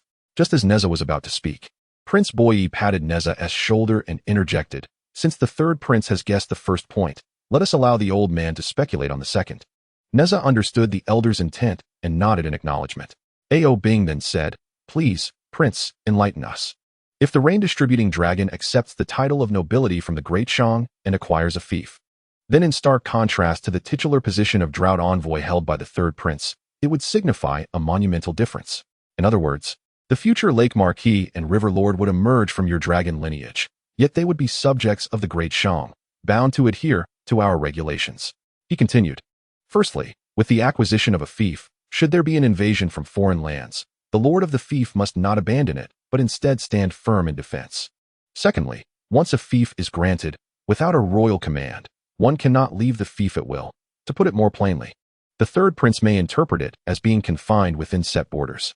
Lastly, should the lord of the fief unfortunately pass away, the succession must be determined by the king. To put it bluntly, if the sovereign demands the death of a subject, the subject has no choice but to comply. Upon hearing these words, Neza nodded at Ao Bing. As these sentiments echoed in the air, the expressions of the dragon kin shifted dramatically. Albing's gaze flickered as he pondered for a moment before speaking. Your Highness, please wait. This matter must be reported to my father. Boyi responded, that is indeed appropriate. At that moment, a deep and soothing voice resonated within the hall. There is no need. Neza's strategy is flawless, and your Highness's words are not without merit. This is something the dragon clan yearns for. The atmosphere in the hall turned solemn. Boyi clasped his hands in respect, stating, the Dragon King's noble intentions are duly noted. We shall return to the morning song immediately to inform the king, and we will ensure that any news reaches you without delay. Thank you for your kindness. The ancient voice replied, and then faded away within the grand hall. Boyi patted Neza on the head, saying, you are quite clever. If this endeavor succeeds, I shall certainly recommend you for merit to the king. Neza grinned widely. The two princes, efficient in their actions, prepared to set off, aware that should this matter be settled, many previously established arrangements would have to be altered, and time was of the essence. Neza escorted them to the palace gates. As he watched the two princes leave, surrounded by the elite of the Shang dynasty, Albing bowed to Neza, expressing gratitude for today's favor, which he would hold dear. He understood that although Boyi had outlined numerous conditions, this matter was a timely boon for the Dragon Clan. The implications were clear to any discerning observer, while it might not be entirely without risk. The benefits far outweighed the drawbacks. Neza helped Albing to his feet, smiling, you are always so polite. Upon reflection, this is merely a mutually beneficial arrangement. Thus, our human race need not fear droughts or floods, and we gain a protector in the process. Albing wished to say more, but suddenly, a colossal wave surged forth, flipping both of them over and propelling them away. The crystal palace swayed violently, as if it might lift from the ground, and the waters within a 100-mile radius turned murky. Neza and Albing collided forcefully against a massive rock, momentarily dazed. In the depths of the ocean, within the Dragon Palace, what could have caused such a great wave? A thunderous sound echoed slowly, soon drowned out by a resounding dragon roar. In this murky water, one could still behold a magnificent 5-clawed golden dragon, its form stretching for miles and as robust as a mountain. The dragon ascended gracefully, then abruptly dove downward, its entire body pressing upon the crystal palace, with its 4 limbs firmly clasping the 4 towering structures. In the blink of an eye, dozens of azure dragons, each measuring hundreds of thousands of feet, emerged from unknown depths, following the 5-clawed golden dragon and landing atop the crystal palace. Neza, who had been forcefully thrust 1,000 miles away by the wave, stared in awe at the scene before him. A spring gushed forth, spewing black water, while a crystalline palace blocked its flow, continually being pushed upward by the surging water, nearly lifting off the ground. Above the city, several azure dragons lay in wait, exerting pressure downwards upon the city. A 5-clawed golden dragon, even larger than the city itself, stood out prominently. From all directions, countless dragons hastily approached, and innumerable sea creatures were engulfed by the overflowing black water, instantly turning into putrid sludge. The 5-clawed ancestral dragon's manifestation. It appears the entire crystal palace is a magical artifact, Neza murmured. The sea eye is in turmoil. Beside him, Ao Bing's eyes widened with fury, and with a resounding roar, he transformed into a majestic white dragon, surging against the tempest towards the Crystal Palace. Like countless dragons around him, he resembled a moth drawn to a flame. Neza, startled, realized that this was the very abyss of the sea, continuously eroding the fortunes of the dragon clan. He hastily attempted to intercept the white dragon, exclaiming, "You are courting death." Neza was willing to wager that among the nearly 20 azure dragons that had emerged first, at least 5 were of the great Luo level, and those of the celestial realm would scarcely endure even 10 breaths in the foul waters. However, he did not anticipate that the white dragon's eyes were now a deep crimson, seemingly oblivious to Neza's presence, charging forward with unwavering velocity, intent on collision. Neza swiftly evaded, only to be tossed about by the waves stirred up by the white dragon, tumbling several times before regaining his footing, only to find the white dragon had vanished from his view. "Truly, I must have wronged you in a past life, Eastern Sea." Neza sighed, summoning his resolve to race toward the Crystal Palace. Lacking the innate aquatic prowess and formidable physique of the dragon clan, Neza's speed in the water was significantly diminished, and many dragons that had arrived from afar swiftly left him behind. At that moment, as Neza looked again, he beheld the dragon clan layered upon the Crystal Palace. An unfathomable multitude. Yet, the Crystal Palace barely managed to halt its ascent. Concurrently, over 100 red dragons encircled the edge of the bubbling foul spring, continuously unleashing flames to incinerate the noxious, ink-like effluent. Neza observed some dragons laboriously transporting distant volcanoes, striving to seal the gap between the foul spring and the Crystal Palace. Anxious, Neza battled against the current, expending considerable time to reach the edge of the bubbling spring. He summoned the Qian Kuan circle, hovering above his head, casting a golden radiance to shield himself, while preparing to unleash fiery spells akin to the surrounding fire dragons, intent on incinerating the repugnant, foul waters. Just then, another violent tremor shook the realm as the second eruption of the sea eye occurred, even more ferocious than the first, propelling the Crystal Palace 3 miles skyward. The 16 colossal chains, long buried beneath the earth, became visible. Each chain, from a distance, appeared to be of a scale akin to earthly rivers, forged from an unknown material, neither gold nor jade, intricately inscribed with ancient divine runes. One end was anchored to the Crystal Palace, while the other was buried deep within the earth, seemingly connected to the roots of mountains and water veins. A magnificent feat indeed. Though the Crystal Palace was held in place by the Dragon Clan's suppression and the chains pull, the foul spring surged forth through the vast chasm between the sea eye and the Crystal Palace, and the volcanoes recently transported by the dragons were abruptly dislodged. The fire dragons, witnessing this, immediately encircled the volcanoes with their bodies, desperately striving to fill the sea eye. Meanwhile, Neza was once again thrust back by the tumultuous sea, flung hundreds of miles away. Boom, boom. The resounding echoes were as if someone were hammering a great drum beside his ear. 2 more sea eyes erupted. The entire seabed of the Eastern Sea began to tremble, as Neza found himself enveloped by a surging undercurrent, spinning uncontrollably, colliding with rocks, then fish carcasses, leaving him bewildered. Unbeknownst to him, the entire Eastern Sea was beginning to quake. To the west of the East Sea, the towering walls of Qintang Pass have risen to a height of 100 zhang. Li Jing stands atop the eastern city wall, hand resting on the hilt of his sword, gazing towards the East Sea, his expression fraught with concern. Above the vast expanse, dozens of azure dragons, frantically dispersing rain and water, rush towards the East Sea. In the South Sea, accompanied by urgent dragon roars, thousands of dragons from the South Sea break through the waves. Meanwhile, to the north of the East Sea, on a mist-shrouded celestial island belonging to the Jiejiao sect, 4 figures, 3 women and 1 man, engage in profound discourse. The man, seated cross-legged upon the ground, leans against a grand black tiger, his square black face adorned with a thick beard, exuding a rugged charm. The 3 women kneel gracefully upon the clouds, each possessing unique allure. One exudes dignified tranquility, another radiates gentle elegance, and the third embodies lively charm. Suddenly, the man senses something and ceases his teachings, casting his gaze towards the East Sea. Observing the youngest, a clever celestial maiden, he is met with her inquisitive question. "What troubles you, brother?" Rising, the man mounts the black tiger, declaring, having just refined the Dinghai Pearl and emerged from the 3 Immortals Island. "I have encountered the turmoil of the East Sea's dragon eye.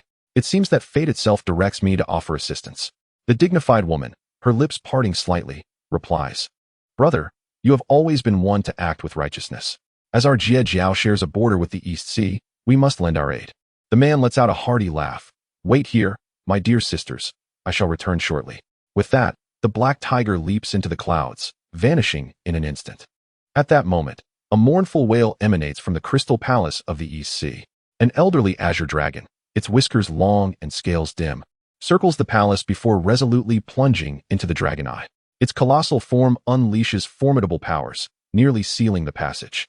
The trembling crystal palace steadies momentarily as the dragons above exert their strength, pressing down upon it, causing the gap to shrink.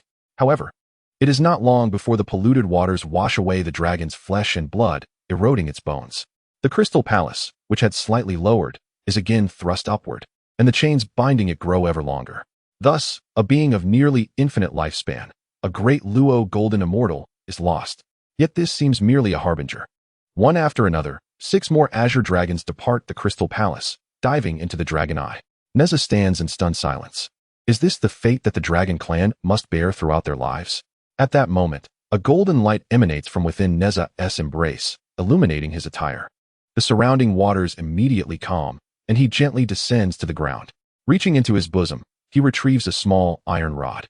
Oh, is this not the iron rod gifted by Master Yu? Indeed, he has measured countless rivers and surging currents. This object must possess divine efficacy in stabilizing the waters. With this thought, Neza gazes intently towards the distant dragon eye, contemplating its changing size at his will. Could it be that today's tribulation was foretold by Master Yu? The iron rod glimmers with fluctuating golden light, flashing with divine brilliance, as if in response. Gripping the iron rod tightly, Neza darts towards the crystal palace. With the rod in hand, the waters pose no hindrance to him, and he swiftly reaches the periphery of the surging polluted waters. At this moment, the crystal palace is enveloped in dark waters, with countless colossal figures pressing upon it, obscuring their full appearance. Neza hesitated to wade through the murky waters. He unfurled the splendid Hunyuan silk, its crimson glow illuminating the surroundings. Raising his iron rod high, he summoned his magical powers and shouted, "Dragon King, I possess a wondrous treasure that may quell your turmoil." As soon as the words left his lips, the old Dragon King, drenched in a pool of his own blood, materialized beside Neza, his whiskers stained with crimson droplets. Neza spoke with remarkable rapidity, the ancient tool wielded by the great Emperor Yu for flood control, forged by the sage Laozi, is a treasure of great merit. Let us give it a try. The old Dragon King's eyes blazed with fury, and his formidable celestial prowess was unmistakable. There was no trace of frailty in his demeanor. He gazed at the iron rod in Neza's hand and nodded emphatically.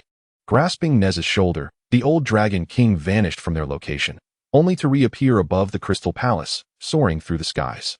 Neza released his grip, and the small iron rod stood upright before him. Suddenly, the rod swelled dramatically, the dragon and phoenix engravings seemingly coming to life, radiating an overwhelming brilliance. In mere moments, it resembled a colossal pillar, and the surrounding waters settled into calmness within a radius of several miles. A glimmer of joy appeared on the old Dragon King's face. The massive pillar slowly descended, continuing to expand. Remarkably, as this colossal object sank, it created no ripples upon the surface. Gradually, the pillar approached the crystal palace. "Dragon King, please relocate the crystal palace," Neza urged. The old Dragon King nodded and emitted a deep, resonant dragon's roar. Though the dragons hovering above the palace hesitated, they eventually dispersed, leaving only the 5-clawed golden dragon manifestation firmly anchoring the palace. The iron rod, now as wide as a CI, sank inch by inch. Just as it was about to touch the dragon's horn of the 5-clawed golden dragon manifestation, 16 chains erupted from the depths, and the manifestation seized the crystal palace, shifting it aside. Immediately, the polluted waters gushed forth, soaring skyward. Yet, just as quickly, the flow was halted. The torrential sewage became tranquil as it neared the iron rod, which continued its slow descent, poised to plunge into the vast abyss of the CI. Thousands of dragons let out a long, resonant lament. However, when the base of the colossal pillar was but 100 feet from the mouth of the CI, the seabed trembled violently, as if the earth were about to split apart. The CI erupted for the 3rd time, and simultaneously, 3 new small CIs burst forth. The only solace for the dragons was the sight of the giant rod, which remained steadfast and unwavering, despite the growing tension.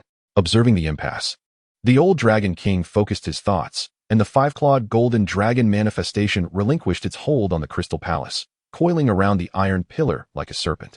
The other dragons followed suit, straining to pull the colossal pillar downward, leaving the newly emerged sea eyes unattended.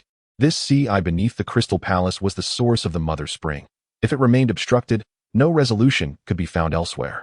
The duration of the third upheaval was particularly prolonged. The earth quaked incessantly as torrents of sewage were trapped at the exit of the colossal pillar, unable to escape.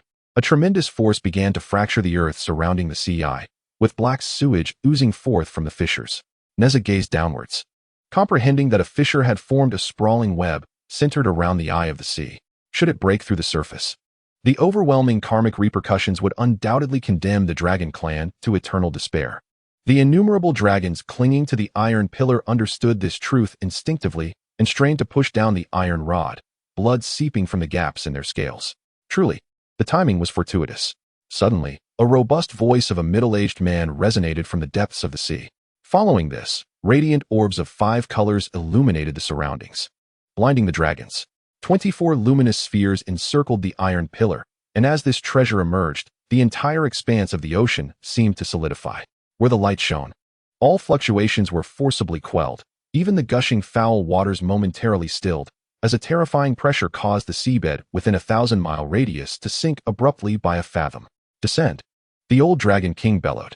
The dragons, roused from their stupor, unleashed a cacophony of roars, as the giant pillar, freed from the impact of the eye, gradually descended under the collective pull of thousands of azure dragons, entering the eye of the sea. Once tainted by the foul waters, the pillar emanated streams of golden light, which clashed with the murky liquid, each eroding the other. The middle-aged man, riding upon the back of a black tiger, regarded the iron rod, reminiscent of a celestial pillar, and exclaimed, "What a rich accumulation of merit." The rod continued its descent, seemingly boundless. After a considerable interval, a muffled sound reverberated from the seabed. The iron rod trembled slightly, as a cacophony echoed into the ears of Neza, who covered them and peered downward. Is it blocked? At that moment, an anomaly manifested in the heavens, as the mysterious yellow aura descended, splitting into 4 parts. The largest portion plunged into the iron rod, igniting a myriad of radiant colors. 2 smaller portions, one directed towards the dragon gorge and the other entering the middle-aged Taoistess crown, while the smallest part assimilated into Nezar's being. Astonishingly, the dragon clan, suffering the most casualties, received not even a trace of merit. In the fire cloud cave, Yu, sensing a shift, turned his gaze towards the East Sea and remarked, "In the past, I directed the flood of the southern Janbu continent into the East Sea. Thus now I have repaid that karma. The dragon clan of the East Sea seeks to cleanse their sins through the act of rainfall, which is indeed a promising endeavor. Old friend, you may find solace in this." Upon concluding his words, a beam of merit light pierced through the heavens, and he waved his hand, dispersing the mysterious yellow aura, which swiftly returned to the East Sea. In Lingnan, amidst the untamed rainforests, a profound pool lay. At its edge stood a middle-aged man, poised with an air of dignity, adorned with golden rings, clothed in a yellow robe embellished with dragon scale and feather motifs. The perfect fusion of composure and ethereality radiated from him, exuding a sense of both depth and ascendance. He observed the East Sea gradually calming, a hint of relief gracing his lips. In the East Sea, a small fragment of mysterious yellow aura, upon making contact with Neza, descended into his purple palace, subsequently dividing into 3, penetrating into the 3 flowers. Neza immediately sensed the solidification of his primordial spirit and in spirit. Even the bud of his young spirit unfurled slightly. He had yet to savor the moment when suddenly a surge of merit cascaded into the purple palace, transforming into a lake filled with golden lotuses. This was unexpected. Immediately, a thought intertwined with the merit was captured by Neza, revealing that it was bestowed by the great Emperor Yu. Nearby, a robust Taoist riding a black tiger, having received the merit and understanding that the situation was now settled, extended his hand, and 24 luminous orbs morphed into 24 small beads, each slipping into his sleeve. The old dragon king retracted his divine form, first patting Neza on the shoulder, then soaring before the Taoist with cupped hands, expressing gratitude. "Thank you, fellow Taoist, for your assistance. The Eastern Sea Dragon clan shall remember your kindness." The Taoist smiled and waved his hand, saying, "You honor me too much. My aid was merely a trifling matter, thanks to the power of the spiritual treasure. What may be trifling to you is a great favor to my Eastern Sea Dragon clan. May I ask for your esteemed name?" Zhao Gongming.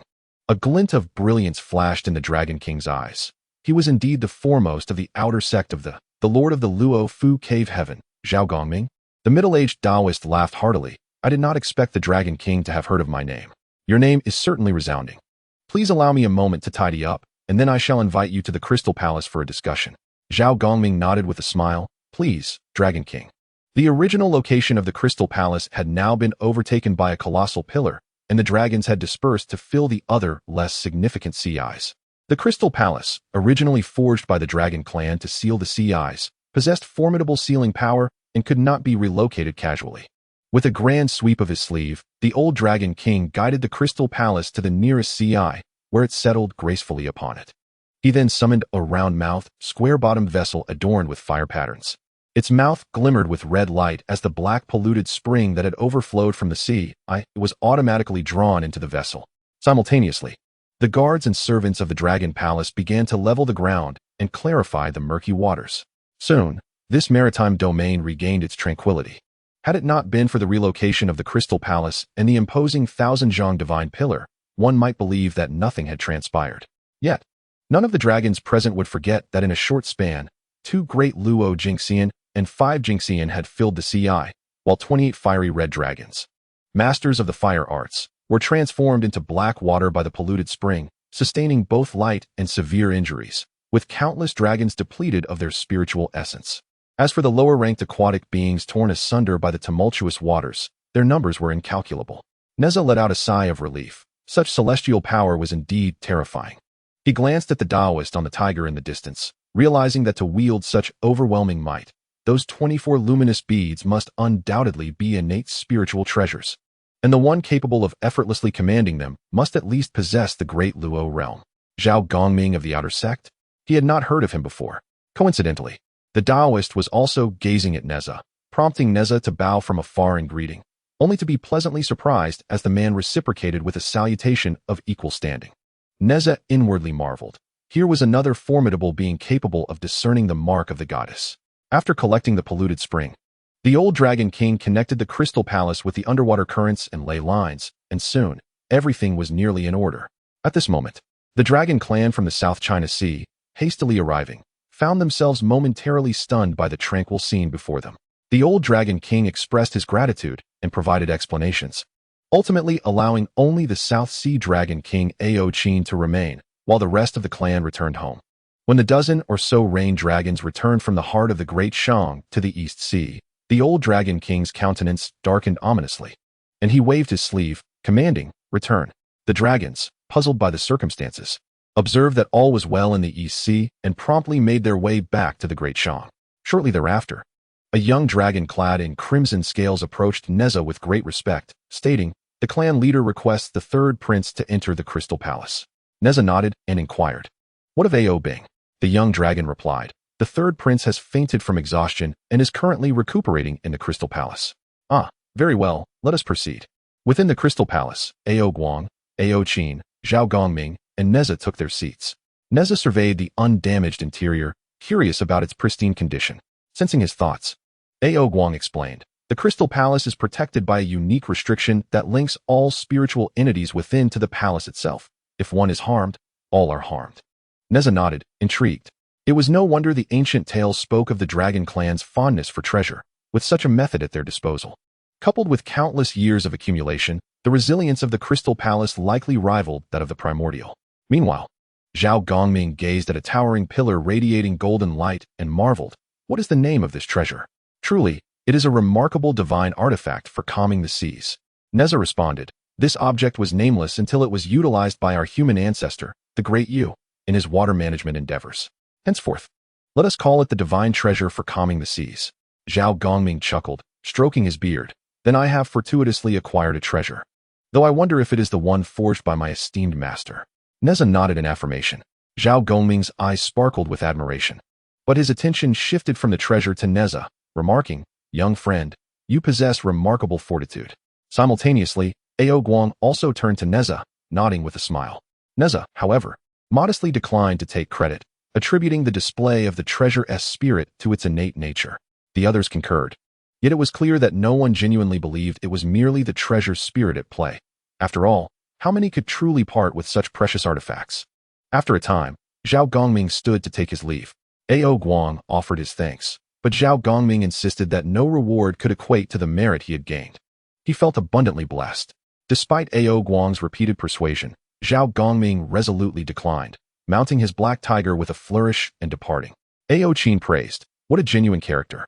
At that moment, a servant arrived to report that the third prince had awakened. Neza immediately went to pay a visit, leaving only the dragon kings of the East and South Seas in the hall. Ao Qin, with a hint of envy, remarked, "The individuals my brother associates with are certainly not ordinary."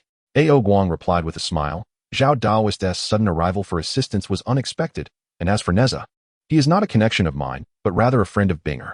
Ao Qin, filled with curiosity, inquired, "Since you are a disciple of the sage, there is no need for further elaboration. But may I ask, to which lineage does Neza belong, that he possesses the treasures of the great Emperor Yu?" Ao Guang merely shook his head, signaling that it was not to be disclosed. Understanding the implication, Ao Qin refrained from pressing further and shifted the conversation.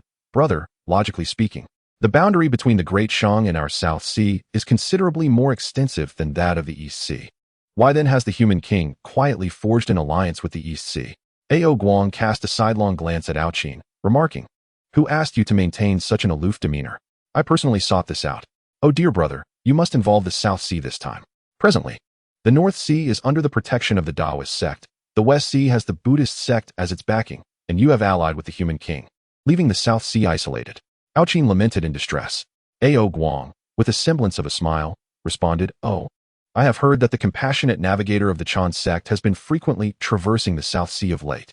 Ao Qin chuckled bitterly. "Brother, while others may not know, are you not aware? The Tao and Buddhism have never regarded our dragon clan with any esteem. The North and West Sea's allegiance to these sects was merely a last resort to preserve the dragon clan's fate through the merits of the sages. At that time, you adopted a wait-and-see attitude, unwilling to seek favor from the Taoists or Buddhists, while the South Sea stood alongside the East Sea. It is laughable that the compassionate navigator, whom I have met, harbors such lofty ambitions, expecting our South Sea dragon clan to submit without hesitation, even demanding the source of our spiritual veins, Mount Putoa. I managed to deflect his demands with a few words, yet I wonder if he harbors any resentment. You have chosen the human king this time. Surely there are substantial benefits to be gained, and you must include the South Sea." Ao Guang sighed deeply. "I only realized the implications after witnessing the Phoenix clan align with the West Chi. In times of desperation, change must be considered. However, I do not comprehend why. With the Great Shang's prosperous destiny and the legitimacy of the human race, the Western Marquis would rebel? And why would the Phoenix clan risk their lineage to support the West Chi? Is it merely because of the elusive presence of the Jade Void Palace behind them?" Ao Qin replied with a smile. "Currently, the human race reigns as the sovereign of heaven and earth, and the dynastic changes in the southern Zhan continent have always yielded great merits. Was it not the Chan sect that supported the Great Shang in overthrowing the Xia, resulting in a surge of their influence, leading to the grand gathering of myriad immortals? Surely, the Chan sect seeks to replicate that success." Yet Ao Guang remained perplexed. The downfall of the Xia was due to the last monarch's debauchery and loss of the people's hearts, meriting their demise. The Chan sect's support for the Shang was merely opportunistic. However, presently, the Shang king has committed no injustices. Could the Chan sect dare to impose their will upon the affairs of the human race? Ao Qin scoffed coldly. "The sages are immortal and imperishable. What is there that they cannot pursue? The only concern is their reputation. And I suspect that the figure from the Jade Void Palace cannot abide the existence of the Bio Palace." Ao Guang's expression darkened instantly. "Speak cautiously. Dare you speak ill of the sages?" Ao Qin, realizing his misstep, fell silent. Now that the East Sea has chosen the Great Shang, there is no turning back. It is inevitable that one day we may confront the West Chi, or even the Chan sect. Have you prepared for that eventuality? Ao Qin replied with a bitter tone, "Brother, the Dragon Clan has never had a path of retreat." Ao Long let out a long sigh, proclaiming that he would soon pay a visit to the Li family in Qintang, where General Li Jing, the father of Neza, resided. He was also a trusted minister of the human king. "You may accompany me," he invited. Ao Qin nodded in agreement. After bidding farewell to Ao Qin, Ao Long proceeded to Ao Bing's chamber. At that moment, Ao Bing had already awakened, yet his complexion was pale, and he was coughing incessantly. Neza, standing nearby, chided, "I warned you against going. Your presence was of no use, and you nearly jeopardized your foundation. Recklessness yields no assistance. Are you not typically composed?" Ao Bing wished to retort, but the old Dragon King had already entered, affirming Neza's wisdom. "My son, as long as we elders are still alive. It is not your place to gamble with your life. The offspring of the dragon clan do not thrive in such reckless pursuits. You do not live solely for yourself. The old dragon king's words were somewhat harsh, prompting Aobing to struggle to rise and apologize. Neza pressed him back down, smiling at the old dragon king. He has realized his mistake. He is still young, after all. By your dragon clan's standards of longevity, he is but a child. Aobing's pale visage suddenly regained some color as he muttered indignantly, "Who is a child?" Neza laughed heartily and turned to Aowang, saying, "Dragon King, there is one more matter." Aowang smiled, replying, "If you do not mind the ill omen, you may call me uncle, as is the custom." Neza readily complied. "Uncle, the great emperor Yu has granted his blessing." The old dragon king immediately grew solemn. The emperor had declared that the dragon clan had been forsaken by the heavenly way and could not attain merit. Henceforth, the merits of rain and incense offerings could be entirely transferred to the sea-controlling divine pearl to dispel the polluted waters. As the pollution diminished, so too would the divine pearl shrink. When it reduced to the thickness of the sea, I would be considered closed. Upon hearing this, Aowang could hardly contain his joy, exclaiming that the Eastern Sea Dragon clan would forever remember the grace of the emperor. The old dragon king felt a great sense of relief. After countless millennia, hope had finally emerged. Moreover, although the great emperor Yu had retreated to the Fire Cloud Cave, associating with the 3 sovereigns and 5 emperors, he still maintained connections with the outside world and was clearly aware of the dragon clan's reign-making efforts. It seemed that the Shang dynasty was not destined to perish. Rather, it might flourish once more, and he felt his strategy had been astutely executed. He looked at Neza, filled with boundless joy, thinking, "This child is truly a blessing for the Eastern Sea.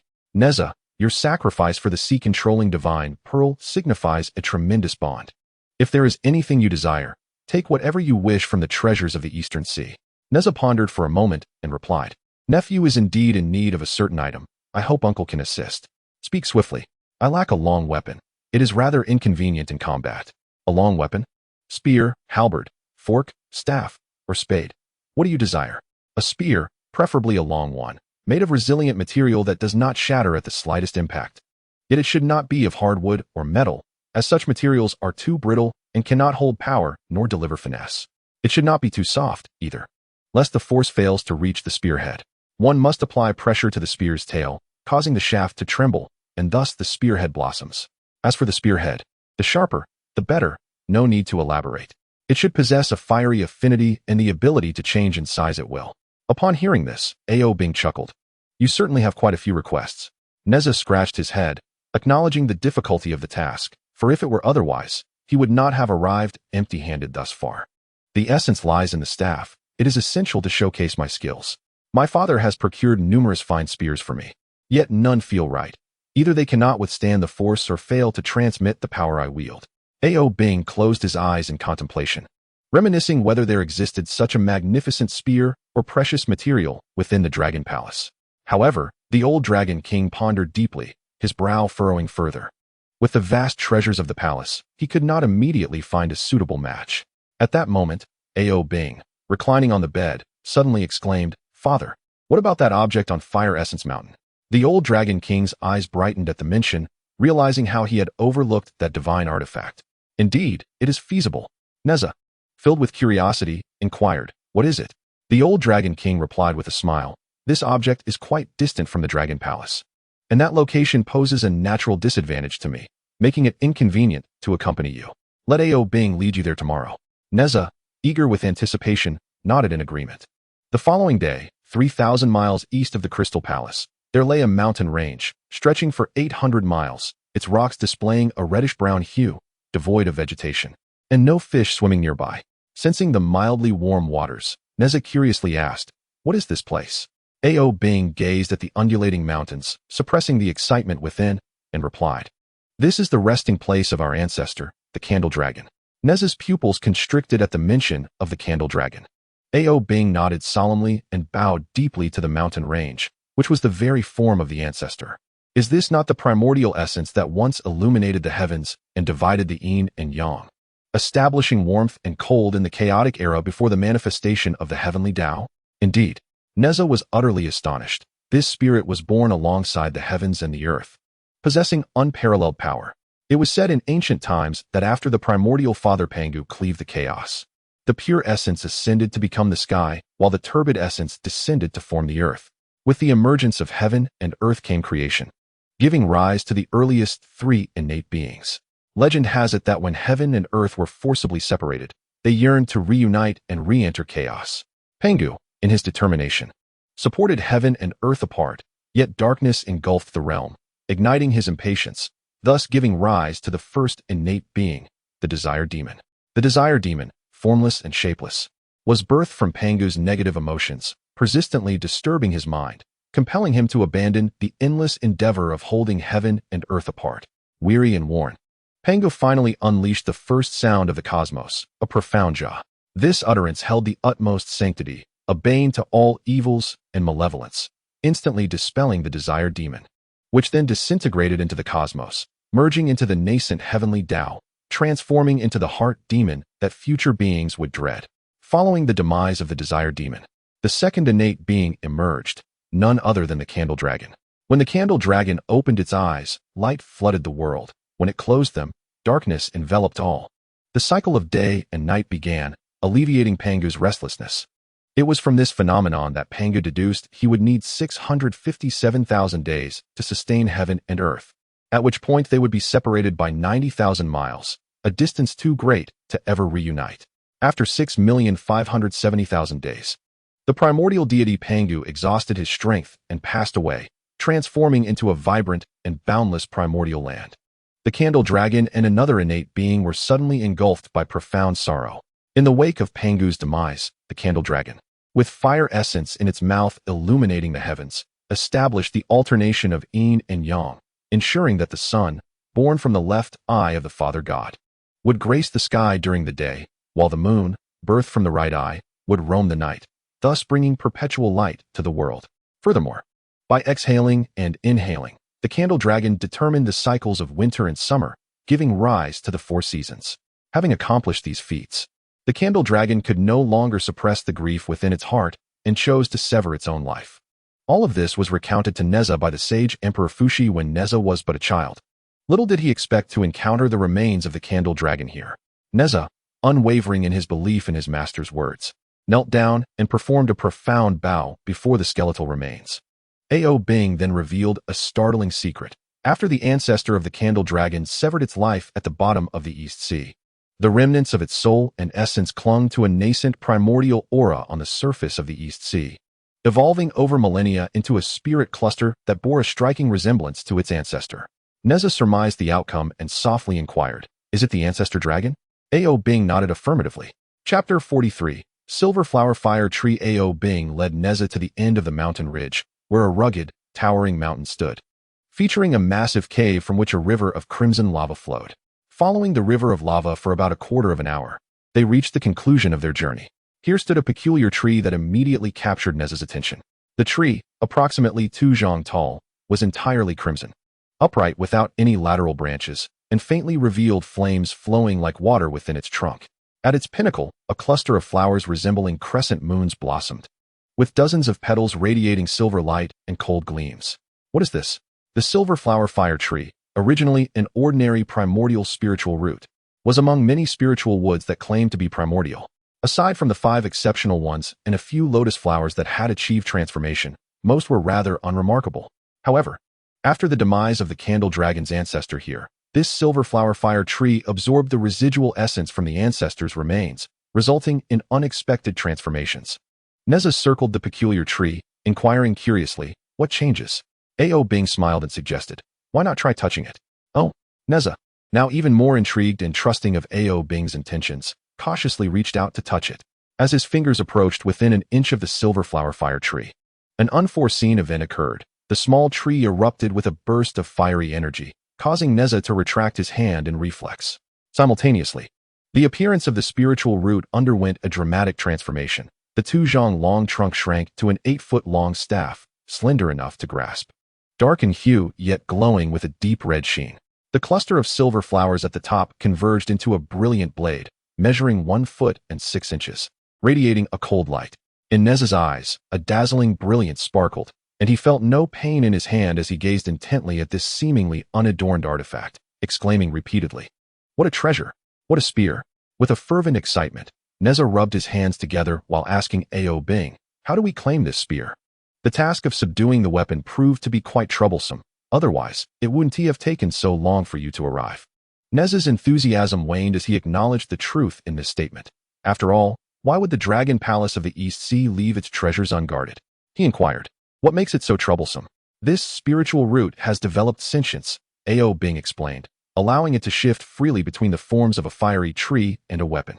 In the past, some of our kin attempted to tame this spear, yet the spear spirit was ferocious and refused to acknowledge any master. An esteemed elder once sent forth his own spirit into the spear, believing that by overpowering the spirit, he could claim it as his own. Did he not succeed? Neza asked, intrigued. Ao Bing sighed. The elder was of a remarkably high realm. His own spirit easily subdued the spear spirit. However, the peculiar nature of this spiritual root became apparent when the own spirit, once inside, could not find its way out. The elder was nearly driven to the brink of fury. And then what transpired? Neza pressed. Enraged, the elder disregarded the potential consequences of transforming the spiritual root into a lifeless object. He attempted to command his own spirit to consume the spear spirit. To everyone's astonishment, the spear spirit, within the confines of the spiritual root, proved nearly indestructible, scattering and then reassembling, ultimately devouring the own spirit and turning the tables on it. Neza inquired, why did that elder not simply destroy the root itself? Surely, the spear spirit would dissipate. Oh, therein lies the peculiarity of this spiritual root, Ao Bing replied. If the root were to be destroyed, not only would the spear spirit vanish, but the elder's own spirit would also be caught in the crossfire, unable to escape. After careful consideration, the elder realized the situation was irrevocable. The own spirit would never return. Rather than squander a precious artifact, he severed his connection with the own spirit, leaving this opportunity for future generations. Neza listened, astonished. It truly is an odd artifact. Were there any further attempts to subdue it? Indeed, Ao Bing continued. An elder with a penchant for nurturing ghostly entities devised a plan. He proposed to unleash a tamed specter to battle the spear spirit. If one failed, he would send in two. If two failed, then three. Surely, one would eventually wear down the spear spirit. Once the spirit was vanquished, the surviving ghost would become the new spear spirit, ensuring no harm would come to himself while gaining the spear's allegiance. That is indeed a clever strategy. So did it succeed? Neza asked, eager for the outcome. Well, it wasn't a complete failure, Ao Bing replied. Although the spear spirit grew significantly stronger after consuming that elder's own spirit and subsequently defeated over a dozen specters, it ultimately could not withstand the sheer number of spirits my elder commanded and was eventually worn down. What happened then? Neza probed. An unexpected turn of events occurred. The surviving specter, while having consumed the spear spirit, was overwhelmed by the residual memories of multiple own spirits, including that of the spear itself. Although it became the new spear spirit, it refused to heed my elder's commands. My elder grappled with this dilemma for 2 days, reluctant to send in more specters, as he had devoted his life to nurturing them. He had little interest in the spear itself, merely curious about its nature, and feared that further attempts would yield more losses. Thus, he chose not to pursue the endeavor any longer. Neither of the two formidable masters could subdue this treasure, and subsequently, the clan members seldom attempted again. With the ancestral corpse of the candle dragon present, aside from the innate pressure of bloodline superiority, the descendants found it challenging to create any significant commotion. Over time, this matter gradually faded from memory. Were it not for your mention of needing a reliable weapon, I too would have forgotten this place. You hail from an extraordinary lineage. Do you possess any artifacts that can restrain souls? Can you procure one? Neza gazed at the silvery blossoms and fiery trees, his brow furrowing in contemplation. Did he possess such an item? After a moment's reflection, he recalled having recently met Elder Xie and Elder Fan, both of whom had engaged with souls for countless years and might have some means at their disposal. Just then, he uttered a soft exclamation, and his eyes flickered with dark light, summoning a 70 zhonglong golden-eyed, purple-bodied centipede. Ao Bing, caught off guard, was startled. Neza regarded the 100-eyed ghost and inquired, "What brings you forth?" The ghost's voice was hoarse, reminiscent of a frail elder. "Master, I can give it a try." Neza immediately shook his head, deeming it unnecessary, for he had friends adept in this area and could consult them in due time. There was no rush. The 100-eyed ghost laughed, a sound more chilling than before. "Master, you are unaware that when I transcended my tribulation and lost my corporeal form, I was captured by the heavenly court and imprisoned within the sorrowful demon mirror. Within that realm, all manner of demons and spirits reside. Initially, They found me easy to bully, yet ultimately, they all fell prey to me. Rest assured, Master, I shall undoubtedly devour that gun spirit. Previous predecessors had entered that realm, only to never return. The ghost had long wished to find a nest to rest. Neza remained resolute, recalling that 2 esteemed elders of the dragon clan had suffered losses. It would be wiser to seek help from the underworld. The 100-eyed ghost persisted. Master, look at my myriad golden eyes, which are specifically attuned to subduing spirits. Without utmost confidence, I would not emerge. Neza ignored him, dark light glimmering in his eyes as he attempted to retract the 100-eyed ghost back into the underworld. Master, previously, you allowed me to accompany you during your tribulation without question. How can you now doubt me? The ghost's voice grew increasingly hoarse, like iron grinding. The ghost was indeed anxious. After escaping the sorrowful demon mirror, he had received Neza's calming incantation, which alleviated his inner turmoil, and subsequently underwent the Qinglin tribulation to solidify his foundation, continuously nourished by the underworld's yin energy. He felt he owed much without having had the opportunity to repay. Now, witnessing a chance to be of use, how could he easily return? Hearing this, Neza hesitated. Despite the ghost's initial disheveled appearance, he was, after all, a genuine golden immortal. Given his earnestness, how could Neza refuse? Observing Neza's uncertainty, the ghost added, having lived for so many years, I possess numerous means of self-preservation. I can certainly return unscathed, and at the very least, I can await your summons for assistance. Neza pondered for a moment before asking Ao Bing. How long was the shortest interval for that elder who adeptly nurtured ghosts when casting them into the fiery tree? Ao Bing closed his eyes in recollection and replied after a brief pause, it should not exceed 5 days. Neza gazed at the 100-eyed ghost and declared, if you cannot resolve this matter within 2 days, I shall seek assistance to rescue you. The 100-eyed ghost let out a couple of sharp laughs, coiling its body and abruptly plunging into the silver flower fire tree, scattering a spectrum of shimmering light. Ao Bing, filled with curiosity, inquired, the magic mirror? On that day, you shattered the magic mirror alongside the true monarch and even subdued one, did you not? So, 2 have survived. They are not malevolent beings. One has followed my elder brother at Guanjin Port, and the other has aligned with me. Neza fixated on the silver flower fire tree, sensing an unusual stillness. Rarely had he been seen in such a state of urgency, prompting Ao Bing to reassure him. This place is akin to the Purple Mansion, a realm of profound mysteries. Even the mightiest commotion within cannot be discerned from the outside. Worry not, for I perceive that the 100-eyed centipede possesses considerable prowess. It speaks with utmost confidence, and there should be no cause for concern. After 2 days and nights, an unexpected change befell the silver flower fire tree. Flames blazed intensely, and the silver radiance dazzled the eyes as a golden-spotted purple centipede, the length of a human arm, emerged from the trunk, coiling around the fire tree. Master, is it not yet 2 days? The purple centipede spoke in a hoarse and unpleasant tone. Neza smiled broadly and quickly asked, can you emerge? Indeed. But I cannot stray too far. And how far is that? Yet the 100-eyed ghost offered no reply and once again dove into the fire tree. A surge of fiery energy erupted, and a 9-foot-6-inch long spear materialized before Neza. Unlike before, the shaft bore a purple mark, and the gleaming tip was adorned with faint golden spots. The spear soared from the magma, spinning gracefully in midair before halting before Neza's chest. Neza could hardly conceal his delight, extending his right hand to grasp it. The texture was exquisite, neither slippery nor coarse, its diameter perfectly fitting his grip, with just enough space between his thumb and middle finger. Supporting the spear with his left hand, he lightly rested his index finger upon it while gripping the butt with his right. With his legs bent and shoulders relaxed, he loosened his left hand slightly and thrust the spear forward.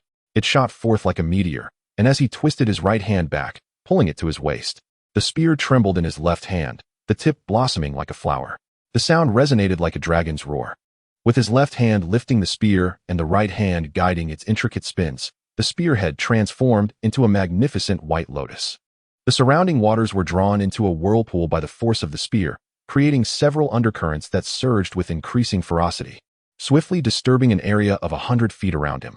Neza halted, glancing left and right, thoroughly satisfied and reluctant to part with this newfound weapon, bursting into hearty laughter. Chapter 44. On Jade, on treasures. After residing in the Crystal Palace of the East Sea for 7 or 8 days, Neza prepared to bid farewell to Ao Guang and return to Qintang. Just as he was about to leave, Ao Guang called out to him. The old Dragon King gestured, and a square jade pillar enveloped in swirling clouds hovered before Neza's chest. measuring 3 inches in length and 1 inch in width. Its color a pristine white, and its texture remarkably smooth. This jade was sourced from the great stream of fortune, though it could not compare to the 8 ancestral jades. It was nonetheless a worthy descendant. It was inherently square, harmonizing with the principles of heaven and earth, capable of containing formidable magical powers and Tao patterns. As long as those venerable figures did not intervene personally, it was likely sufficient for any purpose. Is this treasure from the great stream of fortune? Neza gazed at the square jade pillar, a hint of astonishment crossing his features. In this realm, an age-old consensus prevails. The spirit most attuned to the Tao is humanity. The flower most closely aligned with it is the lotus, and the vessel most resonant with it is jade. The Tao and its laws are profoundly enigmatic, incapable of manifestation. Save for primordial spiritual entities, the rest cannot bear the weight of such truths. Hence, in ancient times, the transmission of the Tao was predominantly oral, and the impartation of its laws was achieved through the technique of bestowing wisdom by touch, granting power and insights to others. It was not until the primordial sage discovered that jade could encapsulate the patterns of the Tao and its power that a monumental shift occurred in the primordial world. Initially, this revelation led to a significant surge in the number of practitioners. Numerous mighty beings opened their gates, channeling their understanding into jade tablets placed before their thresholds. Should a seeker demonstrate comprehension, they could naturally enter, greatly expediting the selection of disciples and the dissemination of teachings. Legend has it that when the Jade Void Palace accepted disciples, the primordial sage utilized an ancestral jade to forge a celestial staircase, comprising an astounding 99,999 steps, each infused with boundless mysteries. Those who ascended to its pinnacle became the sage's direct disciples, thereby selecting the 12 disciples of the Jade Void. These 12 subsequently validated the sage's brilliance, each carving out a significant reputation in the primordial expanse. Moreover, numerous techniques and spells, utilizing jade implements as their medium, rapidly proliferated across the vast lands. In a fleeting moment, countless beings seized their fortunes, achieving enlightenment and transcending the mundane. The Earth Immortal realm serves as the threshold between the celestial and the mortal. Ordinary lesser demons must transcend this realm to undergo tribulations and transform. Similarly, only by attaining the Earth Immortal status can human practitioners grasp the profound mysteries of the primordial Tao body, daring to claim they have perceived essence, chi, and spirit. The Tao encompasses innumerable paths, with the Earth Immortal realm as its gateway. While entry is arduous, there remains a path. However, once within, one may find themselves in disorientation. For some who possess a tenuous foundation, reaching the Earth Immortal level is already a treacherous journey, raising the question of how to pursue further cultivation. In response to the plight of sentient beings, the mighty Xinyuanzi, moved by compassion, created the Earth Scripture, inscribing it upon jade slips and dispersing 90,000 copies across the 4 great continents, benefiting countless beings. To this day, the Earth Scripture that circulates in various locales is predominantly derived from rubbings or subsequent compilations. The original 36,000 copies are mostly damaged or depleted of spiritual essence, with few remaining intact. Nonetheless, they are undoubtedly cherished by celestial practitioners, treasured in high regard, and nearly impossible to procure. In truth, beyond its significant implications, there lies another point of interest. Inscribing laws and techniques upon jade slips is not as straightforward as carving characters onto bamboo slips with a knife. It requires one's mental intent to act as a blade, etching their comprehension of the technique into the jade. Thus, even if 2 individuals inscribe the same spell, the content on their respective jade slips will inevitably differ. If these slips are passed through several hands before being inscribed anew, the final technique may diverge greatly from its original form. While one cannot assert that later versions are invariably inferior to the original, the merit of the initial version largely depends on its creator. Given Xinyuanzi's esteemed reputation and profound cultivation, it is undeniable that the original version of the Earth Scripture holds immense value. The piece in question, an initial edition of the Di Jing, was personally printed by Xinyuanzi.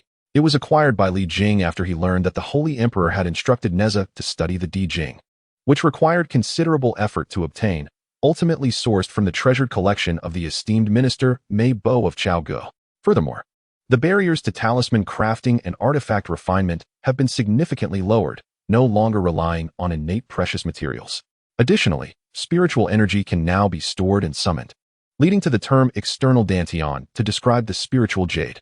The advantages of spiritual jade are immeasurable. often leading to the saying that one could talk for 3 days and nights without exhausting its merits. Hence, it is said that the jade never leaves one's side. The jade possesses divine efficacy, naturally garnering much admiration and being categorized into various grades. The finer the jade, the more spiritual energy it can contain and the deeper the profound principles it can bear. The finest jade is sourced from the blessed land of Shi in the eastern Victory divine region. In this sacred site, 8 pieces of jade were the earliest to be nurtured, blessed with the essence of the sun and moon, and shaped by the forces of heaven and earth, thus earning the title of ancestral jade. These 8 ancestral jades were early claimed, with the renowned jade purity sage, who first discovered the blessed land, reportedly acquiring 3 pieces. However, the world is aware only of the transformation jade and a piece of 3 treasures jade rui, alongside one that has yet to be revealed. After the Dashi blessed land became widely known, countless beings vied to obtain the jade, threatening to deplete its resources. Eventually, the primordial sage, witnessing the undesirable spectacle, issued a decree designating the Dashi blessed land as a forbidden zone, sealing it indefinitely.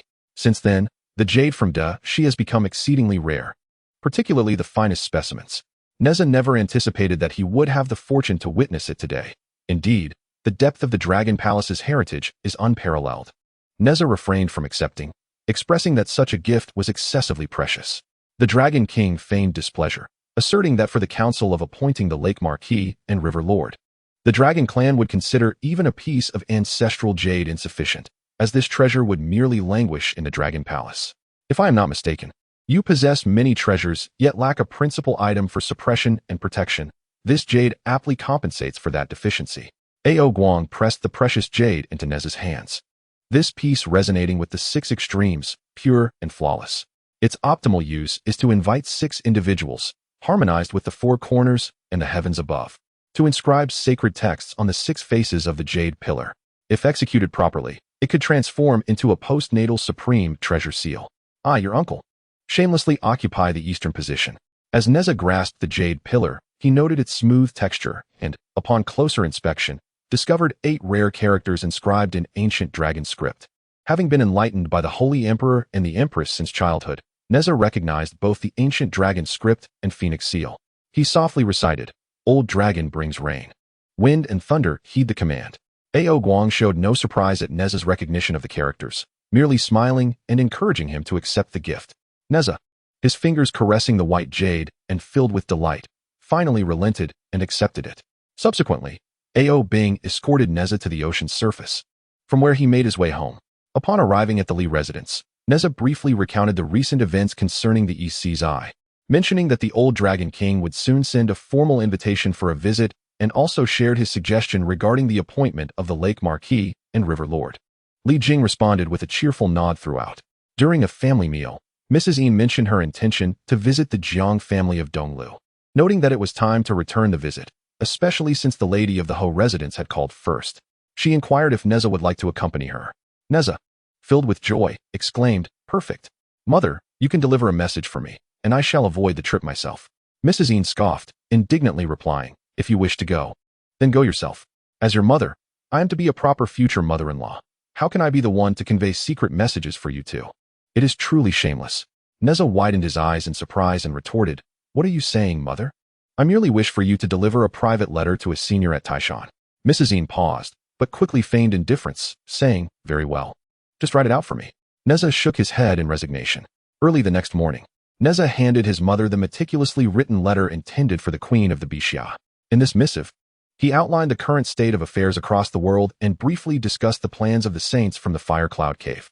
He concluded with a note regarding the construction of a temple for the Lord of the Underworld at the northern shade of Taishan and the instructions given by the Yellow Emperor.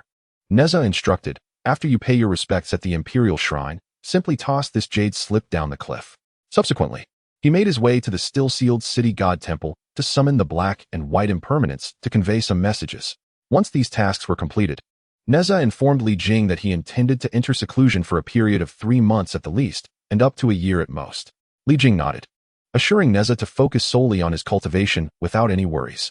In the quietude of the meditation chamber, Neza sat cross-legged. His purpose for this retreat was threefold. Firstly, he sought to deeply reflect on the experiences garnered over the past 2 years of travel.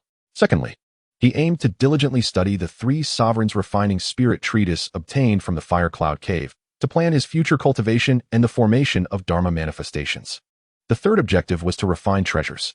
In the realm of magical artifacts, there exist 6 classifications: innate supreme treasures, innate spiritual treasures, postnatal supreme treasures, postnatal spiritual treasures, Dharma treasures, and magical tools. Among these, 2 special categories stand out: weapons and treasures of merit, each with intricate interrelations. To begin with the commonly recognized 6 classifications. The innate supreme treasures are exceedingly rare, barely amounting to a handful, each possessing the power to alter the heavens and wielding unfathomable might, birthed from chaos. Those who possess them are either venerable saints or quasi-saintly beings, needless to say. The most renowned among them are the 2 treasures held by the venerable figures of Taiji and I Ching, utilized to suppress the fortunes of the great teachings. Only innate supreme treasures hold the capacity to govern fate. Though the innate spiritual treasures bear the name of innate, they actually refer to treasures born alongside heaven and earth, which are also quite uncommon. Intriguingly, there exists a vast disparity among innate spiritual treasures. For instance, the recent eruption at the East Sea's Marine Eye, where Zhao Gongming from the intervened, wielded 24 beads, which possess the might to calm the seas and are regarded as first-rate innate spiritual treasures. Conversely, the East Sea Crystal Palace possesses a single innate spiritual treasure known as the Facial Preservation Pearl, whose sole function is to maintain one's youthful appearance, an item of little significance to cultivators, rendering it rather trivial. In the primeval land, treasures such as the Dingyan Pearl are often referred to as innate spiritual treasures. These are primarily utilized as materials for forging weapons or simply to comprehend the innate principles they embody. Take the Dingyan Pearl, for instance. It possesses subtle threads of temporal laws, and should an observer gain insight from it, it would indeed be a remarkable event. Moreover, only the innate supreme treasures and innate spiritual treasures possess the ability to automatically protect their masters. In contrast, the postnatal treasures, which are crafted through the processes of later cultivation, lack the essence of innate principles. Their potency is directly correlated to the skill of the artisan and the quality of materials used.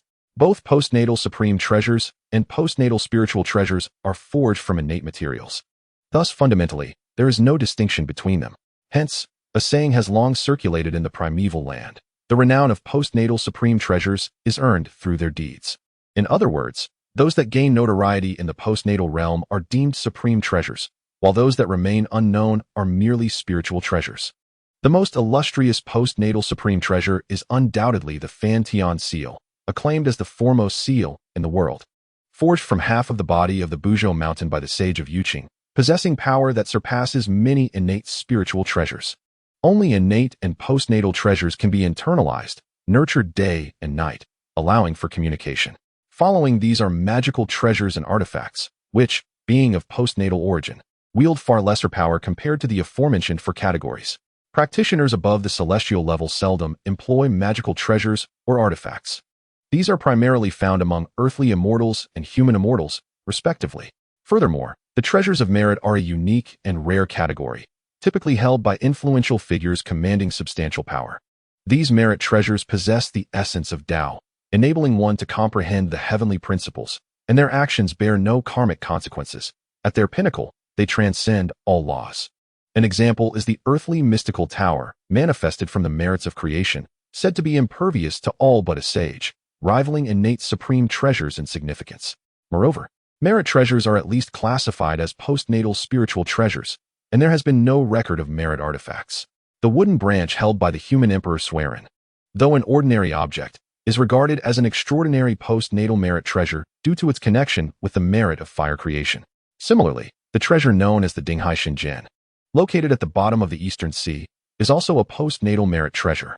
As for weapons, they are considered inauspicious instruments. All weapons are of postnatal origin, crafted for the purposes of combat and conflict, with vast differences in quality among them.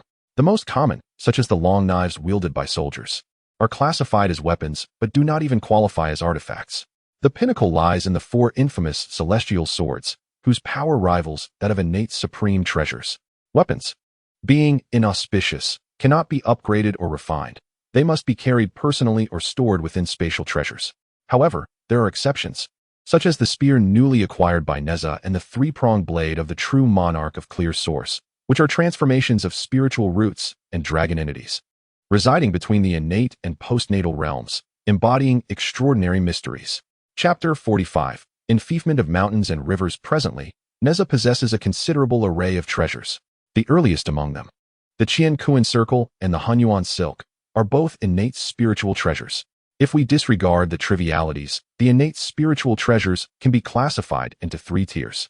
Naturally, Zhao Gongming's Sea-Calming Pearl occupies the foremost position, while the Universe Circle can be deemed a second-tier treasure. The mysterious Heavenly Silk, however, must be relegated to the 3rd tier. Yet, much of the Universe Circle's divine efficacy has been appropriated by the Holy Emperor Fuxi to suppress the duality of water and earth within Neza. Thus it too can only be categorized in the 3rd tier.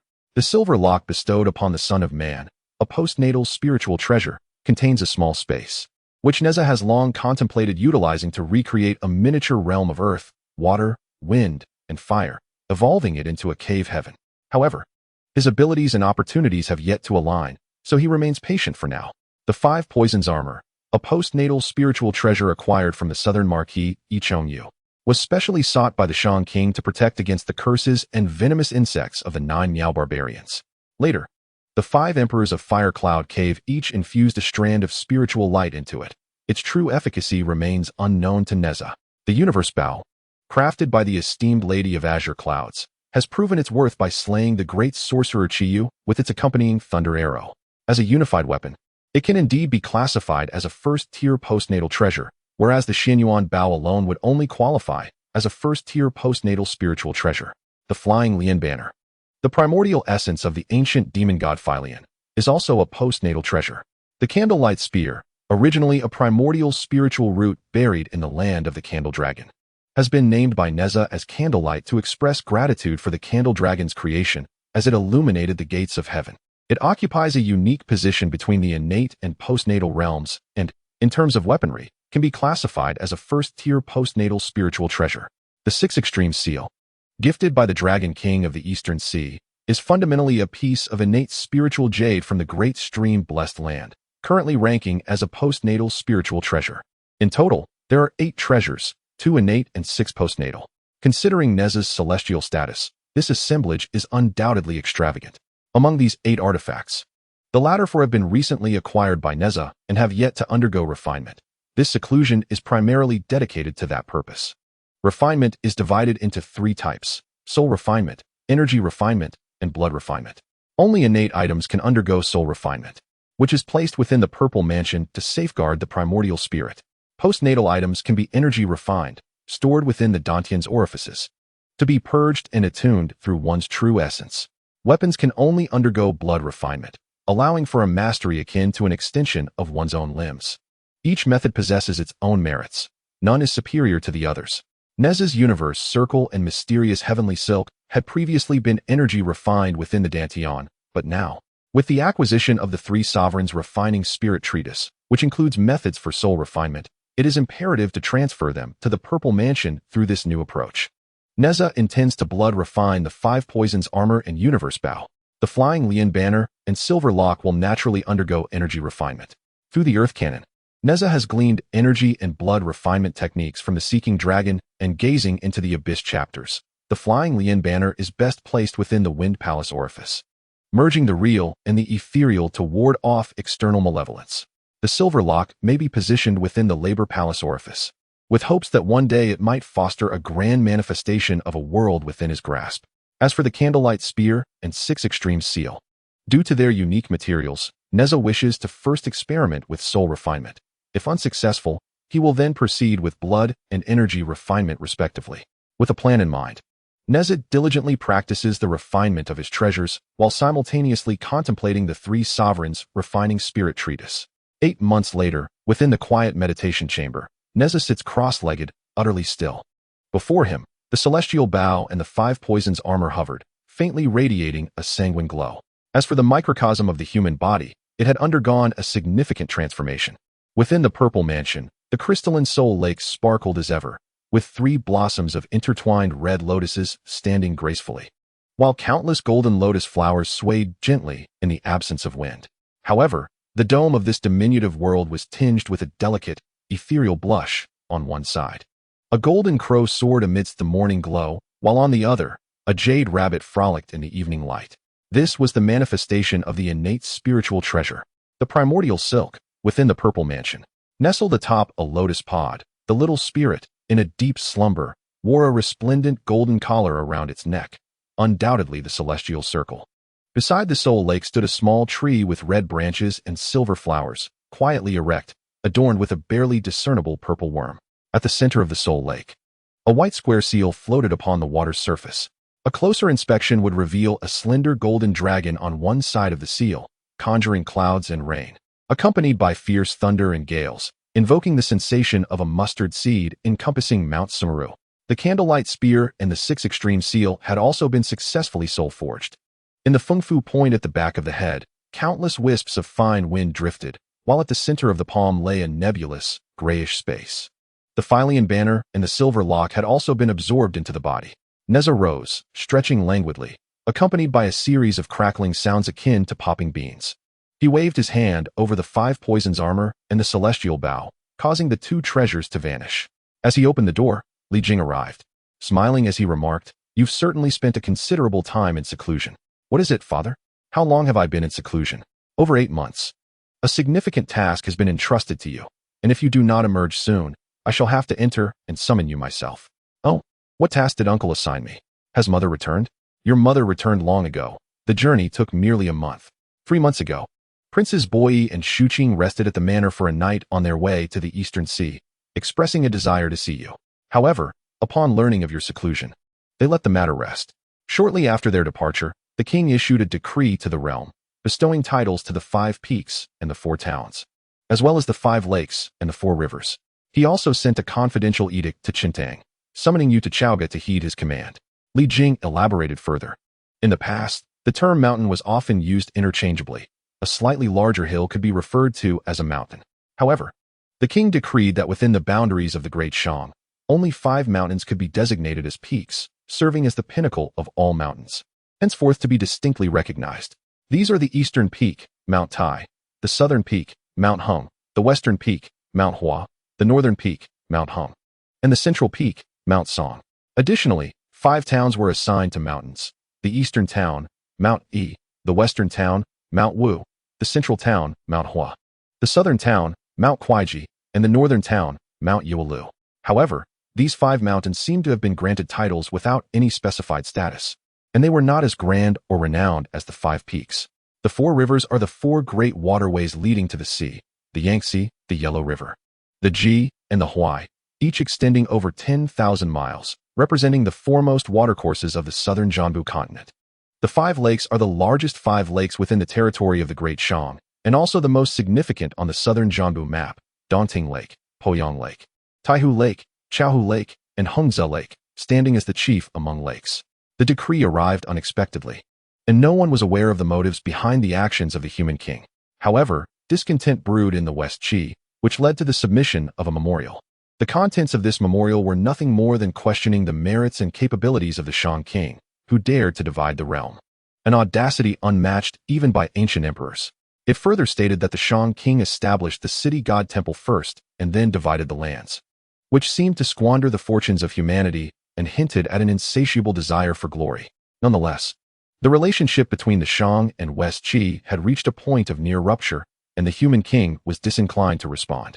However, Li Jing took the opportunity to inform Neza about the author of the memorial, a man named Jiang Shang, who was said to be highly regarded by the Marquis of Shibua. The Marquis had personally summoned him from the Weishui River, and at 70 years of age, he had become the foremost among the officials of West Qi. Presently, the spies dispatched by the Shang to the west were primarily tasked with investigating this Jiang Shang. The king's first summons for you occurred 3 months ago, but upon hearing you were in seclusion, he permitted a delay. Yet 2 days prior, he urged again, stating that if you did not emerge today, he would personally come to summon you in the morning. Neza, intrigued, inquired about the urgency, suggesting he should first pay respects to his mother before proceeding. Li Jing stroked his beard and replied, "That sounds reasonable." As Neza observed, he noticed the formidable new sword at his father's waist, with a dark sheath and a hilt fashioned like the wings of a mythical phoenix. "Father, where did you acquire this sword? It appears quite extraordinary, resembling a treasure of the postnatal realm." Li Jing, resting his hand on the hilt, smiled and explained, This was a gift from the East Sea Dragon King during his recent visit, a relic from the previous dynasty, known as the Great Summer Dragon Phoenix. It is indeed remarkable. Neza chuckled, acknowledging that the dragon clan was renowned for their gifts. Simultaneously, the name evoked memories of the final words of the demon god Phylian regarding the delivery of his remains to the northern abyss, which he realized he ought to attend to in due course. Just as he turned to leave, Li Jing called out to Neza, appearing hesitant yet compelled to speak. "What is it, father?" After a moment of contemplation, Li Jing gently remarked, "Since your last journey nearly 3 years ago, neither your elder brother nor your second brother has sent any correspondence, an unprecedented occurrence." Neza's eyes narrowed at this revelation. A rare expression for him. He asked, "Have you inquired through others?" Li Jing nodded, explaining that last year he had dispatched family retainers to 5 Dragon Mountain and 9 Palace Mountain. But they could not enter the mountain gates and were merely informed that Jin Jia and Mu Jia were in seclusion. Earlier this year, he had also sent a letter to King Wuqing, asking him to inquire through Tianhua, who also made the journey but could not locate them. A pang of concern gripped Neza's heart, and he responded, "It is possible that my brothers have reached a higher realm and are merely in prolonged seclusion. There is no need for you to worry, father. I will keep this in mind and will ask friends for news. If necessary, I shall go and see for myself." Li Jing nodded in agreement. Neza then found Shernyan in the courtyard, expressing his intent to rush to Chaoga. Shernyan was already aware of the situation, so she did not express much reluctance, but mentioned Jiang Luer, stating that she had been taken as a disciple by the esteemed figure on Mount Tai. Neza was taken aback. Bixia Yuanjun has accepted Jiang Luer as her disciple? After offering sacrifices at the Yellow Emperor's shrine, Lady Wu encountered the young maiden Luer, who informed her that her master was already aware of her intentions. Lady Wu then presented the jade slip to her and engaged in conversation for a while. Lady Wu found Luer quite impressive, did she not? By the way, accompanying Luer was another woman, also a disciple of that esteemed master, who appeared to be somewhat older than you. Tianyang continued. Upon hearing this, Neza deduced that it must be the younger sister of his second brother, Yang Chan. He quickly interjected, "Mother, please do not indulge in fanciful thoughts. I shall take my leave at once." Chapter 46. Moving Mountains. In tribute to moving mountains, Chaoga showed little change. Neza entered the royal palace without hindrance and found Prince Shou in the study. More than a decade had passed, yet Shou appeared unchanged, still as robust and striking as ever. Shou scrutinized Neza, noting how much he had grown. "It has been many years since you last came to Chaoga to pay your respects. The last time we met was in Fengdu, during the discussions between the mortal realm and the underworld about building the city god temple, which must have been 6 or 7 years ago." Neza replied with a smile. "Uncle, you are so busy. When would you have the time to see me? You summoned me this time for a specific matter, I presume?" Shou nodded. "You have always been audacious, traversing between the mortal realm and the underworld since childhood. This time, you have also become involved in the affairs of the Dragon Clan. With the Holy Emperor allowing you 2 years to travel the world, you have certainly gained some experience. A certain task would indeed suit you. Uncle, please tell me," Neza urged. Shou then inquired, "Do you have any idea how many celestial sects exist within the borders of our Deshang nation?" Neza shook his head, unaware. Since the previous dynasty opened its doors for the teachings of the celestial sects to flourish within our realm, numerous sects have emerged like mushrooms after a rain. When our current dynasty was established, there were as many as 100 sects within a single province. Now, there are overtly 4,000 sects under the banner of the 3 teachings. Neza was taken aback by this revelation. It was indeed a staggering number. These celestial sects typically established their domains in renowned mountains and rivers, areas rich in spiritual energy, and they rarely reported their foundation or relocation, often encroaching upon land and forcing local inhabitants to vacate their homes. Some sects even commandeered dozens of villages or small towns to provide them with food and laborers. The combined influence of all these sects was nearly equivalent to 4 Qingzhou regions. Shou paused, glancing at Neza before continuing. "Do you know how many lives have been lost and how much wealth has been squandered due to the conflicts among these celestial sects since the founding of our Deshang?"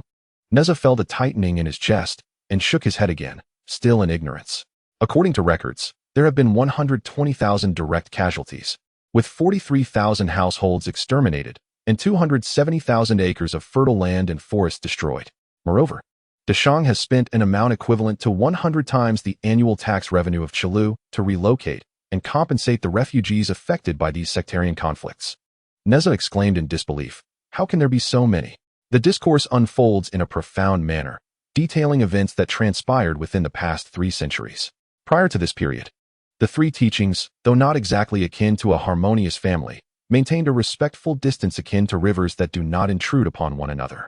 However, 3 centuries ago, the doctrines of Chan and Jie unexpectedly severed their amicable ties, leading to frequent skirmishes and contests, transforming our southern Zhan continent into their battleground. Neza clenched his fists tightly and remarked, "Uncle, are you no longer willing to endure this?" Indeed, Zisho looked skyward, proclaiming that the Taoist sect had greatly aided humanity, and humanity had reciprocated in kind. It is noteworthy that the Western Buddhist sect has yet to establish even a single temple in the southern Zhan continent. This king respects the Taoist teachings, yet those celestial beings take it for granted and have only intensified their demands. After years of cleaning up their mess, I am unwilling to continue this farce. Neza's eyes blazed with intensity. "What course of action do you propose, nephew?" The sovereign declared. "I intend to establish a mountain relocation camp to patrol the lands and rectify malevolence with force. Should any contest affect the innocent, the instigators shall be executed, and the followers detained. Are you prepared to serve as the chief constable?" "What is there to fear?" Zisho inquired. "The Chan and Jie sects are notoriously protective. If they retaliate, can you withstand it?" Neza merely questioned, "Will the elders be executed?" Upon hearing this, Zisho burst into laughter. "As long as they dare to obstruct, you may do as you wish. Should trouble arise, I shall bear the consequences." Neza responded affirmatively and inquired, "Where's the camp?" "I shall go and inspect it." Unbeknownst to him, Zisho replied, "There is no established camp. You are the inaugural chief constable.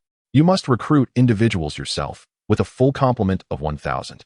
Drawing from troops across the nation, including the Golden Bell Army, at your discretion." Neza pondered for a moment and replied, "That works.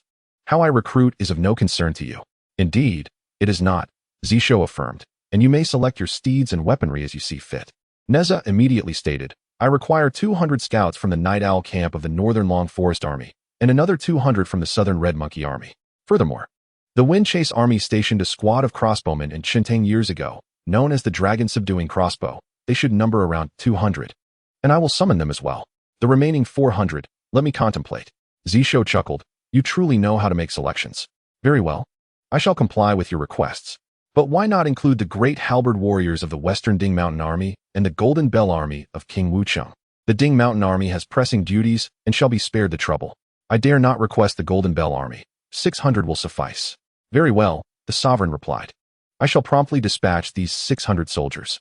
The remaining 400 are your responsibility, but the camp must be fully manned within half a month. I trust you have heard that I am distributing territories. However, many celestial beings and cultivators have taken up residence in these spiritually rich lands. Except for Mount Tai, which we shall not disturb, the remainder must be cleared within a year." Neza accepted the command. Exiting the royal palace, he contemplated the current military structure of the Shang dynasty, pondering where he might recruit personnel. The military organization of the Shang consists of 4 tiers: army, division, camp, and squad, with squads further divided into teams, sections, and fives. However, these 3 are seldom formed independently. A squad typically consists of 120 individuals, usually numbering around 100. The leader of a squad is called the squad leader. 10 squads form a camp, led by a chief constable. 10 camps constitute a division, presided over by a general, and 10 divisions make an army, commanded by a marshal. Currently, the Shang dynasty boasts 10 armies, with the marshal's position exceeding that of the 4 great lords. The Golden Bell Army of Chaoga serves as the royal guard, commanded by the valiant king Huang Feihu. In the northern territories lies the Chonglin Army, while the southern front is guarded by the Fire God Army. To the east is the Gale Pursuit Army, and to the west, the Qianjin Mountain Army. The leaders of these 4 armies also serve as the 4 major feudal lords, enjoying considerable autonomy and are essentially recognized as private armies of their own. In addition, there are 5 armies directly under the command of Chaoga, responding solely to the royal directives, with all provisions and armaments allocated by Chaoga. The first army is stationed on the outskirts of Chaoga, commonly referred to as the Capital First Army. The second army is positioned outside Chongqing in the north, known as the North Second Army, with similar designations for the South Third Army, West Fourth Army, and East Fifth Army. Although these 5 armies are of more recent establishment and have participated in far fewer actual battles compared to the first 5, their combat capabilities should not be underestimated. In fact, the earlier 5 armies often find themselves bested in routine training exercises by the latter 5. Approximately a decade ago, Chaoga issued orders for the Qianjin Mountain Army and the West Fourth Army to withdraw from the Western Front, with the West Fourth Army returning at 70% strength, while the Qianjin Mountain Army failed to comply entirely. Subsequently, the king ordered the mobilization of 30,000 from the Golden Bell Army to join forces with the West Fourth Army, reconstituting them as the Ding Mountain Army. An additional 30,000 were drawn from the capital First Army, 20,000 from the North Second Army, 20,000 from the South Third Army, and 30,000 from the East Fifth Army, collectively forming a new West Fourth Army, with recruits enlisted on-site to fill the ranks. Historically, perceptions of the military strength of the regional armies were largely accepted as the North being the strongest, followed by the South, with the West in third place and the East trailing behind. This was particularly true during the reign of Emperor Yi, when the Northern Army was recognized as the preeminent force due to continuous skirmishes with the Ghost Clan. However, during the Nine Seed Battle, the Southern Army's reputation surged, momentarily eclipsing that of the North. The Western Army engaged in a series of back-and-forth skirmishes with the Rong and Di tribes, characterized by minor confrontations, while the Eastern Army was only recalled during the years of severe unrest caused by water demons. Currently, the situation reflects a peaceful North and South, while the West remains vigilant and prepared. The newly established West Fourth Army consists entirely of elite soldiers from the previous armies, with the original West Fourth Army having broken through the encirclement of the West Qi, indicating formidable combat prowess. With the Western Front undergoing rigorous preparations day and night, it is clear that the Western Army currently holds the upper hand, with the North and South following in rank, while the Eastern Army remains at the bottom. As for divisions, battalions, and teams, they generally rely on their respective armies for existence and do not possess independent designations. They are typically referred to in conjunction with their parent army, such as the 2nd Division, 3rd Battalion, 5th Team of the Divine Fire Army. However, there are exceptions, such as the Red Ape Division in the south, the Night Owl Battalion in the north, and the Dragon Crossbow of Qintang, each renowned in its own right. Each of the 10 major passes effectively represents an independent division, with the exceptions of the Sand Mountain Pass, the Sea Water Pass, and the Boundary Marker Pass. The first two possess the strength of 4 divisions, while the latter has 3. As Neza pondered, recalling various distinguished divisions and battalions, he found none that satisfied his needs, especially considering that his opponent at Mount Moving was no ordinary adversary. The 600 soldiers he sought from the palace were all exceptional practitioners of Qi. Just then, Neza happened to pass by the Jinjuan Temple and had a realization. He could borrow some troops from his second brother. With this newfound determination, Neza swiftly departed the city, heading towards the land of West Shu.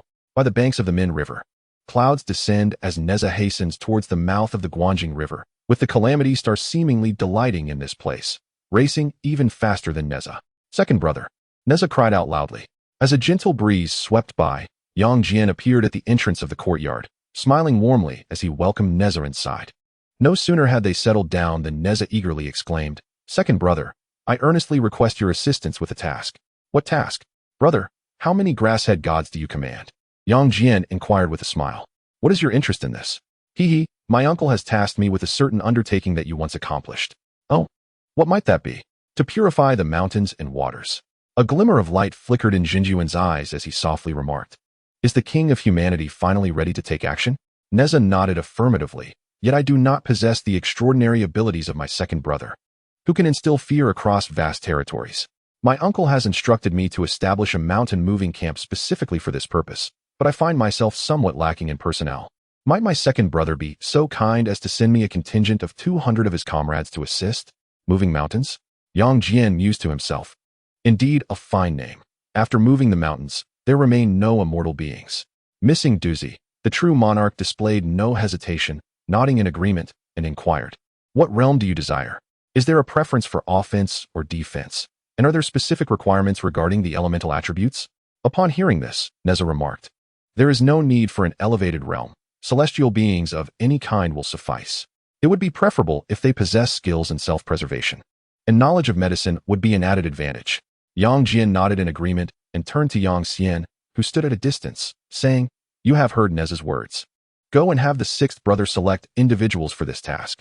He has often expressed his dissatisfaction with the current situation." Yang Xian responded with a smile, knowing that this would greatly please the sixth brother.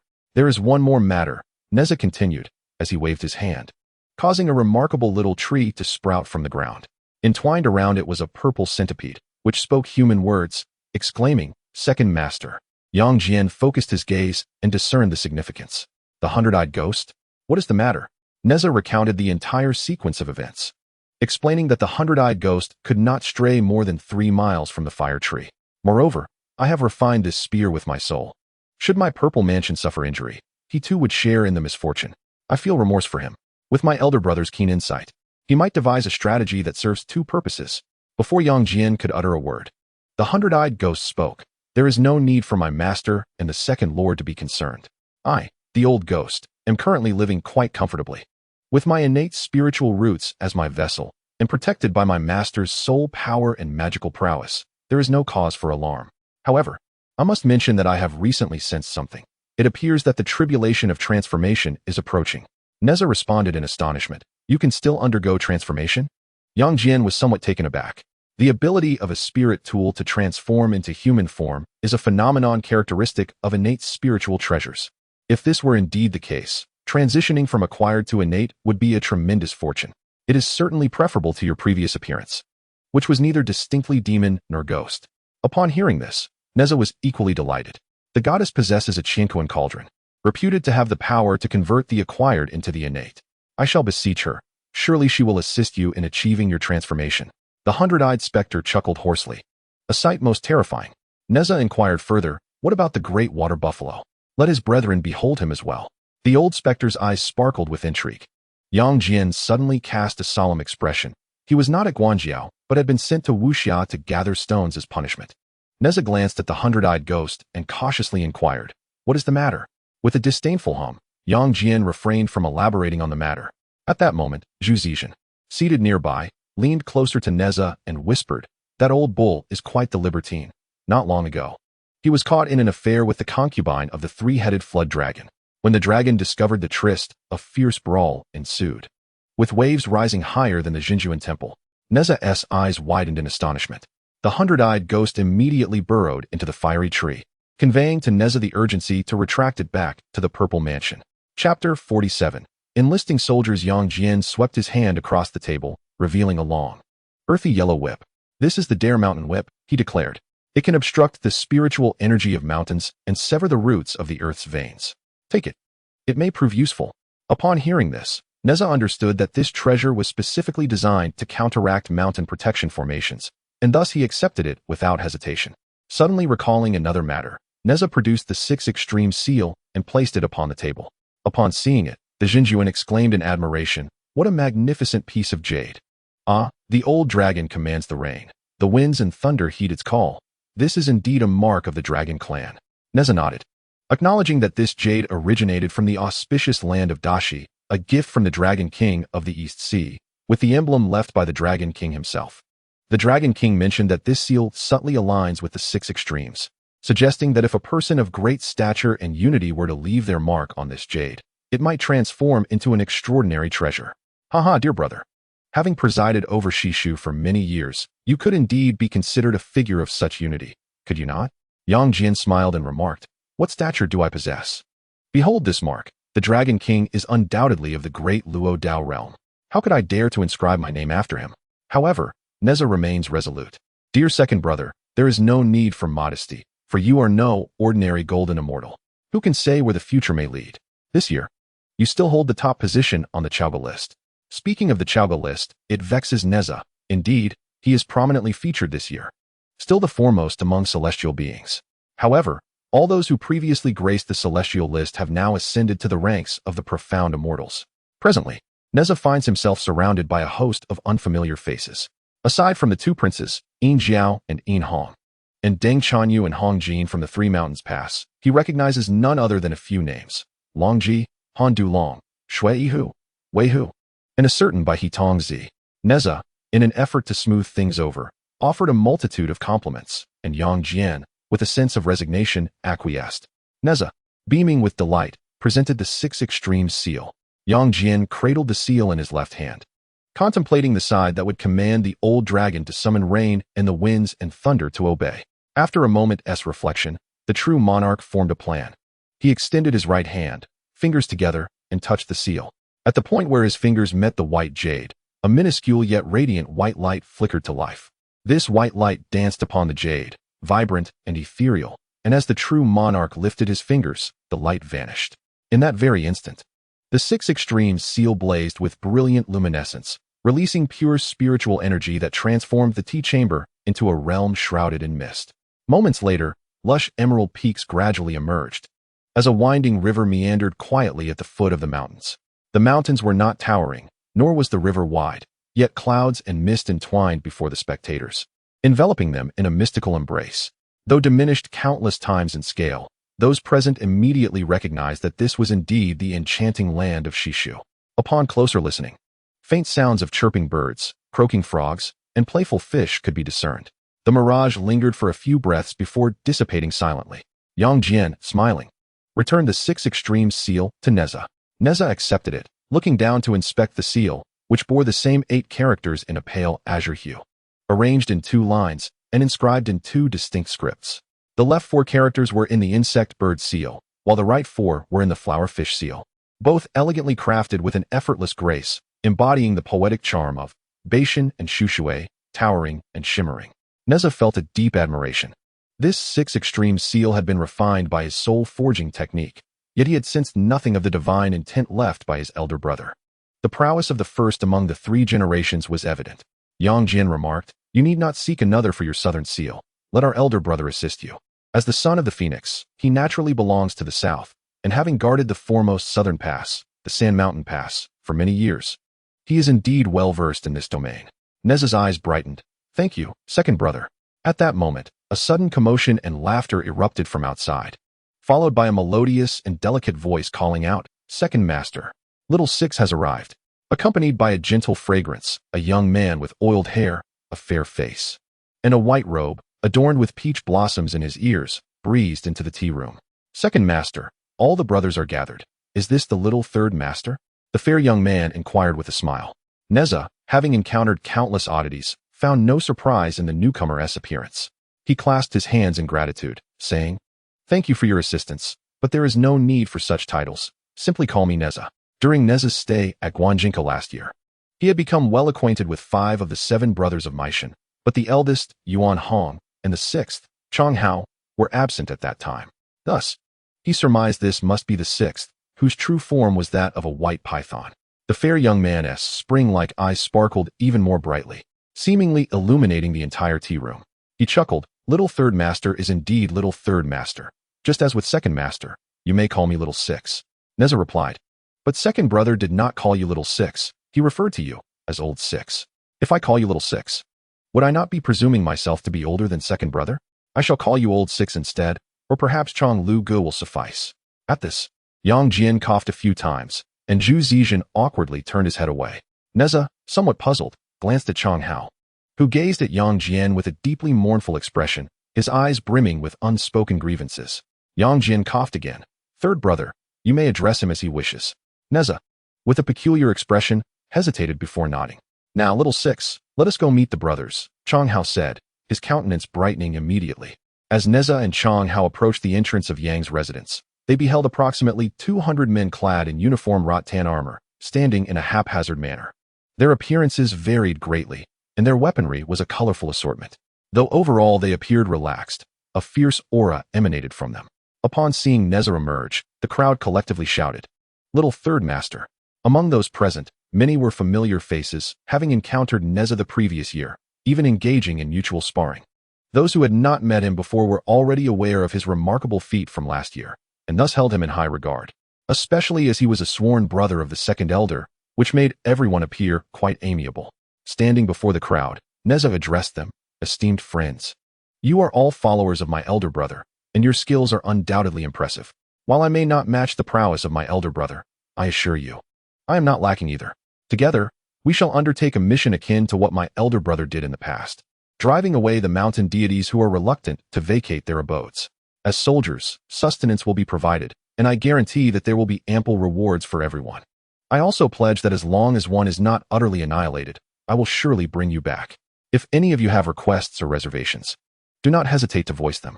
The crowd responded enthusiastically. "Well said, third young master. When shall we depart? My hands are itching with anticipation. Indeed, I feel as though lice might start to grow on my head. Who could doubt the third young master? Just give us our orders." Neza smiled and instructed, "You all should head to a low hill outside the western gate of Chowga, where you will meet with other brothers. Once everyone is gathered, we will seek out trouble for those mountain deities. The crowd eagerly agreed. Neza then produced an iron medal from his pocket and handed it to Chang Hao. Little 6. You will lead the brothers overland to Chaoga. Along the way, gather intelligence on the troublemakers residing in the mountains. We must ensure our arrival within 15 days. Should any officials inquire, this medal will suffice to see you through. Chang Hao examined the medal, which bore the inscription Guardian of the Sea, accepted it, and replied, Understood. Neza nodded, bid farewell to Yang Jian, and departed from Shishu. With the remaining 200 men, Neza had already devised a plan. Upon leaving Shishu, he would head directly to the nearest city god temple. The closest was the Jingzhou city god temple, where the city god, clad in a blue robe adorned with wave patterns and crowned in gold, presided, embodying the River King. The positions of the civil and military judges flanked him, marked only by 2 massive pieces of dark wood draped in red silk, yet to be carved. As Neza entered, several divine presences swept over him. Some were calm and balanced, while others exuded a chilling, ominous aura. The golden figure of the River King cast a beam of golden light upon Neza, raising the iron medal, inscribed with 5 ancient seal characters. Junior Minister of Daju Temple. Neza's eyes shimmered as he declared, I am Li Neza of Qintang, here to meet the River King. Oh, esteemed Junior Minister, it is a pleasure to finally make your acquaintance. A voice imbued with warmth resonated near Neza's ear. When the Daju Temple was first established, the emperor had discreetly appointed 2 junior ministers, one in the open and one in the shadows. Neza was the lesser-known figure. Very few within the temple were aware of this, and today marked Neza's inaugural revelation of the iron medal. Neza responded to the unseen deity within the Daju Temple, promising to treat everyone to drinks on another occasion. The voice chuckled in agreement before withdrawing its divine presence. At that moment, a spectral figure emerged from the golden effigy of King Chu Jiang, its form and visage indistinguishable from the statue, representing a manifestation of his will. Neza, what brings you to my abode? King Chu Jiang inquired with a smile. Neza then articulated his intention to borrow 200 ghost soldiers from the underworld to bolster the mountain moving camp. He explained, there are 2 advantages. Firstly, it serves as a rehearsal to test the efficacy of transporting troops through the Yinyang Passage. Secondly, it allows the ghost soldiers to familiarize themselves with the combat techniques of the mortal cultivators and their coordination with my Dashang soldiers. King Chu Jiang nodded. Do you have any specific requirements regarding time and location?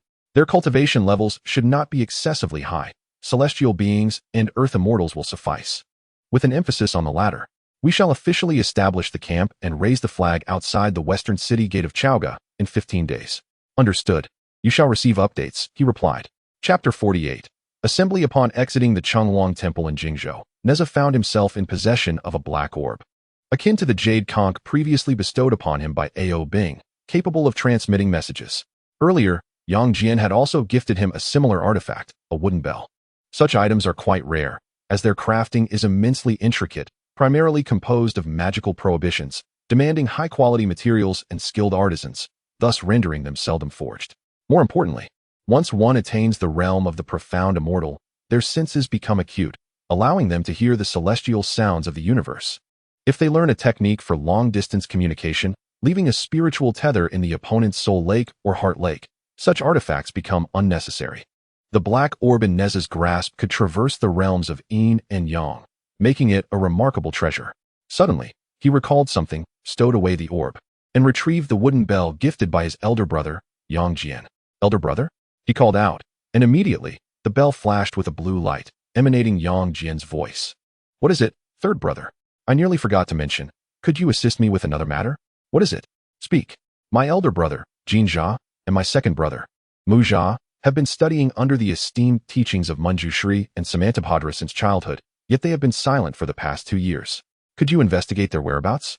Certainly, I will inform you of any developments. Neza carefully stored the wooden bell and soared towards Chaoga. 13 days later, 6 li outside the western city gate of Chaoga, Neza reclined on a verdant slope, a great banner thrust into the ground beside him. The flagpole, as thick as a human arm and 6 zhang in height, bore a black banner adorned with the image of a mystical bird and embroidered red characters, one side reading Li and the other mountain moving. The subtle emanation of spiritual energy indicated it was a postnatal spiritual treasure. This banner, a gift from Zishou, was originally named the Spirit Binding Banner, possessing the ability to momentarily confine a section of space and time. After Neza's refinement, It transformed into the standard of the mountain moving camp. With his eyes closed, seemingly dozing, Neza's thoughts were occupied with the words entrusted to him by the king of humanity. First, proceed to the south Yuhongshan. At the western foot lies a sect of the Chan teaching, known as the Guangtian altar. Although it was established not long ago, its reputation is dire due to the abduction of young boys into the sect. Go and disrupt their gates. Moreover, atop Mount Hung, several reclusive sages dwell in solitude, rarely revealing their presence. On the few occasions they have descended, it has been to aid those afflicted by calamity, performing acts of virtue, and they must not be disturbed. Neza, lost in thought, recalled the information regarding the Guangtian altar provided by the Watch Mountain platform, when he suddenly sensed a disturbance from the north. He smiled subtly, feigning ignorance. Approximately half an hour later, a cacophony arose from the south. Neza opened his eyes to see 200 individuals approaching, clad in woven armor and adorned with grass crowns, led by a figure in white, whose face resembled a peach blossom. It was the 200 grass-head deities and the 6th of Maishan. He rose and waved. Young Master San. Instantly, a chorus of calls erupted in response. Neza instructed the crowd to sit and rest, indicating they must wait a while longer. The visitors from Shishu had no objections, settling down as they pleased. However, a few adept tree spirits and Changhao exchanged glances, hinting at an unusual occurrence in the north. Neza returned a knowing glance, and the others understood, sharing a light laugh, refraining from further mention. An hour passed, and simultaneously, commotion erupted from both the east and south. From the south, great clouds of dust billowed, while in the eastern sky, a brilliant point could be discerned approaching. Moments later, a flock of majestic white eagles appeared against the backdrop of the eastern heavens, their plumage as pure as snow, devoid of any blemish. With golden eyes and yellow beaks, their talons resembled carved jade, each boasting a wingspan of 4 to 5 zhang, with a saddle upon each eagle's back, upon which a rider sat. Changhao's alluring eyes narrowed instantly. Haidongqing, or perhaps Yuzhuajun. Neza nodded affirmatively. Indeed, a magnificent display. Neza discerned Changhao's trepidation, yet he understood the rationale behind it, and explained, it is indeed a grand endeavor.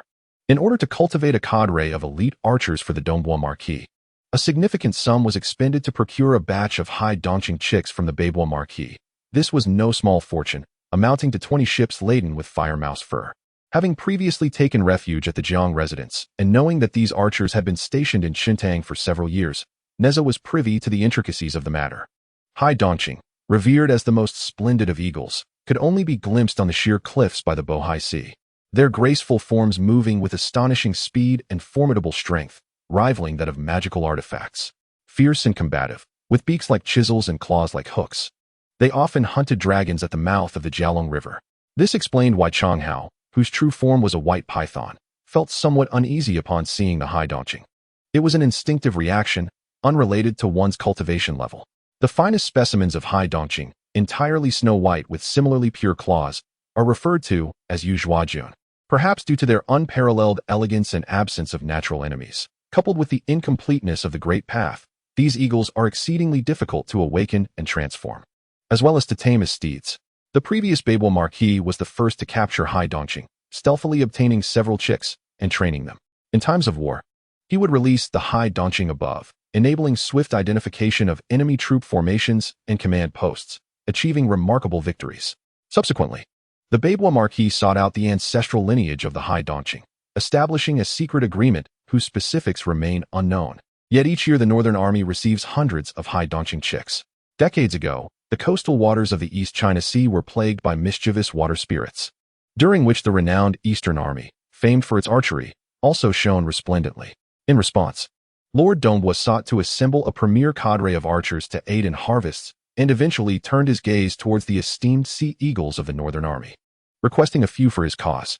Initially, he envisioned the formation of a battalion, but due to a lack of funds and eagles, he ultimately succeeded in establishing only 5 squads, named the Dragon Archers. However, shortly after their deployment onto the battlefield, the calamity of the water spirits subsided. Consequently, Lord Dongbo dispatched 2 squads to Xintang, a region still frequently besieged by the water spirits, as a strategic reserve, although General Li Jing had yet to employ them. The rarity of the Sea Eagles implies the exceptional skill of their archers. Suddenly, the Sea Eagles descended, and their riders leapt gracefully from the heights. A group of towering figures striding purposefully towards them. Each possessed a calm demeanor, their gazes sharp as hawks, With long limbs extending to their knees, their steps steady. Clad in leather armor, they bore longbows slung across their backs and iron crossbows at their waists, their quivers filled with feathered arrows and crossbow bolts. Upon reaching Neza, they clasped their fists in salute and called out, "Third young master." Neza reciprocated the gesture, his face alight with joy. "It has been quite some time since we last met. Did my uncle directly summon you here? Uncle Jiang must be quite concerned about you." The two squads of dragon archers were led by brothers Jiang Shankai and Jiang Yudao, both esteemed retainers of the Jiang family, with each possessing the cultivation of the celestial realm. The elder brother, Jiang Shankai, chuckled, "The Lord is not at all concerned. Rather, he is exceedingly pleased and has instructed us to show proper respect, as we may one day have to call the third young master son-in-law." Neza felt a wave of embarrassment wash over him. At that moment, the commotion from the south intensified, the ground trembling as dust billowed forth, carrying with it an oppressive heat. From within the haze emerged colossal figures resembling monkeys, towering nearly 2 zhang in height, with white hair and bare feet, expelling searing smoke from their nostrils. Upon the shoulders of these giant apes sat armored warriors adorned in crimson armor, inscribed with myriad runes, complete with helmets and skirts. Their faces obscured by fearsome masks, each wielding a formidable 6-sided warhammer nearly 4 feet in length. As the dust settled, it became apparent that there were 200 such warriors riding the giant apes.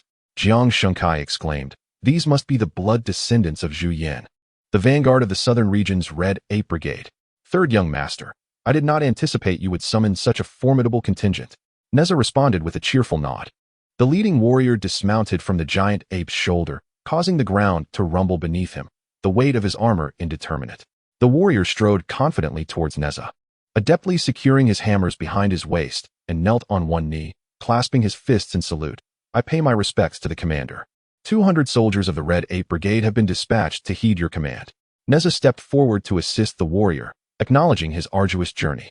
The warrior removed his faceplate with his left hand and lifted his helmet with his right, revealing a youthful man with a shaved head, thick brows, and large eyes, exuding an imposing presence, his countenance devoid of expression. He was Liang Biao, the former deputy commander of the Red Ape Brigade, commander of the Mountain Mover Brigade, Li Neza, he stated solemnly, fixing his gaze unwaveringly upon Neza. After a few breaths, Liang Biao suddenly winked at Neza and said with a grin, "The Marquis has asked me to inquire why, after spending several days at the Dongbo Marquis' residence, you went straight to Shishu without paying a visit in Nanjing?" Neza let out a sigh of relief and chuckled softly. He scratched his head, explaining that there were reasons behind his actions, and he would certainly make amends in the future. He expressed his gratitude to the Marquis and his brothers. Neza felt genuinely appreciative. He had only requested the Red Ape Master, yet did not expect the Southern Marquis to send the finest vanguard from the Red Ape troops. With a wave of his hand, Liang Biao commanded 200 heavily armored soldiers from Nanjing to leap down from the shoulders of the giant apes, removing their helmets to reveal their bald heads, and they all shouted in unison, "We meet you, Commander." Neza nodded with a smile. Liang Biao continued, "It is we who should thank you, Commander. With no battles in Nanjing, our spirits have grown lax, but I have heard this task is a rewarding one. We shall not disappoint our brothers."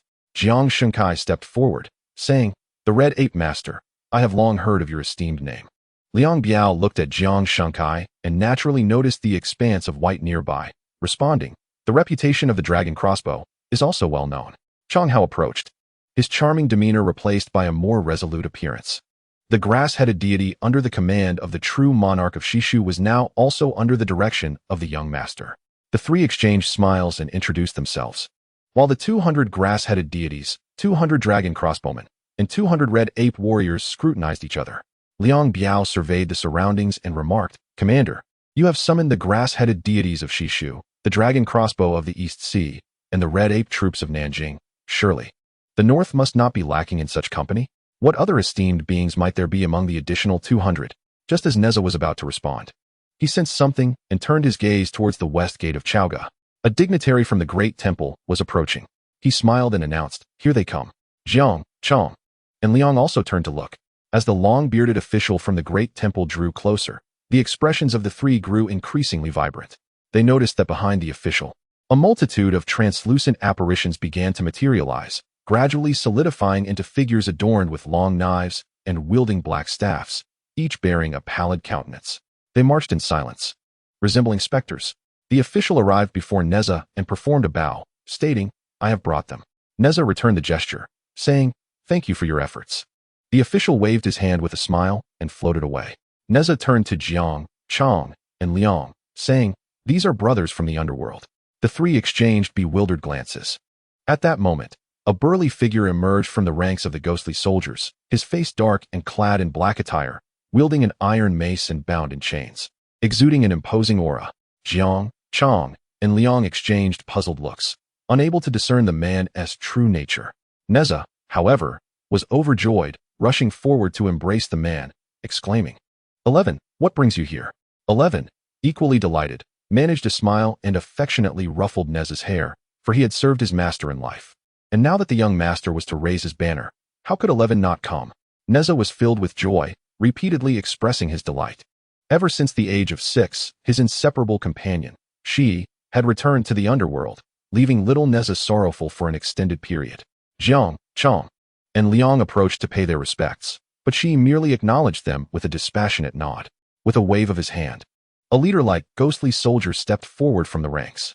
Shi instructed, "From now on, these 200 men shall be under your command, obeying the whims of the young master."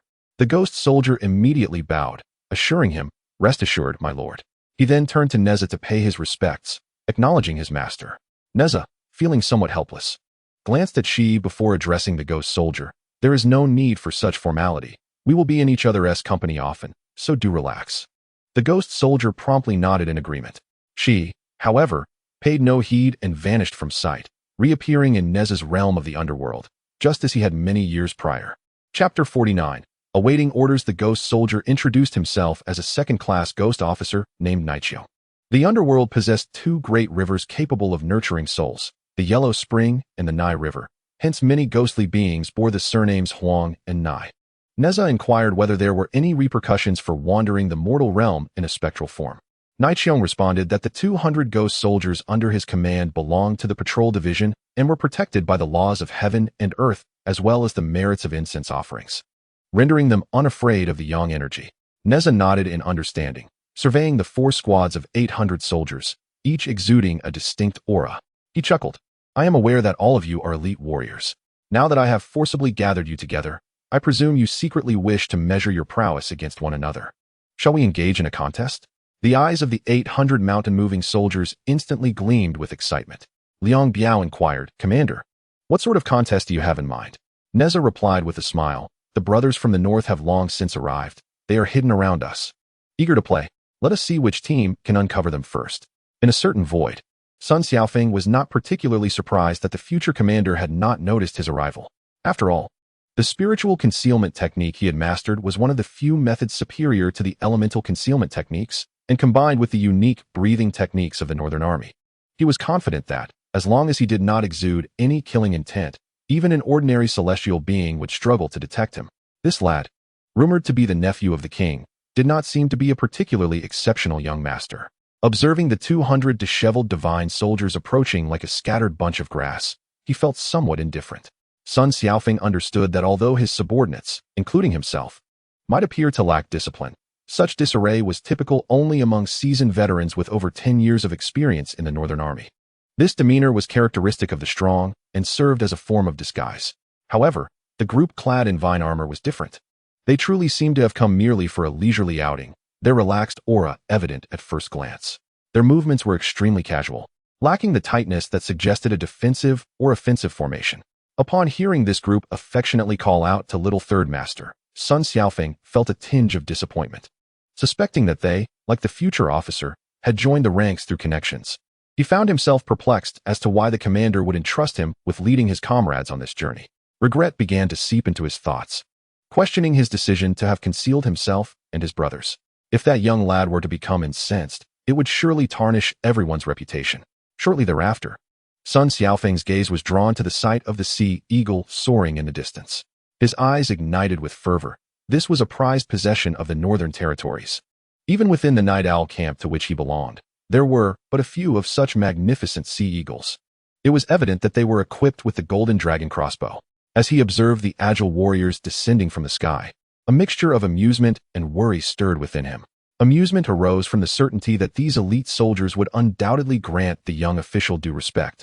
while worry stemmed from the fear that his own appearance might further complicate the situation.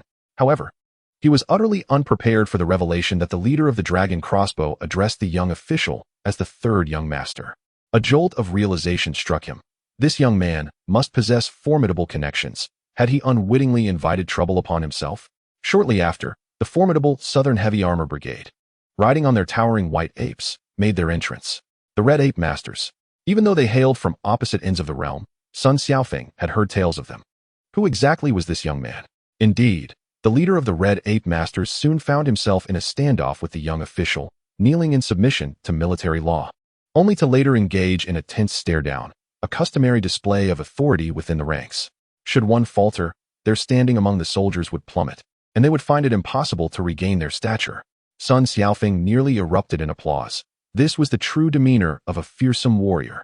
Yet, in the next moment, Liang Biao's furtive gestures nearly caused Sun Xiaofeng to lose his footing in the ether.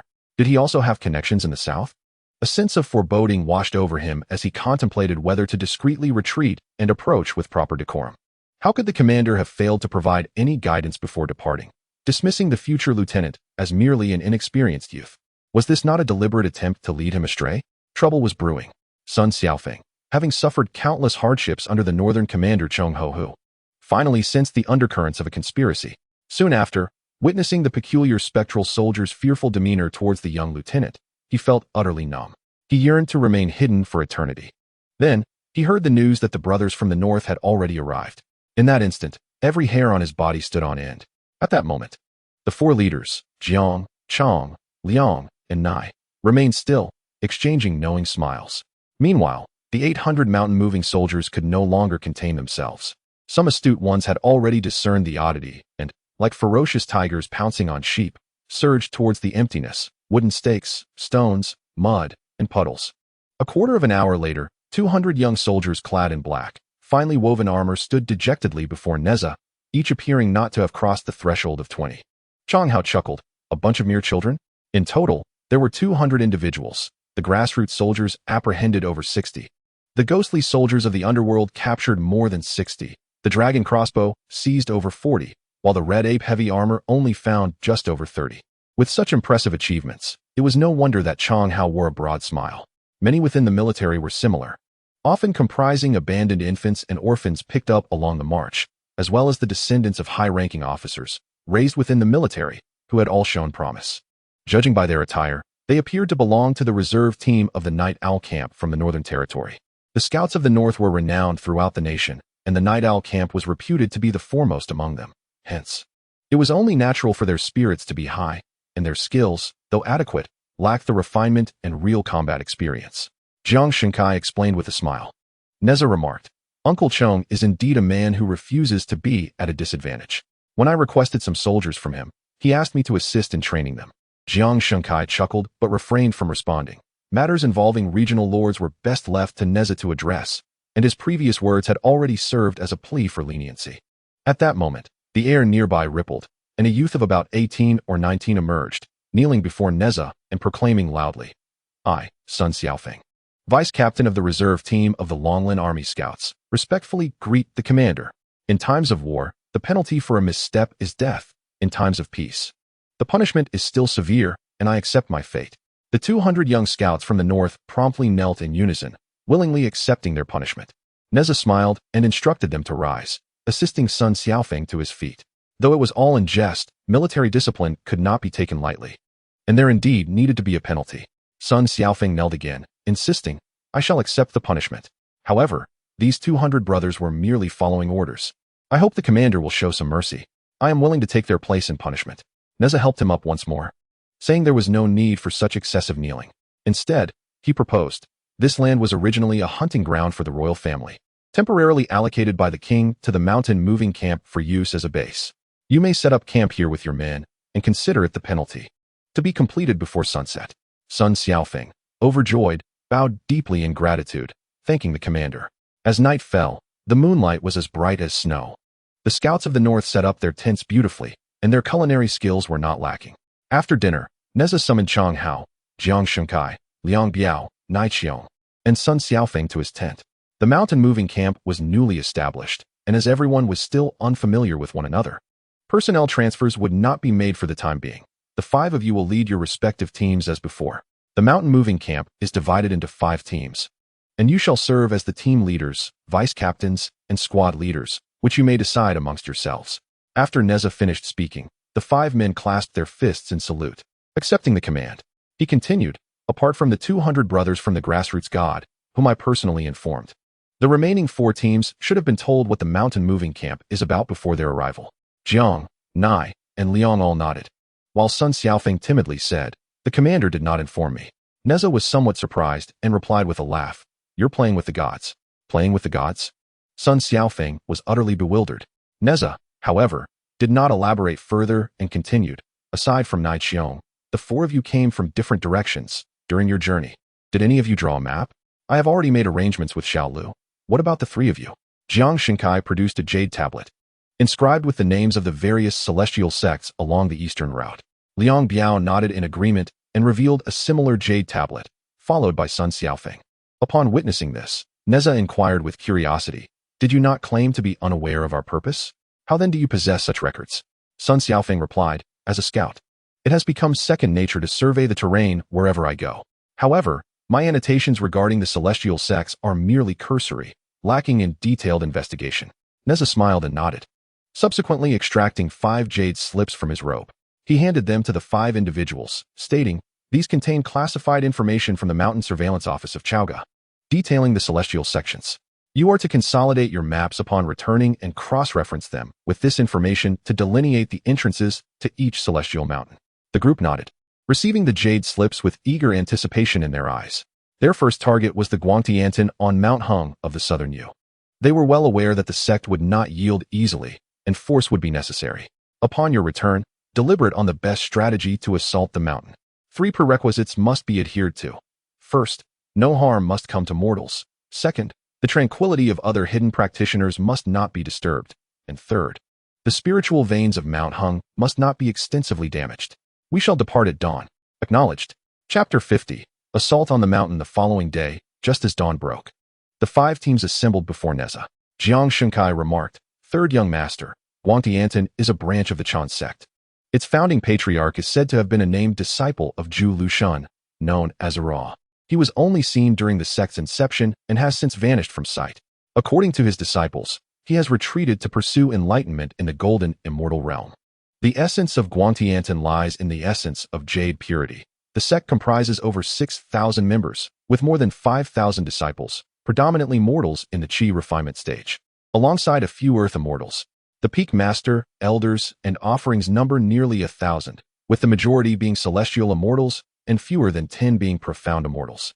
The current sect leader, Li Qinzi, possesses the highest cultivation at the late stage of profound immortal." Liang Biao added, "Our side boasts 128 celestial immortals, with the remainder being earth immortals, including Hai Dongqing and Qi Yuan." Chang Hao continued, "The entrance to Guangtiantin is located on a platform midway up the mountain. Last night, we deliberated and tentatively devised a plan. Nai Qiong will lead from the rear and remain concealed. Sun Xiaofeng will scout from the side to gather intelligence and ascertain the terrain and formations.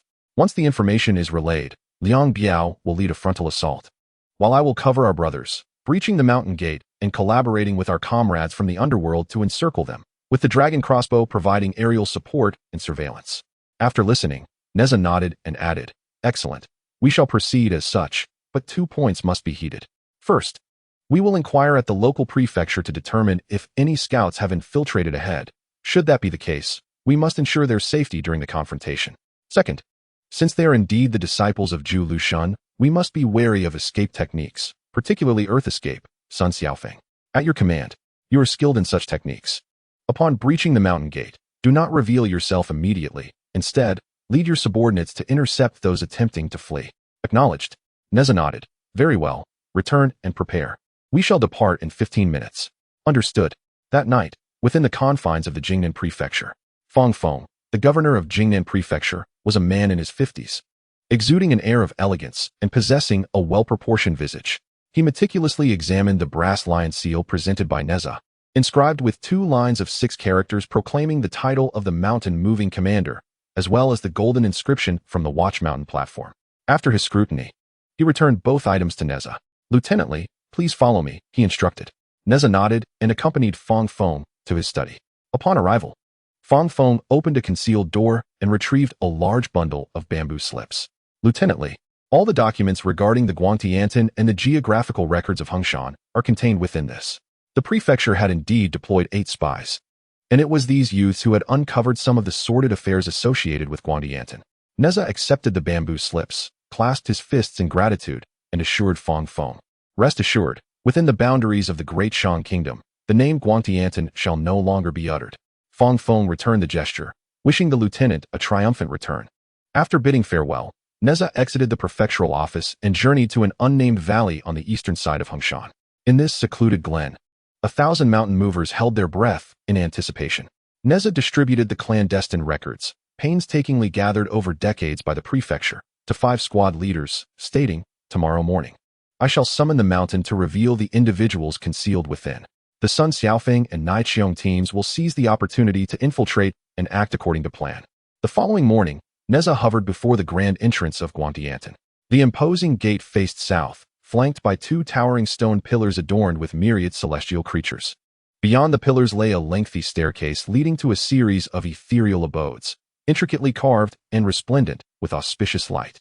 A magnificent waterfall cascaded from the summit of Hongshan, flowing gently into the entrance of Guangtiantan, creating a realm shrouded in mist. However, as Neza firmly planted a grand banner in the void, the spiritual energy within a 100-mile radius began to stir, and the seemingly perpetual waterfall was momentarily stilled by tremendous magical power. Such a significant disturbance could not go unnoticed within Guangtiantan, where shimmering lights danced like fireflies on a summer night, converging at the entrance.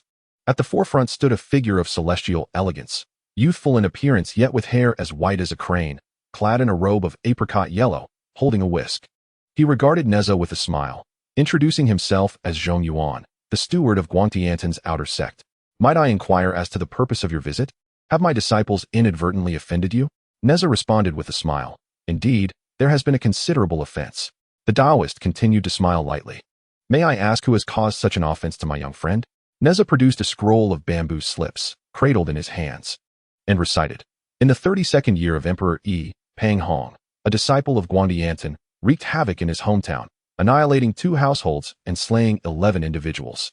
When the authorities sought justice, he fled back to his sect to evade punishment.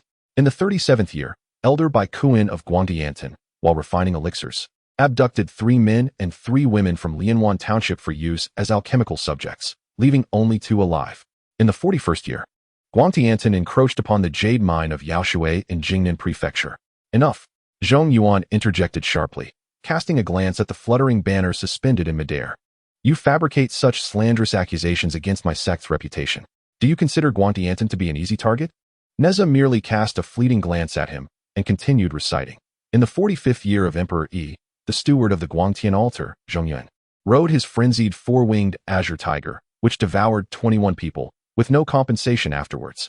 In the 2nd year of Zishou, 500 young boys and 200 young girls were recruited by the Guangtian altar. In the same year, 134 juvenile bones were discovered at the cliff's base of the rear mountain. In the 5th year of Zishou, silence." The expression on Zhong Yuan's face had turned a shade of iron blue. It was unclear whether his words were directed at Neza or the young disciples within the mountain gate, who were murmuring amongst themselves, "Subdue this deranged madman." The moment Zhong Yuan's words fell, 2 streaks of light burst forth from behind him, hurtling straight towards Neza. Neza remained unmoved, merely gesturing with his hand, and a beam of golden light emerged from an unknown source, splitting into 2 and transforming into 2 golden rings that struck towards the assailants. Upon contact, the 2 Taoists were dispersed by the force of the impact, tumbling from the void and spitting blood as they retreated. A glint of malice flashed in Zhong Yuan's eyes. "Charge!" 8 more Taoists, all with the cultivation of celestial immortals, leaped forth from behind him. Neza stood resolute as a pine, reciting incantations continuously. The golden rings once again split, instantaneously transforming into 8 rings that met the 8 Taoists. The golden rings moved with an elusive grace, vanishing into the void only to reappear, stirring countless ripples within the surrounding space. The 8 Taoists of the Guangtian altar were utterly unable to discern which of the 8 golden rings was the true entity. It appeared that each one might be the real ring. Observing the rings capable of traversing the cosmos, they dared not act carelessly, promptly summoning their most potent protective treasures. A cacophony of clashing sounds ensued. More Taoists periodically joined the fray, and the number of golden rings increased. However, their speed and power began to wane. Amidst the clamor of clashing metal, Neza completed his lengthy recitation. By decree of the King of Shang, I command the Guangtian altar to surrender all individuals involved in the aforementioned incidents and to compensate with 200,000 pounds of spiritual jade. All others must vacate the territory of the Shang dynasty immediately, without delay. Does the King of Shang intend to become adversarial with our Taoist sect? A voice, tinged with barely concealed ire, resonated from within the Guangtian altar. Yet, in the next moment, a middle-aged Taoist clad in garments of yellow crane and white clouds appeared before Zhong Yuan. This Taoist seemed to merge subtly with the surrounding landscape, his every gesture exuding an esoteric Taoist rhythm, indicative of a profound immortal. Neza smiled and replied, "You fret excessively. True moral cultivation commands universal respect. However, those scoundrels who don the Taoist robe while committing malevolent deeds must certainly be rectified to preserve the sect's reputation. If rectification is required, it is not for the Shang to impose. Our sect has its own regulations." "Oh, so you acknowledge these vile acts?" The Taoist waved his sleeve, irate. "Outrageous. A mere child tarnishes the reputation of our sect. If a satisfactory explanation is not given, you shall not leave here today." Neza, recalling that Sun Xiaofeng's and Nai Qiong's factions must have successfully infiltrated, responded, "Enough of this idle chatter. Within a quarter of an hour, surrender all the perpetrators. If you fail to depart from the Hongshan region within a day, I shall take matters into my own hands." The middle-aged Taoist, consumed with rage, retorted with a mocking smile. "A mere celestial being, and yet you speak with such bravado." Neza, choosing not to utter a word, clasped his hands in a mudra and infused his energy into the immobilizing spirit banner. Instantly, the banner transformed into countless forms, encircling the radiant sky altar. The middle-aged Taoist, upon witnessing this, exhibited a flicker of avarice in his eyes, followed by a derisive chuckle. "With just this postnatal spiritual treasure in your possession, little child? While spiritual treasures are indeed valuable, their efficacy is contingent upon the wielder." With a swift motion of his hand, a colossal hand formed from gathered spiritual energy emerged above Neza's head, descending upon him like a miniature mountain. Although the hand fell rapidly, to Neza, it was still too leisurely. Thus, he paid it no heed and instead charged directly at the Taoist. As he soared through the air, he grasped with his right hand, summoning a 9-foot-long spear that materialized in his grip. He wielded it like a staff, creating a flurry of afterimages as he struck at the Taoist. The Taoist was taken aback by Neza's aggressive onslaught. In his perspective, celestial duels typically involve casting spells and employing divine abilities at a distance. Yet, in the blink of an eye, the spear, accompanied by a howling wind, hurtled towards him. The Taoist, in a fluster, conjured a spirit evasion barrier in front of him. His foundation was solid, and he quickly formed 6 layers of spiritual shields. Just as the 6th layer solidified, Neza's blazing spear struck. Boom! The spear collided forcefully with the spiritual shield, shattering 4 layers in an instant. The tremendous backlash sent the Taoist crashing against the stone pillars at the entrance of the radiant sky altar. Neza, somewhat perplexed, thought, "Is it truly impossible to evade this?" The first celestial immortal I encountered, the ink dragon of the East Sea, responded far more swiftly. Li Chitzi, his face alternating between red and pale, emerged from the mist. He had not sustained any significant injuries. In truth, he was only slightly impaired, his internal energy merely disordered. Yet, the humiliation he felt was profound. With an enraged shout, he summoned a palm-sized purple jade talisman. Known as the Jade Clarity Thunder Summoning Talisman, it was a treasured artifact that the Taoist had painstakingly cultivated. As he recited incantations, the talisman flickered with electric light, erupting into 5 bolts of thunder that lunged at Neza like 5 massive white pythons. Neza, observing the talisman, underwent a brief moment of contemplation and soon grasped the situation, leading to a waning interest. He opened his mouth and exhaled, unleashing the 3 mystical fires to meet the thunder, resembling a cascading waterfall that engulfed the 5 bolts of lightning, subsequently wrapping around the talisman and melting it within moments. Li Chitzi coughed up a mouthful of blood, his face a mask of disbelief. Meanwhile, Neza remained expressionless, recognizing that the talisman was at best a postnatal spiritual treasure, inherently fragile. Furthermore, it radiated abundant spiritual energy and divine light, with blood energy coursing through it, indicating it had been refined over time, achieving a harmonious state with the wielder's true essence. akin to a secondary dantian. However, to release such an artifact so carelessly, and so close to an adversary, was audacious indeed. The Taoist sect had flourished for countless millennia, and the influence of the three teachings had long since permeated the fabric of existence. In the present day, how many dared to contend with individuals of the three teachings? Even in agreed contests of magical prowess, one would need to establish numerous rules beforehand. Apart from those who traverse the primordial chaos and experience the battles against the Lich, the remainder are merely individuals of empty stature, capable only of bullying the common folk. Furthermore, these individuals appear rather pathetic. Is a single postnatal spiritual treasure truly worthy of such refinement? Contemplating this, Neza felt that his previous preparations had been overly cautious. He produced the brass lion seal and flicked his finger upon it, instantly eliciting a deep, resonant roar from the lioness' mouth. This was a signal. As the roar echoed, a chorus of howling apes arose, and from the cliff behind Neza, a multitude of towering red apes leapt forth. Attack! With Neza's command. The heavily armored soldiers from the southern border charged with wicked grins toward the dazed Taoists of the Guantiantan. Just as the red apes were nearing the stone steps, Li Chitzi anxiously shouted, "Quickly activate the mountain protection formation."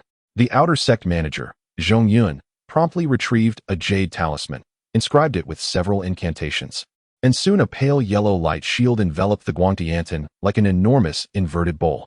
The leading red ape could not halt its momentum and crashed violently against the shield, which remained undisturbed, sending the ape reeling backward. Seeing this, Li Chitzi felt a wave of relief wash over him. He adjusted his breathing and brushed his robe with his whisk. He glanced at Neza, snorted disdainfully, and declared, "Today's events cannot be mitigated by your intentions. Remember, the Guantiantan also has its ancestors and a lineage to uphold." Neza shook his head. The protective formation's perimeter was positioned precisely at those two stone pillars, which were radiating a faint light, clearly the formation's foundation. Yet, what kind of formation would place its foundation beneath the very noses of its adversaries? Did they think their foundation was akin to the innate 5 elements and 5 directions banners? Before the southern border soldiers could dismantle the formation's foundation, the yellow light shield flickered several times before vanishing entirely. The team of Sun Xiaofeng, who had infiltrated early, was not there merely to sightsee. The armored soldiers wielding heavy hammers charged in with laughter, followed closely by 200 rampaging vine-armored warriors. White-tailed sea eagles soared into the air, where long-armed men drew their bows and readied their crossbows. Though Neza sensed that the outcome of this battle was likely predetermined, he remained wary of any hidden maneuvers from the few celestial immortals, as well as the potential threats from an ancestor whose whereabouts within the sect were unknown. Hence, he took up his spear and led the charge into the fray. Chapter 51. A swift conquest of Guantiantan. The spear danced like a roaming dragon, sweeping through the ranks as if the wind were whisking away fallen leaves. The southern border soldiers and the Chaotu Shun of Shishu advanced like tigers among a flock of sheep. Those who had originally emerged from the wilds and were later summoned by Guantiantan as offerings could barely withstand the assault. Yet, the pampered peak masters and elders, unaccustomed to such strife, faltered before they even engaged, frantically activating their escape lights only to collide with one another in their panic. A sight that left Neza both amused and exasperated. As for the younger disciples, they crouched down like quails, trembling in fear. The soldiers of the mountain moving camp paid them no heed, allowing them to remain in their fright. Soon, the disciples of the Guantianta discovered the situation and quickly crouched down, some of whom were quite elderly celestial beings. Most of the celestial beings followed closely behind 7 or 8 profound immortals, including the sect leader, Li Chinzi, casting their magical artifacts from a distance towards this side. Several formidable-looking attacks were effortlessly repelled by Neza using the Qianquan circle. The imposing dragon crossbow, positioned high above, focused its attention on this group, launching a barrage of arrows inscribed with mysterious runes, falling upon them like the cold, piercing autumn rain. A few profound immortal elders attempted to break through from above, but as 200 ferocious Heidonking swooped in, they were compelled to retreat once more. At the forefront, Neza skillfully drew the attention of the majority of the profound immortals, proclaiming loudly, "Only the instigator shall be punished, the rest shall not be harmed, and those who identify him shall be rewarded." Immediately, hundreds of valiant soldiers from the mountain-moving camp echoed, "Only the instigator shall be punished, the rest shall not be harmed, and those who identify him shall be rewarded." Consequently, the previously clustered formation of celestial and profound immortals began to scatter. Sect leader Li Chinzi shouted, "This is outrageous. The ancestor of Guangtianta is a disciple of the revered Jiu Lu, and his master uncle, the renowned Tuk Xingxin, stands upon the Xiangong immortal rankings. Should you seek trouble today, you shall surely face consequences tomorrow. If you depart now, you may yet escape with your lives. However, Li Chenzi's words fell on deaf ears. Although the revered Jiu Lu was indeed a figure of great renown, and Tuk Xingxin had made a name for himself in the West, the resolute border forces of the Great West Chaotu God and the Southern armored warriors had little regard for such figures. With a smile, Neza responded, "If the revered Jiu Lu were to learn of your Guangtianta engaging in such vile deeds under his name, he would likely have you captured and suppressed beneath the celestial steps of creation, scorned and trampled." Li Chenzi felt a chill run down his spine. Astonished that Neza was aware of the celestial steps of creation on Kunlun Mountain, a knowledge not typically possessed by the common soldiers, he quickly inquired, "Who exactly are you? If you are also a member of the Taoist sect, we might negotiate. Let us not tear the facade apart. Do not seek alliances. I am Neza of the Mountain Moving Camp, here on imperial orders to subdue you. You would do well to surrender quickly. It is Neza. It is Neza." A clamor erupted within Guangtianta, the foremost name among the celestial beings on the Chaoga rankings. He is a sworn brother of the judicial celestial god, who once shot down the heavenly gate with a single arrow. Some informed individuals voiced their knowledge, while those who were unaware began to murmur anxiously at their fellow disciples' discussions. Li Chenzi's face alternated between pale and flushed, as if a sudden realization struck him. He exclaimed, "Commanderly, if my memory serves me right, you and your esteemed brother are indeed the third-generation direct disciples of our sect. This is a significant connection. Might we sheath our weapons and sit down to converse? If indeed there are disciples engaging in misconduct, I shall not be lenient." At this declaration, reactions varied across the board. The assault of the mountain-moving soldiers momentarily slowed. As the leading few squads simultaneously turned their gazes toward Neza, the expressions of some Guangtianta disciples changed dramatically, and one profound immortal worshipper suddenly turned hostile, exclaiming, "Li Chenzi, when you initially invited the old Taoist to emerge from his seclusion, your words were not so measured. You spoke of mortals as mere swine and dogs, to be taken or cast aside at will." Yet Neza immediately darkened his expression and commanded, "Let us resolve this swiftly." With that, he swept his hand back over his head and pointed towards the heavens. A banner, shrouded in a vibrant whirlwind, materialized above Neza's head. With a mere thought, a biting frost-laden wind and a chilling, ominous breeze surged toward the assembly at the Guangtiantan. These two winds intertwined, enveloping the gathered Taoists, causing the ordinary celestial beings to be knocked to the ground, wailing in distress, while a few with slightly higher realms hastily summoned their treasures for protection. However, these winds had no effect on the soldiers of the mountain-moving camp, who seized the opportunity to close in and strike down their adversaries. At that moment, some, sensing the tide turning against them, attempted to flee this site of chaos, employing their escape arts to vanish from sight. Yet, in mere moments, those who had fled were expelled from the void and the earth, as Sun Xiaofeng's hidden forces swiftly subdued them. Two escaping celestial beings were forced out by dozens of youthful scouts, only to be ensnared by a multitude of ancient trees and twisted vines emerging from the void, wrapping around the ill-fated Xianxian. Following this, a host of heavily armored warriors from the southern regions, alongside a colossal ape engulfed in flames, descended upon them as if celestial deities had arrived to enact judgment. Li Chenzi shouted angrily to several celestial beings behind him. "Have the disciples sent for aid returned with no word? Did we not dispatch someone to summon the elders from the secluded mountains? Why is there still no response?" "They are all here," came a cold, indifferent voice. A formidable squad of soldiers, wielding obsidian long knives, emerged from the void, instantly chilling the air around them. One by one, bloodied heads were tossed at the feet of the Guangtiantan Taoists by these expressionless warriors. Naiqiong nodded at Neza, indicating that none had escaped. Neza returned the gesture, contemplating the grim ferocity of the ghostly soldiers from the underworld. At that moment, a celestial being recently captured by the grass-headed deities recognized one of the severed heads as that of his own Xianxian master, terror gripping him. He cried out in desperation, "I wish to identify him. I wish to identify him." "Oh." Neza turned to him, gesturing for the grass-headed deities to release him. The ensuing clamor of accusations reverberated through the air. Thus, this battle, far exceeding Neza's expectations, came to a hasty conclusion.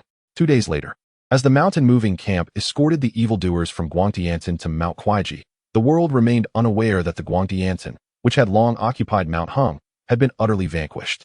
Neza walked at the forefront of the soldiers, catching sight of Mount Kuaiji, where clouds danced and colors shimmered. Yet he understood that this was not the auspicious light of rich spiritual energy, but rather the chaotic clash of numerous intertwined formations and prohibitions.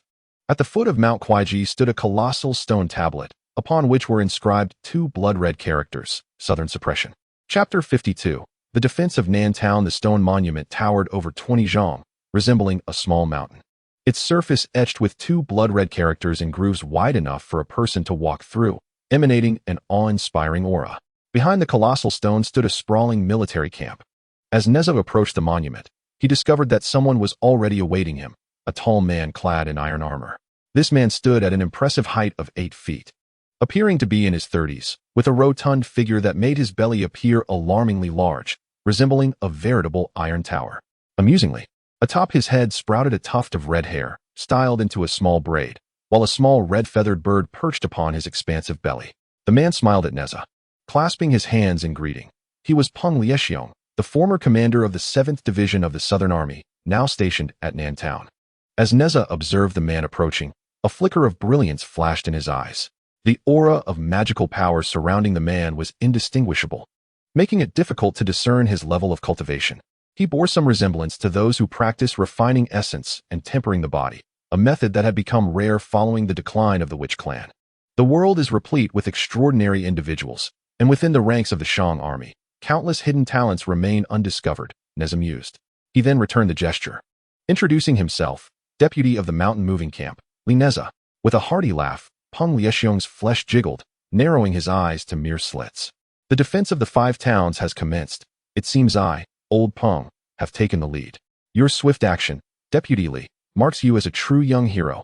Neza chuckled and shook his head, subsequently inquiring, are preparations for the defense in order? Indeed, all is prepared, Peng Liexiong proclaimed, waving his large hand. Behind him, a contingent of soldiers advanced, wielding ropes and iron chains. Neza gestured to his rear, and the soldiers of the mountain moving camp began to hand over a group of cultivators from the Bright Sky altar to Peng Liexiong's subordinates. The process was accompanied by pleas for mercy and insults, yet Peng Liexiong wore an expression of indulgent enjoyment, continually instructing his men to be gentler in their handling. Neza spread his hands, revealing a sizable stack of bamboo slips that he presented to Peng Liexiong. These individuals have committed various offenses. Whether they are to be executed or imprisoned is a matter for the law to decide. The mountain moving camp is responsible solely for their apprehension. The specifics of their punishment fall under the purview of the defense. Understood, understood. I appreciate the efforts of the brothers from the mountain moving camp for making this journey. Peng Liexiong replied amiably. Neza continued. There are several matters that the defense must remain vigilant about. Oh, what are they? The Bright Sky altar is purported to have a master at the golden immortal level who does not reside within the mountain gates. Furthermore, a few years ago, the Bright Sky altar committed a heinous act, sacrificing the hearts of young boys under the direction of this master. The defense must be wary of this old scoundrel launching a surprise rescue. Lowering his voice, Neza added, there are several old Taoists among them who possess voice-locating artifacts. I deliberately left them unsearched. Moreover, the Bright Sky altar, being associated with the Chan teaching, serves as a warning example. Should this matter become known, it is certain that numerous individuals from the Taoist sects will come seeking retribution. The defense must consider strategies in advance. Peng Liexiong chuckled as he stroked his braid. Understood. Understood. Very well, I shall take my leave now. The defense must attend to its duties. I am in haste to report back to the Mount of Morning Songs. And although the Bright Sky altar has been extinguished, some stragglers still wander outside. They must all be captured. Indeed, proceed with caution. Neza bid farewell and departed. However, scarcely had the mountain moving camp left Quaiji Mountain for a quarter of an hour when a thunderous roar echoed from behind. Who dares to sever my lineage? Come forth and meet your demise. Neza turned back to behold the prominent stone tablet, still standing out, yet the golden banner above it shimmered with even greater brilliance. Chang Hao squinted and murmured, such a rich essence of pure yang magic. It is nearly on par with the golden immortal. Is it that esteemed ancestor? It seemed highly probable. Should we return to offer assistance? Neza replied, there is no rush. Let us observe first. This distance posed no challenge to those present, as they soon heard a mirthful reply emanating from the foot of Quaiji Mountain. I was just pondering how to lure you here, and unexpectedly, you have delivered yourself. Neza recognized the voice as belonging to Peng Liexiong, the guardian of Nanjun. As this voice resonated, a small red bird soared into the sky, darting towards the terrifyingly powerful golden banner. As the bird flapped its wings, the surrounding white clouds inexplicably transformed into a vibrant red, resembling flames consuming the heavens. Jiang Shenkai, standing beside Neza, gazed upward at the restive, incessantly cawing sea eagles, remarking, "Third young master. That red bird is either an exceptionally rare malevolent spirit or possesses the bloodline of an ancient divine bird. It is akin to the vermilion bird." "Indeed. It must be the vermilion bird," Neza affirmed. Jiang Shenkai nodded, astonished to discover such a spiritual creature accompanying the guardian Peng. Neza observed the sky awash with golden and crimson light and said softly, "The guardian himself is truly remarkable." Jiang Shenkai, intrigued by this revelation, scrutinized the scene more intently, anxious not to overlook anything. The spiritual energy around Kuaiji Mountain began to grow tumultuous, its disturbance spreading ever wider. Even some of the lower-ranked soldiers of the mountain-moving camp instinctively activated their cultivation techniques to counteract the surging energy. Even before the battle commenced, such might was already apparent. Was this the essence of a golden immortal? Everyone turned their gaze toward Neza, for according to their original plan, if this prospective golden immortal ancestor resided within the gates of the Guantiantan, it would fall upon their youthful commanding officer to restrain him. This confidence spoke of the commanding officer's firm belief in his own abilities. Was it merely a fleeting bravado? Before they could ponder further, commotion arose from Kuaiji Mountain. A colossal, yellow-robed Taoist figure, wielding a jade tablet, suddenly materialized. This towering figure was but the height of the lower leg of the stone tablet, its golden eyes glaring down upon Kuaiji Mountain, radiating boundless fury. Neza, upon witnessing this, merely nodded lightly. To be accepted as a named disciple by the revered Julia Jinren must indicate considerable prowess. If he had truly failed to coalesce into a manifestation, it would have been unexpected. Yet, it remained uncertain which incarnation of the 3,000 avatars of the Chan school this manifestation represented. The individuals beside Neza gazed at the manifestation with envy. They were all seasoned celestial immortals, yet had failed to achieve a manifestation themselves. The manifestation stirred, lifting 1 foot high, poised to trample upon the encampment. At this moment, accompanied by a resounding laughter, a towering giant emerged, continuously growing until it matched the Taoists. This giant, adorned with fiery red hair and clad in iron armor, with a protruding belly, was none other than Peng Liexiong. "Is this the of General Peng?" Liang Biao questioned, his eyes filled with confusion. "Why does it appear identical to the true form of General Peng?" Neza replied with a smile, "Indeed, indeed. This is not a, but rather the divine ability." "Divine ability?" Liang Biao echoed, realizing he had never heard of such a thing. As Neza observed the giant crouching down, embracing the Taoists and effortlessly toppling it to the ground as if in a fierce contest, he couldn't help but lament how long it had been since the age of the Wu and Yao, pondering how many in the world still remembered the Wu clan's unparalleled divine ability. The tales of ancient times were merely stories told to Neza by the Saint Emperor Fuxi and Lord Ming, yet they stirred profound emotions within him, leaving him to lament never having experienced that era firsthand. When the great Pangu upheld the heavens, he raised them a full 10 zhang, to a height of 90,000 miles. The Wu clan, born from Pangu's divine blood, inherited this ability, naming it. Subsequently, gifted individuals emulated this divine ability and created another method, known as. However, lacking the Wu clan's bloodline, this could only manifest as an external incarnation, falling short compared to the genuine. Yet, as the bloodline of the Wu clan has become increasingly rare, coupled with the severance of their lineage, true occurrences are seldom witnessed. There are, however, legends that long ago, before the 3 teachings diverged, the 3 sages united to create an extraordinarily profound technique known as the 8-9 mysterious arts.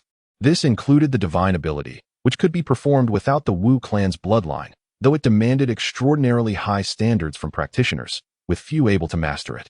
Noticing the fiery serpents hanging from Peng Liexiong's, Neza surmised that he must be a descendant of the ancestral deity Zhu Rong. It seems that within the dense forests of the southern lands, countless secrets remain buried. The 4 families of the Mo clan also awakened their inherent Wu clan bloodline in the southern region, being descendants of the ancestral deity Zhu Mang, and likewise mastered the divine ability. After observing for a while longer, Neza called for his subordinates to depart, for the outcome of this battle was undoubtedly determined. The 12 golden immortals of Yushu entered the realm prior to the Wu and Yao war, yet gained fame only after its conclusion. At that time, both clans aspired to dominate the heavens and earth, striving to become the leaders of myriad races. When the conflict erupted, it involved far more than just these 2 factions. The entirety of the cosmos fell into chaos, and even the Tao became muddled. Countless mighty figures born alongside the heavens perished in this battle, while some powerful individuals, sensing the impending doom, chose to withdraw from the world. The Yushu Palace managed to evade this calamity from beginning to end. In the aftermath of the calamity, many elite lineages suffered significant losses, and those who might have become influential leaders grew disheartened and retreated into seclusion. Suddenly, the world fell eerily silent, devoid of discussions on the Tao or paths of cultivation. The 12 disciples personally transmitted from the Jade Void Palace descended the mountain at this time. They journeyed far and wide, imparting teachings to all beings, passing down the path of cultivation that directly leads to the Golden Immortal, bestowing blessings upon countless lives. While traversing the world, they occasionally found themselves in disputes, yet they were never defeated, thus earning the revered title of the 12 Golden Immortals. Nowadays, not all of the former Golden Immortals remain in that esteemed state, yet this appellation has persisted through the ages. Those who embarked on the path of cultivation inspired by the teachings of the 12 Golden Immortals often regarded themselves as their named disciples. Among them were many who had achieved significant progress in their cultivation, and some had even established their own sects, hanging portraits of the original transmitters of the teachings in their ancestral halls, proclaiming themselves as inheritors of the teachings. Most of the Taoist sects within the southern Jianbu continent are of this nature. On the 5th day after the annihilation of the Guangtian Temple, Neza led his troops to the central and western regions of the Great Shang, specifically to Yongzhou. "Young master, where are we headed?" asked Chang Hao. Neza flicked his wrist, revealing a jade slip, and said, "I have heard that there is a celestial sect in Guzan County, named the Xianjin sect, which is an inheritor of the teachings of the Taiji. We are going to seek out its misfortune." A smile graced his lips, yet a chilling aura emanated from his eyes. "Isn't Guzan County located towards the west of Yongzhou, rather close to the West Qi?" Chang Hao remarked, his elegantly arched brows slightly furrowing. Neza, however, dismissed the concern. "It matters not. This Xianjin sect lacks formidable experts, even weaker than the Guangtian Temple. We shall resolve this swiftly." Observing Neza's particular interest in the Xianjin sect, Chang Hao refrained from further persuasion. As dusk fell, the group entered the territory of Yongzhou, intending to rest for the night in a place called Liang County. However, they were unexpectedly intercepted at the city gates by a group of unfriendly-looking individuals. Neza recognized the guards' attire, clad in golden armor and wielding red spears. They were soldiers of the Jingyi army. Chang Hao stepped forward, presenting the token of the Duke of Guanhai. These soldiers, who had previously guarded Chaoga, were well informed and quickly acknowledged Neza. Bowing, "We greet the Duke." Neza nodded, inquiring, "What is the situation? Why is the Jingyi army here?" The guard's expression turned grim. "My lord, Yang Ren, the Grand Minister, is responsible for overseeing the construction of the city god temples across the provinces. We were ordered by the king to serve as the Grand Minister's escort along the route." A chill ran through Neza's heart. The Jingyi army's unconventional assumption of local defense indicated that something was amiss. He pressed urgently, "Has the Grand Minister encountered trouble?" The guard's face turned ashen. "Indeed, this morning, the Grand Minister was inspecting the construction progress of the city god temple in Yulin County. To our shock, there was no temple at all. By the time we realized something was wrong, we had already been surrounded. The local governor has defected to the West Qi, and soldiers from West Qi have also attacked us. We lost over 800 brothers before we managed to break free. Now, none of the men dare to trust one another, so they have surrounded the city themselves." Neza's expression abruptly turned cold. It had been several days since he led his troops to annihilate the Guangtiantan, and the Taoist sect had remained notably unresponsive. However, he did not anticipate such an occurrence in this place. He could not discern whether it was deliberate or merely coincidental. "Where is the Grand Minister now? Take me to him at once," he commanded. Simultaneously, he turned to his companions and instructed, "Have the brothers guard the city gate. Do not allow anyone from Yongzhou to enter." Chang Hao and the others clasped their fists in acknowledgement of the order. A guard escorted Neza into the city, where soldiers were patrolling the streets, and every household had tightly shut their doors and windows, creating an atmosphere of foreboding. The guard's words regarding the Grand Minister were somewhat ambiguous. Neza pressed, "What exactly is happening?" In the entire Shang dynasty, there were only 8 Grand Ministers, each a paragon of wisdom and strategy, renowned among the civil officials. If one were to suffer misfortune here, it would not only be a catastrophic loss for the Shang dynasty, but might also escalate tensions with the West Qi. The guard lowered his head and stammered. "The Grand Minister should be safe, but for the specifics, it would be best for the Lord to see for himself." Neza shot him a glare, urging him to lead the way more swiftly. They hastened to the prefect's residence, which was already surrounded, making it impossible to enter. the guiding guard made an announcement. And shortly after, a heavily armored general emerged. Chang Hao, following closely behind Neza, revealed his insignia as the Marquis of Guanhai. The general scrutinized the insignia carefully, then returned it to Chang Hao, bowing slightly to Neza. I am Guya, Deputy General of the 2nd Division of the Jingyi Army. It is an honor to meet the Marquis of Guanhai. Neza nodded. Please, take me to see the Grand Minister. Guya hesitated for a moment, but then acquiesced, leading Neza inside. They arrived at a guest house in the back courtyard, which was also surrounded by a considerable crowd. Among them was a middle-aged man clad in civil official robes, pacing anxiously.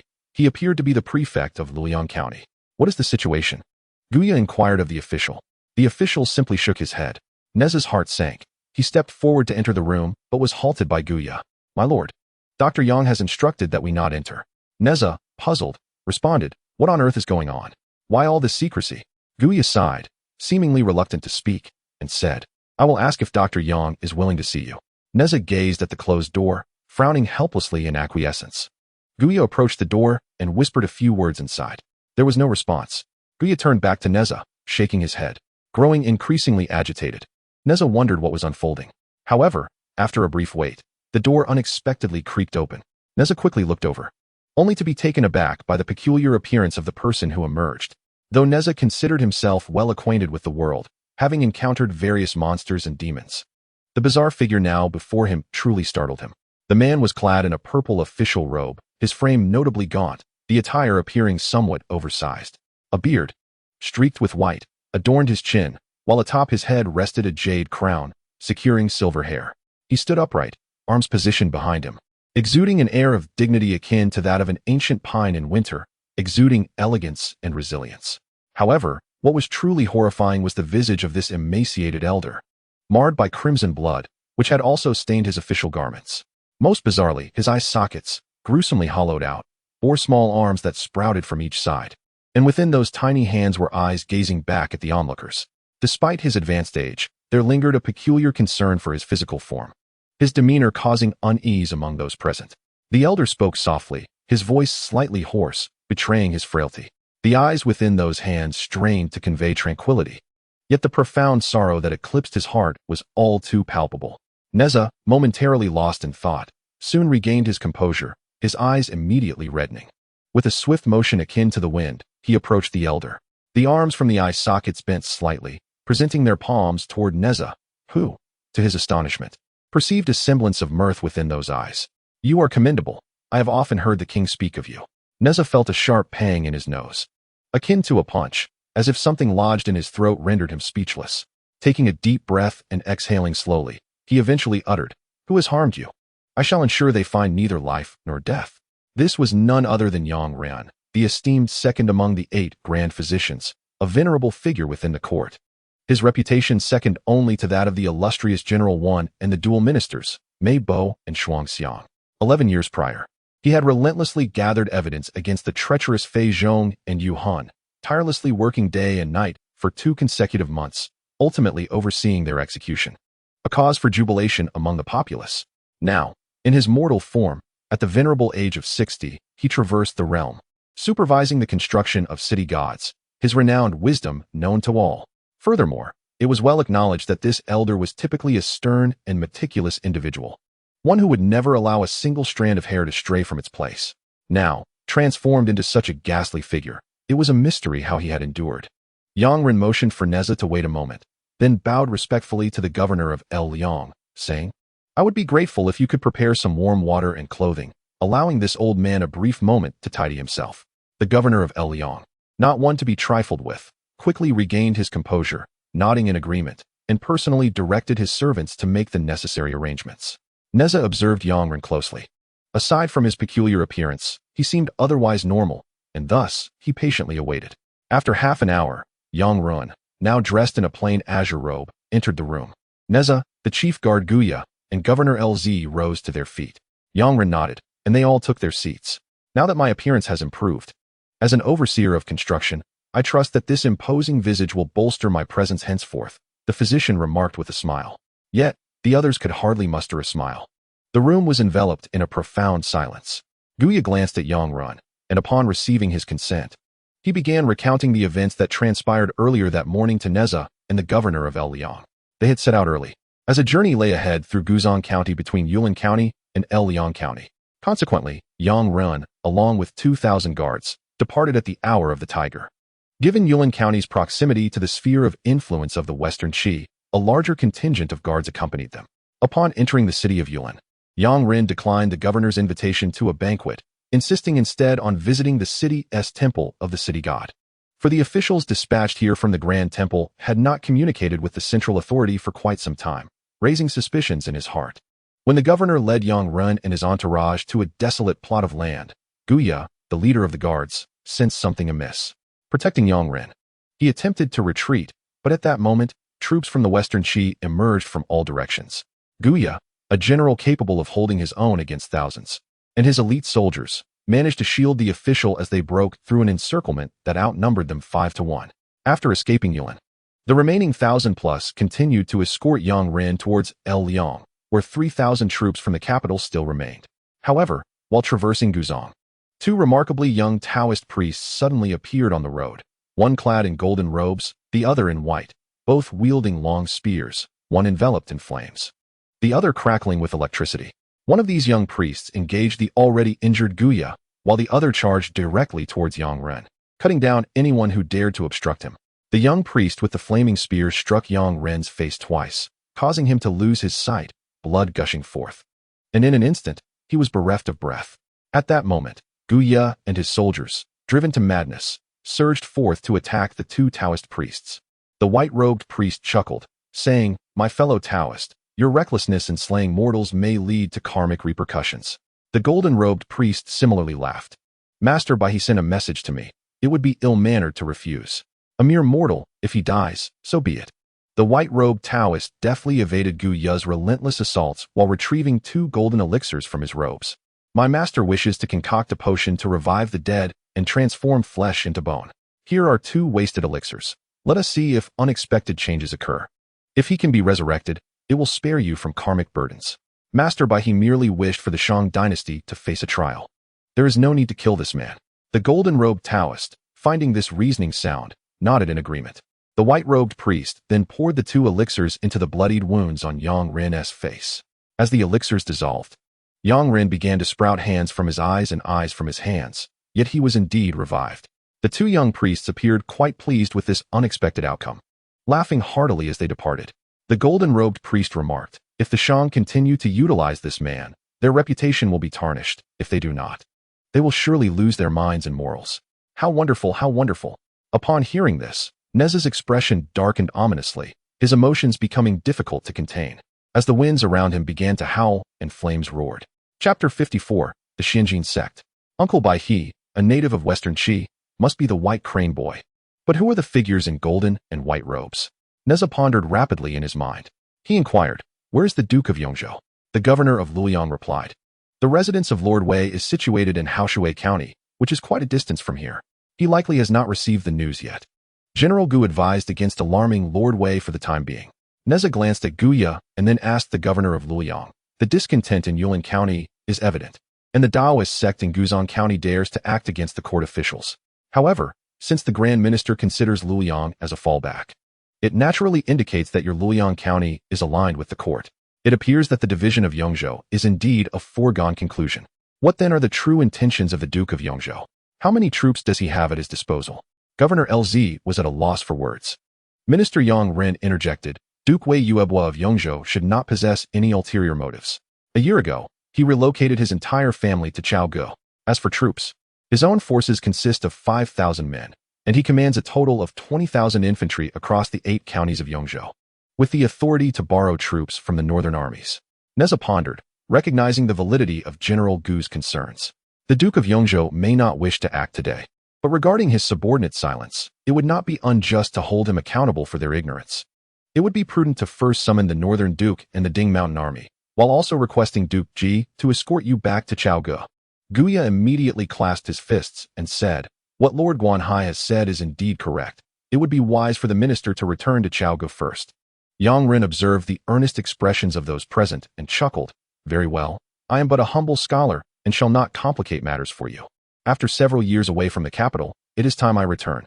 Neza sighed in relief and instructed several members of the mountain-moving camp waiting outside. Fengzi, you shall personally journey to the northern front and request additional troops from the northern duke. Uncle Jiang, you are swift of foot. Take Minister Yang's letter to convey the message to the Ding Mountain Army. Biao Gu, carry my command and ask Duke Ji to bring his troops. The three accepted their orders. 2 days later, upon receiving the news, Duke Wei Yuebwa of Yongzhou and the nearest forces from Jizhou arrived in succession. The leader of the Jizhou contingent was the heir of Jizhou, Su Chuanzhong, the elder brother of the esteemed Su Guifei. Accompanying him was Jizhou's foremost general, Zheng Luan, which underscored the importance Duke Ji placed on escorting Minister Yang Ren. Both Su Chuanzhong and Zheng Luan shared a close camaraderie with Neza. The Su and Li families had long been on good terms. Years ago, Neza's act of slaying a fox to rescue the Guifei in Inzhou had become widely known, and he and Su Chuanzhong referred to each other as brothers. Furthermore, Zheng Luan and Li Jing had a mentor-student relationship, both having studied under the esteemed Master Dui of the Western Kunlun. It was said that Zheng Luan possessed a unique ability, with a radiant light concealed within his nostrils, capable of enchanting souls, though none had witnessed it. The two exchanged pleasantries with Neza before inviting Minister Yang Ren to board the carriage. At that moment, Minister Yang was gently reassuring the visibly shaken Duke Wei Yuebwa, who was pale and dared not meet the minister's gaze, bowing repeatedly in apology. Zheng Luan scoffed softly, causing Duke Wei Yuebwa to momentarily lose his composure and fall silent, while Su Chuanzhong seized the opportunity to assist Minister Yang into the carriage. Free reading. Guya led 1,000 elite soldiers, following Dr. Yang Ren back to Chaogu, leaving behind 3,000 troops to guard against potential rebellions in Yongzhou. Fearing a shortage of manpower, Neza watched as the escorting party for Dr. Yang Ren receded into the distance, a flicker of murderous intent kindling in his eyes. He turned and inquired, "Did the brothers sent out to gather intelligence the other day uncover any news?" Nai Qiong replied that the brothers returning from Guzhuang County reported that the Xianjin sect had recently welcomed a highly esteemed young Taoist, donned in golden robes, who arrived in the company of a white-robed Taoist, thus confirming their suspicions. Neza narrowed his eyes. Indeed, what a fortunate coincidence. Gather the brothers. We shall set forth immediately, settling old grievances and new enmities alike. The Xianjin sect, a lineage under the esteemed Tai Yizhen Run, is situated atop Wujishan in Guzhuang County. Its founding master, Yao Kan, was of Xianxian cultivation. Under Tai Yizhen Run, the Xianjin sect could only be considered a minor sect, for the founding master's talents were rather mediocre. The fundamental cultivation method practiced throughout the sect was the Tai Yi alchemy. However, Yao Kan possessed an exceptional talent for locating mountains and discerning veins, showing an innate sensitivity to the spiritual veins of minerals. It was through this ability that he elevated the relatively mundane Tai Yi alchemy to a realm of transformation, extracting the essence of yellow brass and refining it into a form of pure metal energy, rich in myriad transformations. At the foot of Wujishan lay a yellow brass mine, upon which the thousands within the sect relied to practice the Tai Yi alchemy, and under the stewardship of Master Yao Kan, this mine served as a natural protective formation. Exceedingly formidable, Neza mentally revisited the information provided by the mountain monitoring platform. Tinjin, the boy, is from the southern team of the mountain moving camp, known for being born weighing a full 10 pounds, hence his name. The lad, originally named Ji Bian, is the vice captain of the northern team, only 18 years old, bearing a youthful visage and modest height, standing beside Tinjin like a child. The northern team members from the Night Owl camp have always called him that, and soon the troops of the mountain moving camp followed suit. Can the boy, through Earth escape, bring the red ape along? Tinjin glanced at the ape. Massive as a mountain, swallowed hard, yet nodded, but it must restrain its aura. Tinjin added, that is not an issue. Neza nodded and further inquired, Tinjin, I recall you mentioning that among those 200 red apes, some carry the bloodlines of both Zhu Yin and the mountain-moving ape? Tinjin affirmed. In that case, let the brothers of the northern team lead these red apes to infiltrate Wujishan, lying in ambush at the spiritual nodes of the mineral veins. The more, the better. When the time comes, I shall use the mountain whip as a signal. Once the veins tremble, the red apes shall sever the veins and ignite the mine. Understood. Xiao Lu, have the brothers adept in fire magic from the western team take the lead, with the brothers from the Yin team following closely behind. 80% of the eastern team will be divided, with 40% tasked to protect the western and Yin teams, while the remaining 40% will seek out the enemy independently. Little 6, Yu Dao uncle, and Nai Qiong accompanied me to confront the enemy. I shall take the lead and strike the golden-robed Taoist who has injured the esteemed physician. Little Six will hold back Yao Shen. Yu Dao Uncle will restrain the white-robed Taoist, while Naiqiong and the remaining 2 members of the eastern team will provide support for us. Behold, as we approach the foot of Wuji Mountain, 10 miles away, the northern team, accompanied by the southern team, descended into the earth, while the eastern team soared on the azure dragon of the sea, swiftly concealing their presence. And the Yin team lurked in the shadows of the western team. It appeared as though Neza, leading a contingent of fewer than 200 vine-armored soldiers, boldly advanced toward the Xianjin sect. When we were still 2 miles away, the Xianjin sect became aware of our approach and sent someone to inquire. However, Neza, unperturbed, detained the envoy, sealed his cultivation, immobilized him, and casually discarded him by the roadside. Upon reaching the gates of the Xianjin sect, Neza, akin to his previous assault on the Guandiantang, first deployed the spirit-binding banner to halt the flow of spiritual energy across a designated area. He then recited the sordid history of the Xianjin sect since its inception. Yet this time, the Xianjin sect appeared to possess a bit more resilience than Guandiantang. Before Neza could finish his recitation, adversaries surged forward, only to be effortlessly repelled by Chong Hao, while Neza continued to enumerate their transgressions with nonchalance. As adversaries emerged, the vine-armored soldiers stepped forward to obstruct them. The Xianjin sect, lacking in strength, found itself unable to contend with the vine-armored warriors for the time being. 26 years of injustice. The Xianjin sect ambushed the esteemed physician Yang Run. The principal perpetrator must be punished, and all others shall be imprisoned in the dungeons of Shizhen. With Neza's final pronouncement echoing like a verdict, a soft chuckle resonated from within the Xianjin sect. What audacity! I shall see who dares to challenge the Xianjin sect. Chapter 55. Golden Radiance. White clouds. As this proclamation spread, a figure materialized before Neza, a middle-aged Taoist, with a long face and prominent nose, clad in a bright silver robe adorned with golden thread depicting a crouching tiger. Neza examined him closely and discerned that this must be the current sect leader of the Xianjin sect, possessing early-stage Xianxian cultivation. However, Neza was disinclined to engage in conversation. With a mere gesture of his left hand, a beam of golden light surged forth towards him. The Taoist, displaying a look of disdain, effortlessly formed a silver light with a hand seal to counter it, but the outcome was predictable. The silver light was instantly shattered by the golden radiance, which continued unabated, striking the Taoist with unrelenting force. The Taoist, taken aback by the unexpected might and swiftness of the golden light, was caught unawares and was propelled backwards several dozen paces, spitting out a mouthful of blood. As the Taoist gazed at the retreating golden light, his heart swelled with astonishment.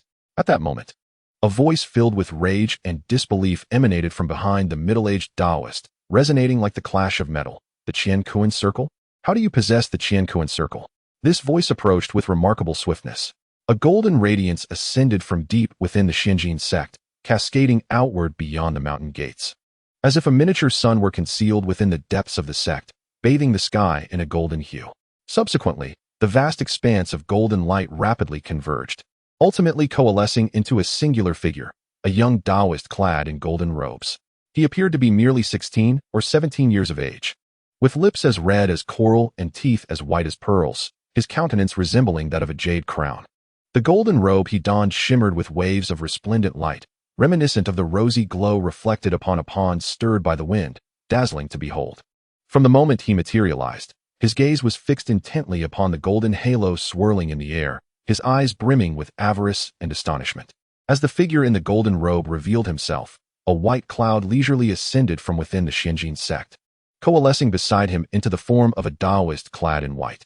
This Taoist's robe was pure as snow, unblemished by any dust, yet upon closer inspection, one could discern that ethereal, milky white vapors continuously morphed and ascended upon the robe, taking the shape of lotus flowers that blossomed and withered, their petals falling away only to dissipate, transforming once more into vapor and reassembling into white clouds, an intricate cycle indeed. The white-robed Taoist appeared to be of a similar age as the figure in gold, both exuding an aura of aloofness and otherworldliness. "What troubles you, Tao brother?" The white-clad youth inquired softly, observing the golden-robed figure, who seemed markedly different from his usual self. The figure in gold turned his gaze toward Neza, softly elucidating. "The treasure in his possession is the precious artifact lost from my golden light cave for many years. Today, we must reclaim it." No sooner had the golden-robed Taoist spoken than another flicker of golden light surged forth from the depths of the Xianjin sect, transforming into a Taoist of 50 or 60 years of age. This man appeared gaunt, with a face of dark gold, his robe resembling that of the current sect master. Yet the golden tiger emblazoned upon it radiated a more profound spirit, its eyes gleaming with an intent to devour. Moreover, as he breathed, golden spiritual energy coursed through his 5 orifices, akin to 5 slender golden serpents. This Taoist emanated an aura of sharpness, seamlessly merging with the formidable peaks of Wujishan, resonating with the very veins of the earth, as if he had always stood there, clearly indicating his status as a late-stage Xianxian. Although he appeared to be older and more accomplished than the 2 youthful Taoists previously encountered, he regarded them with great reverence, softly addressing the golden-robed figure. "What matter has disturbed our junior brother?" The golden-robed man, casting a glance at Neza, replied without turning, "Today's affair concerns a vital treasure of our sect. Do not allow this person to escape." A fleeting glimmer of surprise crossed the middle-aged Taoist's eyes. He had long desired to contribute to his sect. Yet such opportunities had eluded him until now, and with this chance presented to him, he would seize it wholeheartedly. He barked at Neza. "Who are you to dare cause a ruckus in my Shenjin sect?" Neza retorted, "And who might you be, and what connection do you have with the Shenjin sect?" "I am the founder of the sect." Neza's gaze sharpened. "Your Shenjin sect has established itself within the territory of the Deshang. Yet you have assaulted officials of the Deshang. What justification do you have for this? What punishment is warranted?" The Taoist scoffed. "The territory of the Deshang? But this world belongs to the Tao. Why should our actions be constrained by the trivialities of a mundane nation?" The golden-robed Taoist cast a glance at Yao Kan, a hint of admiration in his eyes, before turning back to Neza. "Who are you truly? How did the precious artifact of my sect come to be in your possession?" Upon hearing this, Neza was somewhat taken aback. With a flick of his hand, a golden light transformed into the Qinkuan ring, which he grasped tightly. He toyed with the ring and inquired of the golden-robed man, "And who might you be? Why do you claim that this treasure belongs to your sect?" The man in gold snorted coldly. "I am Jin Xia, the disciple of Tai Junren from the Golden Light Cave of Qinyuan Mountain." Neza, surprised, activated his Hell King's eye to peer closely, but all he could discern was a dense aura of golden light, preventing him from seeing the true form. However, he could catch a glimpse of the fierce and unrestrained essence in Jin Xia's eyes, and he couldn't help but sigh internally. Could it be that this is a new victim sought by Tai? Thus, when he looked at Jin Xiao again, a hint of compassion flickered in his gaze. Turning his attention to the boy in white, he asked, "And you? Who are you? What brings you to the Xianjin sect?" The youth in white regarded Neza with pride and declared, "I am Baiyun, a disciple of the pure void Taoist, and I share a deep friendship with brother Jin Xia." Neza furrowed his brow. "A disciple of the pure void Taoist? Is your senior brother not Huang Tianhua of the Great Shang dynasty?" Baiyun was taken aback, looking at Neza. "Indeed, he is my senior brother, yet this matter is no secret in the primordial wilderness. What concern is it of yours?" Neza replied, "Are you aware that Huang Tianhua is the son of the martial king of the Great Shang, a lineage of officials? Have you considered your senior brother's position when you assisted the Xianjin sect in attacking officials of the Great Shang?" Baiyun scoffed dismissively, "As immortals, we should sever ties with the mortal realm. Brother Tianhua entered the mountains to cultivate at the age of 3 and has only returned home a handful of times in these decades. What connection does he have with the mundane world? Even if there were a connection, it would only be with his parents. Moreover, for us cultivators, the bond with our masters outweighs that with our families. The distinction is clear. In terms of allegiance, he naturally stands with our Taoist sect. With the teachings of the Chan school, and with the Yushu, what relevance does the Great Shang hold?" Hearing this, Neza discerned that this individual likely did not share a close relationship with brother Tianhua. Neza was well aware of Tianhua's character, though their time together was brief.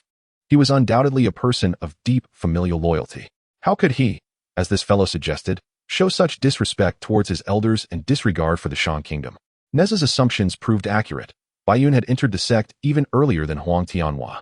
Before the pure void Taoist had gained fame, he had taken Baiyun as his disciple. However, despite many years of following the pure void Taoist, Baiyun remained a somewhat obscure figure within the Chan school, to the extent that many were unaware of his existence. Conversely, within the Chan school, many believed that Huang Tianhua's exceptional talent and remarkable demeanor made him the rightful heir to the teachings of the pure void Taoist. The humble Taoist revered Huang Tianhua, imparting numerous spells, treasures, and divine abilities to him. Baiyun observed all of this, and while he outwardly treated the newcomer Huang Tianhua with respect, he harbored deep resentment. Neza gazed at Baiyun and declared, "For the sake of brother Tianhua, I shall spare your life today. However, you must accompany me to the dungeon in the West Town, where you shall await brother Tianhua's judgment. Baiyun was momentarily stunned by this, then burst into laughter. You? A mere one who has evaded the question of your origins until now. Neza murmured softly. Since you seek your own demise, do not blame me. He then declared loudly, I am Li Neza, the commander of the mountain-moving camp of the Great Shang. Today, I shall confront the Xianjin sect. As the words fell from his lips, he surged towards the Golden Cloud boy. Golden Cloud exchanged a glance with White Cloud, while the venerable sect leader, Yao Can, wore a changed expression. Was this indeed the mountain-moving camp that had recently obliterated the radiant heavenly altar? Li Neza was a renowned figure on the Chaogo ranking, possessing considerable fame in the southern Jianbu continent. As Neza approached with unwavering intent, the Golden Cloud boy's eyes ignited with flames of hatred, seemingly surpassing even Neza's animosity towards him. He instructed his companions to refrain from intervening and boldly confronted Neza alone. Naturally, Neza welcomed the challenge, signaling to his soldiers not to act recklessly. The figure in golden robes waved his right hand in the air, and a long spear materialized before him. The spear's shaft was entwined with countless intricate purple runes, merging into a pattern that flickered with flames, giving the blade the appearance of a serpent belching fire. Simultaneously, Neza conjured a 9-foot spear from thin air, known as Zhu Zhao. Its design was simple and unadorned, appearing somewhat inferior to the weapon in the hands of Golden Cloud. Both combatants moved with astonishing swiftness, colliding in an instant, producing a resounding clang as their spears met, igniting a multitude of luminous sparks. Both retreated a few steps, each assessing the other. This was the purple flame serpent spear, also known as the firepoint Zhu Zhao. Neza gazed at the spear wielded by Golden Cloud, finding it quite appealing. He sighed. It is indeed a fine weapon, but it is unfortunate that it has not found a worthy master. The figure in golden robes scoffed at this remark. Foolish words. I shall see what prowess you possess with your weapon today. With that, he took a few steps into the air, thrusting the spear tip forward like a flickering flame. Chapter 56. The Clash in the Void. Golden afterimages coalesced, rendering it unclear whether the Golden Cloud boy was soaring through the air or leaping against the fabric of space. His thrust was rapid and urgent, aimed directly at Neza's face. Neza, gripping the spear's body with his left hand and its tail with his right, countered the thrust by pressing down with his right hand and deflecting to the right with his left, causing the firepoint spear to veer off course. The two weapons only grazed each other, and the firepoint spear recoiled like a frog's tongue, suddenly darting in from the lower left. However, Neza seemed to anticipate this maneuver, leveraging the momentum from the initial thrust to swing Zhu Zhao in a wide arc from the right, pushing the firepoint spear aside as the two weapons met, completing half of a circle. Following this motion, he continued the arc, raising the spear high before forcefully driving it down towards the Golden Cloud boy's head. The sound of the two spears slicing through the air was accompanied by a piercing shriek, while Neza's strike was imbued with great force, resonating with a deep, thunderous roar. Yet, Golden Cloud deftly evaded this assault, lightly tapping his toes to sidestep the blow. The two warriors resumed their stances, each holding their spears firmly. This preliminary exchange had revealed their contrasting styles. One was enigmatic and agile, while the other was bold and powerful. The gun rack sustained only a fleeting breath before Neza surged forward with his spear, striking with the force of a heavy hammer. The Golden Cloud boy wore a look of disdain, internally dismissing him as a brute. He deftly positioned his spear against Neza's, seeming to merely rest it, before swiftly flicking the spearhead. From a distance, it appeared as if a fiery blaze clung to his weapon. Yet, the relentless advance of Neza's spear was gradually hindered by this flame's entanglement. Neza's eyes gleamed. With a vigorous shake of his arms, the spear emitted a resonant hum, the spearhead bursting forth like silver blossoms, while the shaft became a blur of overlapping afterimages. The two spears entwined like two dragons, one purple and one black. Neza pressed forward, while Golden Cloud retreated. One exerted force while the other dissipated it, creating the illusion that Golden Cloud dominated the spear's momentum. However, after a few breaths, unbeknownst to him, it had transformed into the candlelight spear, drawing the fire-tipped spear into a spin. Only then did Golden Cloud realize he had lost control. Yet by that time, Neza had already seized the initiative, suddenly halting the great spear in his grasp. With a clang, the fire-tipped spear was instantly jolted aside. Seizing the moment, Neza thrust the candlelight spear forward, leaving Golden Cloud with no time to intercept the strike. At that moment, Neza noticed a glimmer of golden light emanating from Golden Cloud's hand. This orb of golden radiance merged with the golden robe of Golden Cloud, which shimmered during their earlier confrontation, rendering it indistinguishable. Neza merely sensed an impending strike and pulled back the candlelight spear to defend. However, the force that rebounded from the spear caused his palm to tingle with numbness. The golden light struck back, transforming into a golden brick that circled around Golden Cloud. Observing Neza, Golden Cloud thought, "This brick was a treasured artifact bestowed by my master, impervious to destruction. Isn't it time to summon the universe ring?" Neza chuckled at the suggestion, feeling no need for the universe ring and instead eager to test his newly acquired treasure. With a mere thought, a pristine white seal materialized in the air. As Golden Cloud chanted an incantation, the golden bricks swelled in the wind, ultimately morphing into a resplendent giant tablet towering over Tenjong. With a swift command, the colossal tablet bore down upon Neza. The white jade seal spun lightly, instantly transforming into a massive square jade stamp enveloped in a misty haze, boldly advancing towards the golden brick without evasion or retreat. Unlike the aggressive approach of the golden tablet, the jade stamp floated gently yet moved with remarkable speed, as if propelled by the wind, swiftly reaching the golden brick. Upon collision, the two treasures unleashed a dazzling array of colors, causing the surrounding void to ripple as if stones had been cast into a pond. As the ripples spread, a flash of brilliance emanated from the jade stamp, revealing ethereal images of verdant mountains and flowing waters, which swiftly suppressed the golden radiance erupting from the golden brick. The golden light continued to contract, eventually reverting to a small golden brick, returning to Golden Cloud's palm. Golden Cloud gazed down at the pronounced dent in the golden brick, then at the hovering jade stamp, his eyes ablaze with malice. In his view, this clearly superior treasure should rightfully belong to him, just like the universe ring. Meanwhile, Neza, emboldened by his advantage, pressed forward again, spear in hand. In a fit of rage, the Golden Cloud boy spat forth a stream of crimson blood, which, upon exiting his mouth, transformed into a radiant golden light that surged toward Neza. This golden radiance was known as the Golden Light of Shen and Yu. The Golden Light Cave on Mount Qianyuan, situated in the realm of the five elements, housed a unique herb that thrived in the crevice, receiving sunlight only during the hours of Shen and Yu. This herb absorbed the potent energy of gold, and due to the master of the cave frequently practicing his mystical arts within, it eventually developed sentience and was enlightened by the cave's owner, becoming the Golden Cloud boy we see today. Each day, during the hours of Shen and Yu, the Golden Cloud boy would draw upon the solar energy, combining it with a secret technique to forge the formidable golden light of Shen and Yu. Though intangible, its sharpness was unparalleled, capable of blinding the eyes and severing divine thoughts, rendering it a rare treasure. Seeing Neza momentarily blinded by the golden brilliance, the Golden Cloud boy let out a sinister laugh and seized the opportunity to hurl a golden brick while simultaneously lunging at Neza with a fire-tipped spear. Just as Neza prepared to evade the onslaught, the crimson mist from the purple palace vanished silently. Concurrently, threads of red emerged from the boundless golden light, intertwining rapidly to form a silken fabric that emanated a gentle red glow. Though not as fierce as the golden light, it effortlessly subdued it. The innate spiritual treasure, the merging heaven silk, instinctively protected its master. Merging heaven silk, the Golden Cloud boy exclaimed in disbelief, recognizing the precious artifact.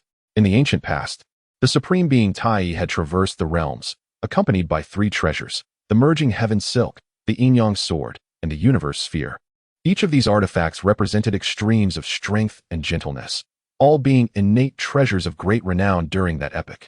As Tai's cultivation and the Taoist sect's influence grew, few were deemed worthy of his personal intervention, and these treasures faded from the world, leaving many younger generations unaware of their legendary status. For many years, the Golden Cloud boy had served Tai, receiving only two treasures in return: the golden brick and the fire-tipped spear, both of which were acquired later. Until now, he had taken pride in them, but today, his heart burned with confusion and fury, unable to comprehend why the two supreme artifacts, the universe sphere and merging heaven silk, would appear in the possession of a merchant from the Grand Shang, who sought to challenge the Xianjin sect. "What is your true relationship with my master?" the Golden Cloud boy cried out. Surely, this youth could not have stolen them. To pilfer such innate treasures from a long-established great Luo golden immortal was an impossibility in this vast wilderness. Neza, laughing heartily, replied, "Since you are so eager to know, allow me to enlighten you. Once upon a time, the venerable Tai implored me to become his direct disciple, forcibly bestowing these two treasures upon me after dispelling their restrictions. Though I was initially reluctant to accept the role of his disciple, I reluctantly took the treasures. Upon hearing this, the golden cloud boy let out a gasp, spewing forth a mouthful of blood. The esteemed ancestor of the Xinjin sect, Yao Can, was equally enraged, transforming into a streak of light that darted toward Neza, while Changhao merely chuckled, positioning himself in front of Yao Can. With a resounding roar, Yao San commanded the onlookers to step aside, and a radiant orb of golden light manifested in his palm. This luminous energy swiftly coalesced into a handleless blade, hurtling towards Changhao with a fierce whistle. This was the renowned essence of Gungjin, a premier metal spirit energy among the 5 elemental forces. Recognizing the gravity of the situation, Changhao remained vigilant. Aware that he was facing an opponent of the late Xianxian stage alone, he opened his mouth and released a plume of powdery pink vapor, known as the cold dew peach blossom miasma. In the mystical realm of Shishu, numerous spiritual mountains abound, one of which harbors a colossal peach tree that stretches across acres, perpetually adorned with blossoms throughout the seasons. Beneath this tree lies a frigid pond, icy yet unfrozen, from which a chilling mist rises and mingles with the sweet fragrance of peach blossoms, creating a peculiarly ominous miasma, the cold dew peach blossom miasma, imbued with the essence of extreme cold and een. Upon this peach tree resides a white serpent that consumes the blossoms and drinks from the pond, ultimately transforming into Meishan Lao Lu. From the inception of his cultivation, Changhao has been refining this miasma, which possesses a paradoxical nature, neither entirely vapor nor entirely treasure, yet brimming with profound mysteries. The delicate pink miasma gracefully enveloped the golden light, wrapping it in a shroud. With a disdainful snort from the middle-aged Taoist, the golden radiance surged in intensity, shattering the miasma momentarily. However, the miasma quickly reformed, ensnaring the golden light once more. Though it could not suppress the golden essence entirely, the Gungjin energy found itself momentarily entrapped by the cold dew peach blossom miasma. Observing this, Bai Yun Tongzi wished to intervene, but at that moment, a torrential downpour of dark rain cascaded swiftly from the heavens, drenching him. As the rain descended, it became apparent that it was not rain at all, but a veritable storm of crossbow bolts. Bai Yun Tongzi ignored the peril and charged towards Neza. In the next instant, he transformed into a billowing white cloud, allowing the hundreds of bolts to pass through unhindered. Subsequently, he reformed into a youthful Taoist, straddling the line between reality and illusion, impervious to the bolts of the dragon crossbow. Just then, a shadow emerged amidst the barrage of arrows, and a flash of black light flickered past, causing Bai Yun to halt abruptly. He sensed that this dark light bore the potential to harm his very soul. However, as Bai Yun Tongzi paused, the black light vanished without a trace. With a knowing smile, he extended his hand, summoning a long spear, the flying electric spear, a treasured artifact passed down from the revered Qing Su Dao de Jinjun. This spear gleamed a brilliant silver, its shaft inscribed with a myriad of intricate, web-like runes of lightning, crackling with arcs of electricity. The spear head was bifurcated, one side inscribed with flying electric of the clouds, and the other with exorcising evil and dispelling illusions. Upon closer inspection, one could discern that the cloud patterns on the sleeves of Bai Yun Tongzi's robe harmonized perfectly with the lightning runes on the spear, creating an impression that the spear had sprouted from his very being. Grasping the spear in one hand while forming a seal with the other, Bai Yun Tongzi began to chant an incantation.